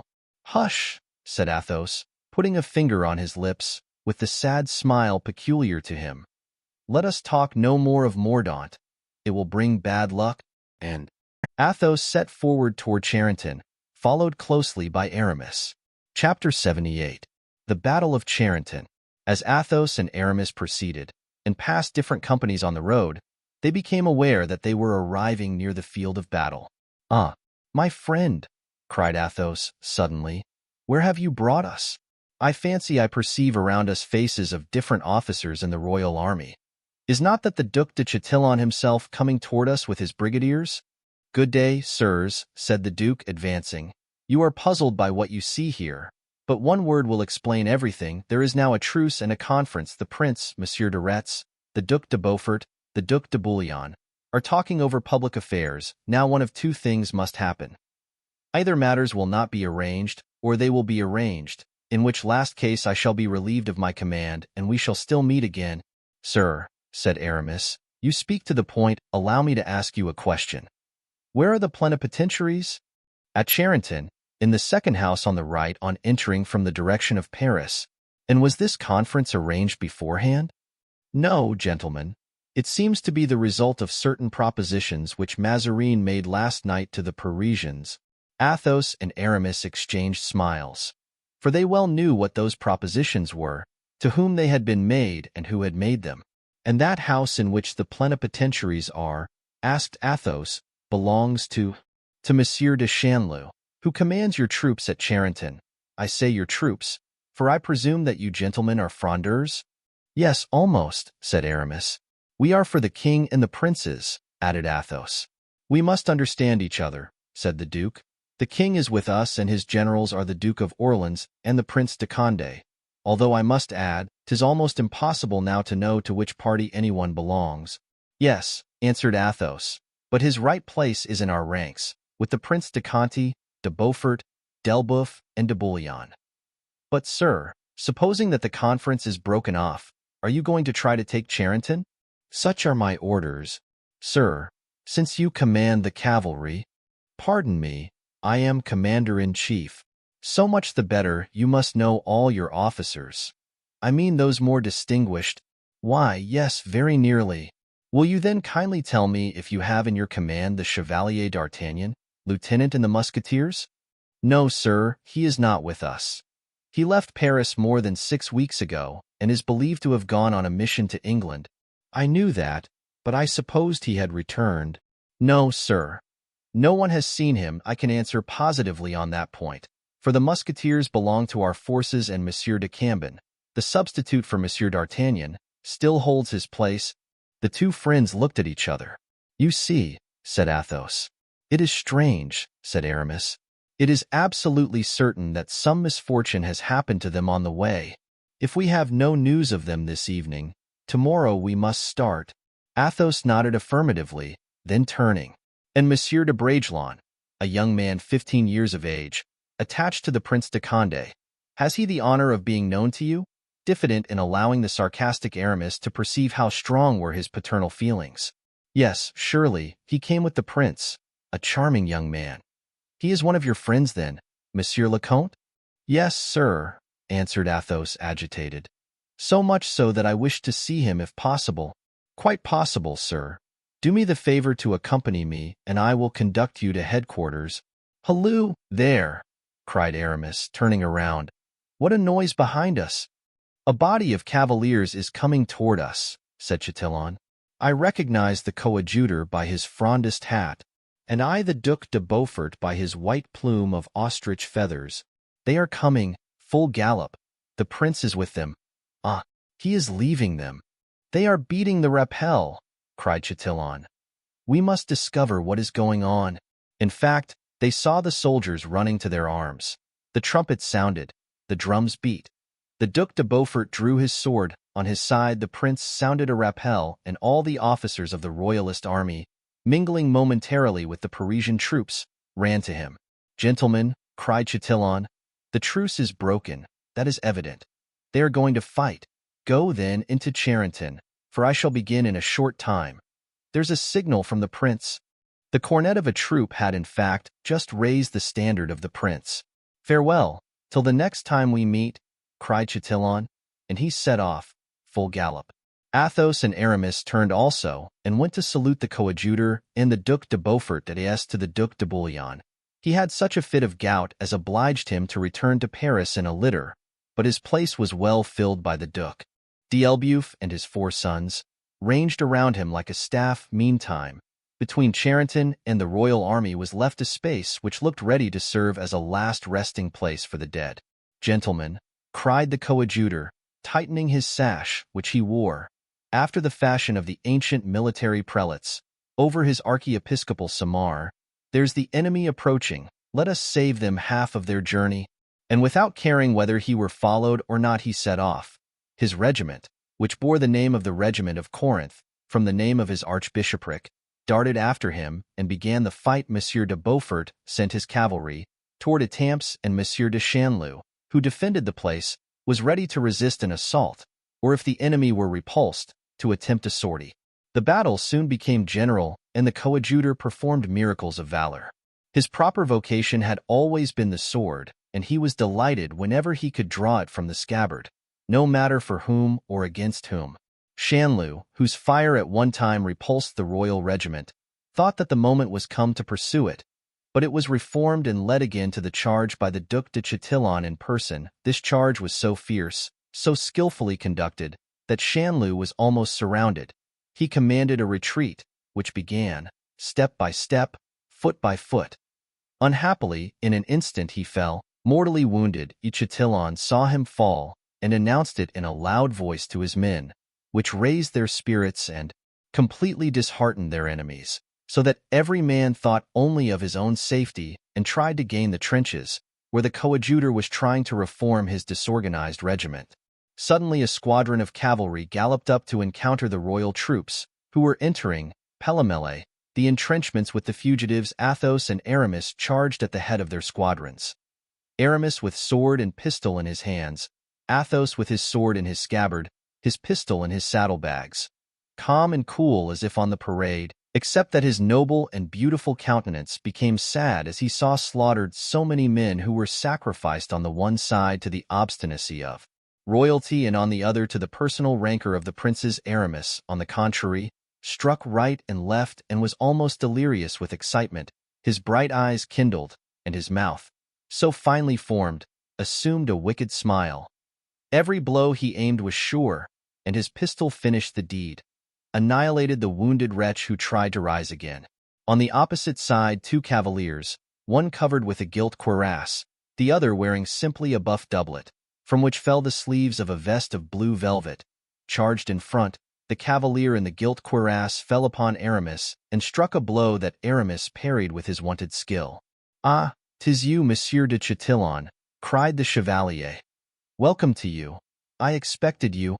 "I hope I have not made you wait too long, sir," said the duke. "At all events, here I am."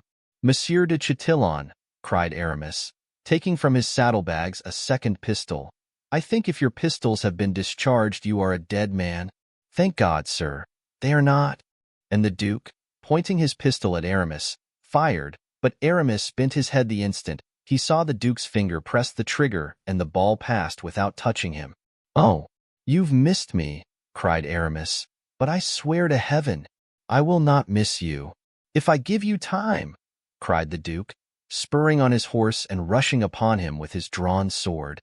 Aramis awaited him with that terrible smile which was peculiar to him on such occasions, and Athos, who saw the duke advancing toward Aramis with the rapidity of lightning, was just going to cry out, "Fire! Fire!" Then, when the shot was fired, De Chatillon opened his arms and fell back on the crupper of his horse. The ball had entered his breast through a notch in the cuirass. "I am a dead man," he said, and fell from his horse to the ground. "I told you this. I am now grieved I have kept my word. Can I be of any use to you?" Chatillon made a sign with his hand, and Aramis was about to dismount when he received a violent shock. 'Twas a thrust from a sword, but his cuirass turned aside the blow. He turned around and seized his new antagonist by the wrist, when he started back, exclaiming, "Raoul! Raoul!" cried Athos. The young man recognized at the same instant the voices of his father and the Chevalier de Herblay. Two officers in the Parisian forces rushed at that instant on Raoul, but Aramis protected him with his sword. "My prisoner!" he cried. Athos took his son's horse by the bridle and led him forth out of the melee. At this crisis of the battle, the prince, who had been seconding de Chatillon in the second line, appeared in the midst of the fight. His eagle eye made him known, and his blows proclaimed the hero. On seeing him, the regiment of Corinth, which the coadjutor had not been able to reorganize in spite of all his efforts, threw itself into the midst of the Parisian forces, put them into confusion, and re-entered Charenton flying. The coadjutor, dragged along with his fugitive forces, passed near the group formed by Athos, Raoul, and Aramis. Aramis could not in his jealousy avoid being pleased at the coadjutor's misfortune, and was about to utter some bon mot more witty than correct, when Athos stopped him. On, he cried. "This is no moment for compliments. Or rather, back, for the battle seems to be lost by the Frondeurs." "It is a matter of indifference to me," said Aramis. I came here only to meet de Chatillon. I have met him, I am contented. 'Tis something to have met de Chatillon in a duel. And besides, we have a prisoner, said Athos, pointing to Raoul. The three cavaliers continued their road on full gallop. What were you doing in the battle, my friend? Inquired Athos of the youth. 'Twas not your right place, I think, as you were not equipped for an engagement. I had no intention of fighting today, sir. I was charged, indeed, with a mission to the cardinal and had set out for Rouen, when, seeing Monsieur de Chatillon charge, an invincible desire possessed me to charge at his side. It was then that he told me 2 cavaliers of the Parisian army were seeking me and named the Comte de la Fere. What? You knew we were there, and yet wished to kill your friend the Chevalier? I did not recognize the Chevalier in armor, sir, said Raoul, blushing, though I might have known him by his skill and coolness in danger. Thank you for the compliment, my young friend, replied Aramis. We can see from whom you learned courtesy that you were going to Rouen. Yes, I have a dispatch from the prince to his eminence. You must still deliver it, said Athos. No false generosity, Count. The fate of our friends, to say nothing of our own, is perhaps in that very dispatch. This young man must not, however, fail in his duty, said Athos. In the first place, Count, this youth is our prisoner. You seem to forget that what I propose to do is fair in war. The vanquished must not be dainty in the choice of means. Give me the dispatch, Raoul. The young man hesitated and looked at Athos as if seeking to read in his eyes a rule of conduct. Give him the dispatch, Raoul. You are the Chevalier's prisoner. Raoul gave it up reluctantly. Aramis instantly seized and read it. You, he said, you, who are so trusting, read and reflect that there is something in this letter important for us to see. Athos took the letter, frowning, but an idea that he should find something in this letter about D'Artagnan conquered his unwillingness to read it. My lord, I shall send this evening to your eminence in order to reinforce the troop of Monsieur de Comminges. The 10 men you demand, they are good soldiers, fit to confront the 2 violent adversaries whose address and resolution your eminence is fearful of. Oh, cried Athos. Well, said Aramis, what think you about these 2 enemies whom it requires, besides Comminges's troop, 10 good soldiers to confront? Are they not as like as 2 drops of water to D'Artagnan and Porthos? We'll search Paris all day long, said Athos, and if we have no news this evening, we will return to the road to Picardy. And I feel no doubt that, thanks to D'Artagnan's ready invention, we shall then find some clue which will solve our doubts. Yes, let us search Paris and especially inquire of Planchet, if he has yet heard from his former master. That poor Planchet! You speak of him very much at your ease, Aramis. He has probably been killed. All those fighting citizens went out to battle, and they have been massacred. It was, then, with a sentiment of uneasiness whether Planchet, who alone could give them information, was alive or dead, that the friends returned to the Place Royale. To their great surprise, they found the citizens still encamped there, drinking and bantering each other, although, doubtless, mourned by their families, who thought they were at Charenton in the thickest of the fighting. Athos and Aramis again questioned Planchet, but he had seen nothing of D'Artagnan. They wished to take Planchet with them, but he could not leave his troop, who at 5 o'clock returned home, saying that they were returning from the battle, whereas they had never lost sight of the bronze equestrian statue of Louis XIII. Chapter 79. The Road to Picardy. On leaving Paris, Athos and Aramis well knew that they would be encountering great danger. But we know that for men like these there could be no question of danger. Besides, they felt that the denouement of this second odyssey was at hand, and that there remained but a single effort to make. Besides, there was no tranquility in Paris itself. Provisions began to fail. And whenever one of the Prince de Conti's generals wished to gain more influence, he got up a little popular tumult, which he put down again, and thus for the moment gained a superiority over his colleagues. In one of these risings, the Duc de Beaufort pillaged the house and library of Mazarin, in order to give the populace, as he put it, something to gnaw at. Athos and Aramis left Paris after this coup d'etat, which took place on the very evening of the day in which the Parisians had been beaten at Charenton. They quitted Paris, beholding it abandoned to extreme want, bordering on famine. Agitated by fear, torn by faction, Parisians and Frondeurs as they were, the 2 friends expected to find the same misery, the same fears, the same intrigue in the enemy's camp. But what was their surprise, after passing St. Denis, to hear that at St. Germain people were singing and laughing, and leading generally cheerful lives. The two gentlemen traveled by byways in order not to encounter the Mazarinists, scattered about the Isle of France, and also to escape the Frondeurs, who were in possession of Normandy and who never failed to conduct captives to the Duc de Longueville, in order that he might ascertain whether they were friends or foes. Having escaped these dangers, they returned by the main road to Boulogne, at Abbeville, and followed it step by step, examining every track. Nevertheless, they were still in a state of uncertainty. Several inns were visited by them, several innkeepers questioned, without a single clue being given to guide their inquiries. When at Montreal, Athos felt upon the table that something rough was touching his delicate fingers. He turned up the cloth and found these hieroglyphics carved upon the wood with a knife. Port d'Ar, 2d February. "This is capital," said Athos to Aramis. "We were to have slept here, but we cannot. We must push on." They rode forward and reached Abbeville. There the great number of inns puzzled them. They could not go to all. How could they guess in which those whom they were seeking had stayed? "Trust me," said Aramis, "do not expect to find anything in Abbeville. If we had only been looking for Porthos, Porthos would have stationed himself in one of the finest hotels, and we could easily have traced him, but D'Artagnan is devoid of such weaknesses. Porthos would have found it very difficult even to make him see that he was dying of hunger. He has gone on his road as inexorable as fate, and we must seek him somewhere else."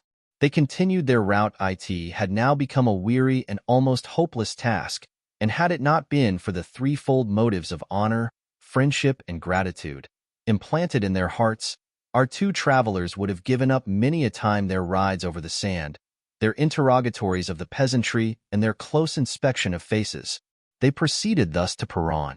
Athos began to despair. His noble nature felt that their ignorance was a sort of reflection upon them. They had not looked carefully enough for their lost friends. They had not shown sufficient pertinacity in their inquiries. They were willing and ready to retrace their steps, when, in crossing the suburb which leads to the gates of the town, upon a white wall which was at the corner of a street turning around the rampart, Athos cast his eyes upon a drawing in black chalk, which represented, with the awkwardness of a first attempt, two cavaliers riding furiously. One of them carried a roll of paper on which were written these words: "They are following us." "Oh!" exclaimed Athos, "here it is, as clear as day." Pursued as he was, D'Artagnan would not have tarried here 5 minutes had he been pressed very closely, which gives us hopes that he may have succeeded in escaping. Aramis shook his head. "Had he escaped, we should either have seen him, or have heard him spoken of."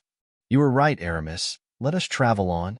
To describe the impatience and anxiety of these two friends would be impossible. Uneasiness took possession of the tender, constant heart of Athos, and fearful forecasts were the torment of the impulsive Aramis. They galloped on for 2 or 3 hours as furiously as the cavaliers on the wall. All at once, in a narrow pass, they perceived that the road was partially barricaded by an enormous stone. It had evidently been rolled across the pass by some arm of giant strength. Aramis stopped. "Oh," he said, looking at the stone, "this is the work of either Hercules or Porthos. Let us get down, Count, and examine this rock." They both alighted. The stone had been brought with the evident intention of barricading the road, but someone, having perceived the obstacle, had partially turned it aside. With the assistance of Blaisois and Grimaud, the friends succeeded in turning the stone over. Upon the side next the ground were scratched the following words: 8 of the light dragoons are pursuing us. If we reach Compiègne, we shall stop at the Peacock. It is kept by a friend of ours.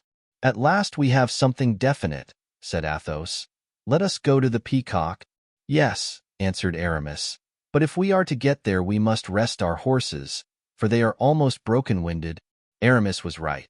They stopped at the first tavern and made each horse swallow a double quantity of corn steeped in wine. They gave them 3 hours' rest and then set off again. The men themselves were almost dead with fatigue, but hope supported them. In 6 hours they reached Compiègne and alighted at the Peacock. The host proved to be a worthy man. As bald as a Chinaman, they asked him if some time ago he had not received in his house 2 gentlemen who were pursued by dragoons. Without answering, he went out and brought in the blade of a rapier. Do you know that? He asked. Athos merely glanced at it. "'Tis D'Artagnan's sword," he said. "Does it belong to the smaller or to the larger of the two?" asked the host. "To the smaller. I see that you are the friends of these gentlemen. Well, what has happened to them?" "They were pursued by 8 of the light dragoons, who rode into the courtyard before they had time to close the gate." "8," said Aramis. "It surprises me that 2 such heroes as Porthos and D'Artagnan should have allowed themselves to be arrested by 8 men. The 8 men would doubtless have failed had they not been assisted by 20 soldiers of the regiment of Italians in the king's service, who are in garrison in this town, so that your friends were overpowered by numbers." "Arrested, were they?" inquired Athos. "Is it known why?" "No, sir. They were carried off instantly, and had not even time to tell me why. But as soon as they were gone I found this broken sword blade, as I was helping to raise 2 dead men and 5 or 6 wounded ones. 'Tis still a consolation that they were not wounded," said Aramis. "Where were they taken?" asked Athos. "Toward the town of Louvres," was the reply. The 2 friends, having agreed to leave Blaisois and Grimaud at Compiègne with the horses, resolved to take post-horses, and having snatched a hasty dinner they continued their journey to Louvres. Here they found only one inn, in which was consumed a liqueur which preserves its reputation to our time, and which is still made in that town. "Let us alight here," said Athos. "D'Artagnan will not have let slip an opportunity of drinking a glass of this liqueur, and at the same time leaving some trace of himself." They went into the town and asked for 2 glasses of liqueur at the counter. As their friends must have done before them, the counter was covered with a plate of pewter. Upon this plate was written with the point of a large pin, "Roule D." "They went to Roule," cried Aramis. "Let us go to Roule," said Athos. "It is to throw ourselves into the wolf's jaws," said Aramis. "Had I been as great a friend of Jonah as I am of D'Artagnan, I should have followed him even into the inside of the whale itself. And you would have done the same, Aramis?" "Certainly, but you make me out better than I am. Dear Count, had I been alone I should scarcely have gone to Roule without great caution, but where you go, I go." They then set off for Roule. Here the deputies of the Parliament had just arrived, in order to enter upon those famous conferences which were to last 3 weeks, and produced eventually that shameful peace, at the conclusion of which the prince was arrested. Roule was crowded with advocates, presidents, and councillors, who came from the Parisians, and on the side of the court with officers and guards. It was therefore easy, in the midst of this confusion, to remain as unobserved as anyone might wish. Besides, the conferences implied a truce, and to arrest 2 gentlemen, even Frondeurs, at this time, would have been an attack on the rights of the people. The 2 friends mingled with the crowd and fancied that everyone was occupied with the same thought that tormented them.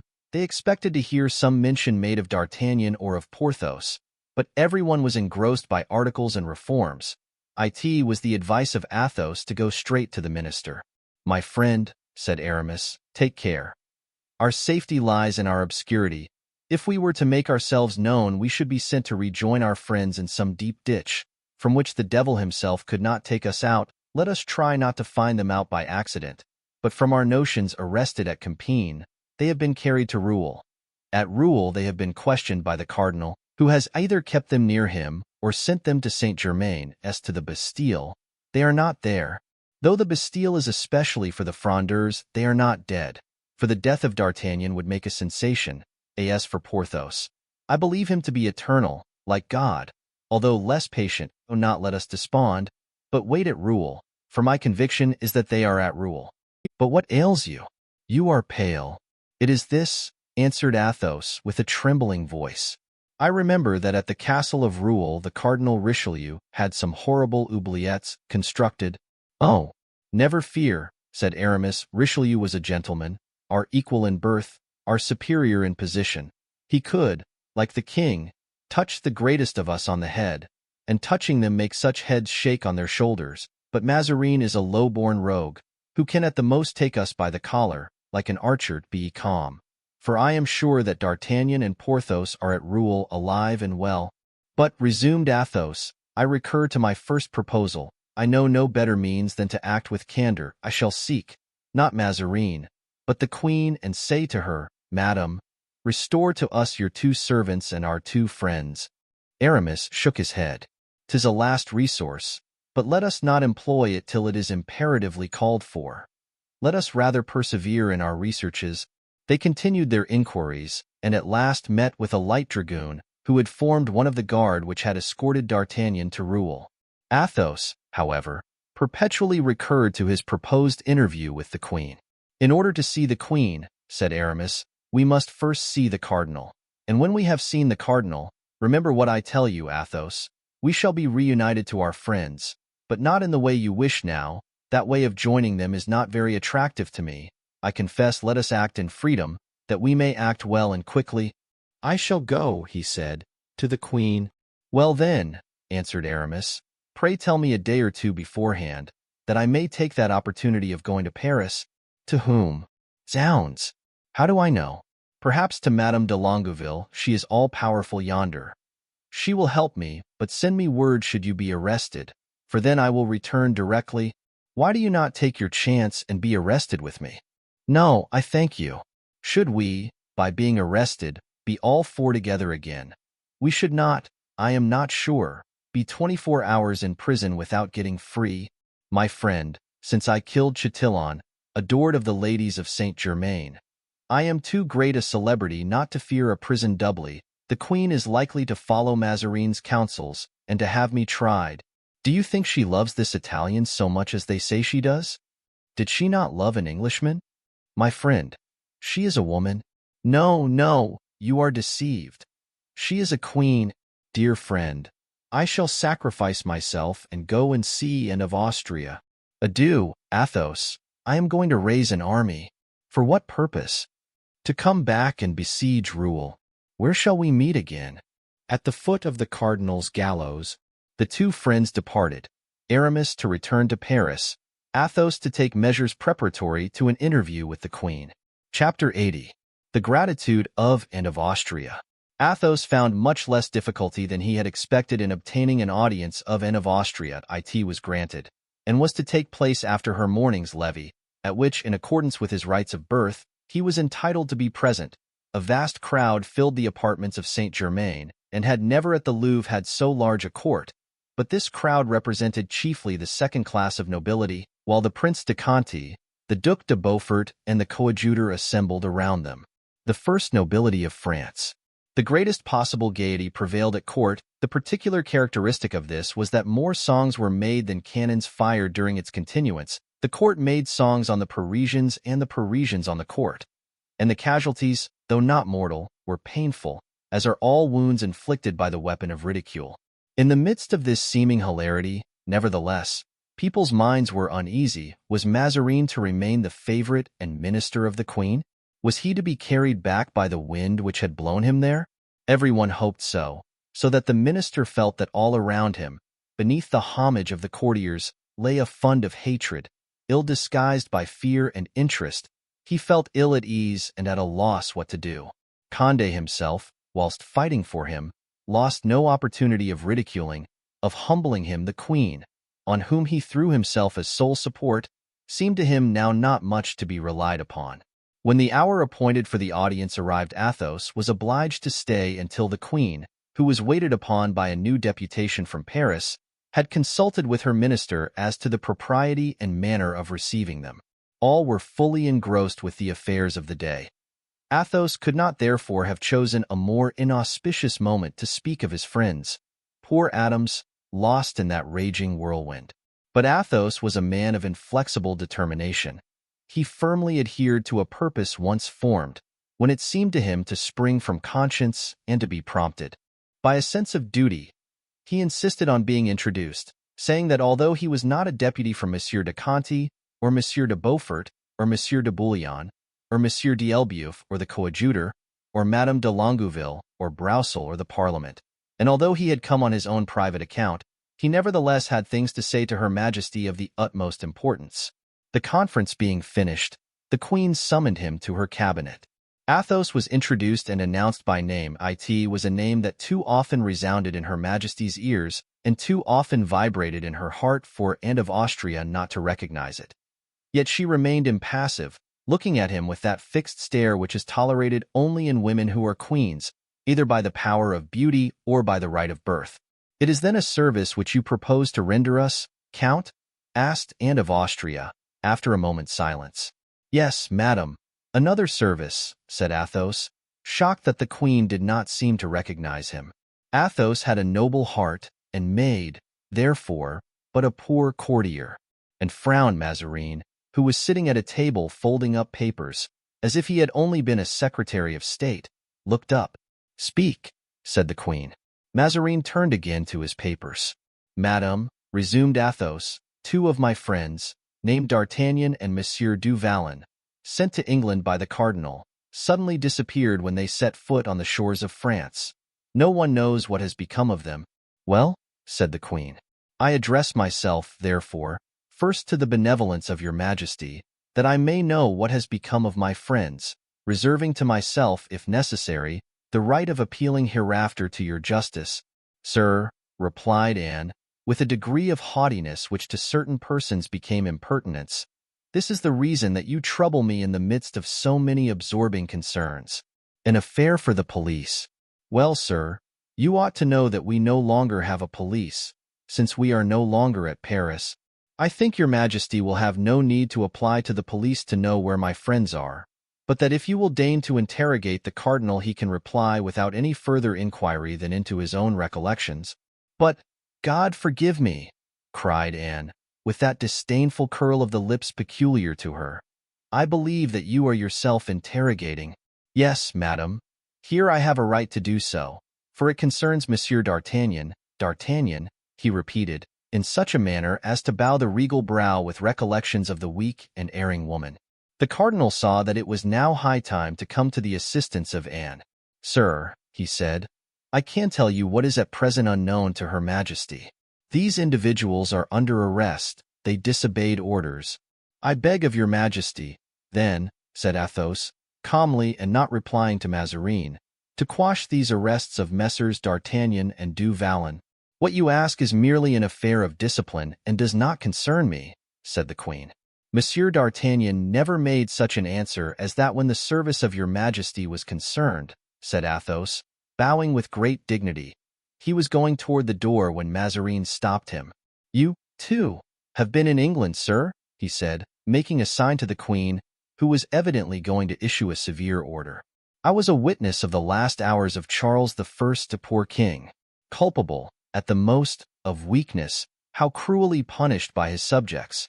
Thrones are at this time shaken, and it is to little purpose for devoted hearts to serve the interests of princes. This is the second time that Monsieur d'Artagnan has been in England. He went the first time to save the honor of a great queen, the second, to avert the death of a great king." "Sir," said Anne to Mazarin, with an accent from which daily habits of dissimulation could not entirely chase the real expression, "see if we can do something for these gentlemen." "I wish to do, madam, all that your Majesty pleases." "Do what Monsieur de la Fère requests. That is your name, is it not, sir?" "I have another name, madam. I am called Athos." "Madam," said Mazarin with a smile, "you may rest easy. Your wishes shall be fulfilled." "You hear, sir?" said the queen. "Yes, madam. I expected nothing less from the justice of your Majesty. May I not go and see my friends?" "Yes, sir, you shall see them, but, apropos, you belong to the Fronde, do you not?" "Madam, I serve the king." "Yes, in your own way." "My way is the way of all gentlemen, and I know only one way," answered Athos haughtily. "Go, sir, then," said the queen. "You have obtained what you wish, and we know all we desire to know." Scarcely, however, had the tapestry closed behind Athos when she said to Mazarin, "Cardinal, desire them to arrest that insolent fellow before he leaves the court." "Your Majesty," answered Mazarin, "desires me to do only what I was going to ask you to let me do. These bravos who resuscitate in our epoch the traditions of another reign are troublesome. Since there are two of them already there, let us add a third." Athos was not altogether the queen's dupe, but he was not a man to run away on suspicion, above all, when distinctly told that he should see his friends again. He waited, then, in the antechamber with impatience, till he should be conducted to them. He walked to the window and looked into the court. He saw the deputation from the Parisians enter it. They were coming to assign the definitive place for the conference, and to make their bow to the queen. A very imposing escort awaited them without the gates. Athos was looking on attentively when someone touched him softly on the shoulder. "Ah, Monsieur de Comminges," he said. "Yes, Count, and charged with a commission for which I beg of you to accept my excuses. What is it?" "Be so good as to give me up your sword, Count." Athos smiled and opened the window. "Aramis," he cried. A gentleman turned around. Athos fancied he had seen him among the crowd.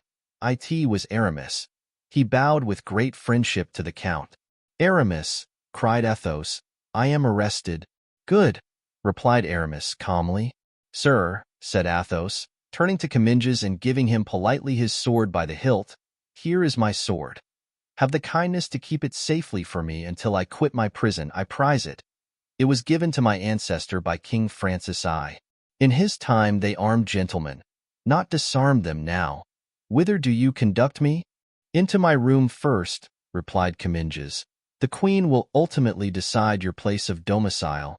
Athos followed Comminges without saying a single word. Chapter 81. Cardinal Mazarin as king. The arrest produced no sensation, indeed was almost unknown, and scarcely interrupted the course of events. Till the deputation it was formally announced that the queen would receive it. Accordingly, it was admitted to the presence of Anne, who, silent and lofty as ever, listened to the speeches and complaints of the deputies.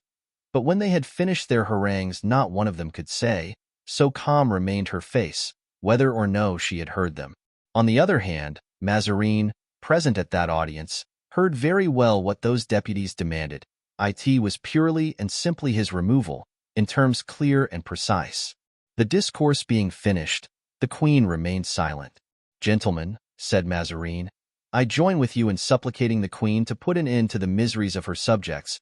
I have done all in my power to ameliorate them, and yet the belief of the public, you say, is that they proceed from me, an unhappy foreigner, who has been unable to please the French. Alas! I have never been understood, and no wonder. I succeeded a man of the most sublime genius that ever upheld the scepter of France. The memory of Richelieu annihilates me in vain. Were I an ambitious man, should I struggle against such remembrances as he has left? But that I am not ambitious I am going to prove to you. I own myself conquered. I shall obey the wishes of the people. If Paris has injuries to complain of, who has not some wrongs to be redressed? Paris has been sufficiently punished.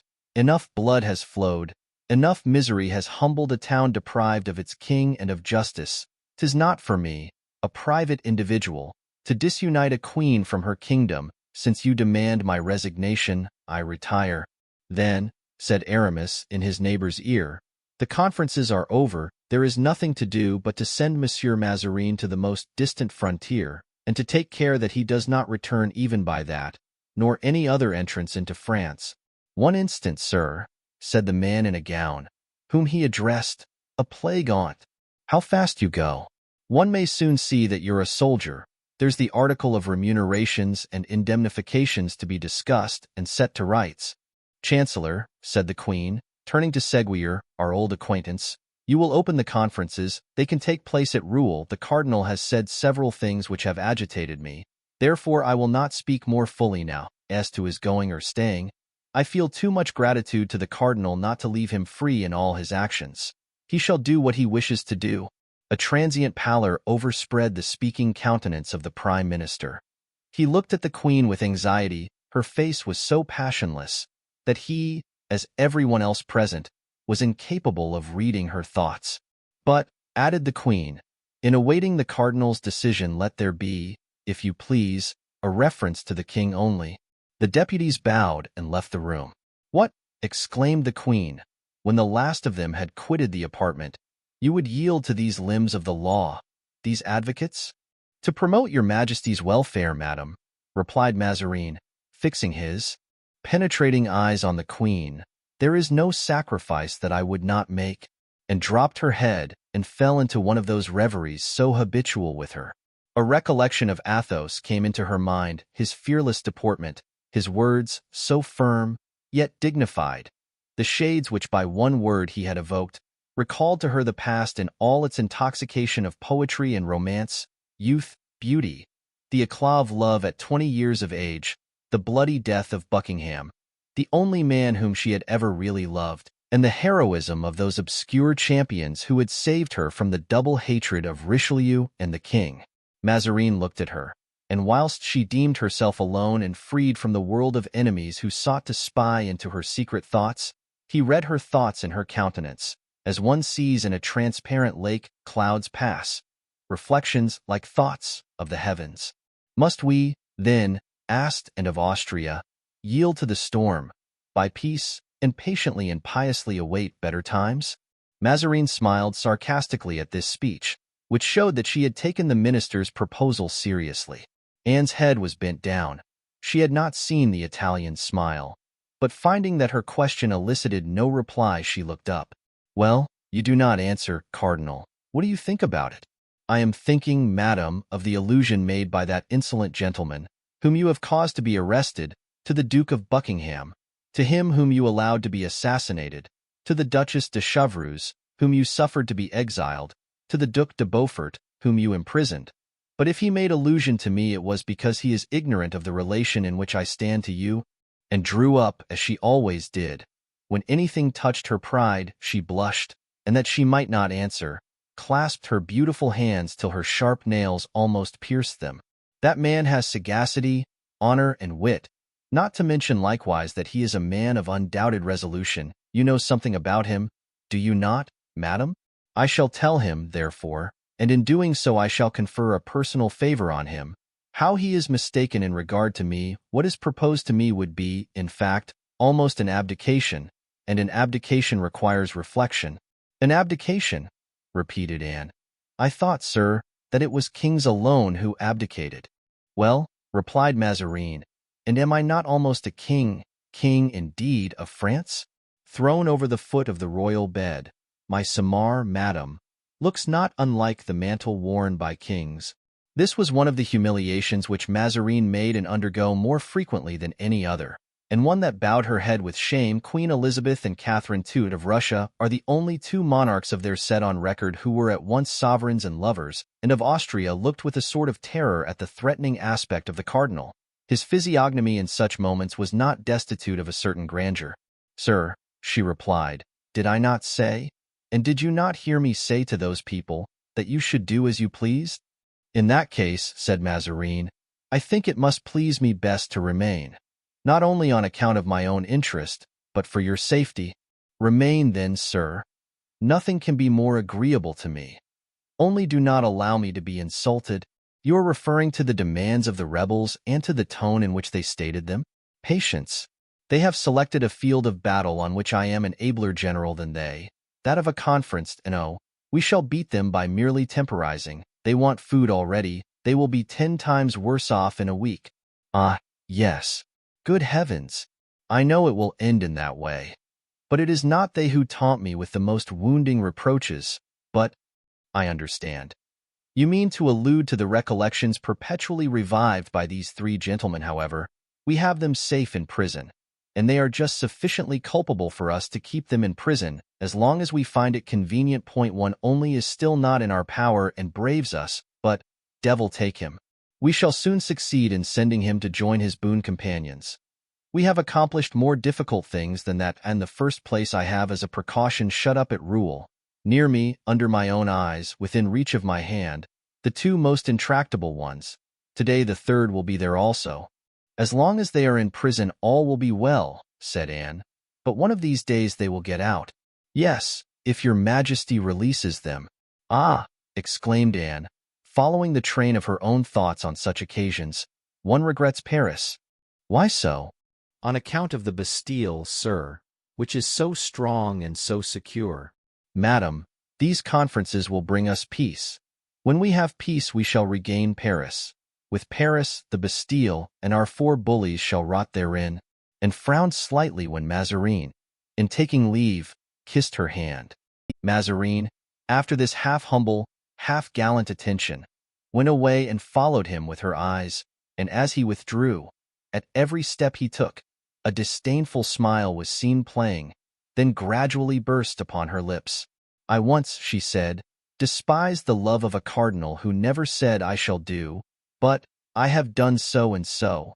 That man knew of retreats more secure than Rouen, darker, and more silent even than the Bastille, degenerate world. Chapter 82. Precautions. After quitting Anne, Mazarin took the road to Rouen, where he usually resided. In those times of disturbance he went about with numerous followers, and often disguised himself. In military dress he was, indeed, as we have stated, a very handsome man. In the court of the old chateau of Saint-Germain he entered his coach, and reached the Seine at Chatou. The prince had supplied him with 50 light horse, not so much by way of guard as to show the deputies how readily the Queen's generals dispersed their troops, and to prove that they might be safely scattered at pleasure. Athos, on horseback, without his sword and kept in sight by Comminges, followed the cardinal in silence. Grimaud, finding that his master had been arrested, fell back into the ranks near Aramis, without saying a word and as if nothing had happened. Grimaud had, indeed, during 22 years of service, seen his master extricate himself from so many difficulties that nothing less than Athos's imminent death was likely to make him uneasy. At the branching off of the road toward Paris, Aramis, who had followed in the cardinal's suite, turned back. Mazarin went to the right hand, and Aramis could see the prisoner disappear at the turning of the avenue. Athos, at the same moment, moved by a similar impulse, looked back also. The two friends exchanged a simple inclination of the head, and Aramis put his finger to his hat, as if to bow, Athos alone comprehending by that signal that he had some project in his head.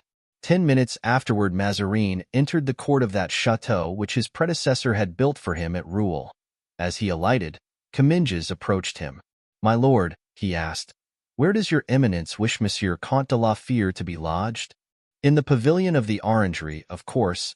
In front of the pavilion where the guard is. I wish every respect to be shown the Count, although he is the prisoner of Her Majesty the Queen." "My lord," answered Comminges, "he begs to be taken to the place where Monsieur d'Artagnan is confined, that is, in the hunting lodge, opposite the Orangery." Mazarin thought for an instant. Comminges saw that he was undecided. "'Tis a very strong post," he resumed, "and we have 40 good men, tried soldiers, having no connection with Frondeurs nor any interest in the Fronde. If we put these 3 men together, Monsieur Comminges," said Mazarin, "we must double the guard, and we are not rich enough in fighting men to commit such acts of prodigality." Comminges smiled. Mazarin read and construed that smile. "You do not know these men, Monsieur Comminges, but I know them, first personally, also by hearsay. I sent them to carry aid to King Charles, and they performed prodigies to save him. Had it not been for an adverse destiny, that beloved monarch would this day have been among us. But since they served your eminence so well, why are they, my lord cardinal, in prison?" "In prison?" said Mazarin. "And when has Rouen been a prison?" "Ever since there were prisoners in it," answered Comminges. "These gentlemen, Comminges, are not prisoners," returned Mazarin, with his ironical smile, "only guests. But guests so precious that I have put a grating before each of their windows and bolts to their doors, that they may not refuse to continue my visitors. So much do I esteem them that I am going to make the Comte de la Fère a visit, that I may converse with him tête-à-tête, and that we may not be disturbed at our interview. You must conduct him, as I said before, to the pavilion of the Orangery. That, is my daily promenade. Well, while taking my walk I will call on him, and we will talk. Although he professes to be my enemy, I have sympathy for him, and if he is reasonable perhaps we shall arrange matters." Comminges bowed, and returned to Athos, who was awaiting with apparent calmness, but with real anxiety, the result of the interview. "Well?" he said to the lieutenant.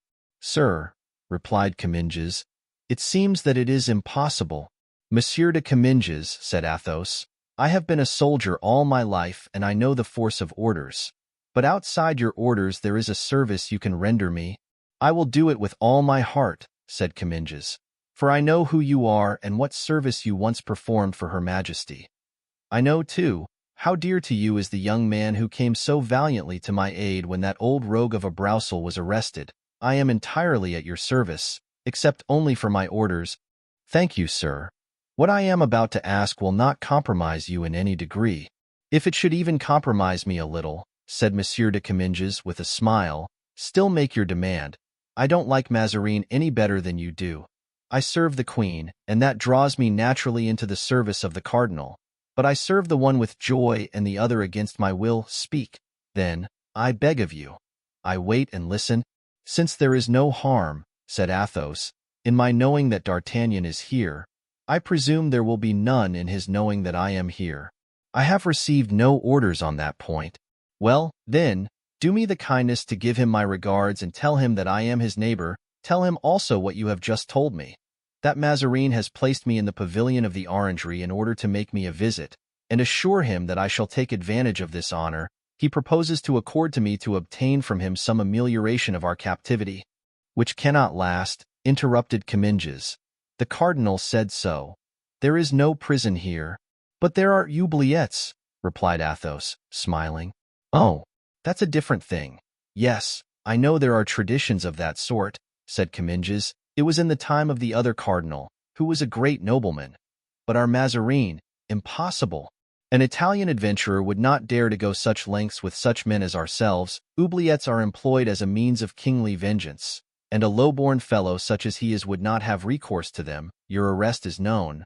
That of your friends will soon be known, and all the nobility of France would demand an explanation of your disappearance. Oh no, be easy on that score. I will, however, inform Monsieur d'Artagnan of your arrival here.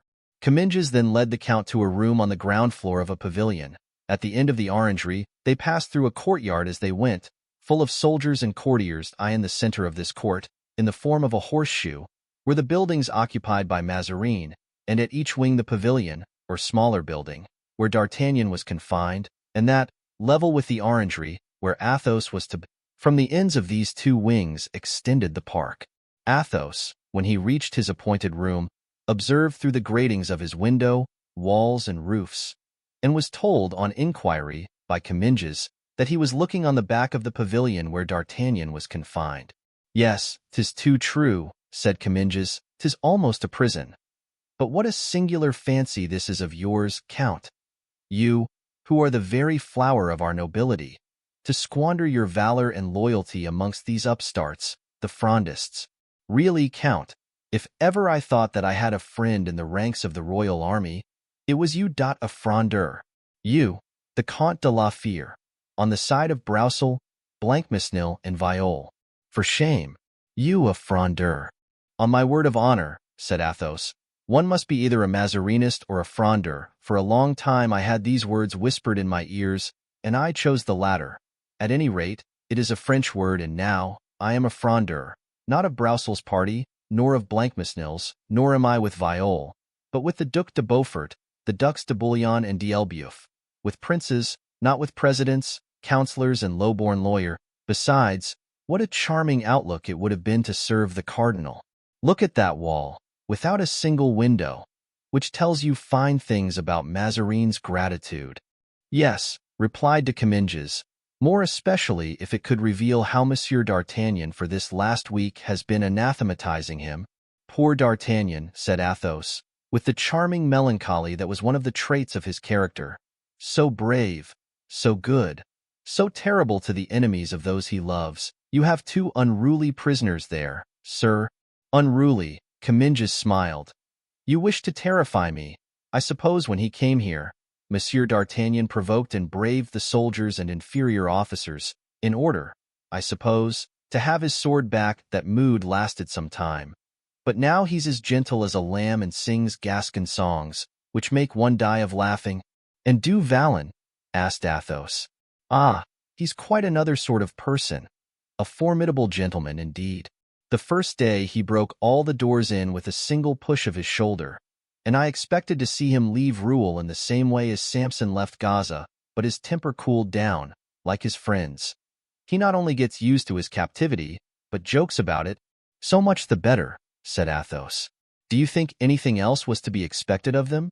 Asked Comminges, who, putting together what Mazarin had said of his prisoners and what the Comte de la Fere had said, began to feel a degree of uneasiness.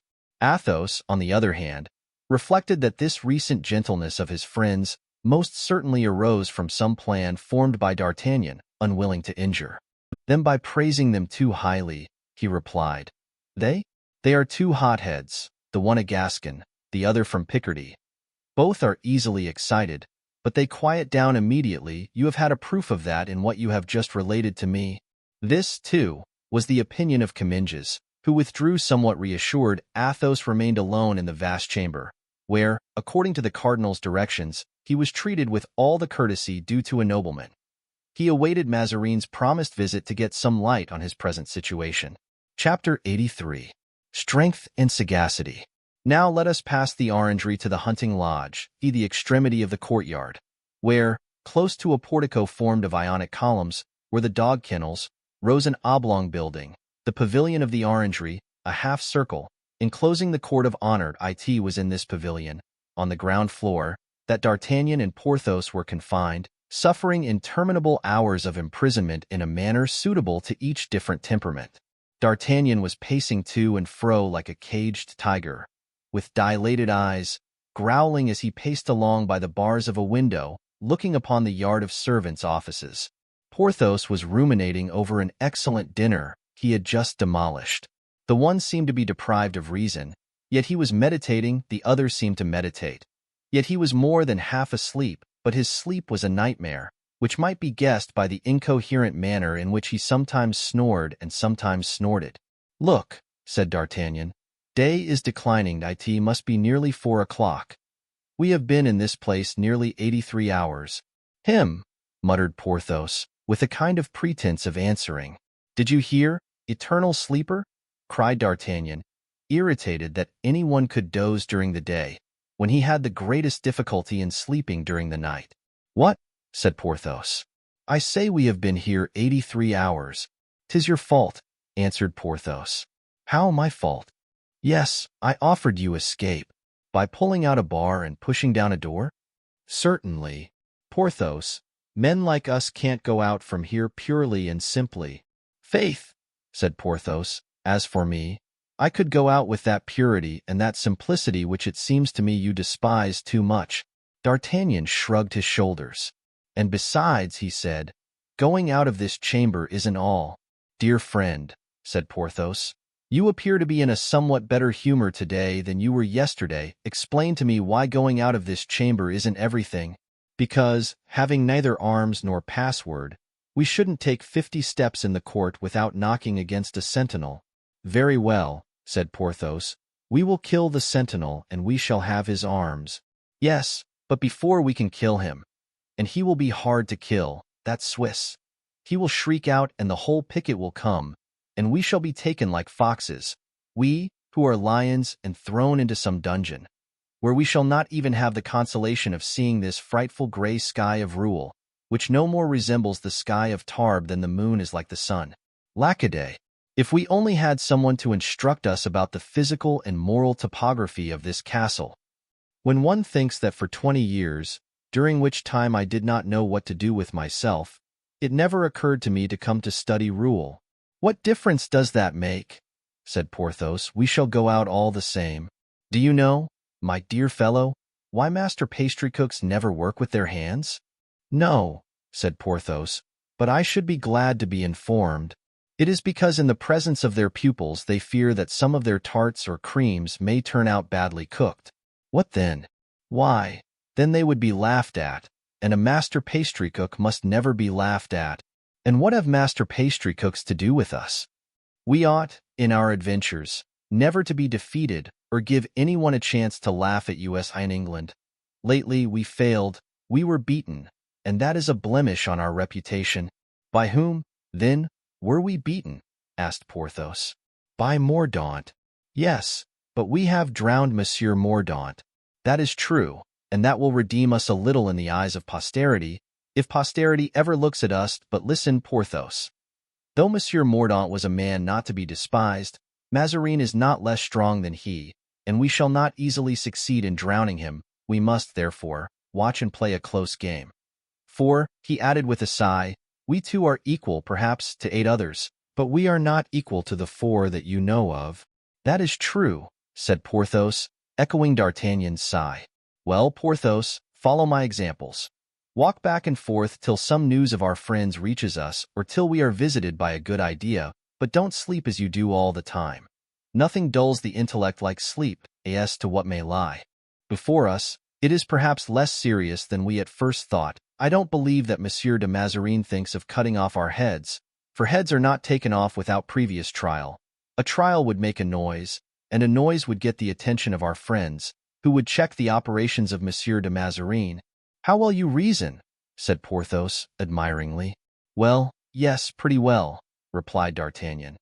And besides, you see, if they put us on trial, if they cut off our heads, they must meanwhile either keep us here or transfer us elsewhere. Yes, that is inevitable, said Porthos. Well, it is impossible but that Master Aramis, that keen-scented bloodhound, and Athos, that wise and prudent nobleman, will discover our retreat. Then, believe me, it will be time to act. Yes, we will wait. We can wait the more contentedly, that it is not absolutely bad here. But for one thing, at least— What is that?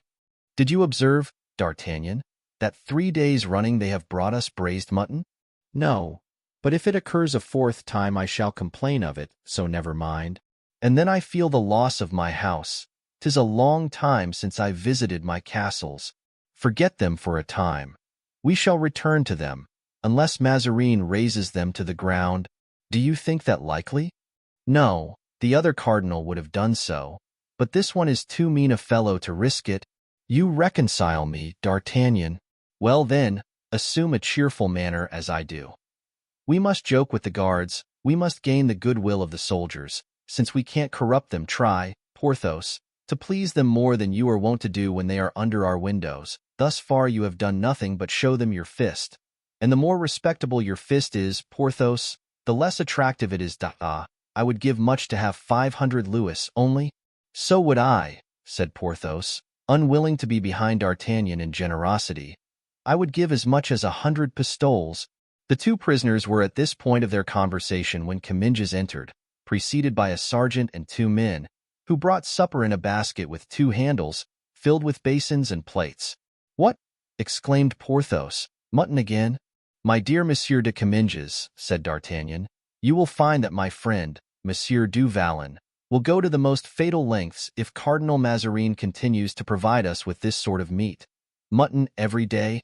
I declare, said Porthos, I shall eat nothing if they do not take it away. Remove the mutton, cried Comminges. I wish Monsieur du Vallon to sup well, more especially as I have news to give him that will improve his appetite. Is Mazarin dead? Asked Porthos. No, I am sorry to tell you he is perfectly well. So much the worse, said Porthos. What is that news? Asked D'Artagnan. News in prison is a fruit so rare that I trust, Monsieur de Comminges, you will excuse my impatience. The more eager since you have given us to understand that the news is good. Should you be glad to hear that the Comte de la Fère is well? Asked de Comminges. D'Artagnan's penetrating gray eyes were opened to the utmost. Glad, he cried. I should be more than glad. Happy, beyond measure. Well, I am desired by him to give you his compliments, and to say that he is in good health. D'Artagnan almost leaped with joy. The quick glance conveyed his thought to Porthos. If Athos knows where we are, if he opens communication with us, before long Athos will act. Porthos was not very quick to understand the language of glances, but now since the name of Athos had suggested to him the same idea, he understood. Do you say, asked the Gascon, timidly, that the Comte de la Fère has commissioned you to give his compliments to Monsieur du Vallon and myself? Yes, sir. Then you have seen him? Certainly I have. Where? If I may ask without indiscretion. Near here, replied de Comminges, smiling. So near that if the windows which look on the orangery were not stopped up you could see him from where you are. He is wandering about the environs of the castle, thought D'Artagnan. Then he said aloud, You met him, I dare say, in the park? Hunting, perhaps? No. Nearer. Nearer still. Look, behind this wall, said de Comminges, knocking against the wall. Behind this wall? What is there, then, behind this wall? I was brought here by night, so devil take me if I know where I am. Well, said Comminges, suppose one thing. I will suppose anything you please. Suppose there were a window in this wall. Well? From that window you would see Monsieur de la Fère at his. The Count, then, is in the chateau? Yes. For what reason? The same as yourself. Athos, a prisoner? You know well, replied de Comminges, that there are no prisoners at Rouen, because there is no prison. Don't let us play upon words. Sir Athos has been arrested. Yesterday, at Saint-Germain, as he came out from the presence of the Queen, the arms of D'Artagnan fell powerless by his side point. One might have supposed him thunderstruck.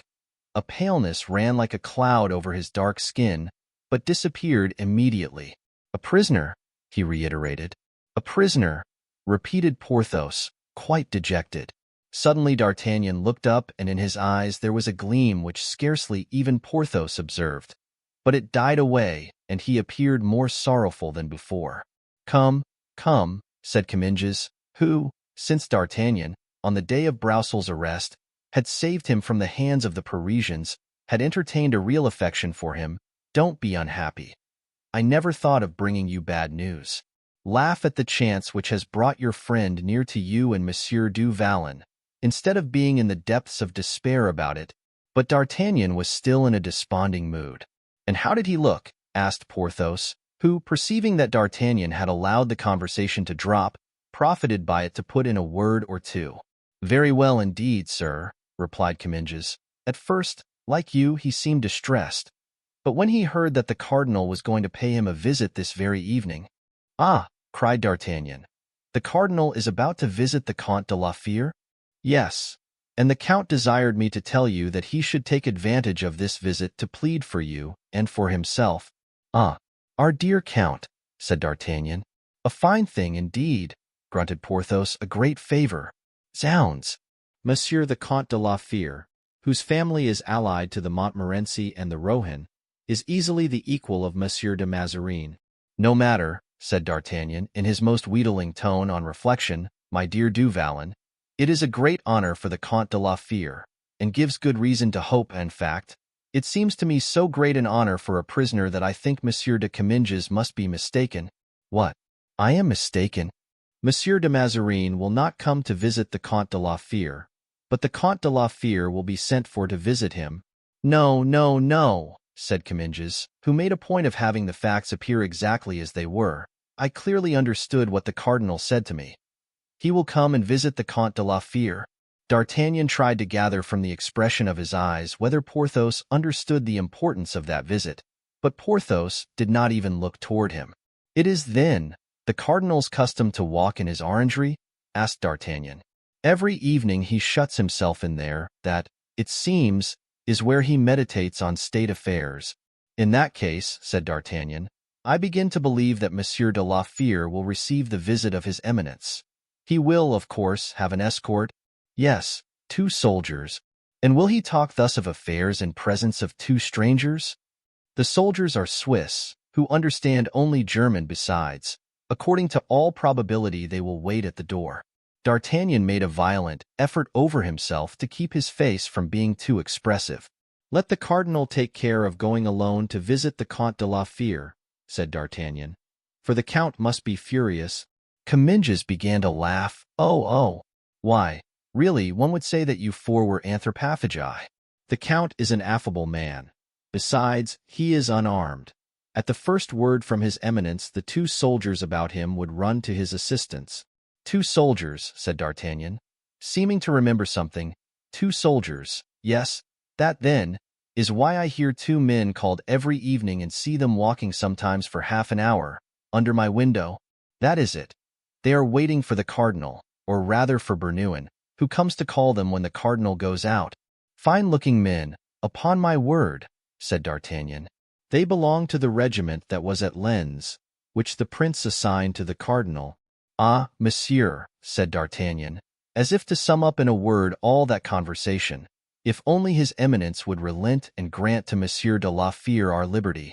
I wish it with all my heart, said Comminges. Then, if he should forget that visit, you would find no inconvenience in reminding him of it? Not at all.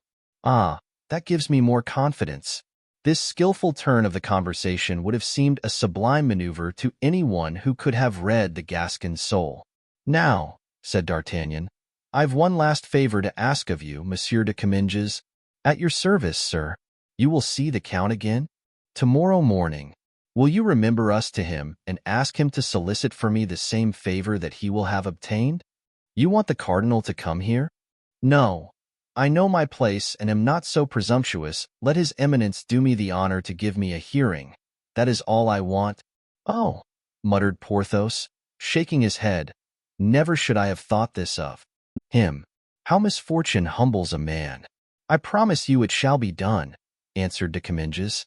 "Tell the Count that I am well, that you found me sad but resigned." "I am pleased, sir, to hear that, and the same also for Monsieur du Vallon." "Not for me," cried Porthos. "I am not by any means resigned." "But you will be resigned, my friend." "Never." "He will become so, monsieur. I know him better than he knows himself. Be silent, dear du Vallon, and resign yourself." "Adieu, gentlemen," said de Comminges. "Sleep well." "We will try." De Comminges went away, D'Artagnan remaining apparently in the same attitude of humble resignation. But scarcely had he departed when he turned and clasped Porthos in his arms with an expression not to be doubted. "Oh," cried Porthos, "what's the matter now? Have you gone mad, my dear friend?" "What is the matter?" returned D'Artagnan.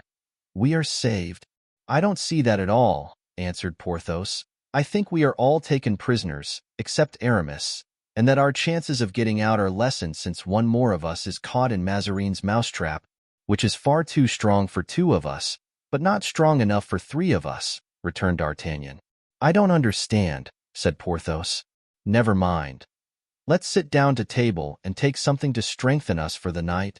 "What are we to do, then, tonight?" "To travel, perhaps." "But sit down, dear friend, to table when one is eating. Ideas flow easily after supper. When they are perfected, I will communicate my plans to you." So Porthos sat down to table without another word and ate with an appetite that did honor to the confidence that was ever inspired in him by D'Artagnan's inventive imagination. Chapter 84. Strength and Sagacity, continued. Supper was eaten in silence, but not in sadness. For from time to time one of those sweet smiles which were habitual to him in moments of good humor illumined the face of D'Artagnan. Not a scintilla of these was lost on Porthos, and at every one he uttered an exclamation which betrayed to his friend that he had not lost sight of the idea which possessed his brain. At dessert D'Artagnan reposed in his chair, crossed one leg over the other, and lounged about like a man perfectly at his ease. Porthos rested his chin on his hands, placed his elbows on the table, and looked at D'Artagnan with an expression of confidence which imparted to that colossus an admirable appearance of good fellowship. "Well?" said D'Artagnan, at last. "Well?" repeated Porthos. "You were saying, my dear friend?" "No, I said nothing." "Yes, you were saying you wished to leave this place." "Ah, indeed." "The will was never wanting." "To get away you would not mind," you added, "knocking down a door or a wall." "'Tis true. I said so, and I say it again. And I answered you, Porthos, that it was not a good plan, that we couldn't go 100 steps without being recaptured, because we were without clothes to disguise ourselves and arms to defend ourselves. That is true. We should need clothes and arms." "Well," said D'Artagnan, rising, "we have them, friend Porthos, and even something better." "Bah," said Porthos, looking around. "Useless to look. Everything will come to us when wanted. About what time did we see the 2 Swiss guards walking yesterday? An hour after sunset. If they go out today as they did yesterday, we shall have the honor, then, of seeing them in half an hour? In a quarter of an hour at most. Your arm is still strong enough, is it not, Porthos?" Porthos unbuttoned his sleeve, raised his shirt, and looked complacently on his strong arm, as large as the leg of any ordinary man. "Yes, indeed," said he, "I believe so. So that you could without trouble convert these tongs into a hoop and yonder shovel into a corkscrew?" "Certainly." And the giant took up these 2 articles, and without any apparent effort produced in them the metamorphoses suggested by his companion. "There!" he cried. "Capital!" exclaimed the Gascon. "Really, Porthos, you are a gifted individual."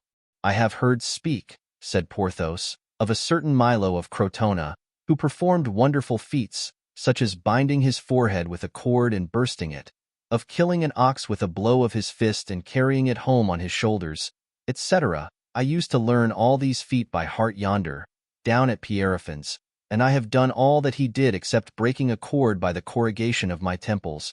Because your strength is not in your head, Porthos, said his friend. No, it is in my arms and shoulders, answered Porthos with gratified naivete. Well, my dear friend, let us approach the window, and there you can match your strength against that of an iron bar. Porthos went to the window, took a bar in his hands, clung to it, and bent it like a bow, so that the two ends came out of the sockets of stone in which for 30 years they had been fixed. Well, friend, the cardinal, although such a genius, could never have done that. Shall I take out any more of them? Asked Porthos. No, that is sufficient. A man can pass through that. Porthos tried, and passed the upper portion of his body through. Yes, he said. Now pass your arm through this opening. Why? You will know presently. Pass it. Porthos obeyed with military promptness, and passed his arm through the opening. Admirable, said D'Artagnan. The scheme goes forward, it seems. On wheels, dear friend. Good. What shall I do now? Nothing. It is finished, then? No, not yet. I should like to understand, said Porthos. Listen, my dear friend. In 2 words you will know all. The door of the guardhouse opens, as you see. Yes, I see. They are about to send into our court, which Monsieur de Mazarin crosses on his way to the orangery. The 2 guards who attend him, there they are, coming out. If only they close the guardhouse door. Good. They close it. What then? Silence.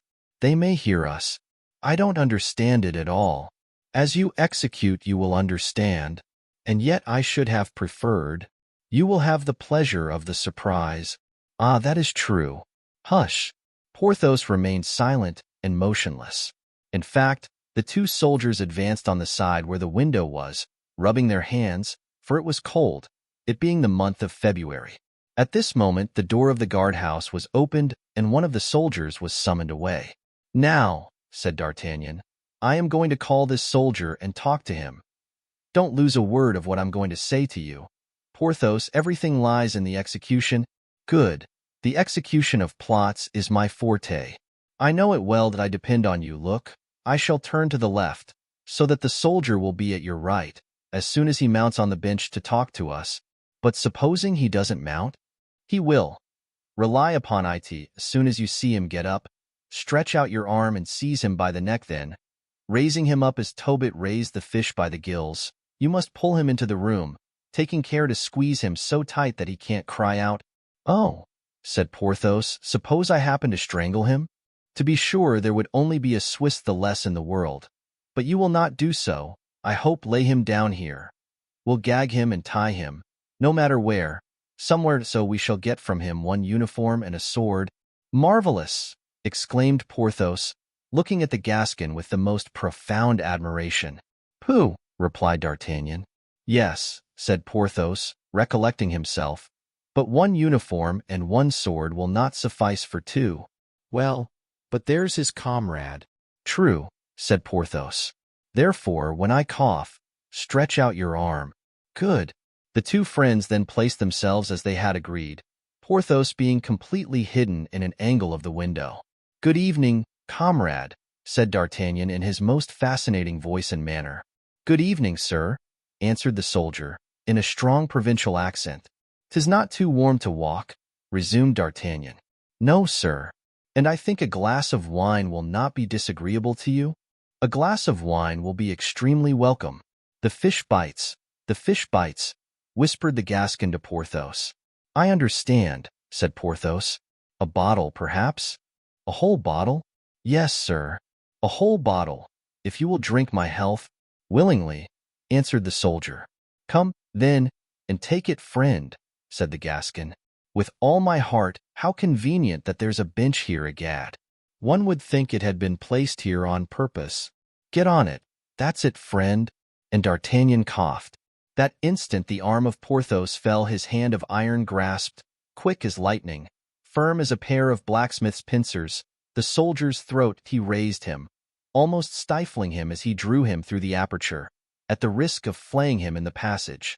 He then laid him down on the floor, where D'Artagnan, after giving him just time enough to draw his breath, gagged him with his long scarf. and the moment he had done so began to undress him with the promptitude and dexterity of a man who had learned his business on the field of battle. Then the soldier, gagged and bound, was placed upon the hearth, the fire of which had been previously extinguished by the two friends. "Here's a sword and a dress," said Porthos. "I take them," said D'Artagnan. "For myself, if you want another uniform and sword you must play the same trick over again. Stop. I see the other soldier issue from the guardroom and come toward us." "I think," replied Porthos, "it would be imprudent to attempt the same maneuver again. It is said that no man can succeed twice in the same way, and a failure would be ruinous, and oh, I will go down, seize the man unawares, and bring him to you ready gagged." "That is better," said the Gascon. "Be ready," said Porthos, as he slipped through the opening. He did as he said. Porthos seized his opportunity, caught the next soldier by his neck, gagged him, and pushed him like a mummy through the bars into the room, and entered after him. Then they undressed him as they had done the first, laid him on their bed, and bound him with the straps which composed the bed. The bedstead being of oak, this operation proved as great a success as the first. "There," said D'Artagnan, "this is capital. Now let me try on the dress of yonder chap, Porthos. I doubt if you can wear it, but should it be too tight, never mind. You can wear the breastplate and the hat with the red feathers." It happened, however, that the second soldier was a Swiss of gigantic proportions. So, save that some few of the seams split, his uniform fitted Porthos perfectly. They then dressed themselves. "'Tis done," they both exclaimed at once. "As to you, comrades," they said to the men, "nothing will happen to you if you are discreet. But if you stir, you are dead men." The soldiers were complaisant. They had found the grasp of Porthos pretty powerful, and that it was no joke to fight against it. "Now," said D'Artagnan, "you wouldn't be sorry to understand the plot, would you, Porthos?" "Well, no, not very." "Well, then, we shall go down into the court." "Yes. We shall take the place of those two fellows." "Well, we will walk back and forth." "That's a good idea, for it isn't warm. In a moment the valet-de-chamber will call the guard, as he did yesterday and the day before." "And we shall answer?" "No, on the contrary, we shall not answer." "As you please. I don't insist on answering." "We will not answer, then. We will simply settle our hats on our heads, and we will escort His Eminence." "Where shall we escort him?" "Where he is going, to visit Athos. Do you think Athos will be sorry to see us?" "Oh," cried Porthos, "oh, I understand." "Wait a little, Porthos, before crying out. For, on my word, you haven't reached the end," said the Gascon, in a jesting tone. "What is to happen?" said Porthos. "Follow me," replied D'Artagnan. "The man who lives to see shall see." And slipping through the aperture, he alighted in the court. Porthos followed him by the same road, but with more difficulty and less diligence. They could hear the two soldiers shivering with fear as they lay bound in the chamber. Scarcely had the two Frenchmen touched the ground when a door opened, and the voice of the valet-de-chamber called out, "Make ready." At the same moment the guardhouse was opened, and a voice called out, "La Bruyere and Du Barthois, march." "It seems that I am named La Bruyere," remarked D'Artagnan. "And I, Du Barthois," added Porthos. "Where are you?" asked the valet-de-chamber, whose eyes, dazzled by the light, could not clearly distinguish our heroes in the gloom. "Here we are," said the Gascon. "What say you to that, Monsieur du Vallon?" he added in a low tone to Porthos. "If it but lasts, most capital," responded Porthos. These two newly enlisted soldiers marched gravely after the valet-de-chamber, who opened the door of the vestibule, then another which seemed to be that of a waiting-room, and showing them two stools. "Your orders are very simple," he said. "Don't allow anybody, except one person, to enter here. Do you hear? Not a single creature. Obey that person implicitly. On your return you cannot make a mistake. You have only to wait here till I release you." D'Artagnan was known to this valet-de-chamber, who was no other than Bernouin, and he had during the last 6 or 8 months introduced the Gascon a dozen times to the cardinal. The Gascon, therefore, instead of answering, growled out, "Ja," in the most German and the least Gascon accent possible. As for Porthos, on whom D'Artagnan had impressed the necessity of absolute silence, and who did not even now begin to comprehend the scheme of his friend, which was to follow Mazarin in his visit to Athos, he was simply mute. All that he was allowed to say, in case of emergencies, was the proverbial Der Teufel. Bernouin shut the door and went away. When Porthos heard the key turn in the lock, he began to be alarmed, lest they should only have exchanged one prison for another. "Porthos, my friend," said D'Artagnan, "don't distrust Providence. Let me meditate and consider." "Meditate and consider as much as you like," replied Porthos, who was now quite out of humor at seeing things take this turn. "We have walked 8 paces," whispered D'Artagnan, "and gone up 6 steps. So hereabouts is the pavilion called the Pavilion of the Orangery. The Comte de la Fere cannot be far off, only the doors are locked." "That is a slight difficulty," said Porthos, "and a good push with the shoulders. For God's sake, Porthos, my friend, reserve your feats of strength, or they will not have, when needed, the honor they deserve. Have you not heard that someone is coming here?" "Yes." "Well, that someone will open the doors. But, my dear fellow, if that someone recognizes us, if that someone cries out, we are lost.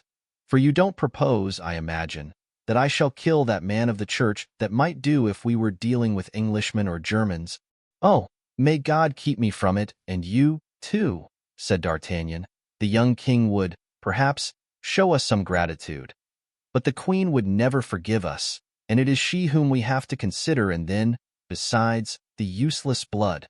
Never. No, never." "I have my plan. Let me carry it out and we shall laugh." "So much the better," said Porthos. "I feel some need of it." "Hush," said D'Artagnan. "The someone is coming." The sound of a light step was heard in the vestibule, the hinges of the door creaked, and a man appeared in the dress of a cavalier, wrapped in a brown cloak, with a lantern in one hand and a large beaver hat pulled down over his eyes. Porthos effaced himself against the wall, but he could not render himself invisible, and the man in the cloak said to him, giving him his lantern, "Light the lamp which hangs from the ceiling." Then, addressing D'Artagnan, "You know the watchword?" he said. "Ja," replied the Gascon, determined to confine himself to this specimen of the German tongue. "Tedesco," answered the cavalier, "ben," and advancing toward the door opposite to that by which he came in, he opened it and disappeared behind it, shutting it as he went. "Now," asked Porthos, "what are we to do?" "Now we shall make use of your shoulder, friend Porthos. If this door proves to be locked, everything in its proper time, and all comes right to those who know how to wait patiently, but first barricade the first door well. Then we will follow yonder cavalier." The two friends set to work and crowded the space before the door with all the furniture in the room, as not only to make the passage impassable, but so to block the door that by no means could it open inward. "There," said D'Artagnan, "we can't be overtaken. Come forward." Chapter 85. The oubliettes of Cardinal Mazarin. At first, on arriving at the door through which Mazarin had passed, D'Artagnan tried in vain to open it, but on the powerful shoulder of Porthos being applied to one of the panels, which gave way, D'Artagnan introduced the point of his sword between the bolt and the staple of the lock. The bolt gave way and the door opened. "As I told you, everything can be attained, Porthos, women and doors, by proceeding with gentleness." "You're a great moralist, and that's the fact," said Porthos. They entered, behind a glass window, by the light of the cardinal's lantern, which had been placed on the floor in the midst of the gallery. They saw the orange and pomegranate trees of the castle of Rouen in long lines, forming one great alley and 2 smaller side alleys. "No cardinal," said D'Artagnan, "but only his lantern. Where the devil, then, is he?" Exploring, however, one of the side wings of the gallery, after making a sign to Porthos to explore the other, he saw, all at once, at his left, a tub containing an orange tree, which had been pushed out of its place, and in its place an open aperture. 10 men would have found difficulty in moving that tub, but by some mechanical contrivance it had turned with the flagstone on which it rested.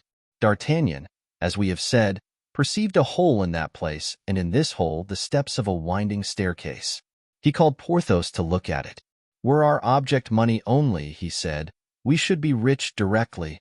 "How's that? Don't you understand, Porthos? At the bottom of that staircase lies, probably, the cardinal's treasury, of which folk tell such wonders, and we should only have to descend, empty a chest, shut the cardinal up in it, double lock it, go away, carrying off as much gold as we could, put back this orange tree over the place, and no one in the world would ever ask us where our fortune came from, not even the cardinal. It would be a happy hit for clowns to make, but as it seems to be unworthy of two gentlemen, said Porthos. So I think, and therefore I said, were our object money only, but we want something else, replied the Gascon. At the same moment, whilst D'Artagnan was leaning over the aperture to listen, a metallic sound, as if someone was moving a bag of gold, struck on his ear. He started. Instantly afterward a door opened and a light played upon the staircase. Mazarin had left his lamp in the gallery to make people believe that he was walking about, but he had with him a wax light, to help him to explore his mysterious strong box. "Faith," he said in Italian, as he was reascending the steps and looking at a bag of reals, "faith, there's enough to pay 5 councillors of Parliament and 2 generals in Paris. I am a great captain, that I am, but I make war in my own way." The two friends were crouching down, meantime, behind a tub in the side alley. Mazarin came within 3 steps of D'Artagnan and pushed a spring in the wall. The slab turned and the orange tree resumed its place. Then the cardinal put out the wax light, slipped it into his pocket, and taking up the lantern, "Now," he said, "for Monsieur de la Fère." "Very good," thought D'Artagnan, "'tis our road likewise. We will go together." All 3 set off on their walk, Mazarin taking the middle alley and the friends the side ones. The cardinal reached a second door without perceiving he was being followed. The sand with which the alleys were covered deadened the sound of footsteps. He then turned to the left, down a corridor which had escaped the attention of the 2 friends, but as he opened the door he paused, as if in thought. "Ah, diavolo!" he exclaimed. "I forgot the recommendation of de Comminges, who advised me to take a guard and place it at this door, in order not to put myself at the mercy of that 4-headed combination of devils," and with a movement of impatience he turned to retrace his steps. "Do not give yourself the trouble, my lord," said D'Artagnan, with his right foot forward, his beaver in his hand, a smile on his face. "We have followed your eminence step by step, and here we are." "Yes, here we are," said Porthos, and he made the same friendly salute as D'Artagnan. Mazarin gazed at each of them with an affrighted stare, recognized them, and let drop his lantern, uttering a cry of terror. D'Artagnan picked it up. By good luck it had not been extinguished. "Oh, what imprudence, my lord," said D'Artagnan. "'Tis not good to be about just here without a light. Your eminence might knock against something, or fall into a hole." "Monsieur d'Artagnan," muttered Mazarin, unable to recover from his astonishment. "Yes, my lord, it is I have the honor to present to you Monsieur du Vallon, that excellent friend of mine, in whom your eminence had the kindness to interest yourself formerly." And D'Artagnan held the lamp before the merry face of Porthos, who now began to comprehend the affair and be very proud of the whole undertaking. "You were going to visit Monsieur de la Fère," said D'Artagnan. "Don't let us disarrange your eminence. Be so good as to show us the way and we will follow you." Mazarin was by degrees recovering his senses. "Have you been long in the orangery?" he asked in a trembling voice, remembering the visits he had been paying to his treasury. Porthos opened his mouth to reply. D'Artagnan made him a sign, and his mouth, remaining silent, gradually closed. "This moment come, my lord," said D'Artagnan. Mazarin breathed again. His fears were now no longer for his hoard, but for himself. A sort of smile played on his lips. "Come," he said. "You have me in a snare, gentlemen. I confess myself conquered. You wish to ask for liberty, and I give it you." "Oh, my lord," answered D'Artagnan, "you are too good. As to our liberty, we have that. We want to ask something else of you." "You have your liberty?" repeated Mazarin, in terror. "Certainly. And on the other hand, my lord, you have lost it, and now, in accordance with the law of war, sir, you must buy it back again." Mazarin felt a shiver run through him, a chill even to his heart's core. His piercing look was fixed in vain on the satirical face of the Gascon and the unchanging countenance of Porthos. Both were in shadow, and the Sibyl of Cuma herself could not have read them. "To purchase back my liberty?" said the cardinal. "Yes, my lord." "And how much will that cost me, Monsieur d'Artagnan?" Zounds, my lord. I don't know yet. We must ask the Comte de la Fere the question. Will your eminence deign to open the door which leads to the Count's room, and in 10 minutes all will be settled? Mazarin started. My lord, said D'Artagnan, your eminence sees that we wish to act with all formality and due respect, but I must warn you that we have no time to lose. Open the door then, my lord, and be so good as to remember, once for all, that on the slightest attempt to escape or the faintest cry for help, our position being very critical indeed, you must not be angry with us if we go to extremities. Be assured, answered Mazarin, that I shall attempt nothing. I give you my word of honor. D'Artagnan made a sign to Porthos to redouble his watchfulness. Then turning to Mazarin, now, my lord, let us enter, if you please. Chapter 86. Conferences. Mazarin turned the lock of a double door, on the threshold of which they found Athos ready to receive his illustrious guests, according to the notice Comminges had given him. On perceiving Mazarin he bowed. Your eminence, he said, might have dispensed with your attendance. The honor bestowed on me is too great for me to be unmindful of it. And so, my dear Count, said D'Artagnan, his eminence didn't actually insist on our attending him. It is Du Vallon and I who have insisted, and even in a manner somewhat impolite, perhaps, so great was our longing to see you. At that voice, that mocking tone, and that familiar gesture, accenting voice and tone, Athos made a bound of surprise. D'Artagnan, Porthos, he exclaimed, my very self, dear friend. Me also, repeated Porthos. What means this? Asked the Count. It means, replied Mazarin, trying to smile and biting his lips in the attempt, that our parts are changed, and that instead of these gentlemen being my prisoners I am theirs. But, gentlemen, I warn you, unless you kill me, your victory will be of very short duration. People will come to the rescue. Ah, my lord, cried the Gascon, don't threaten. 'Tis a bad example. We are so good and gentle to your eminence. Come, let us put aside all rancor and talk pleasantly. There's nothing I wish more, replied Mazarin, but don't think yourselves in a better position than you are in ensnaring me. You have fallen into the trap yourselves. How are you to get away from here? Remember the soldiers and sentinels who guard these doors now.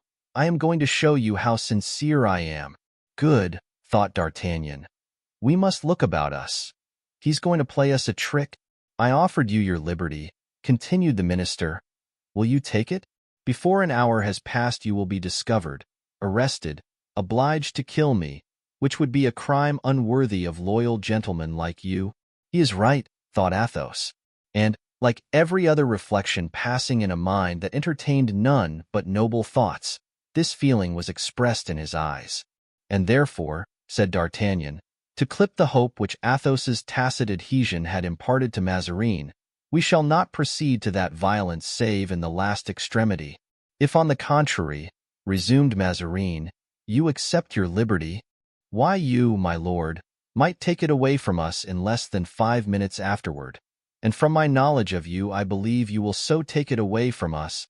No, on the faith of a cardinal, you do not believe me? My lord, I never believe cardinals who are not priests. Well, on the faith of a minister. You are no longer a minister, my lord. You are a prisoner. Then, on the honor of a Mazarin, as I am and ever shall be, I hope, said the cardinal. Hem, replied D'Artagnan. I have heard speak of a Mazarin who had not much religion when his oaths were in question. I fear he may have been an ancestor of your eminence. Monsieur D'Artagnan, you are a great wit, and I am really sorry to be on bad terms with you. My lord, let us come to terms. I ask nothing better. Very well, said Mazarin. If I place you in security, in a manner evident, palpable— Ah, that is another thing, said Porthos. Let us see, said Athos. Let us see, said D'Artagnan. In the first place, do you accept? Asked the cardinal. Unfold your plan, my lord, and we will see. Take notice that you are shut up, captured. You well know, my lord, that there always remains to us a last resource. What? That of dying together. Mazarin shuddered. Listen, he said. At the end of yonder corridor is a door, of which I have the key. It leads into the park. Go, and take this key with you. You are active, vigorous, and you have arms to it 100 steps. On turning to the left, you will find the wall of the park. Get over it, and in 3 leaps you will be on the road and free. Ah, by Jove, my lord, said D'Artagnan, you have well said. But these are only words. Where is the key you speak of? Here it is. Ah, my lord. You will conduct us yourself, then, to that door? Very willingly, if it be necessary to reassure you, answered the minister, and Mazarin, who was delighted to get off so cheaply, led the way, in high spirits, to the corridor and opened the door. It led into the park, as the 3 fugitives perceived by the night breeze which rushed into the corridor and blew the wind into their faces. "The devil!" exclaimed the Gascon, "'tis a dreadful night. My lord, we don't know the locality, and shall never find the wall since your eminence has come so far. Come a few steps further. Conduct us, my lord, to the wall." "Be it so," replied the cardinal, and walking in a straight line he went to the wall, at the foot of which they all 4 arrived at the same instant. "Are you satisfied, gentlemen?" asked Mazarin. "I think so, indeed. We should be hard to please if we were not, deuce take it. 3 poor gentlemen escorted by a prince of the church. Ah, apropos, my lord, you remarked that we were all active, vigorous, and armed. Yes. You are mistaken, Monsieur du Vallon and I are the only 2 who are armed. The Count is not. And should we meet with one of your patrol, we must defend ourselves. 'Tis true. Where can we find another sword? Asked Porthos. My lord, said D'Artagnan, will lend his, which is of no use to him, to the Comte de la Fere. Willingly, said the cardinal. I will even ask the Count to keep it for my sake. I promise you, my lord, never to part with it, replied Athos. Well, well, cried D'Artagnan, this reconciliation is truly touching. Have you not tears in your eyes, Porthos? Yes, said Porthos, but I do not know if it is feeling or the wind that makes me weep. I think it is the wind. Now climb up. Athos, quickly, said D'Artagnan. Athos, assisted by Porthos, who lifted him up like a feather, arrived at the top. Now, jump down, Athos. Athos jumped and disappeared on the other side of the wall. Are you on the ground? Asked D'Artagnan. Yes. Without accident? Perfectly safe and sound. Porthos, whilst I get up, watch the cardinal de No. I don't want your help, watch the cardinal. I am watching, said Porthos. Well, you are right. It is more difficult than I thought. Lend me your back, but don't let the cardinal go. Porthos lent him his back, and D'Artagnan was soon on the summit of the wall, where he seated himself. Mazarin pretended to laugh. Are you there? Asked Porthos. Yes, my friend. And now? Now what? Asked Porthos. Now give me the cardinal up here. If he makes any noise, stifle him. Mazarin wished to call out, but Porthos held him tight and passed him to D'Artagnan, who seized him by the neck and made him sit down by him.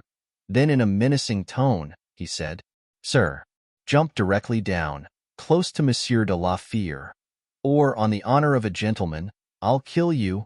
Monsieur, monsieur, cried Mazarin, you are breaking your word to me. Did I promise you anything, my lord? Mazarin groaned. You are free, he said, through me. Your liberty was my ransom. Agreed. But the ransom of that immense treasure buried under the gallery, to which one descends on pushing a spring hidden in the wall, which causes a tub to turn, revealing a staircase. Must not one speak of that a little, my lord? Diavolo! Cried Mazarin, almost choked and clasping his hands. I am a lost and ruined man. But without listening to his protestations of alarm, D'Artagnan slipped him gently down into the arms of Athos, who stood immovable at the bottom of the wall. Porthos next made an effort which shook the solid wall, and by the aid of his friend's hand gained the summit. I didn't understand it all, he said, but I understand now. How droll it is! You think so? So much the better. But that it may prove laughter-worthy even to the end, let us not lose time. And he jumped off the wall. Porthos did the same. Attend to Monsieur le Cardinal, gentlemen, said D'Artagnan. For myself, I will reconnoiter. The Gascon then drew his sword and marched as avant-guard. My lord, he said, which way do we go? Think well of your reply. for should your eminence be mistaken, there might ensue most grave results for all of us. Along the wall, sir, said Mazarin. There will be no danger of losing yourselves. The three friends hastened on, but in a short time were obliged to slacken the pace. The cardinal could not keep up with them, though with every wish to do so. Suddenly D'Artagnan touched something warm, which moved. "Stop! A horse!" he cried. "I have found a horse." "And I, likewise," said Athos. "I, too," said Porthos, who, faithful to the instructions, still held the cardinal's arm.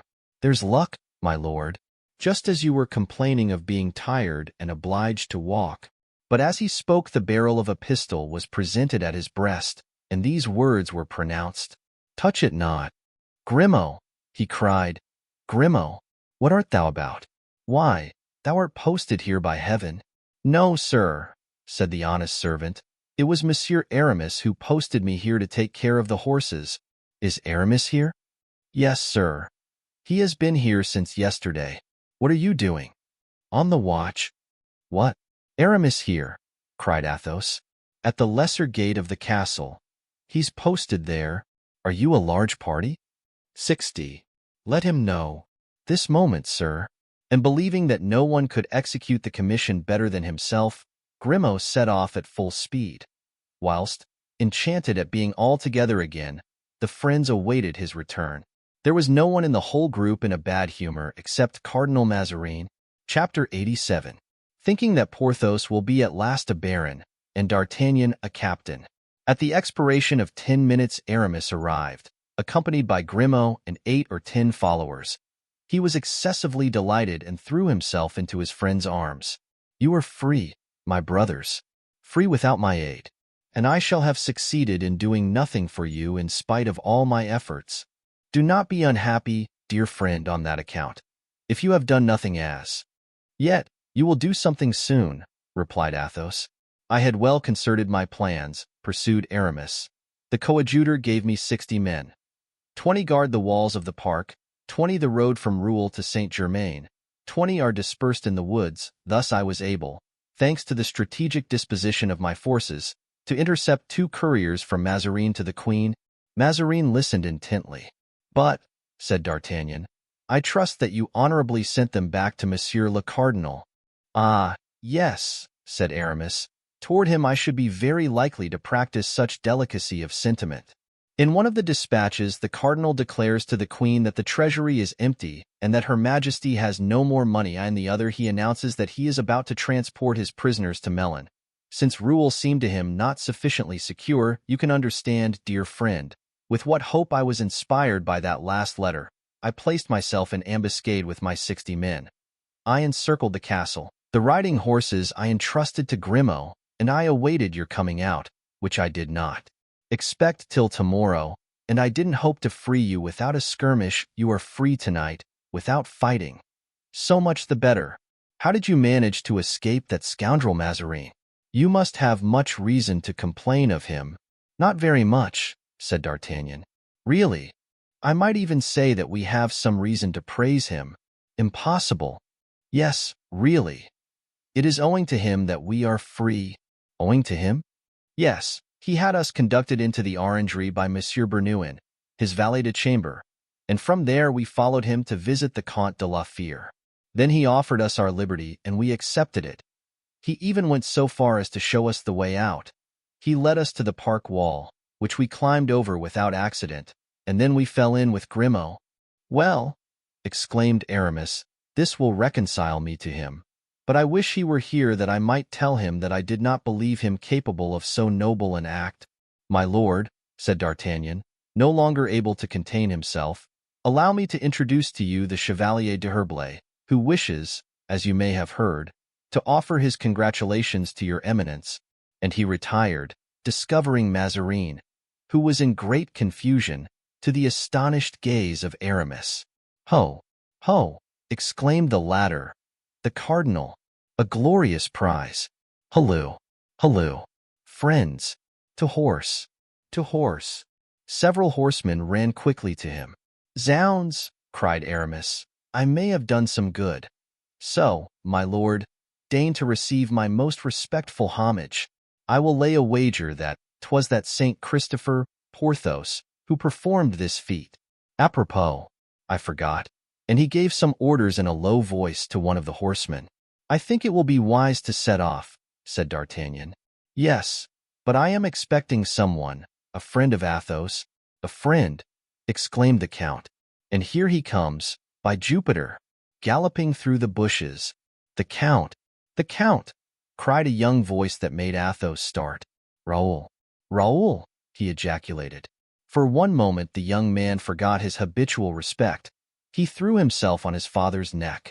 Look, my Lord Cardinal, said Aramis, would it not have been a pity to have separated men who love each other as we love? Gentlemen, he continued, addressing the cavaliers, who became more and more numerous every instant. Gentlemen, encircle his eminence, that you may show him the greater honor. He will, indeed, give us the favor of his company. You will, I hope, be grateful for it. Porthos, do not lose sight of his eminence. Aramis then joined Athos and D'Artagnan, who were consulting together. Come, said D'Artagnan, after a conference of 5 minutes' duration, let us begin our journey. Where are we to go? Asked Porthos. To your house, dear Porthos, at Pierrefonds. Your fine chateau is worthy of affording its princely hospitality to his eminence. It is likewise well situated, neither too near Paris nor too far from it. We can establish a communication between it and the capital with great facility. Come, my lord, you shall be treated like a prince, as you are. A fallen prince, exclaimed Mazarin, piteously. The chances of war, said Athos, are many, but be assured we shall take no improper advantage of them. No, but we shall make use of them, said D'Artagnan.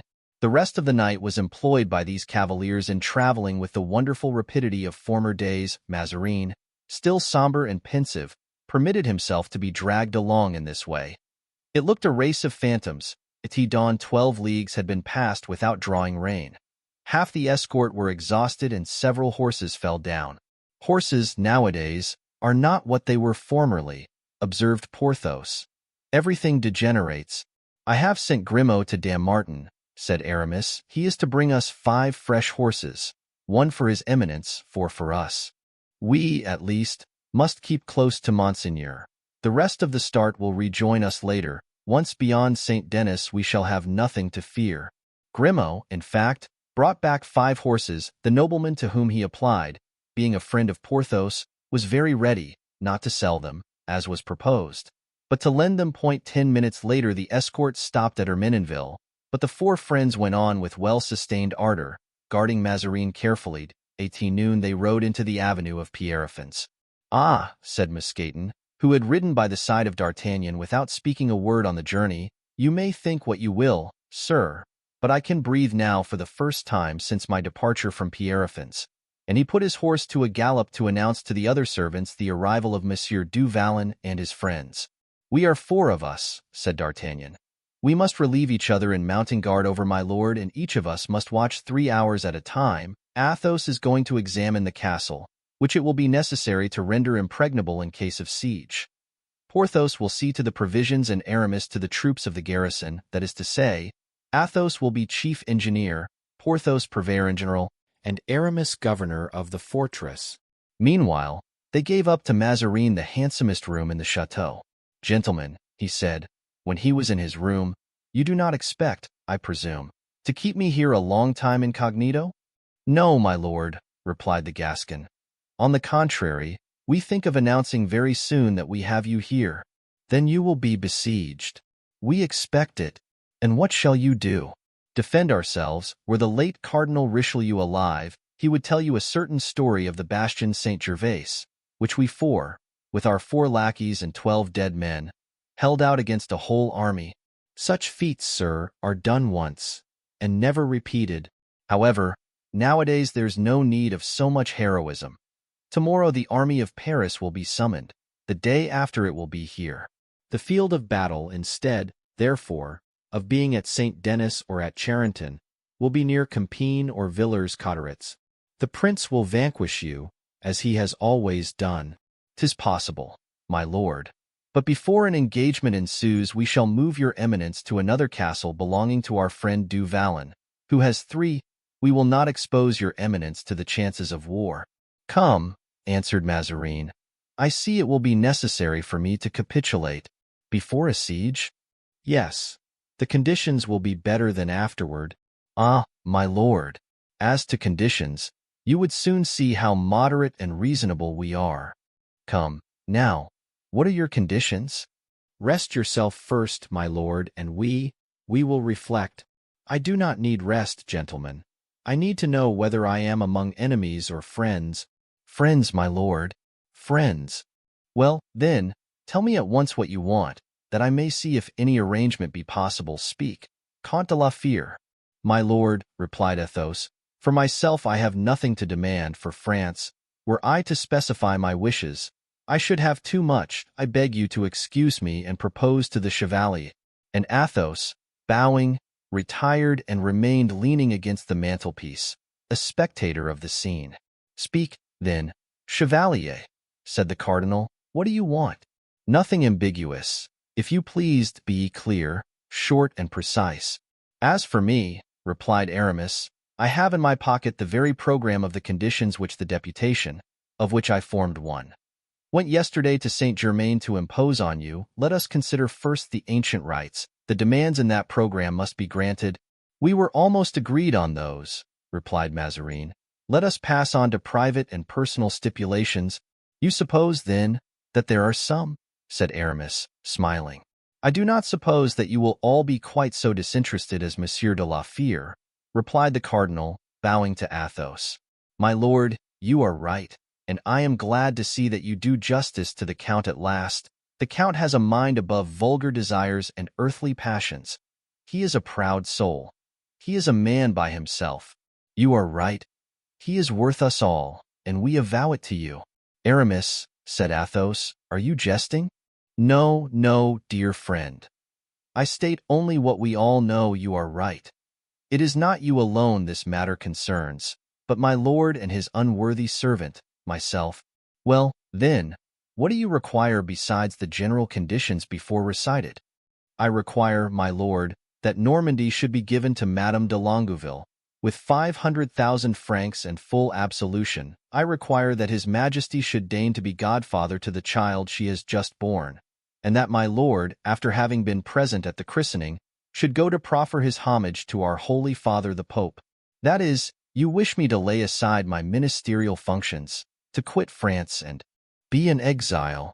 I wish His Eminence to become Pope on the first opportunity, allowing me then the right of demanding full indulgences for myself and my friends."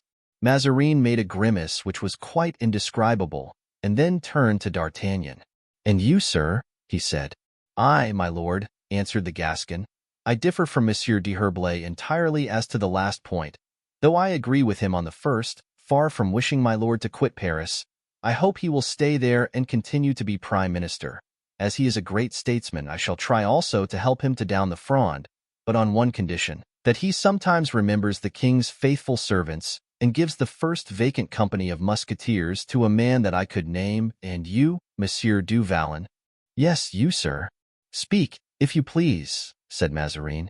"As for me," answered Porthos, "I wish my lord cardinal, in order to do honor to my house, which gives him an asylum, would in remembrance of this adventure erect my estate into a barony, with a promise to confer that order on one of my particular friends, whenever His Majesty next creates peers.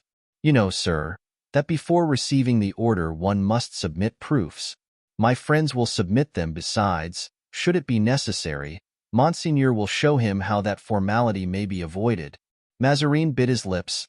The blow was direct, and he replied rather dryly, "All this appears to me to be ill-conceived, disjointed, gentlemen. For if I satisfy some I shall displease others. If I stay in Paris I cannot go to Rome. If I became pope I could not continue to be prime minister. And it is only by continuing prime minister that I can make Monsieur d'Artagnan a captain and Monsieur du Vallon a baron."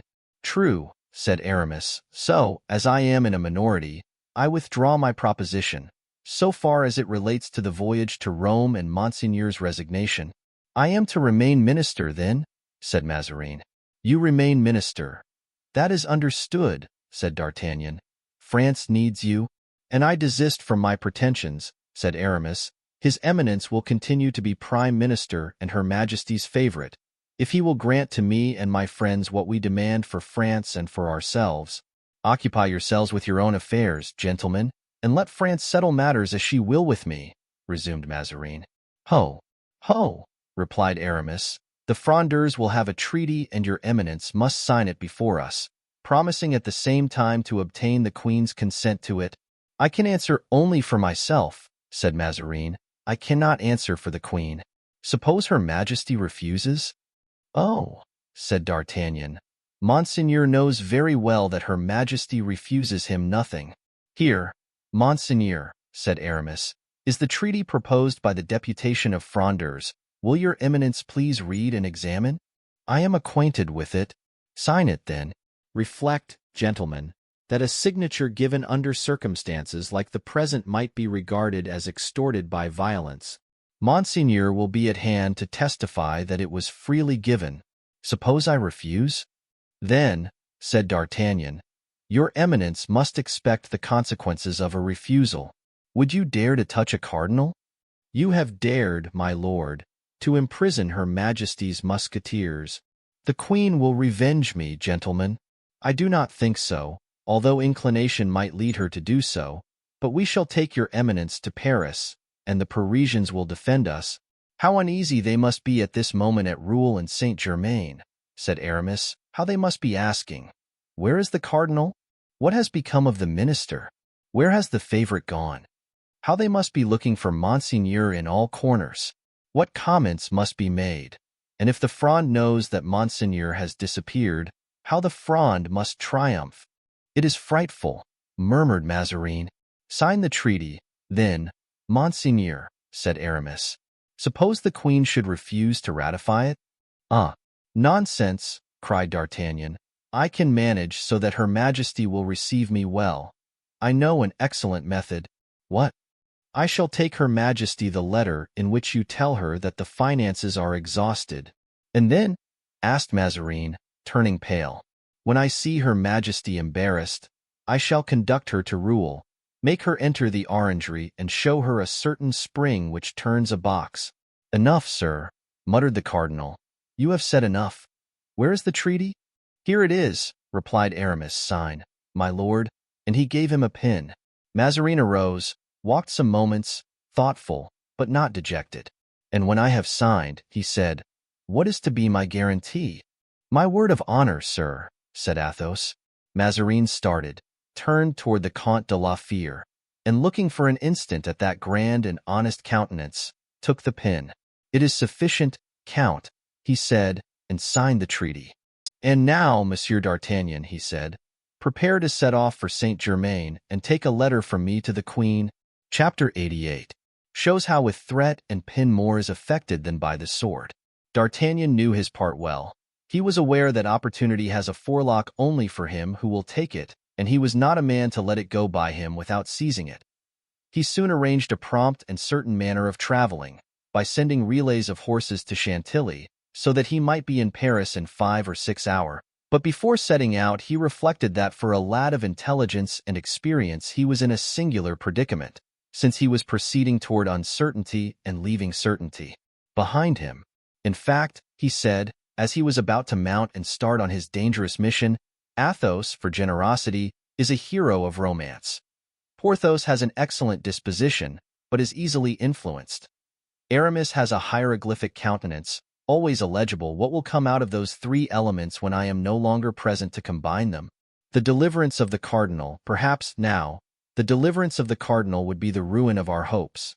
And our hopes are thus far the only recompense we have for labors in comparison with which those of Hercules were pygmean. Do you want to find Aramis?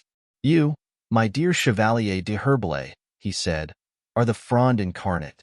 Mistrust Athos, therefore, who will not prosecute the affairs of anyone, even his own. Mistrust Porthos especially, who, to please the Count whom he regards as God on earth, will assist him in contriving Mazarin's escape, if Mazarin has the wit to weep or play the chivalric. Aramis smiled. His smile was at once cunning and resolute. Fear nothing, he said. I have my conditions to impose. My private ambition tends only to the profit of him who has justice on his side. Good, thought D'Artagnan. In this direction I am satisfied. He pressed Aramis's hand and went in search of Porthos. "Friend," he said, "you have worked so hard with me toward building up our fortune that, at the moment when we are about to reap the fruits of our labors, it would be a ridiculous piece of silliness in you to allow yourself to be controlled by Aramis, whose cunning you know. A cunning which, we may say between ourselves, is not always without egotism. Or by Athos, a noble and disinterested man, but blasé, who, desiring nothing further for himself, doesn't sympathize with the desires of others. What should you say if either of these two friends proposed to you to let Mazarin go? Why, I should say that we had too much trouble in taking him to let him off so easily. Bravo, Porthos! And you would be right, my friend. For in losing him you would lose your barony, which you have in your grasp, to say nothing of the fact that, were he once out of this, Mazarin would have you hanged. Do you think so? I am sure of it. Then I would kill him rather than let him go. And you would act rightly, there is no question, you understand, provided we secure our own interests, of securing those of the Frondeurs, who, besides, don't understand political matters as we old soldiers do. Never fear, dear friend, said Porthos, I shall see you through the window as you mount your horse. I shall follow you with my eyes as long as you are in sight. Then I shall place myself at the cardinal's door. A door with glass windows, I shall see everything, and at the least suspicious sign I shall begin to exterminate. Bravo, thought D'Artagnan. On this side I think the cardinal will be well guarded. He pressed the hand of the Lord of Pierrefonds and went in search of Athos. My dear Athos, he said, I am going away. I have only one thing to say to you, you know, and of Austria. The captivity of Mazarin alone guarantees my life. If you let him go, I am a dead man. I needed nothing less than that consideration, my dear D'Artagnan, to persuade myself to adopt the role of jailer. I give you my word that you will find the cardinal where you leave him. This reassures me more than all the royal signatures, thought D'Artagnan. Now that I have the word of Athos, I can set out.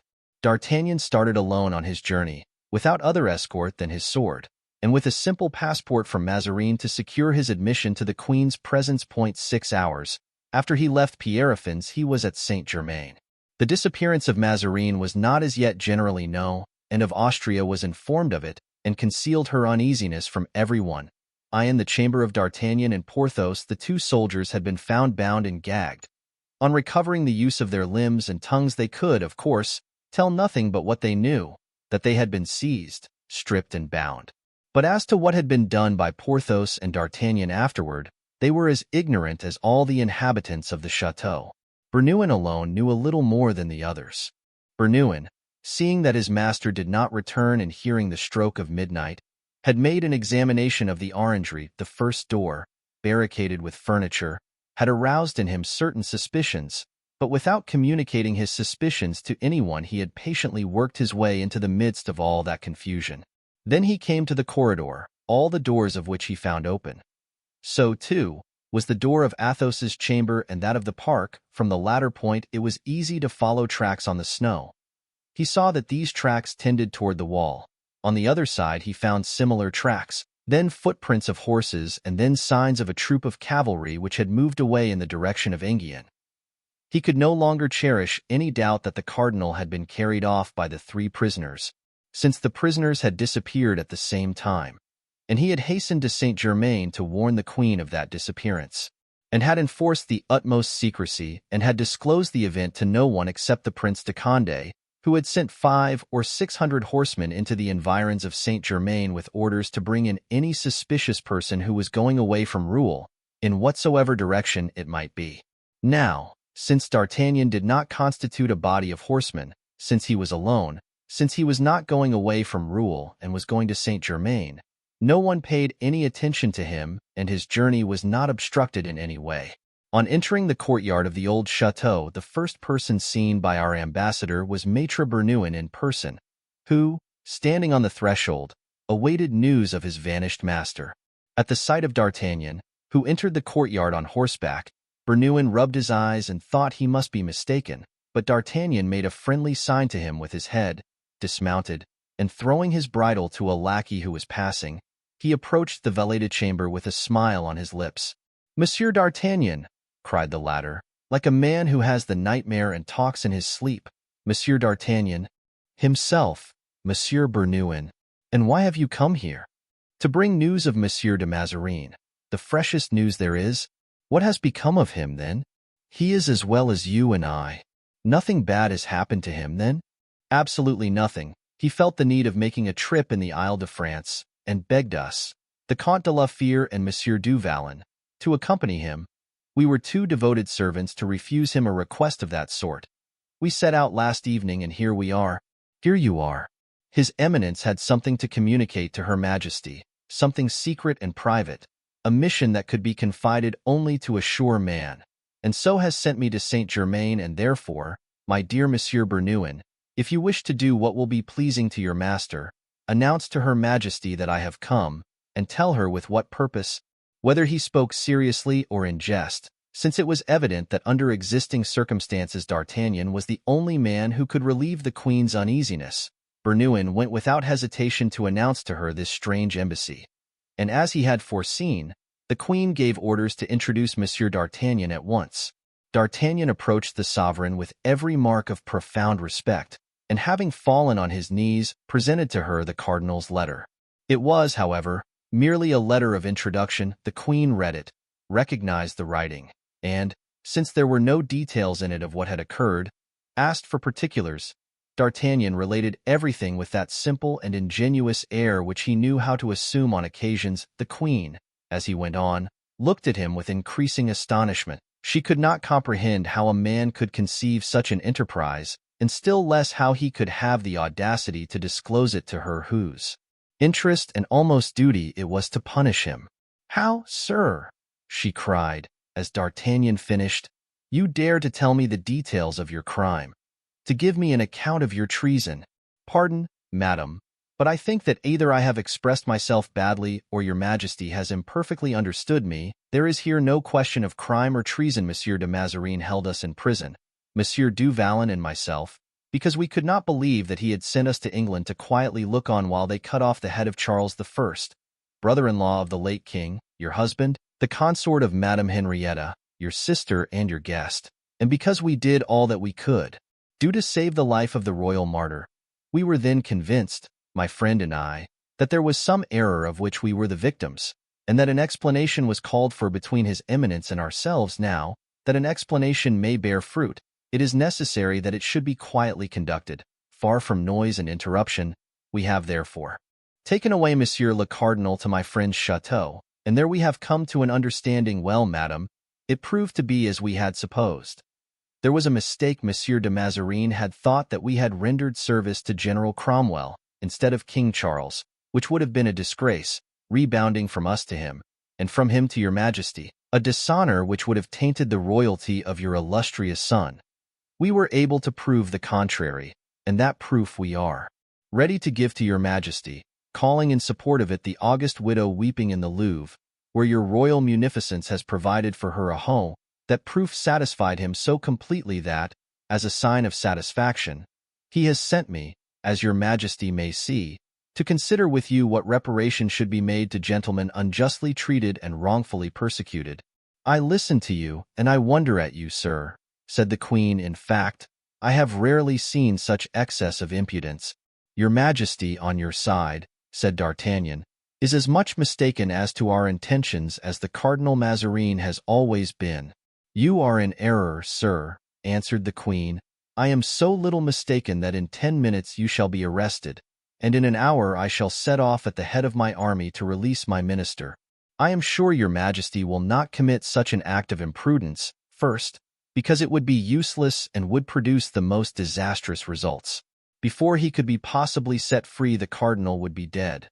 And indeed, so convinced is he of this, that he entreated me, should I find your Majesty disposed to act in this way, to do all I could to induce you to change your resolution. Well then, I will content myself with arresting you. Madam, the possibility of my arrest has been foreseen, and should I not have returned by tomorrow, at a certain hour the next day the cardinal will be brought to Paris and delivered to the Parliament. It is evident, sir, that your position has kept you out of relation to men and affairs. Otherwise you would know that since we left Paris Monsieur le Cardinal has returned thither 5 or 6 times, that he has there met de Beaufort, de Bouillon, the Coadjuteur and d'Elbeuf, and that not one of them had any desire to arrest him. Your pardon, madam. I know all that, and therefore my friends will conduct Monsieur le Cardinal neither to de Beaufort, nor to de Bouillon, nor to the Coadjuteur, nor to d'Elbeuf. These gentlemen wage war on private account, and in buying them up, by granting them what they wished, Monsieur le Cardinal has made a good bargain. He will be delivered to the Parliament, members of which can, of course, be bought, but even Monsieur de Mazarin is not rich enough to buy the whole body, I think, returned and of Austria, fixing upon him a glance, which in any woman's face would have expressed disdain, but in a queen's, spread terror to those she looked upon. Nay, I perceive you dare to threaten the mother of your sovereign. Madam, replied D'Artagnan, I threaten simply and solely because I am obliged to do so. Believe me, madam, as true a thing as it is that a heart beats in this bosom, a heart devoted to you. Believe that you have been the idol of our lives, that we have, as you well know, good heaven, risked our lives 20 times for your majesty. Have you, then, madam, no compassion for your servants who for 20 years have vegetated in obscurity, without betraying in a single sigh the solemn and sacred secrets they have had the honor to share with you? Look at me, madam. At me, whom you accuse of speaking loud and threateningly. What am I? A poor officer, without fortune, without protection, without a future, unless the eye of my queen, which I have sought so long, rests on me for a moment. Look at the Comte de la Fere, a type of nobility, a flower of chivalry. He has taken part against his queen, or rather, against her minister. He has not been unreasonably exacting.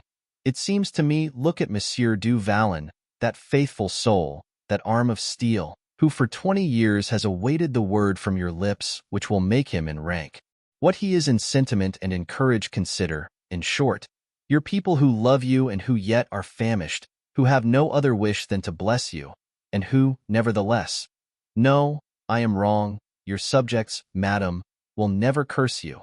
Say one word to them and all will be ended. Peace succeed war, joy tears, and happiness to misfortune. And of Austria looked with wonderment on the warlike countenance of D'Artagnan, which betrayed a singular expression of deep feeling. Why did you not say all this before you took action, sir? She said. Because, madam, it was necessary to prove to your majesty one thing of which you doubted, that is, that we still possess amongst us some valor and are worthy of some consideration at your hands, and that valor would shrink from no undertaking, according to what I see. It has hesitated at nothing in the past. Why, then, should it be less daring in the future? Then, in case of my refusal, this valor, should a struggle occur, will even go the length of carrying me off in the midst of my court, to deliver me into the hands of the Fronde, as you propose to deliver my minister? We have not thought about it yet, madam, answered D'Artagnan, with that Gascon effrontery which had in him the appearance of naivete. But if we 4 had resolved upon it, we should do it most certainly. I ought, muttered Anne to herself, by this time to remember that these men are giants. Alas, madam, exclaimed D'Artagnan, this proves to me that not till today has your majesty had a just idea of us. Perhaps, said Anne, but that idea, if at last I have it, your majesty will do us justice, and doing us justice you will no longer treat us as men of vulgar stamp. You will see in me an ambassador worthy of the high interests he is authorized to discuss with his sovereign. Where is the treaty? Here it is.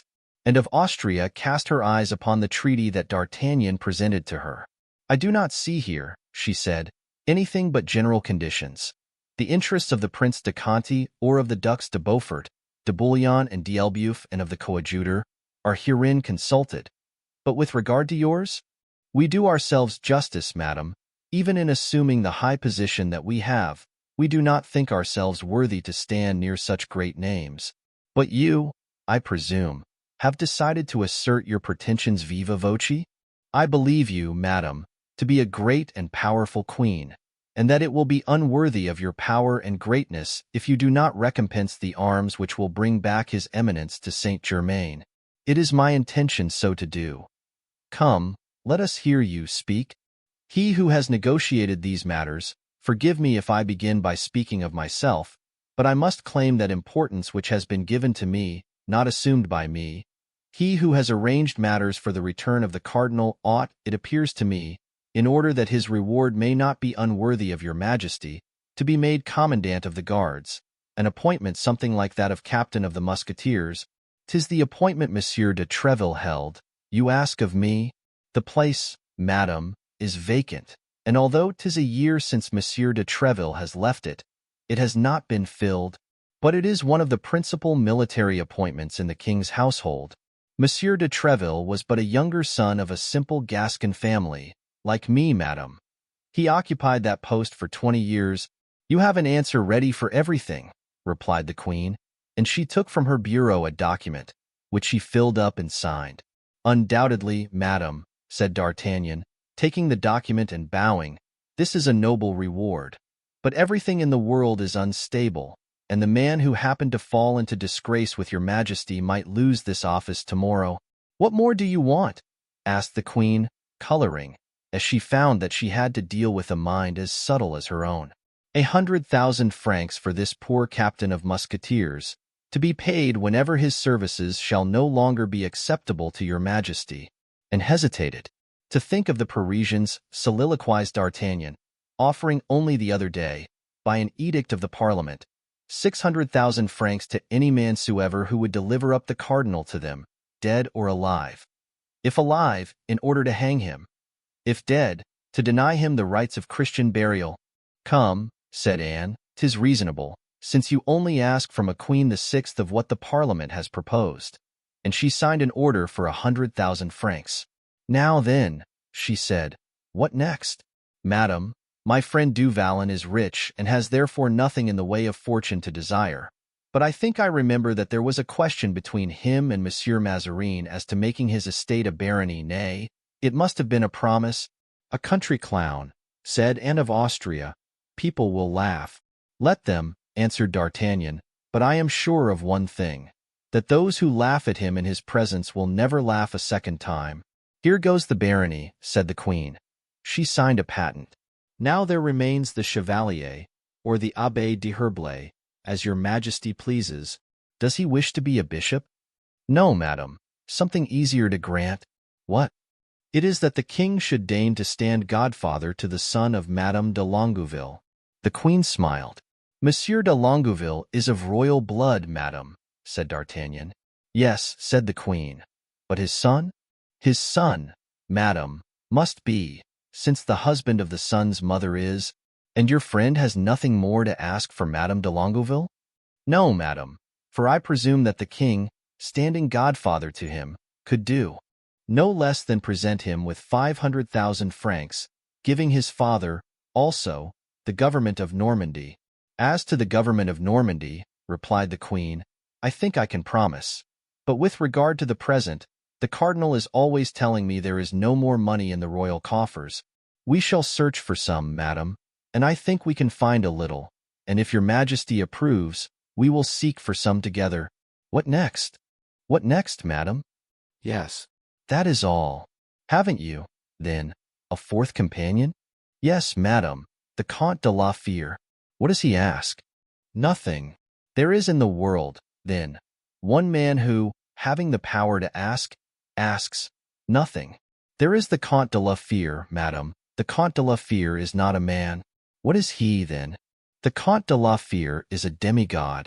Has he not a son, a young man, a relative, a nephew, of whom Comminges spoke to me as being a brave boy, and who, with Monsieur de Chatillon, brought the standards from Lens? He has, as your Majesty has said, a ward, who is called the Vicomte de Bragelonne. If that young man should be appointed to a regiment, what would his guardian say? Perhaps he would accept. Perhaps.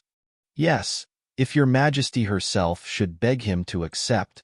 He must be indeed a strange man. Well, we will reflect, and perhaps we will beg him. Are you satisfied, sir? There is one thing the Queen has not signed, her assent to the treaty. Of what use today? I will sign it tomorrow.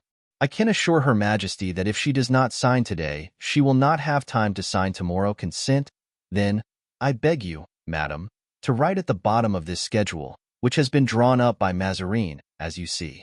I consent to ratify the treaty proposed by the Parisians, and was caught. She could not draw back. She signed. But scarcely had she done so when pride burst forth and she began to weep. D'Artagnan started on seeing these tears. Since that period of history, queens have shed tears, like other women. The Gascon shook his head. These tears from royalty melted his heart. "Madam," he said, kneeling, "look upon the unhappy man at your feet. He begs you to believe that at a gesture of your Majesty everything will be possible to him. He has faith in himself. He has faith in his friends. He wishes also to have faith in his queen, and in proof that he fears nothing, that he counts on nothing, he will restore Monsieur de Mazarin to your Majesty without conditions. Behold, madam, here are the august signatures of your Majesty's hand. If you think you are right in giving them to me, you shall do so, but from this very moment you are free from any obligation to keep them." And D'Artagnan, full of splendid pride and manly intrepidity, placed in Anne's hands, in a bundle, the papers that he had one by one won from her with so much difficulty. There are moments, for if everything is not good, everything in this world is not bad, in which the most rigid and the coldest soul is softened by the tears of strong emotion, heart-arraigning sentiment. One of these momentary impulses actuated and D'Artagnan, when he gave way to his own feelings, which were in accordance with those of the queen, had accomplished more than the most astute diplomacy could have attempted. He was therefore instantly recompensed, either for his address or for his sensibility, whichever it might be termed. "You were right, sir," said Anne. "I misunderstood you. There are the acts signed. I deliver them to you without compulsion. Go and bring me back the cardinal as soon as possible." "Madam," faltered D'Artagnan, "'tis 20 years ago. I have a good memory. Since I had the honor behind a piece of tapestry in the Hôtel de Ville, of kissing one of those lovely hands." "There is the other," replied the queen, "and that the left hand should not be less liberal than the right." She drew from her finger a diamond similar to the one formerly given to him. "Take and keep this ring in remembrance of me." "Madam," said D'Artagnan, rising, "I have only one thing more to wish, which is, that the next thing you ask from me shall be my life." And with this conclusion, a way peculiar to himself, he rose and left the room. "I never rightly understood those men," said the queen, as she watched him retiring from her presence. "And it is now too late, for in a year the king will be of age." In 24 hours D'Artagnan and Porthos conducted Mazarin to the queen, and the one received his commission, the other his patent of nobility. On the same day the Treaty of Paris was signed, and it was everywhere announced that the cardinal had shut himself up for 3 days in order to draw it up with the greatest care. Here is what each of the parties concerned gained by that treaty. Monsieur de Conti received Dambaliers, and having made his proofs as general, he succeeded in remaining a soldier, instead of being made cardinal. Moreover, something had been said of a marriage with Mazarin's niece. The idea was welcomed by the prince, to whom it was of little importance whom he married, so long as he married someone. The Duc de Beaufort made his entrance at court, receiving ample reparation for the wrongs he had suffered, and all the honor due to his rank. Full pardon was accorded to those who had aided in his escape.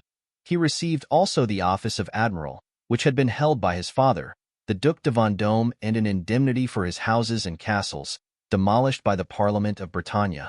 The Duc de Bouillon received domains of a value equal to that of his Principality of Sedan, and the title of prince, granted to him and to those belonging to his house. The Duc de Longueville gained the government of Pont de l'Arche, 500,000 francs for his wife, and the honor of seeing her son held at the baptismal font by the young king and Henrietta of England. Aramis stipulated that Bazin should officiate at that ceremony, and that Planchet should furnish the christening sugar plums.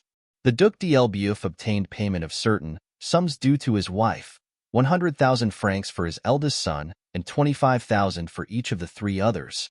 The Coadjuteur alone obtained nothing. They promised, indeed, to negotiate with the Pope for a cardinal's hat for him.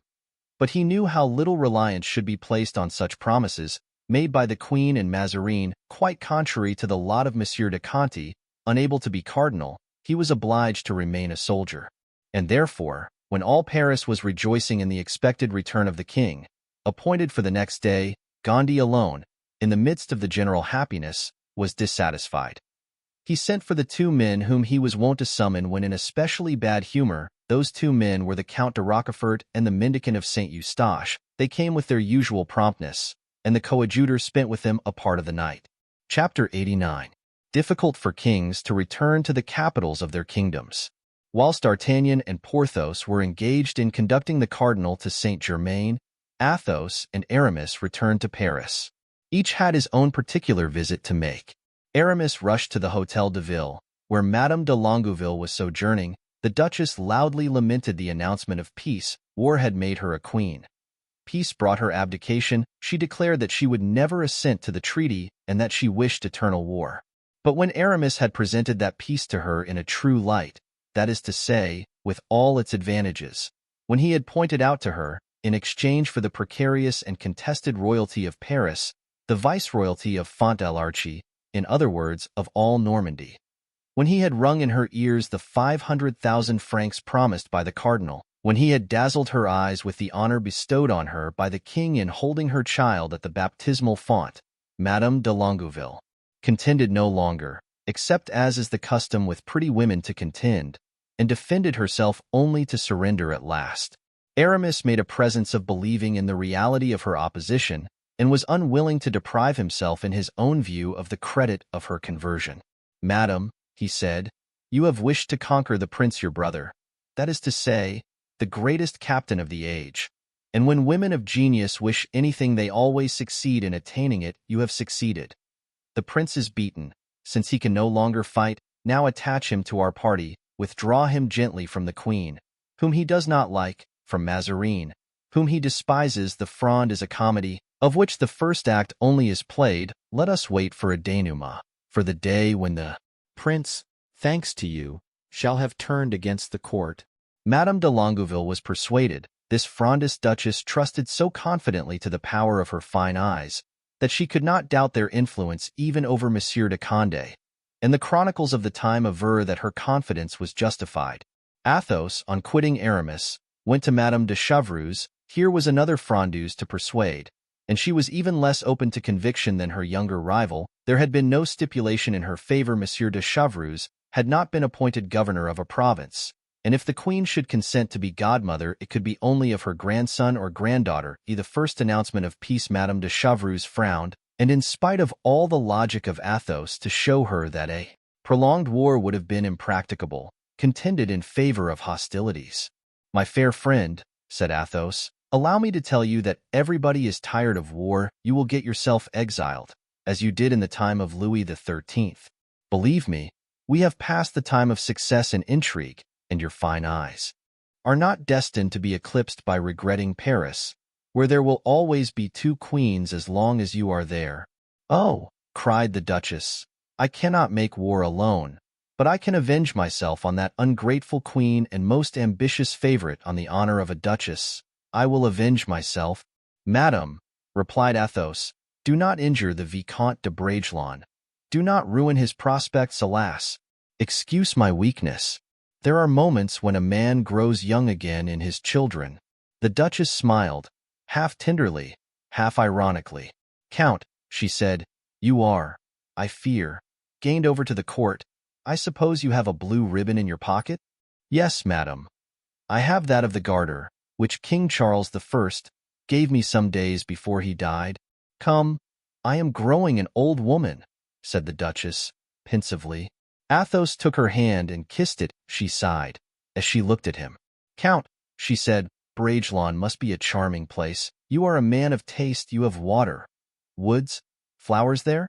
She sighed again and leaned her charming head, gracefully reclined, on her hand, still beautiful in form and color. "Madam," exclaimed Athos, "what were you saying just now about growing old? Never have I seen you look so young, so beautiful." The Duchess shook her head. "Does Monsieur de Bragelonne remain in Paris?" she inquired. "What think you of it?" inquired Athos. "Leave him with me," replied the Duchess. "No, madam. If you have forgotten the history of Oedipus, I, at least, remember it. Really, sir, you are delightful, and I should like to spend a month at Bragelonne. Are you not afraid of making people envious of me, Duchess?" replied Athos. "No, I shall go incognito, Count, under the name of Marie Mitchin. You are adorable, madam. But do not keep Raoul with you. Why not? Because he is in love. He is quite a child. And 'tis a child he loves.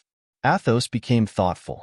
You are right, Duchess, this singular passion for a child of 7 may some day make him very unhappy. There is to be war in Flanders.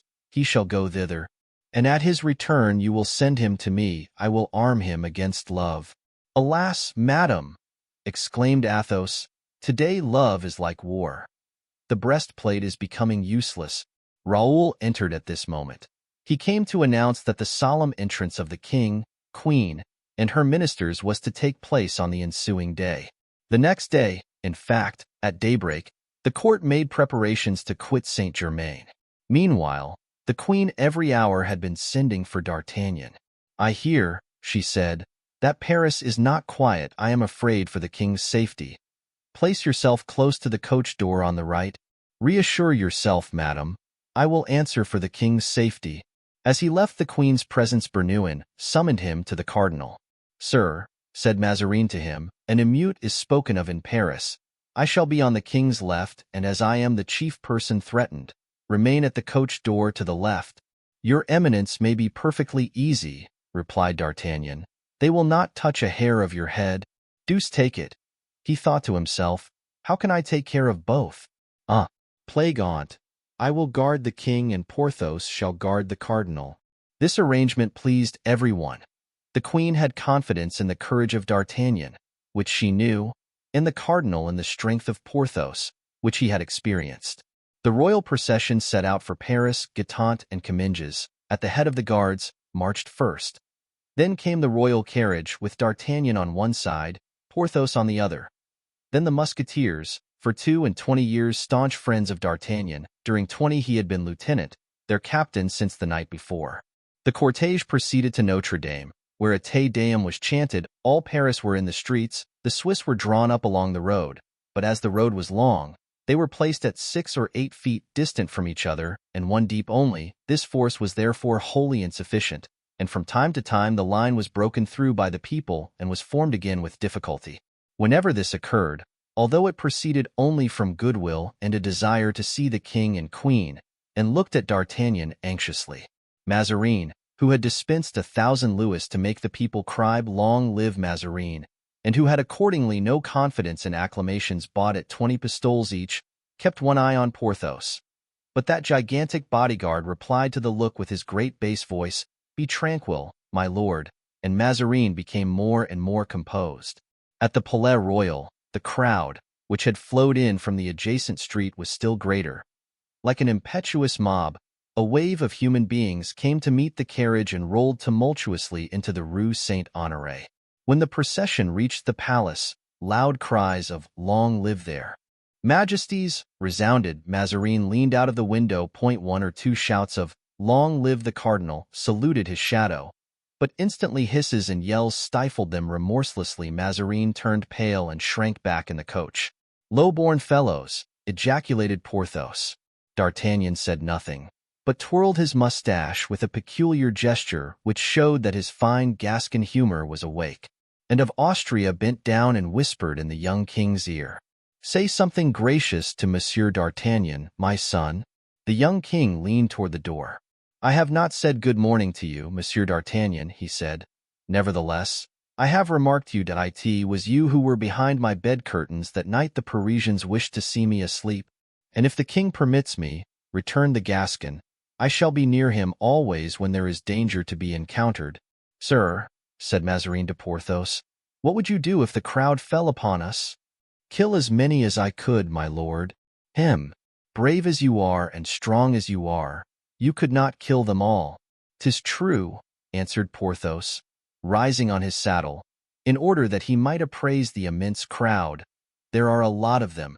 I think I should like the other fellow better than this one," said Mazarin to himself, and he threw himself back in his carriage. The queen and her minister, more especially the latter, had reason to feel anxious. The crowd, whilst preserving an appearance of respect and even of affection for the king and queen regent, began to be tumultuous. Reports were whispered about, like certain sounds which announce as they whistle from wave to wave, the coming storm. And when they pass athwart a multitude, presage an emeute. D'Artagnan turned toward the musketeers and made a sign imperceptible to the crowd, but very easily understood by that chosen regiment, the flower of the army. The ranks closed firmly in, and a kind of majestic tremor ran from man to man. At the barrier des Sergeants, the procession was obliged to stop. Comminges left the head of the escort and went to the Queen's carriage and questioned D'Artagnan by a look. He answered in the same language. "Proceed," she said. Comminges returned to his post. An effort was made, and the living barrier was violently broken through. Some complaints arose from the crowd and were addressed this time to the king as well as the minister. "Onward!" cried D'Artagnan, in a loud voice. "Onward!" cried Porthos. But as if the multitude had waited only for this demonstration to burst out, all the sentiments of hostility that possessed it exploded simultaneously. Cries of "Down with Mazarin!" "Death to the cardinal!" resounded on all sides.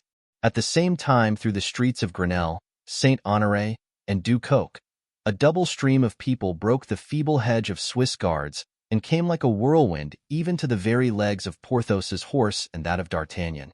This new eruption was more dangerous than the others. Being composed of armed M.E.and.I.T. was plain that it was not the chance combination of those who had collected a number of the malcontents at the same spot, but a concerted, organized attack. Each of these mobs was led by a chief, one of whom appeared to belong, not to the people, but to the honorable corporation of mendicants, and the other, notwithstanding his affected imitation of the people, might easily be discerned to be a gentleman. Both were evidently stimulated by the same impulse. There was a shock which was perceived even in the royal carriage. Myriads of hoarse cries, forming one vast uproar, were heard, mingled with guns firing. "Ho! Musketeers!" cried D'Artagnan. The escort divided into two files. One of them passed around to the right of the carriage, the other to the left. One went to support D'Artagnan, the other Porthos. Then came a skirmish, the more terrible because it had no definite object, the more melancholy because those engaged in it knew not for whom they were fighting. Like all popular movements, the shock given by the rush of this mob was formidable. The musketeers, few in number, not being able, in the midst of this crowd, to make their horses wheel around, began to give way. D'Artagnan offered to lower the blinds of the royal carriage, but the young king stretched out his arm, saying, "No, sir. I wish to see everything. If your Majesty wishes to look out, well, then, look," replied D'Artagnan, and turning with that fury which made him so formidable, he rushed toward the chief of the insurgents, a man who, with a huge sword in his hand, was trying to hew a passage to the coach door through the musketeers. "Make room!" cried D'Artagnan. "Zounds! Give way!" At these words the man with a pistol and sword raised his head, but it was too late. The blow was sped by D'Artagnan. The rapier had pierced his bosom. "Ah! Confound it!" cried the Gascon, trying in vain, too late, to retract the thrust. "What the devil are you doing here, Count?" "Accomplishing my destiny," replied Rochefort, falling on one knee. "I have already got up again after 3 stabs from you. I shall never rise after this 4th. "Count," said D'Artagnan, with some degree of emotion, "I struck without knowing that it was you. I am sorry, if you die, that you should die with sentiments of hatred toward me." Rochefort extended his hand to D'Artagnan, who took it. The Count wished to speak, but a gush of blood stifled him. He stiffened in the last convulsions of death and expired. "Back, people!" cried D'Artagnan. "Your leader is dead. You have no longer any business here." Indeed, as if de Rochefort had been the very soul of the attack, the crowd who had followed and obeyed him took to flight on seeing him fall.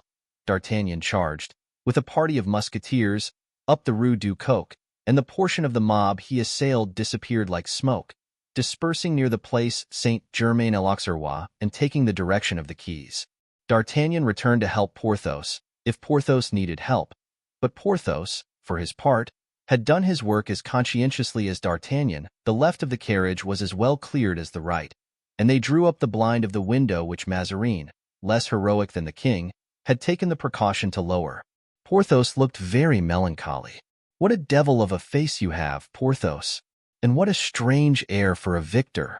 "But you," answered Porthos, seemed to me agitated. "There's a reason. Zounds! I have just killed an old friend." "Indeed," replied Porthos. "Who?" "That poor Count de Rochefort." "Well, exactly like me.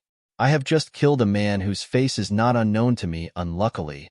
I hit him on the head, and immediately his face was covered with blood." "And he said nothing as he died?" "Yes. He exclaimed, 'Oh!' I suppose," answered D'Artagnan, laughing, "if he only said that, it did not enlighten you much."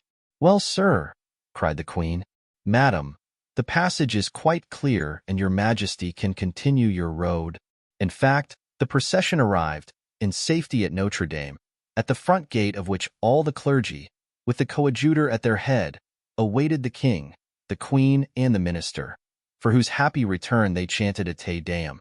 As the service was drawing to a close, a boy entered the church in great excitement, ran to the sacristy, dressed himself quickly in the choir robes, and cleaving, thanks to that uniform, the crowd that filled the temple, approached Bazin, who, clad in his blue robe, was standing gravely in his place at the entrance to the choir.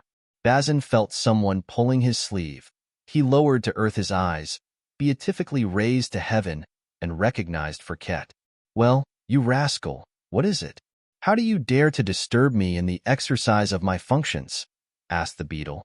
"Monsieur Bazin," said Fouquet, "Monsieur Maillard. You know who he is. He gives holy water at St. Eustache." "Well, go on." "Well, he received in the scrimmage a sword stroke on the head. That great giant who was there gave it to him." "In that case," said Bazin, "he must be pretty sick, so sick that he is dying, and he wants to confess to the coadjutor, who, they say, has power to remit great sins. And does he imagine that the coadjutor will put himself out for him? To be sure, the coadjutor has promised." "Who told you that?" "Monsieur Maillard himself." "You have seen him, then?" "Certainly. I was there when he fell." "What were you doing there?" "I was shouting, 'Down with Mazarin! Death to the cardinal! The Italian to the gallows!'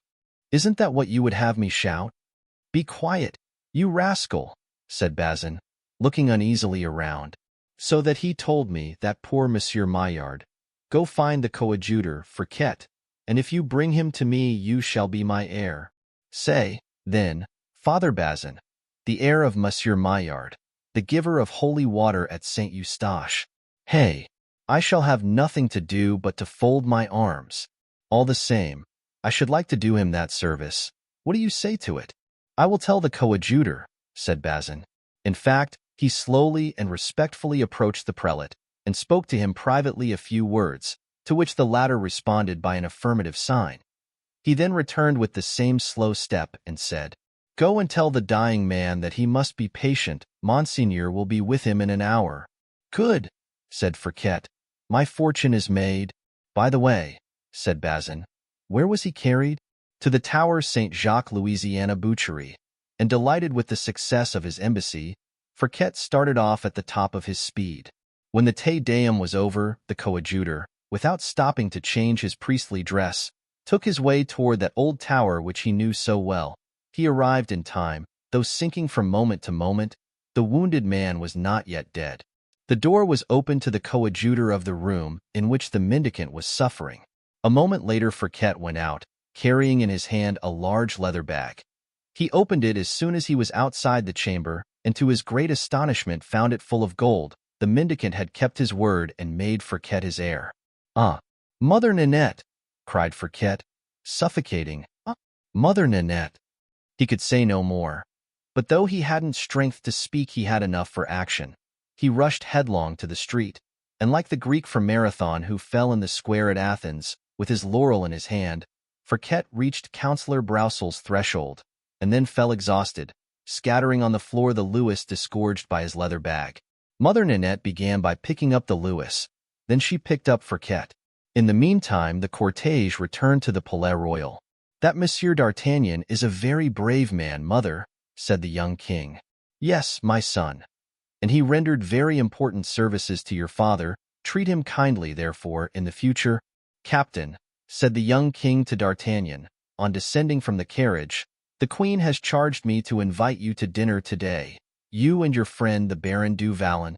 That was a great honor for D'Artagnan and for Porthos. Porthos was delighted, and yet during the entire repast he seemed to be preoccupied.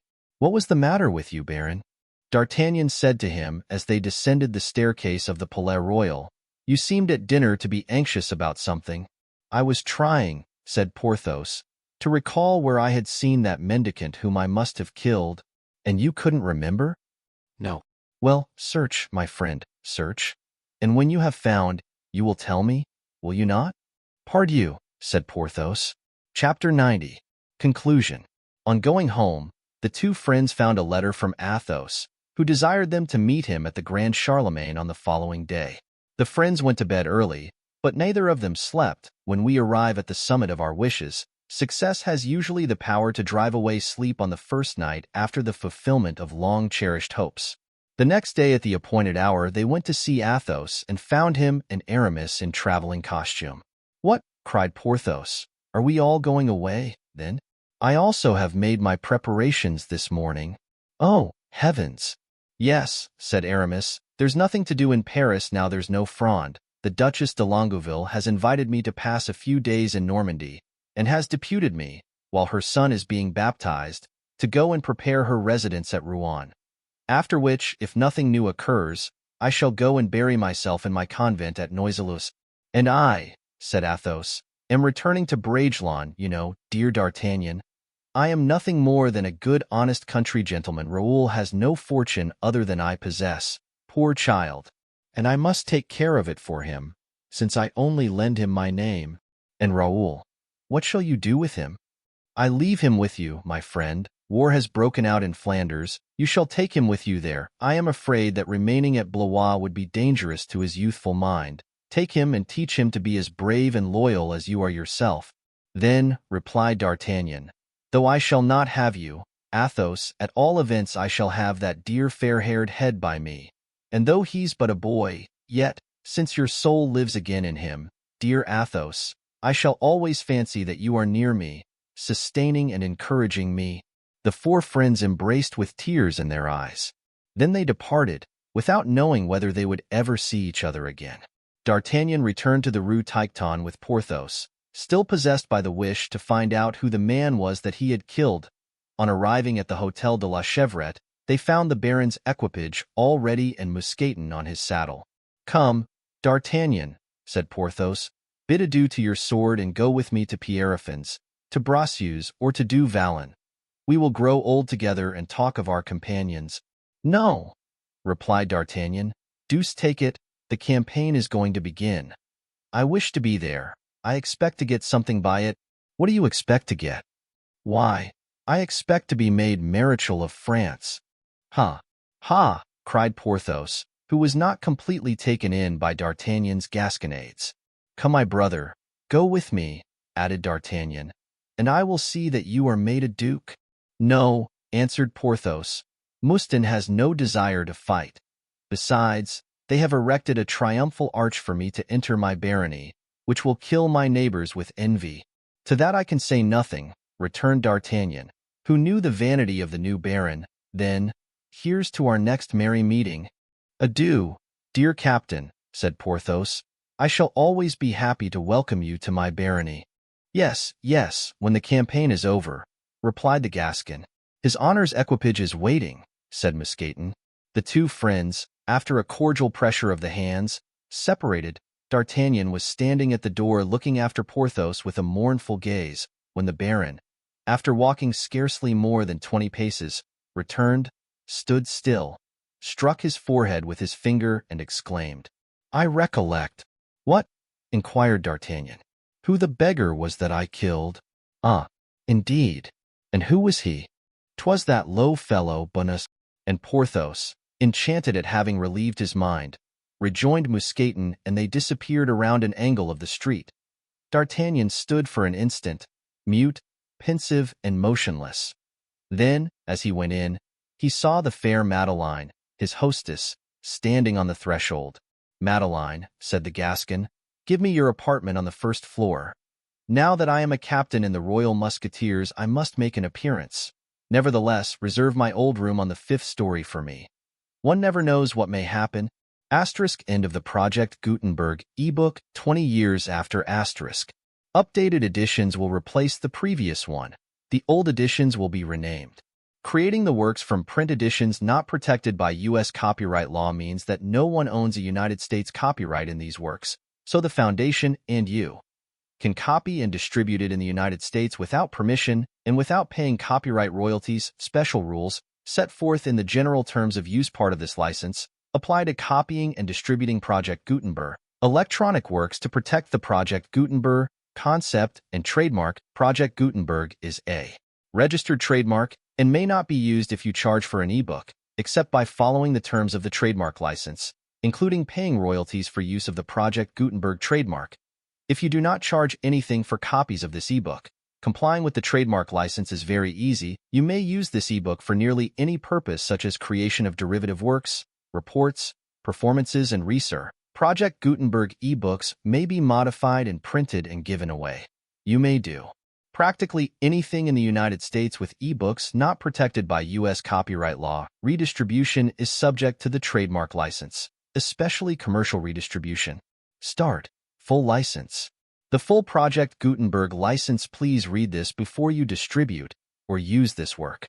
To protect the Project Gutenberg mission of promoting the free distribution of electronic works by using or distributing this work, or any other work associated in any way with the phrase Project Gutenberg, you agree to comply with all the terms of the full Project Gutenberg license available with this file or online at www.gutenberg.org/license. Section 1. General Terms of Use and Redistributing Project Gutenberg electronic works.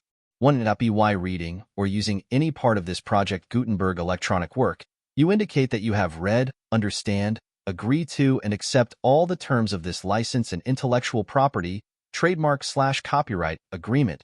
If you do not agree to abide by all the terms of this agreement, you must cease using and return or destroy all copies of Project Gutenberg electronic works in your possession. If you paid a fee for obtaining a copy of or access to a Project Gutenberg electronic work, and you do not agree to be bound by the terms of this agreement, you may obtain a refund from the person or entity to whom you paid the fee as set forth in paragraph 1.e.8. 1.b. Project Gutenberg is a registered trademark. It may only be used on or associated in any way with an electronic work by people who agree to be bound by the terms of this agreement. There are a few things that you can do with most Project Gutenberg electronic works even without complying with the full terms of this agreement. See paragraph 1.c below. There are a lot of things you can do with Project Gutenberg electronic works if you follow the terms of this agreement and help preserve free future access to Project Gutenberg electronic works. See paragraph 1.e below. 1.a. The Project Gutenberg Literary Archive Foundation, the Foundation or PGLAF, owns a compilation copyright in the collection of Project Gutenberg electronic works. Nearly all the individual works in the collection are in the public domain in the United States. If an individual work is unprotected by copyright law in the United States and you are located in the United States, we do not claim a right to prevent you from copying, distributing, performing, displaying, or creating derivative works based on the work as long as all references to Project Gutenberg are removed. Of course, we hope that you will support the Project Gutenberg mission of promoting free access to electronic works by freely sharing Project Gutenberg works in compliance with the terms of this agreement. For keeping the Project Gutenberg name associated with the work, you can easily comply with the terms of this agreement by keeping this work in the same format with its attached full Project Gutenberg license when you share it without charge with others. 1.d. The copyright laws of the place where you are located also govern what you can do with this work. Copyright laws in most countries are in a constant state of change. If you are outside the United States, check the laws of your country in addition to the terms of this agreement before downloading, copying, displaying, performing, distributing, or creating derivative works based on this work or any other Project Gutenberg work. The Foundation makes no representations concerning the copyright status of any work in any country other than the United States. 1.e. Unless you have removed all references to Project Gutenberg. 1.e.1. The following sentence, with active links to, or other immediate access to, the full Project Gutenberg license must appear prominently whenever any copy of a Project Gutenberg work, any work on which the phrase Project Gutenberg appears, or with which the phrase Project Gutenberg is associated, is accessed, displayed, performed, viewed, copied, or distributed. This ebook is for the use of anyone anywhere in the United States and most other parts of the world at no cost, and with almost no restrictions whatsoever. You may copy it, give it away, or reuse it under the terms of the Project Gutenberg license included with this ebook or online at www.gutenberg.org. If you are not located in the United States, you will have to check the laws of the country where you are located before using this ebook. 1.E.2. If an individual Project Gutenberg electronic work is derived from text not protected by U.S. copyright law, does not contain a notice indicating that it is posted with permission of the copyright holder, the work can be copied and distributed to anyone in the United States without paying any fees or charges. If you are redistributing or providing access to a work with the phrase Project Gutenberg associated with or appearing on the work, you must comply either with the requirements of paragraphs 1.E.1 through 1.E.7 or obtain permission for the use of the work and the Project Gutenberg trademark as set forth in paragraphs 1.E.8 or 1.E.9. 1.E.3. If an individual Project Gutenberg electronic work is posted with the permission of the copyright holder, your use and distribution must comply with both paragraphs 1.E.1 through 1.E.7 and any additional terms imposed by the copyright holder. Additional terms will be linked to the Project Gutenberg license for all works posted with the permission of the copyright holder found at the beginning of this work. 1.E.4. Do not unlink or detach or remove the full Project Gutenberg license terms from this work, or any files containing a part of this work or any other work associated with Project Gutenberg. 1.E.5. Do not copy, display, perform, distribute, or redistribute this electronic work, or any part of this electronic work, without prominently displaying the sentence set forth in paragraph 1.1 with active links or immediate access to the full terms of the Project Gutenberg license. 1.E.6. You may convert to and distribute this work in any binary, compressed, marked up, non-proprietary or proprietary form, including any word processing or hypertext form. However, if you provide access to or distribute copies of a Project Gutenberg work in a format other than plain vanilla ASCII, or other format used in the official version posted on the official Project Gutenberg website, www.gutenberg.org, you must, at no additional cost, fee, or expense to the user, provide a copy, a means of exporting a copy, or a means of obtaining a copy upon request, of the work in its original plain vanilla ASCII or other form. Any alternate format must include the full Project Gutenberg license as specified in paragraph 1.E.1. 1.E.7. Do not charge a fee for access to, viewing, displaying, performing, copying, or distributing any Project Gutenberg works unless you comply with paragraph 1.E.8 or 1.E.9. 1.E.8. You may charge a reasonable fee for copies of or providing access to or distributing Project Gutenberg electronic works provided that you pay a royalty fee of 20% of the gross profits you derive from the use of Project Gutenberg works calculated using the method you already used to calculate your applicable taxes. The fee is owed to the owner of the Project Gutenberg trademark, but he has agreed to donate royalties under this paragraph to the Project Gutenberg Literary Archive Foundation. Royalty payments must be paid within 60 days following each date on which you prepare, or are legally required to prepare, your periodic tax returns. Royalty payments should be clearly marked as such and sent to the Project Gutenberg Literary Archive Foundation at the address specified in Section 4. Information about donations to the Project Gutenberg Literary Archive Foundation. You provide a full refund of any money paid by a user who notifies you in writing or by email within 30 days of receipt that he does not agree to the terms of the full Project Gutenberg license. You must require such a user to return or destroy all copies of the works possessed in a physical medium and discontinue all use of and all access to other copies of Project Gutenberg works. You provide, in accordance with paragraph 1.F.3, a full refund of any money paid for a work or a replacement copy if a defect in the electronic work is discovered and reported to you within 90 days of receipt of the work. You comply with all other terms of this agreement for free distribution of Project Gutenberg works. 1.E.9. If you wish to charge a fee or distribute a Project Gutenberg electronic work or group of works on different terms than are set forth in this agreement, you must obtain permission in writing from the Project Gutenberg Literary Archive Foundation. the manager of the Project Gutenberg trademark, contact the Foundation as set forth in Section 3 below. 1.f. 1.f.1. Project Gutenberg volunteers and employees expend considerable effort to identify, do copyright research on, transcribe and proofread works not protected by U.S. copyright law in creating the Project Gutenberg collection. Despite these efforts, Project Gutenberg electronic works, and the medium on which they may be stored, may contain defects, such as, but not limited to, incomplete, inaccurate, or corrupt data, transcription errors, a copyright or other intellectual property, infringement, a defective or damaged disk or other medium, a computer virus, or computer codes that damage or cannot be read by your equipment. 1.f.2. Limited warranty, disclaimer of damages, except for the right of replacement or refund described in paragraph 1.f.3. The Project Gutenberg Literary Archive Foundation, the owner of the Project Gutenberg trademark, and any other party distributing a Project Gutenberg electronic work under this agreement, disclaim all liability to you for damages, costs, and expenses, including legal fees. You agree that you have no remedies for negligence, strict liability, breach of warranty, or breach of contract except those provided in paragraph 1.f.3.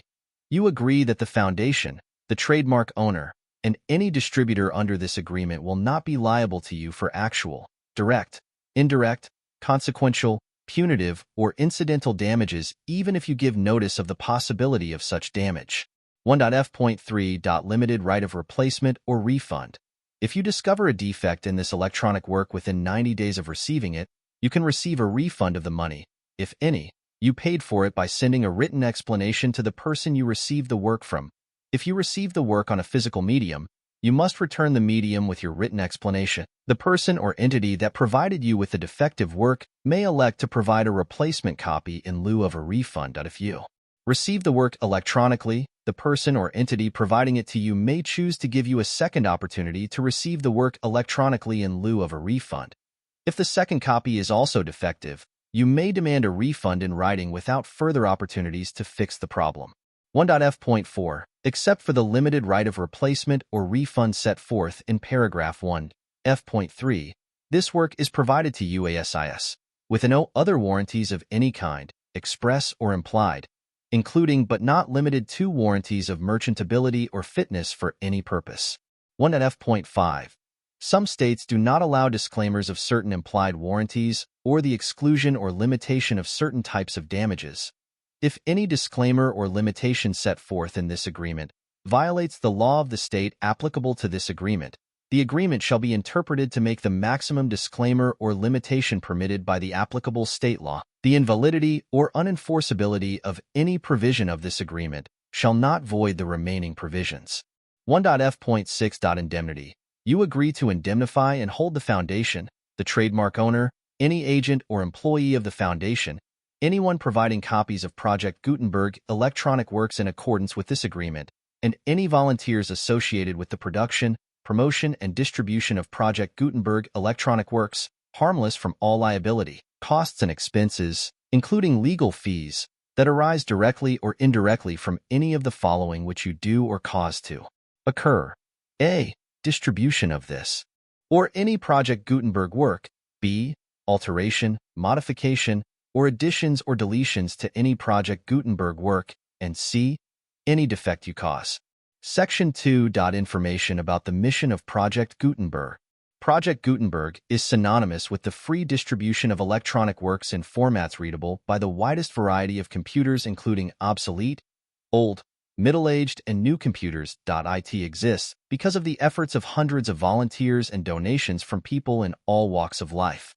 Volunteers and financial support to provide volunteers with the assistance they need are critical to reaching Project Gutenberg's goals and ensuring that the Project Gutenberg collection will remain freely available for generations to come. In 2001, the Project Gutenberg Literary Archive Foundation was created to provide a secure and permanent future for Project Gutenberg and future generations. To learn more about the Project Gutenberg Literary Archive Foundation and how your efforts and donations can help, see sections 3 and 4 in the Foundation information page at www.gutenberg.org. Section 3. Information about the Project Gutenberg Literary Archive Foundation. The Project Gutenberg Literary Archive Foundation is a non-profit 501(c)(3) educational corporation organized under the laws of the state of Mississippi and granted tax-exempt status by the Internal Revenue Service. The Foundation's EIN, or Federal Tax Identification Number, is 64-6221541. Contributions to the Project Gutenberg Literary Archive Foundation are tax-deductible to the full extent permitted by U.S. federal laws and your state's laws. The Foundation's business office is located at 809 North 1500 West, Salt Lake City, Utah, 84116-801-596-1887. Email contact links and up-to-date contact information can be found at the Foundation's website and official page at www.gutenberg.org/contact. Section 4. Information about donations to the Project Gutenberg Literary Archive Foundation. Project Gutenberg depends upon and cannot survive without widespread public support and donations to carry out its mission of increasing the number of public domain and licensed works that can be freely distributed in machine-readable form accessible by the widest array of equipment, including outdated equipment. Many small donations, $1 to $5,000, are particularly important to maintaining tax-exempt status with the IRS. The Foundation is committed to complying with the laws regulating charities and charitable donations in all 50 states of the United States. Compliance requirements are not uniform, and it takes a considerable effort, much paperwork, and many fees to meet and keep up with these requirements. We do not solicit donations in locations where we have not received written confirmation of compliance. To send donations or determine the status of compliance for any particular state, visit www.gutenberg.org. Donate. While we cannot and do not solicit contributions from states where we have not met the solicitation requirements, we know of no prohibition against accepting unsolicited donations from donors in such states who approach us with offers to donate. International donations are gratefully accepted, but we cannot make any statements concerning tax treatment of donations received from outside the United States. U.S. laws alone swamp our small staff. Please check the Project Gutenberg web pages for current donation methods and addresses. Donations are accepted in a number of other ways, including checks, online payments, and credit card donations. To donate, please visit www.gutenberg.org/donate. Section 5.